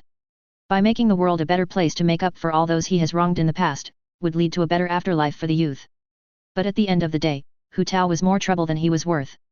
All these hypotheticals and what-if scenarios just to avoid killing the boy that both he and the heavens above knew deserved such a thing.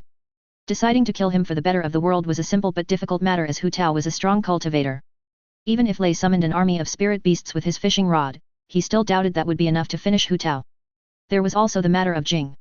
How would she react to this? With the way she freely allows the boy to run free and indulge himself however he wants, I doubt she would be willing to allow me to kill him. If I can do such a thing in the first place. Lei Ji would need to have a talk with Jing as well. He didn't know if he was willing to place his ideals over his friends. If worse came to worst, he might need to leave the Heavens Angels in pursuit of his own goals. But that would only be running away, wouldn't it? In his reformation plan, everyone was involved. Jing, Ying, Hu Tao, Wan Qing, Bing, Ji, Runt, and everyone else in the world. Just trying to start his reformation plans with his friends was hard enough, how could he think that he could influence the entire world with his view? This is difficult. Lei Ji always knew how impossible his goal was, but thinking on it with a critical view made him see just how unfeasible it really was. I have to accept that my goal is impossible as I am right now. Weak, alone, and doubtful. Lei Ji realized. For now, I have to build my strength until I'm in a position where I can practice what I preach to more than just a few individuals. Perhaps I won't be able to start my goal until Heaven's Angels have completely taken over the Golden Serpent sect. He sighed. Well, a start is a start. Haste makes waste. The world isn't going anywhere after all. I can wait for a little while.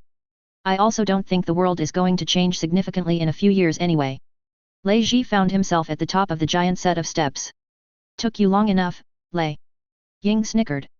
It was very enlightening, to say the least. Lei responded with a small smile. That's good. I think my heart demon just played a trick on me and that's it. Bing shared. Ha ha ha ha. What the hell, Fetus? How lucky for you, hey. Hu Tao said. I guess so. Maybe his experience with a heart demon wasn't normal. Your great luck is at play once again. Ying shook her head. I'm envious. Lei added. At this point, Bing couldn't say anything about his luck being bad anymore. He was officially the luckiest person in the group according to everyone else. And the worst thing about it was that he couldn't deny it. CaptainBoyHole. Alright folks.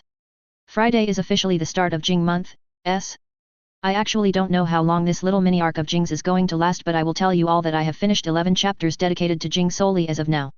That's nearly 4 weeks of Jing for you all, and I'm still nowhere even close to finishing it just yet. So I hope you all will be excited to see what kind of torture Jing has been going through in regards to her heart demon or demons. I expect the comments to say nothing but Jing by the way. Jing. Part 1. First life. Harmless creatures flew, crawled, and skittered about during this bright sunny day. The forest went on endlessly in the distance. Nothing but trees and more trees could be seen.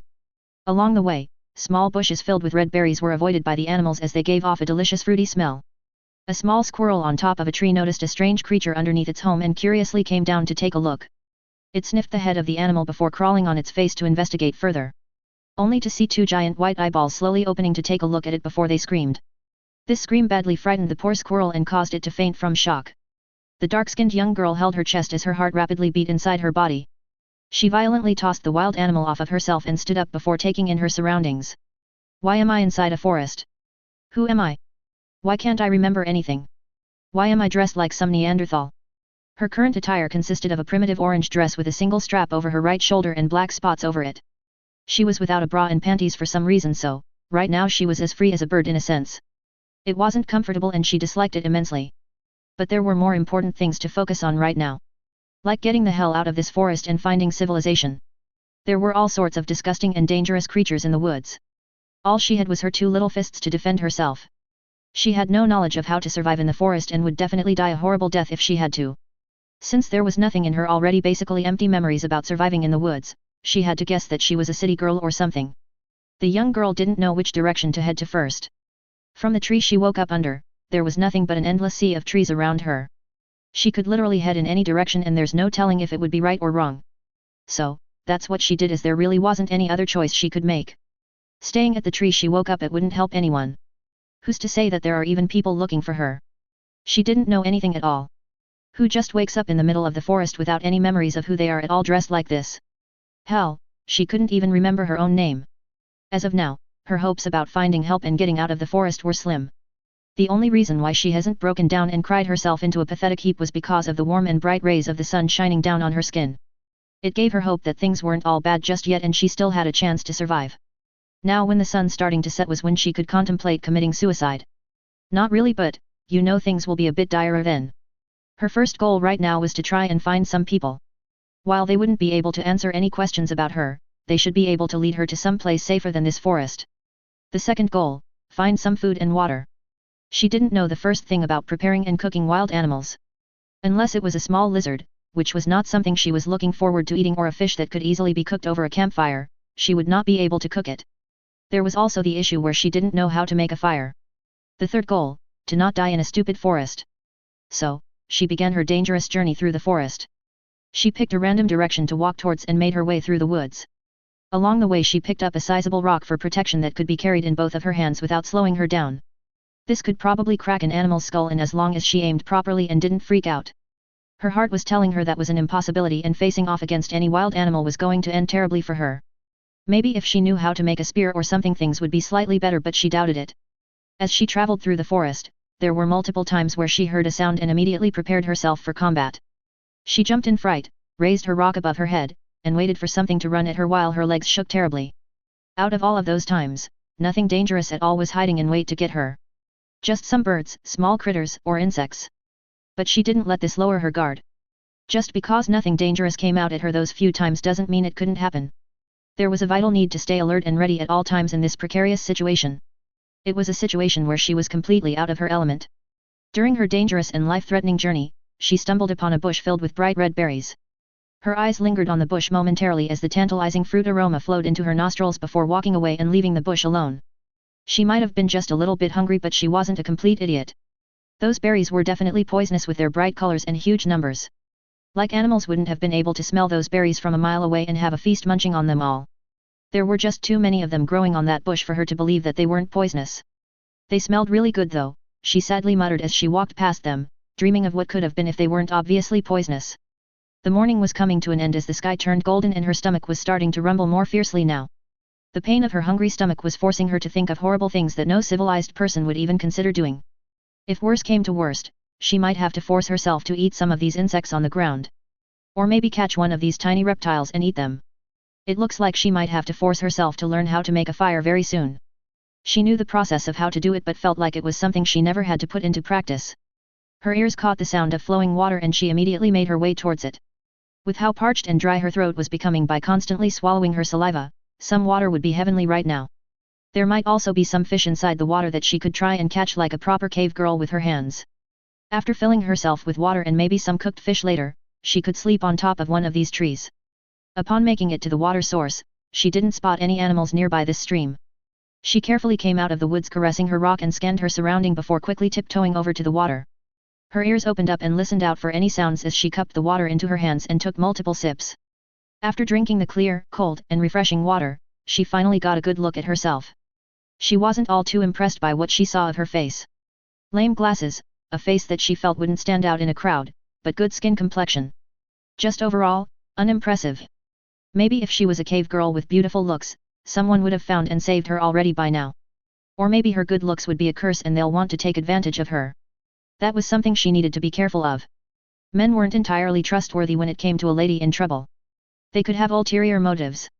Maybe she should carry a less obvious weapon in case the first humans she encounters aren't the helpful kind. But where would she even hide it? Up her privates? This outfit didn't exactly come with pockets or anything of the sort. Colorful fish swam down the stream and just for the hell of it, she tried catching one by suddenly plunging her hand into the water. Surprisingly, it worked. The feeling of the slippery aquatic creature in her hand was like finding gold. She tightly latched onto the animal with both hands and tossed it onto the rocks as her eyes lit up. It frantically flopped on the rocks as part of its instincts while she began to go over how to make a fire in her mind. This was food. Now she didn't have to go hungry tonight or eat some gross bugs. As long as she made this fire, she was going to eat today. But first, she had to pee. There was one good thing about this outfit. Despite how breezy it was underneath, it was easy to do her business in it as long as she raised it up over her behind.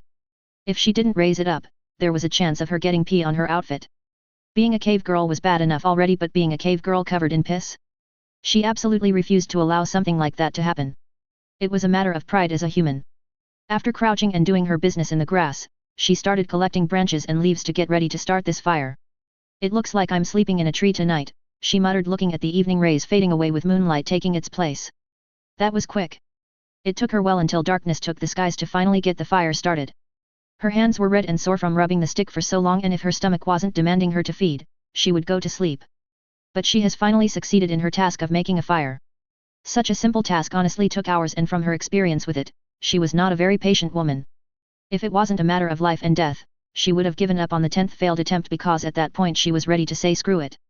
Starving to death sounded like a better option than bursting a nerve in her brain from anger. However, she stuck through with it and got a pitiful fire going. She added more leaves and gently blew the flames to keep the fire going before grabbing a stick and trying to stab a hole through the fish to cook it. It might have seemed stupid to think it would be easy to stab through a living creature with a regular stick, but she was very tired. Okay? A brief thought born from her rage at constant failure after failure made her consider ripping the fish apart and tossing it away, but that would be beyond stupid. So, she gave up on trying to skewer it with the pathetic tree branch she had that wouldn't be able to stab through a leaf. She briefly considered just tossing the fish in the flames and just letting it cook. Then once it looked ready for eating, she would quickly put her hand in the fire and grab the fish. But putting her hand directly in fire went against everything that made her a modern human. That option was immediately thrown off the table, and it was too dark to look for another branch with the thickness and sharpness required to stab through the fish. Giving up wasn't an option either. Considering she was lucky enough to get this fire going and catch a fish at the same time, she was going to properly cook and eat a goddamn fish. After much consideration, she was forced to take one of the thick branches she used for the fire to use as a skewering stick. She really didn't have any other option besides that, or the plan from earlier where she'll have to stick her hand in flames. The front tip of the stick was burnt black, but the end where she grabbed it wasn't hot at all. Once she impaled the fish on the stick and placed it above the fire, she finally felt like she could take a breath. A woo! In the distance, a wolf's howl echoed throughout the forest. She didn't lose her grip on her cooking fish, but she did place her rock much closer to her after hearing that sound. Wolves came in packs except under special occasions. Even with her rock, there was little she could do against a pack of wolves besides give them a satisfying meal. Her body had to be pretty tasty, right? There might not be much meat on her, but it was something. It would be pretty funny if the wolves didn't bother eating her because she tasted bad or something. Do wolves eat their prey alive, or do they kill it first before eating? I know some animals eat and don't bother killing the prey, letting them slowly suffer while watching themselves being eaten. She thought. I definitely need to find a rock shiv or something to kill myself so I don't have to go through something like that. She planned to search for a smaller weapon tomorrow.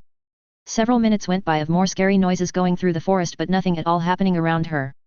Her fish was finally cooked to perfection and she ripped into it like a wild beast. It was a nice juicy thick fish too. It held plenty of meat to fill her stomach up completely.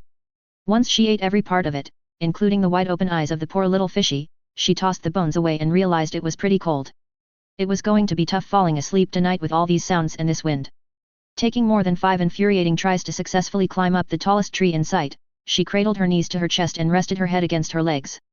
The wind continued to blow cold air on her sensitive skin as she tried falling asleep with her rock between her stomach and knees. So, if she had to wake up with an animal nibbling on her toes or something, she can grab it and give it a nice bludgeoning on the skull. It would be a hell of wake up that she was really hoping wouldn't happen to her. Thoughts like that plagued her throughout the night, along with the freezing breezy wind that wouldn't stop. She found it hard to close her eyes for more than a second, thinking about all the animals that could climb trees that could eat her. Whenever she did manage to fall asleep, she would quickly wake up from a nightmare of her being attacked or eaten. Looking up in the sky, it would still be dark as hell and nowhere near morning. Getting a good night's sleep was impossible for someone like her. How could anyone peacefully fall asleep in such a dangerous situation like this? Counting sheep didn't work. Repeatedly saying, "Go to sleep" in her head worked once, then she woke up after being attacked by a group of monkeys who liked human flesh in her dreams. She didn't get a good night's rest in her little tree, to say the least. By the time the morning was rising in the sky once again, she was tired beyond belief.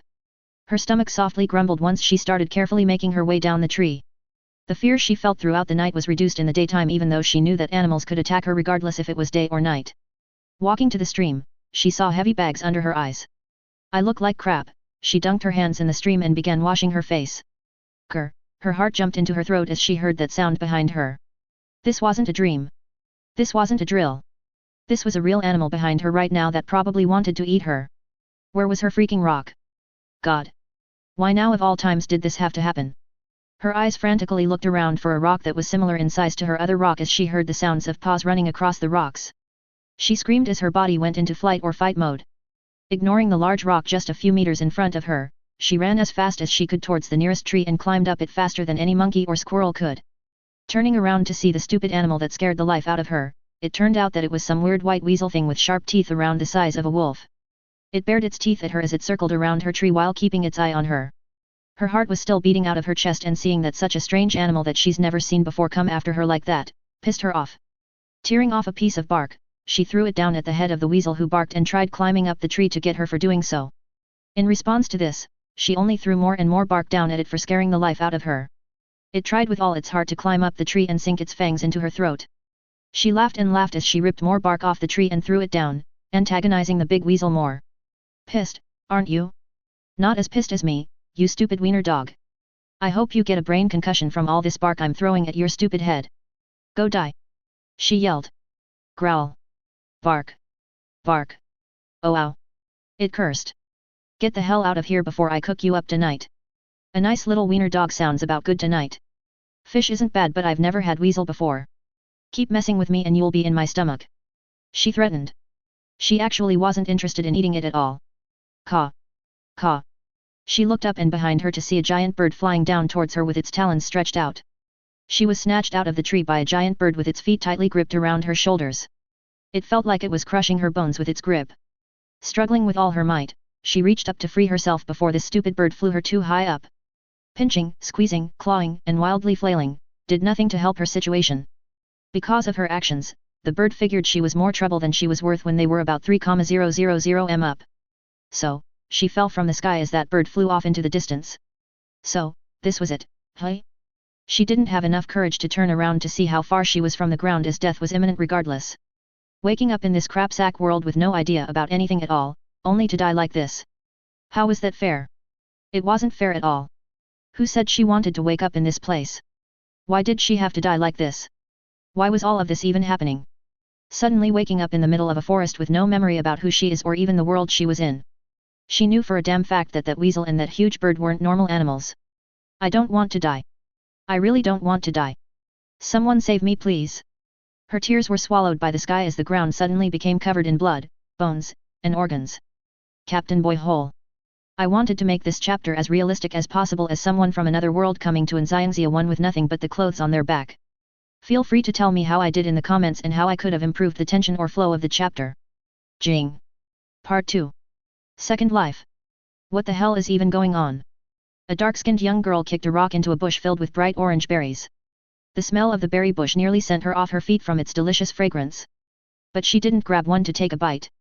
Despite lacking memories of anything about where she was, who she was, and what was even going on, she knew that bright things in the wild equaled poisonous. She might have been dressed like some sort of primitive woman from the time before civilization with a one-strap leopard print dress, but that didn't mean she was one. Her memories are gone, but thankfully her common sense hasn't left the building either. Waking up in some weird forest with nothing but the clothes on my back. Totally vulnerable to everything and anything out here. She picked up a thick branch and a rock as she crouched underneath a tree. She decided to fashion herself a weapon for protection in case she ran into any dangerous wild animals. By using the rock against the sides of the branch near the tip, she could sharpen it into a pointy stick. But she wasn't a primitive girl.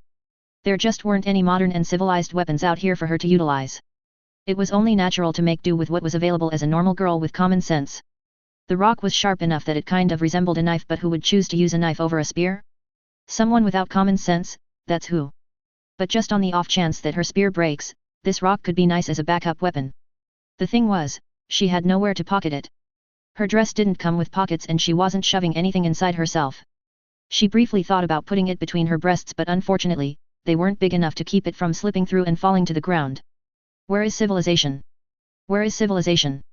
Where is civilization? She sang to herself. Traveling through the woods with a spear and no idea where she's headed. The only thing she could do to keep herself from being bored was sing, chant, and panic at every noise she heard nearby. This only kept her entertained for a little while until her stomach started to grumble and rumble. Now she had to find something to eat.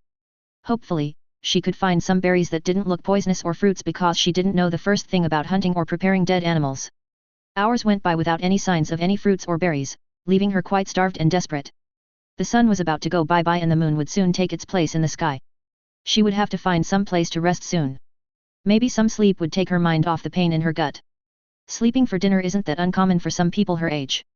This would be a situation where she felt that restraining herself from eating the leaves off of a tree and going to sleep instead would be for the better. Up ahead, there was a dark cave near a cold clear pond. The pond could fit around 50 or more humans at max capacity and looked relatively safe in case she ever ran into trouble. Wolves or bears wouldn't go into the water to chase prey, would they? Wasn't it only bees that stayed above the water if their enemy went underwater? God, she hoped so.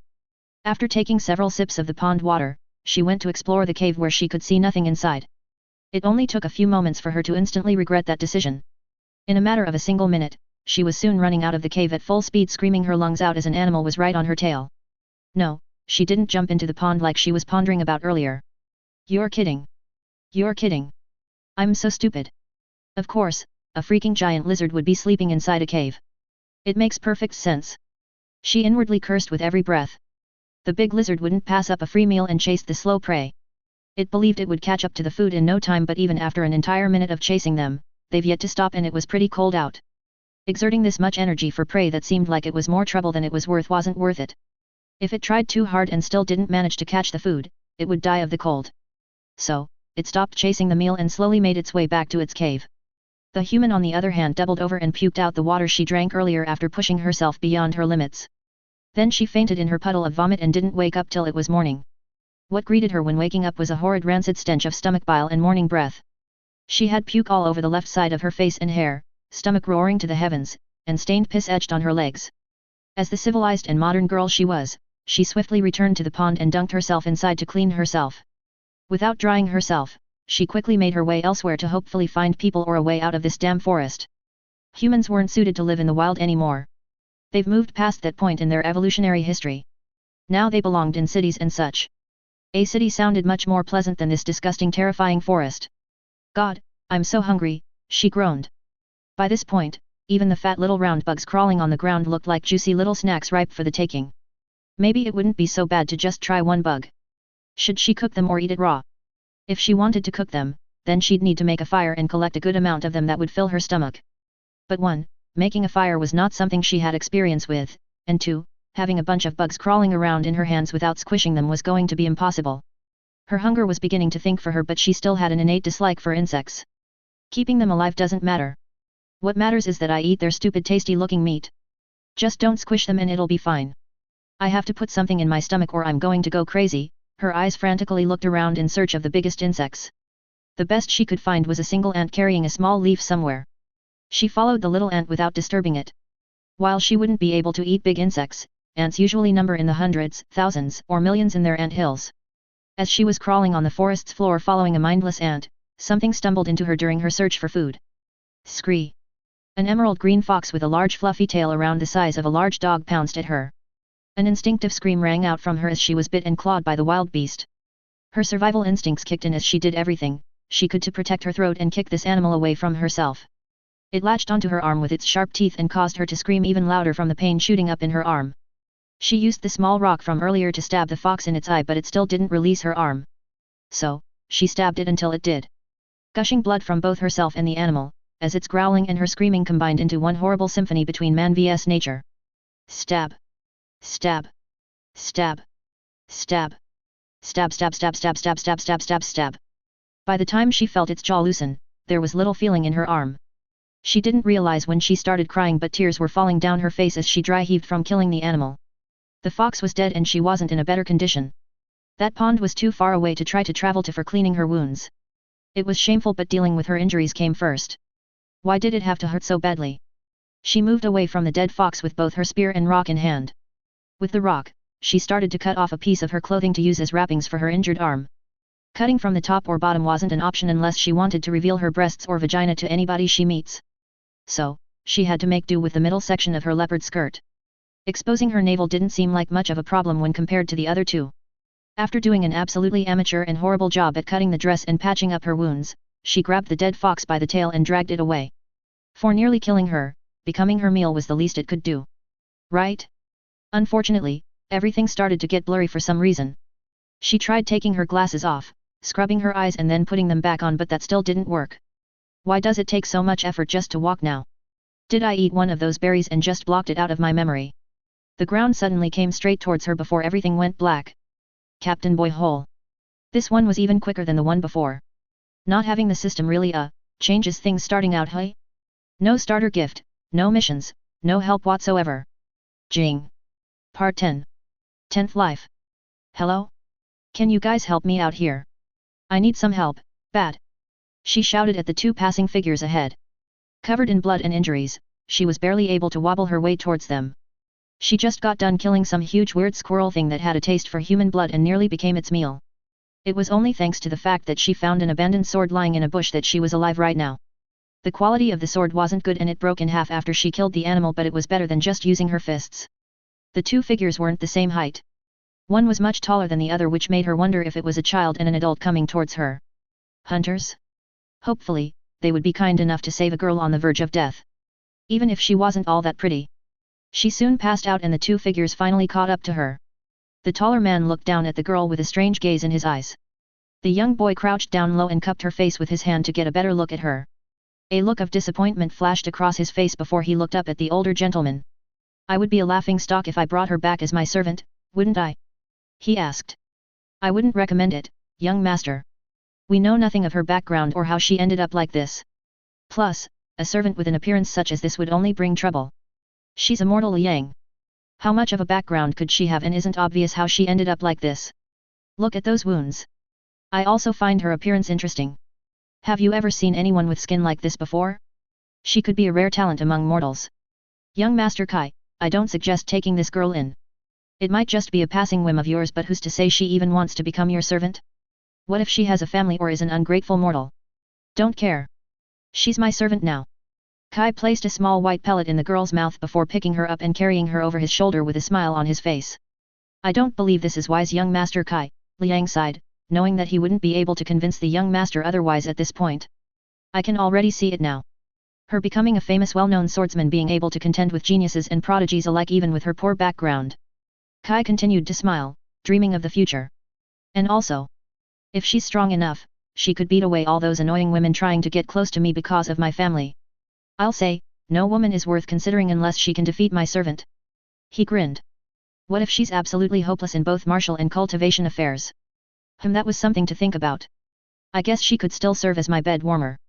She might not be very attractive, but she still has some use in keeping women away from courting me. I don't see why you're so against being engaged, young Master Kai. I'm a man Liang. A young man that still has his entire life ahead of him. Why should I be restrained so early in my life? I demand freedom to live life how I please. A woman will only take that away from me. You're only 13, young master. Exactly. Now how do you think mother and father are going to react when I bring this girl back home, declaring her my personal servant? They'll strongly resist along with everyone else in the clan. Just the words I wanted to hear. Kai laughed loudly. Why do you make it your goal to upset the master and your mother? TCH, because they're annoying. They don't care about me. All they care about is the clan's interests. He mocked in his father's voice at the end. Liang understood why the young master thought like this. His parents rarely had time to spend with him throughout his childhood, leaving him to grow mostly on his own. He rejected playing with the other clan children as he thought they were suck-ups. They only wanted to be his friend because of his status in the clan. Not because of the type of person he was. Because of this, it made him somewhat of an outsider in his own clan. It was sad to say, but Liang believed he was the only friend the young master had. This strange girl he picked up in the forest might just be his attempt at gaining a friend with someone who doesn't know of his background.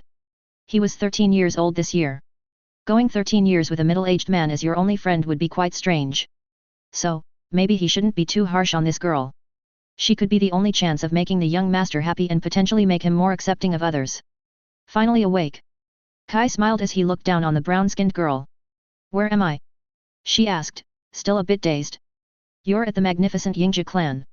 Kai said with some pride. Where? She had no idea what a Yingzhi clan was. Did people still form clans in this day and age? Huh? Do you really not know about the Yingzhi clan? Kai was confused and surprised at the same time. Should I? She questioned. It's not like it's one of the top clans around or anything. On par with the Huan clan, Zai family, Hong family, or the Gong clan. He responded sarcastically. Am I supposed to know what those names are too? She asked, completely confused about this entire situation. The boy only looked at her as if she was crazy. I know mortals don't know much about the cultivation world, but aren't you too ignorant? Kai scratched his head. Mortal? Are you not mortal or something?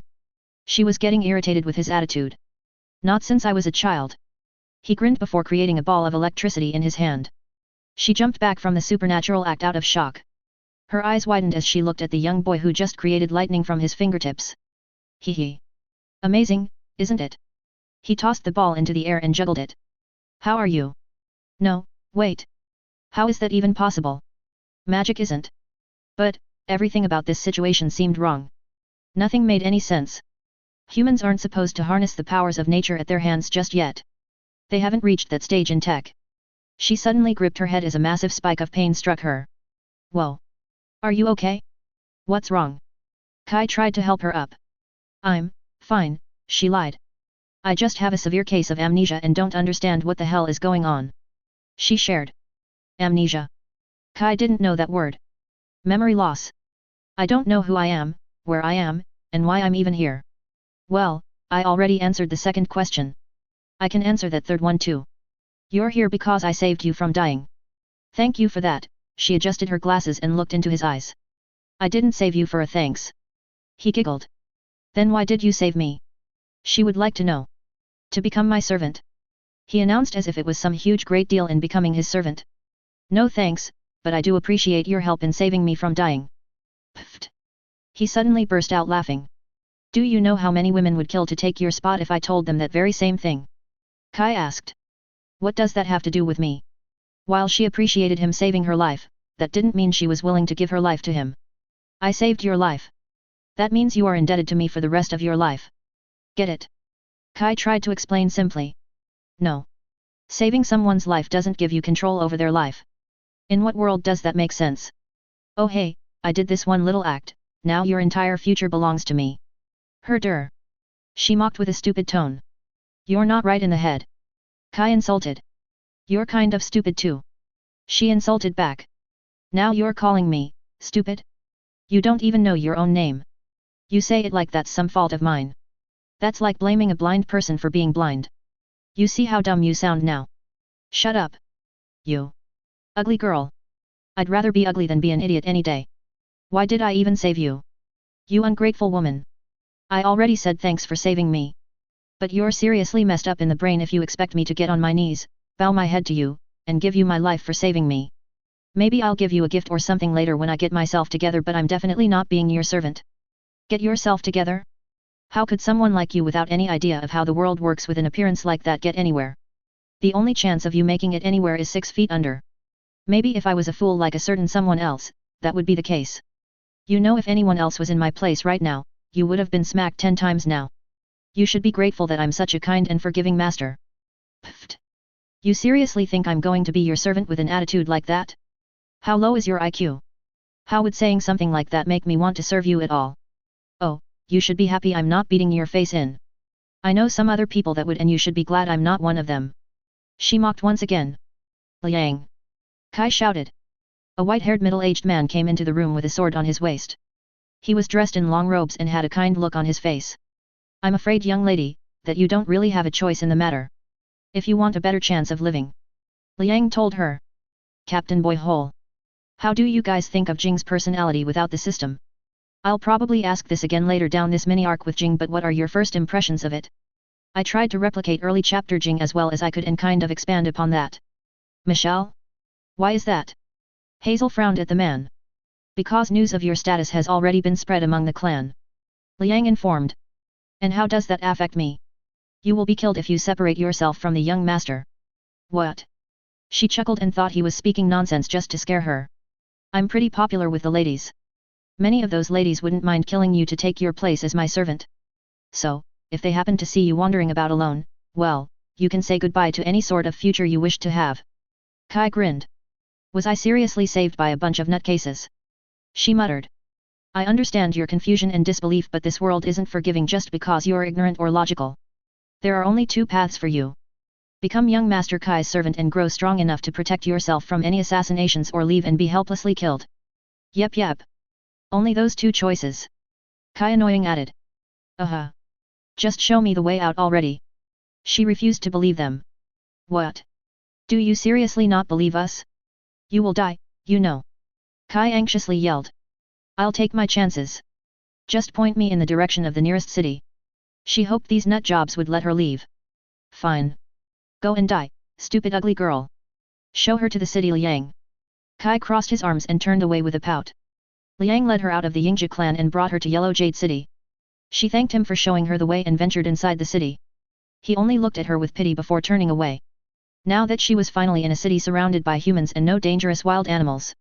After taking a second to realize that she has absolutely nothing to her name and wouldn't be able to get far despite making it to civilization. The first thing she planned to do was get a job. Can't be a productive member of society without contributing to it with some manual labor. She walked inside a blacksmith's shop and rang the bell.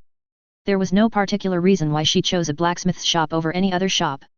It was just that she had a feeling that a job like this wouldn't be bad considering all the people carrying swords and other dangerous weapons around their waists and on their backs like it was the most normal thing in the world. Seriously. Even children were carrying around little swords of their own. Some were fighting with each other with the swords while their fathers and uncles cheered and gave them advice for improvement. It was at that point that she thought that maybe the city wasn't as civilized as she thought it was. Or maybe that was just her amnesia acting up. This could have always been normal and seen as civilized.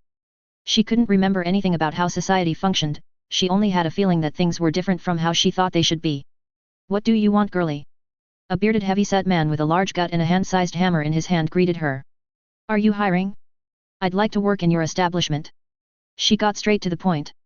He looked at her with a look of disbelief before looking around. Then he walked from behind the counter and took a look outside the shop for some reason. Aren't you a little too old to be making jokes at your age? A disappointed gaze found itself on her. I'm not joking, sir. I'd like to become a blacksmith or an apprentice. She told him.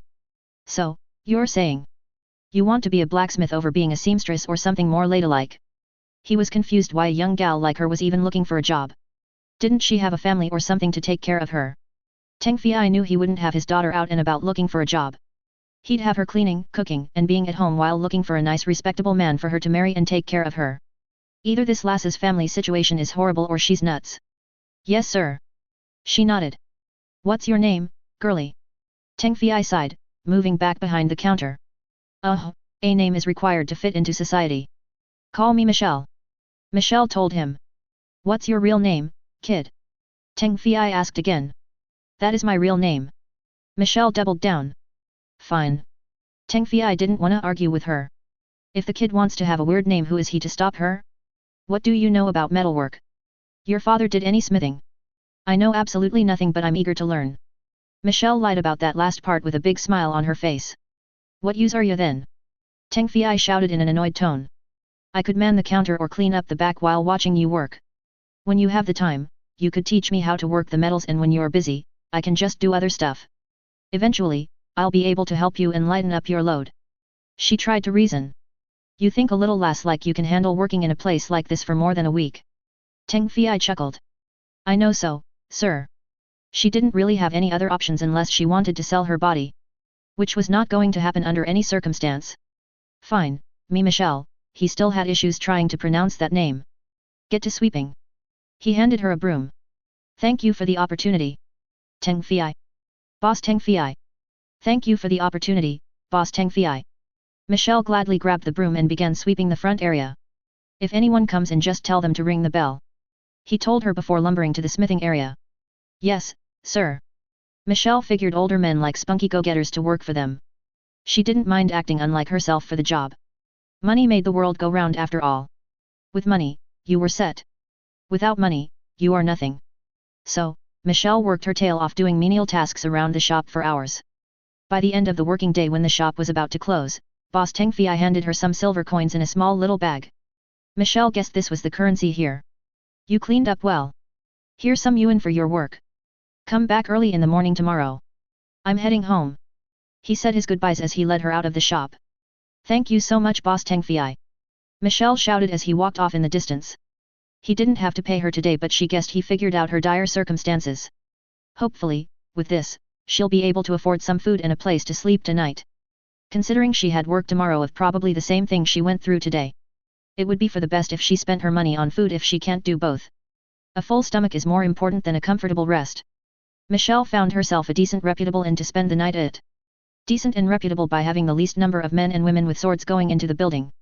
She ordered a room for an entire week and spent most of her money skimping out on buying food for a week of comfortable rest. There was a reason for this sudden flip-flop of opinions. Sleeping outside in this unfamiliar, dangerous, and barbaric city with nothing but the money around her waist and the nice clothes that Kai's clan clothed her with was not going to happen. Her broken sword from the forest was gone and she knew no other ways to protect herself. It was much safer to sleep inside this inn than somewhere on the streets, even if she had to go hungry. Michelle thought it was scary enough just wandering through the city during the daytime. She couldn't imagine how different it will be when the moon is up. Nighttime was the perfect time for lowlives, criminals, and scum to come out and do their business. Being the small and harmless little thing she was, she'd be devoured by them before she could even scream. So, Michelle made it to her room and sadly counted up her remaining coins before choosing to fall asleep. There wasn't much else she could do right now. No books to read, no bathroom to take a bath in, just a room with a bed, covers, pillow, a window, and another room inside that led to a hole in the ground. She believed she knew what the hole was for but actively blocked it out of her mind because of how badly she wanted to reject it. Civilization seemed a lot less civilized than she felt it should be. The only difference between doing her business in the city and in the wild is that she doesn't have to keep an eye out for any wild beasts and there are nice safe walls surrounding her. Welp. Here's to my new life, I guess. A future blacksmith goddess in the making. As Michelle drifted off to sleep, it slowly became night. At the entrance of the inn, a man dressed in regular clothing walked inside. A shiny silver sword hung on his waist and his body radiating with elegance. It made the innkeeper quite nervous just looking at him. He figured this man must be a cultivator.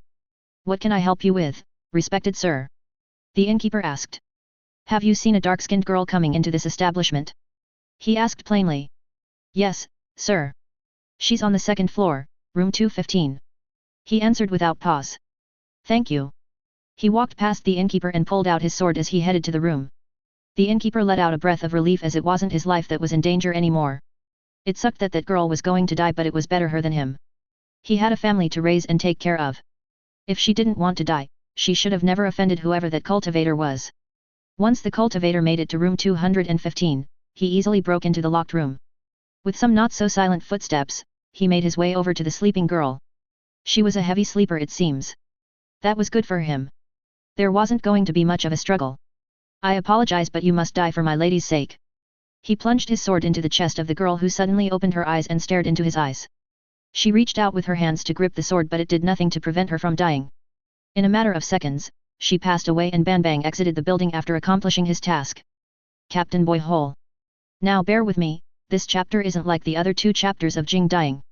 This one will lead to an interesting development that I hope you all will enjoy.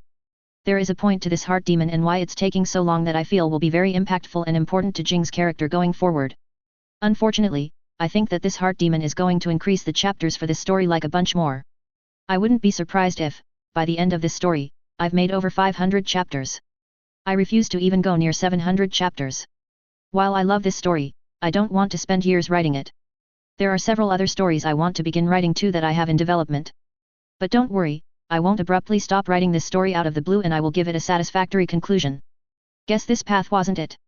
20th life. What do you mean you haven't seen a brown girl come in here? You dare lie to me, mortal. Banbang unleashed his sword for anyone to see. I swear upon my life that no brown girl has ever come into my inn. Please do not kill me. I have a family. The innkeeper slammed his forehead on the floor of his dirty entrance. TCH. Banbang sheathed his sword before walking away. He must have walked into the wrong inn. Thanks to that lucky circumstance, Leah managed to live that night and go back to work in the morning as a blacksmith's apprentice. The innkeeper's daughter was manning the counter earlier, so the innkeeper was telling the truth. Days, weeks, and months passed as a simple apprentice to a blacksmith that wasn't even the best in the city. Leah learned everything she could about metalworking and seemed to have some talent in forging according to Teng Fei. It only took about 5 years before she surpassed him through nothing but hard work, constant learning, and the imagination to experiment and think out the box. Teng Fei eventually passed on his shop to her after losing to her in a small little competition. Their competition took place for over a week in which both of them used their skills to make the best sword. As Leah has a general dislike for swords for some reason, she decided to change up her sword quite a bit into a unique shape. It curved at the end of the tip and had a crescent guard in front of the area where the wielder would hold the blade. She called them hook swords. While Teng Fei created a sword that anyone would be able to identify as a regular sword. To test which weapon was better, Leah proposed the idea of having two martial artists fight with one another while using their created swords. Teng Fei was fine with this idea but didn't know who would want to do such a thing for free. Leah convinced her boyfriend to do it with his friend. They had no problems with doing it since they got to keep such awesome blades for themselves after the battle. So, both of them performed in the middle of the city using both Teng Fei and Leah's swords. Normally 2 weak cultivators wouldn't bring much attention even in a city like Yellow Jade City where cultivators are treated almost like immortals. And they didn't. Leah's boyfriend lost in the fight because of how complex and how much skill her hook swords required to properly use. But Teng Fei still declared it his loss. As a man and a respectable blacksmith, he knew the difference between their creations.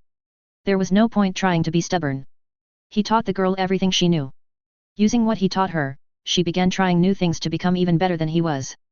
Soon, he was left in the dust, but he didn't give up just like that. He too began to learn from her and improve his old rusty skills some more. TCH. I should have got someone more talented to try my hook swords. Leah bit her fingernail in irritation. I'm sorry, okay? I didn't know if I had to slice, hook, or stab with these things. It's so confusing. He held up the hook swords. I'll explain it to you later. Thanks for the help. Bye now. Leah turned away from him and stared at Teng Fei. Do I still get to keep the? Yes. Now go. You ought to be nicer to the boy.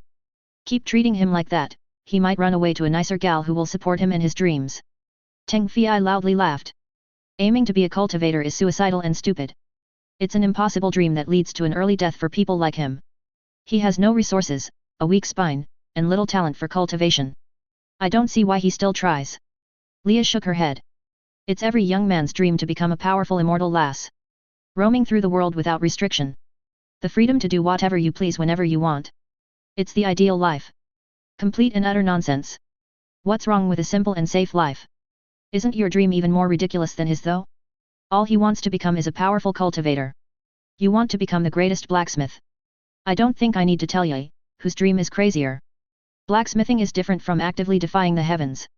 One doesn't have a high chance of death every week and takes far less effort to make a living with. She logically explained. All right lass, whatever you say. I know I won't get anywhere trying to argue with a stubborn nut like yourself. Anyway, you can have my shop. My daughter recently got accepted at Emerald Grass Slaying Sect. Oh, congratulations. Leah might have thought pursuing a career in cultivation was foolish and suicidal, but that didn't mean she thought all cultivators were idiots. Staying here and taking care of her was all that was keeping me in this city. Now that she's moved away, I'm doing the same. Where are you moving? Grass City. Well, thanks for the raggedy shop, I guess. Maybe if I hire a few contractors, I can expand the place a bit and make it into a more presentable shop. Does it really look that bad? It's probably the worst shop in the entire city and I've looked around. Small, ugly, and unimpressive. Now that I get a good look at it, I'll probably have to tear the whole thing down and rebuild it anew. It was just that bad in her opinion. Well, it's yours now. Do whatever you like, Leah. Teng Fei couldn't help but chuckle at her honesty. Thanks for not turning me away that day all those years ago. Leah said with her back turned. You know, I was really thinking about doing it too. He joked. I'm glad you didn't. Otherwise, I don't think I would be here now. Maybe. Probably. You're welcome, kid. See ya around. Be safe. She told him. You too. Teng Fei left Yellow Jade City and never returned after that day. Leah and her boyfriend, Aotian, lived a relatively peaceful life after that. Leah continued to practice and hone her blacksmithing skills while improving the shop to attract more customers. Until one day, she took on an apprentice of her own. Unlike how she was as an apprentice, her apprentice was a real pain in the rear. She considered firing him on several occasions just on the fact of how annoying he was alone. But never followed through on doing so because of his young age and desperate circumstances. Eventually, it came the time for Meng Bao, the apprentice, to make a sword of his own. It was shoddy work that Leah would never let hang up on the wall of her store, but it was acceptable for his first time. Meng Bao thought otherwise. He believed it was a masterpiece and Leah was a stupid blind ugly hag for insulting his work.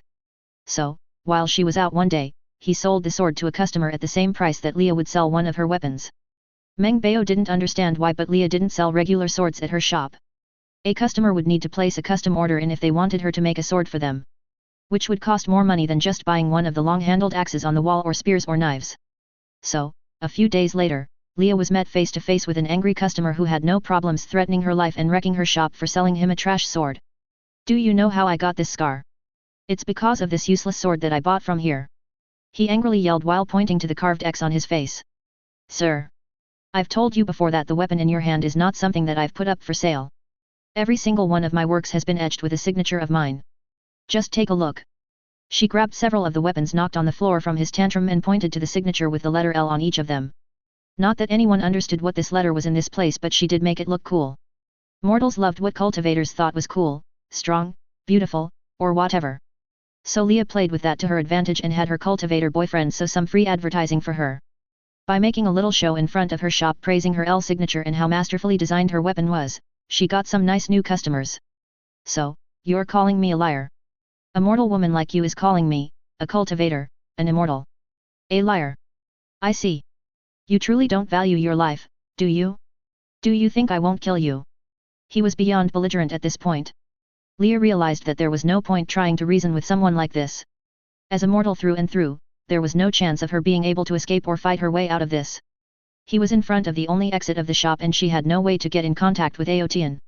It looks like even this career is dangerous. Even if you've done nothing wrong, cultivators are the deciders of life and death. If you upset them as a mortal, you can only pray that they don't kill you. Unfortunately, Leah wasn't one to accept her death peacefully. She was going to fight with everything she had.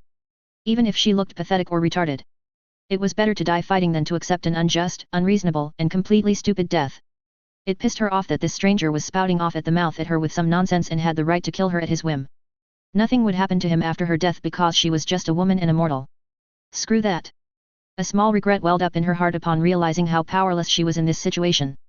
Maybe if she was a cultivator something like this wouldn't be happening in the first place. I don't think you're a liar, sir. I just believe that a mix-up has occurred. Leah rested on her knees to the floor with a spear right next to her. It's too late for that. You should have been bowing and apologizing the second I walked into this trash shop. Pray that you'll reincarnate in a better life and as a man this time. He swung his sword down just as Leah was rising upward with the spear with a fierce glint in her eyes filled with rage. Her fantastically forged spear easily pierced through the man's throat as her head went flying into the air. A pissed-off expression appeared on her face as her head landed next to the trash sword she supposedly sold to him. Engraved at the bottom of the blade was a familiar signature that she had a part in making, MB. CaptainBoyHole. I know there's going to be some questions about this and I'll try to explain it as simply as I can. Her name is Leah instead of Michelle this life because each reset is like a different timeline that explores a different path in life that Jing could have explored. What's the reason for this? It will be explained, I promised.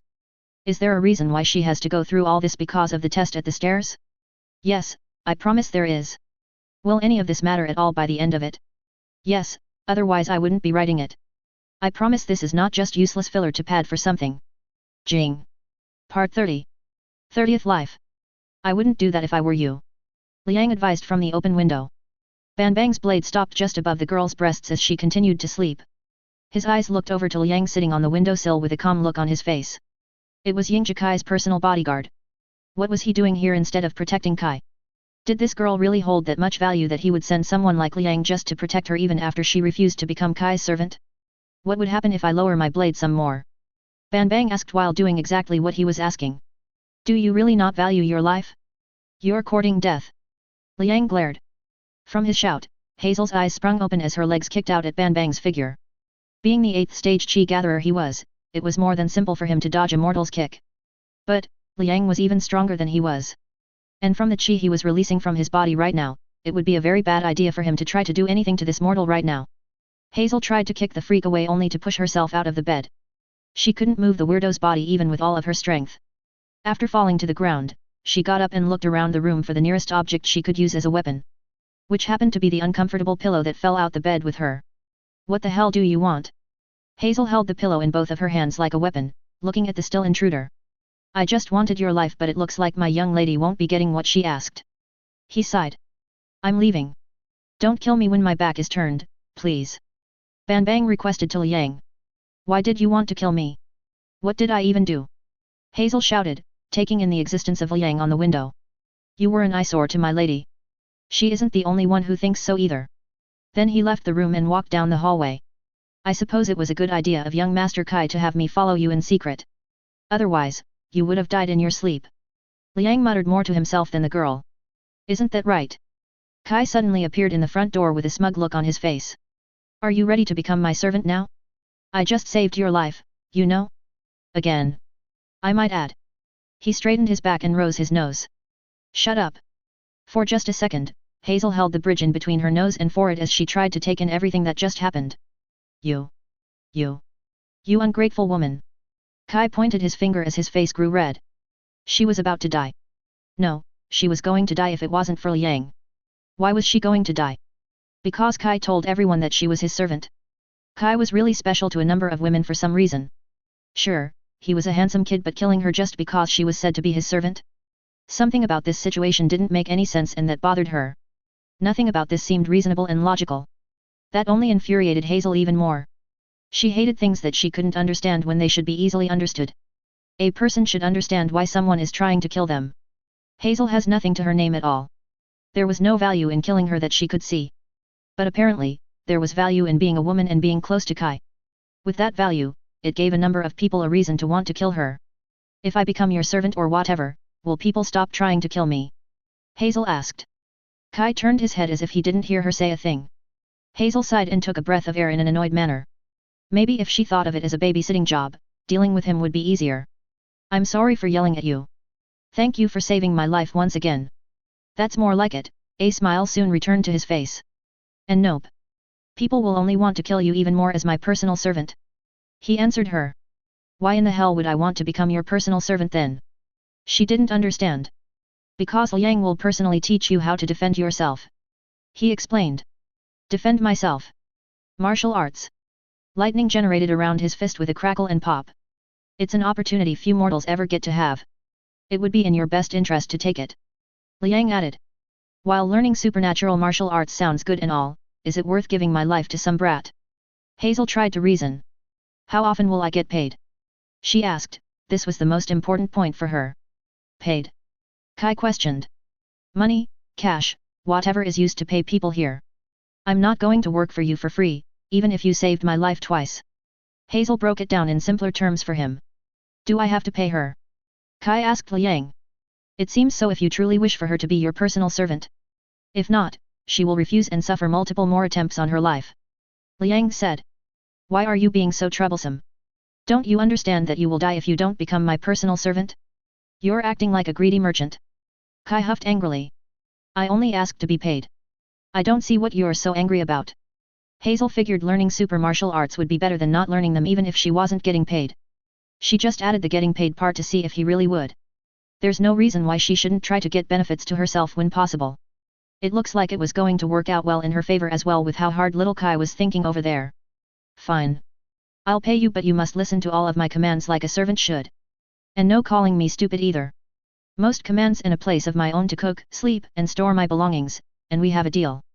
Hazel added. No. No. No. You're trying to take advantage of me. How am I supposed to be a good servant for you if I can't take care of my own health? Do you want your personal servant to be starving, sickly, weak, poor, and dirty? Imagine what everyone would say about me being your personal servant then. That doesn't sound good. Kai tried picturing her next to him in the future in that state. Flies flying around her, her body being all skin and bones, and snot leaking down her face. He wouldn't want her around him like that at all. So, maybe it wouldn't be a bad thing to let her have some things to take care of herself. Fine, but that's it. You will become my personal servant who will be paid and given a proper house to clean yourself, cook for yourself, and rest. No more conditions. Kai put his foot down. Deal. Hazel nodded her head. Maybe I could have gotten a servant of my own if I asked. This kid is kind of a pushover. Now follow me. Liang has a lot to teach you these next few months. The sooner you're able to be useful to me, the better. Kai led the way out of the inn for her and Liang. My name is Hazel. She included. Yingji Kai. Your new master. He was extra happy to include that second part. Liang stayed out of the young master's dealing with Hazel. While he was generally displeased with Hazel's attitude towards the young master, he was wise enough to realize that her relationship with him will only help him grow. By working as his personal servant, she will from time to time advise him and help him learn more about the world. As she seems to understand it well enough. They might come at odds from time to time, but Liang believed this was only going to be a good thing for the future. As long as the girl had some talent for cultivation. If not, then all of this was a complete waste of time. The next several months of Hazel's life was spent learning about the world, learning martial arts, and being put through insane, illogical torture sessions that were considered training lessons. A normal person wouldn't have been able to survive the 8 months of learning she spent with Liang. However, Hazel had literally no other choice but to get through it, or she would die. Die during the training or die outside of training. Many of the things she thought were normal or common were soon hidden or tossed away as this world was nothing like she felt it should have been. She had to learn how to be merciless. How to be ruthless. How to be a killer. Several things she never would have thought about before taken in as Kai's servant. Is there a point to you taking a liking to that ridiculous sword over a regular one? Kai asked. Yes. Hazel answered without answering. Letting the silence hang for several seconds after replying to him. Well. What is it? Does it really bother you to not know? She asked. Yes. Now tell me. If you must know, I just like it more than a normal sword. Hazel cradled the freakishly tall sword in her arms. It was wrapped in a purple cloth and tied at the place where the handle would be. This sword was taller than any person and could barely fit inside most of the Yingzhi clan's homes without being carried horizontally. Hazel was gifted this weapon after not finding any suitability with any of the other swords in the Yingzhi clan. None of the other clan members could use it long before being driven insane by its power, and it took a lot of convincing by Kai to his parents, the leaders of the clan, to gift it to her, an outsider. Since that incident was a whole nother mess and then some, Hazel made sure she put the weapon to good use. And good use she has. Most of the Yingzhi clan members that tried using the spirit weapon had very little luck in mastering it in combat. It was simply too long and was said to drive the wielder crazy. Finding the perfect distance to fight, knowing whether to slash and hack or use it like a spear because of its long length and just carrying it around. All of it played a part. Hazel refused to give up and continued to utilize this weapon to its highest potential. Many months went by of her sparring against Liang and constantly losing. She lost and lost and lost. There would be times where she felt like she should just give up and use a regular blade, but she knew that's exactly what everyone expected of her. Even Liang told her to give up and just use a normal sword. But she refused. Hazel had an innate dislike for regular swords that couldn't be explained. So, she kept on because it was unique and she was stubborn. Every flaw in her swordsmanship that Liang mercilessly targeted with his sword was slowly corrected upon in each training session until those weaknesses were erased completely. Just getting her swordsmanship to an acceptable level took 5 months. Now came the part of improving it to the next level, which she heard from Liang was a lifelong journey for a swordsman. Her current goal was to find a high-ranked sword martial skill for herself. I should have never given you that thing, Kai regretted asking her in the first place now. I think it suits me quite well. Hazel smiled, rubbing her sword against her cheek. Ugh. Whatever. I'm just happy you finished the training before the 9 Swords Sect recruitment test started. Now let's go before we're late. Kai got up from his seat. We should stop by the clan head before we go. He might give us useful items that could help us during the test. Hazel recommended. TCH, like I'd need help from that old man. I'm a genius, after all. I'll pass easily. Are you stupid, Master Kai? Hazel asked simply. Excuse me. Do you really think the 9 Swords Sect is short on geniuses? What geniuses haven't they seen before? It would be better to prepare for the unexpected than to expect things will turn out in our favor. Hazel advised. Okay. I'll ask for a few things from my old man. Will that make you happy? He shouted. I'm only concerned about your safety, Master Kai. Hazel said with a smile that the both of them knew was fake. So annoying, Kai crossed his arms and made his way to his father and mother to tell them the news. As your personal servant, it's my duty to think about your well-being. Shut up. I get it already. The journey ahead. Hazel traveled alongside Kai next to her on their way to the recruitment test of the 9 Swords Sect. On her back was her incredibly long sword that she was slowly taking out of its sheath. Kai heard her taking off the cloth on the swords and was confused for a moment before taking a look in their surroundings. After sensing the presence of several figures stalking them, he soon stopped her. He also didn't want to feel that disgusting chi of that sword of hers so early in their journey. It would leave him in a bad mood the entire walk there. Stop. Just let them follow. We'll deal with them if they decide to hinder us. Kai ordered. Aren't you merciful? Hazel responded sarcastically before wrapping her sword back up. She was excited to finally put her training to the test. It wasn't like she was going to kill them. If she could help it, that was. This sword was more of a cursed sword rather than a spirit weapon in her opinion, but it fills both roles well. It sapped the sanity of the user but brings their body to its full potential. When using it, it feels like her mind and body are broken free of the locks that are innately placed on all human beings. Complete freedom to think and use her body in whatever way she pleased. Neither Liang nor the clan head, Kai's father, understood how she could remain sane for as long as she has with the blade when no one from the clan could handle using it for more than a month. Hazel didn't either, but she sure as hell wasn't letting it go anytime soon. What do you think the test will be like? Kai asked. A straightforward one. A righteous sect like the 9 Swords Sect wouldn't have anything too complicated. Probably going to test our talent, strength, and combat ability. That's all I can think of them doing. Hazel answered. Sounds like it's going to be a piece of cake then. Kai was relieved. What makes you think that? Hazel was confused how he came to that conclusion. What's there to worry about if they are just testing those 3 things? Kai was confused what she was questioning. Master Kai, you don't seriously believe that you are number 1 throughout the heavens, do you? She looked at him as if he was stupid. Don't look at me like that. I'm not stupid. He shouted. Give me a second to think. I said no such thing. Hazel smiled as he began thinking for himself about what could be difficult about the test. I know what you were thinking with that look and I've already got it. What if I had to face off against someone just as talented as I was? Then just relying on my talent wouldn't be enough. I'd have to rely on my wits and skills. Kai answered. Not bad. You can use your brain to think. She complimented him. But have you thought about the reason why these people started following us as soon as we left the clan grounds? Who they are? Hazel continued her questioning. If you can't provide a satisfactory answer, I'll cut them down in the next 10 seconds. Better to be safe than sorry after all. Unless they had significant backgrounds, which would make her question why someone with an important background would be following them in the first place, she would deal with them. Either they were after her life, Kai's life, or would have something to gain from their deaths.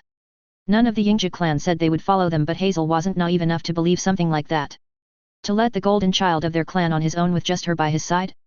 The Yingzhi clan hated her, but they respected her loyalty. If it wasn't for the stubbornness of Kai, she would have already been killed by the clan. So, they must have placed a very strong cultivator to watch over them since she couldn't sense them. This was reassuring, but at the same time not. Her life would not be saved if an emergency happened, only Kai's. If anything, they might have been given the order to let her die if anything does happen, just so that she was finally out of the way. Like she said before, Hazel was not well liked in the Yingzhi clan. Her attitude, her appearance, her mysterious background, the way she walks, how she talks, how intelligent she was. Everything she did was criticized and picked apart by the Yingzhi clan. Hazel had no love or forgiveness for the Yingzhi clan. If they weren't the reason why she was as strong as she is now, she would. Actually, she was still going to exterminate the clan when she gets strong enough. They bothered her far too much to consider keeping them alive. Only Liang and Kai would be spared. Liang might be harder to spare as he isn't as dumb as Kai. Weaving a lie for Kai to believe would be easy enough. Of course, I know who they are and why they're following us. They're followers of other clans or noble families sent to keep an eye out on me to report back to their masters. Kai confidently answered in only 2 seconds. And leaving them alive will benefit you how, Master Kai? Hazel asked as if she was talking to a 5-year-old. Fine. Kai already knew that leaving them alive would be a pain in the ass. He just didn't want to feel her disgusting sword's chi so early in the morning. Take care of them and make it quick. I don't want to be around that sword for too long when it's not covered. He ordered. Inwardly, a wide grin appeared on Hazel's face as the command was given. Just as she tossed off the spiritual cloth on the sword and got ready to dash forward, the watchers instantly took off to a further distance. This didn't stop Hazel though. As the sword that was more than 3 meters long was finally unleashed from its bindings, it immediately infused its power with its beloved wielder, releasing a wave of malicious, hostile, and disgusting chi into the surroundings. Kai watched as Hazel silently took off towards the observers. With the strength given to her by the cursed sword, it easily allowed her to catch up to them and combat them. He was happy that they ran so far away. Now he didn't have to feel that sword anymore. But he was upset at the same time too. Why did he, the master, have to wait on his servant?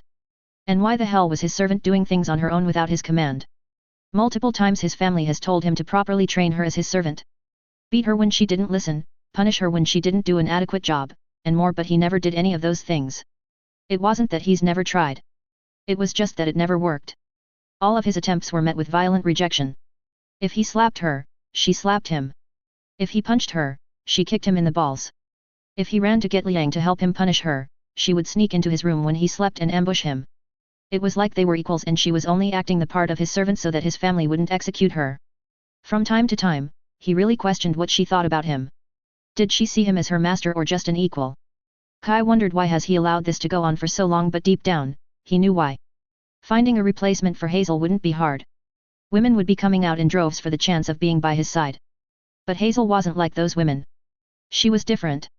His talent, his looks, his background, she didn't care about any of that. Hazel focused on who he was as a person, separate from the Yingzhi clan. The woman gave no care to the difference in their status, treating him like a silly little brother rather than a master that deserves and demands respect from her. It went against everything he was raised to believe, and it didn't feel all that bad. Having a friend that respects you, argues with you, and is willing to talk to you on the same level is nice. During the time Hazel was getting trained by Liang, he did attempt to search for friends after they had a particularly nasty fight. Him with a black eye on the right side of his face, and her with a black eye on the left side of her face. He was forced to beg his annoying old man to have her not executed. But besides that, he realized that trying to make friends wasn't anything like it was with Hazel. All the other clan kids only cared about sucking up to him and getting on his good side. They would never disagree with him even if he said something as ridiculous as, "Tigers are just dogs with claws." What they saw in him wasn't a person but a tool to use to benefit themselves. He was sure that Hazel was doing the same, but he could tell that she actually cared about him. Those people he tried to recruit as his friends only cared about him as a means to improve their own lives. After rejecting them as potential friends, he began to look at Hazel in a new way. She might have been annoying, ugly, fierce, and sharp with her tongue, but she looked at him in a way that no one else did.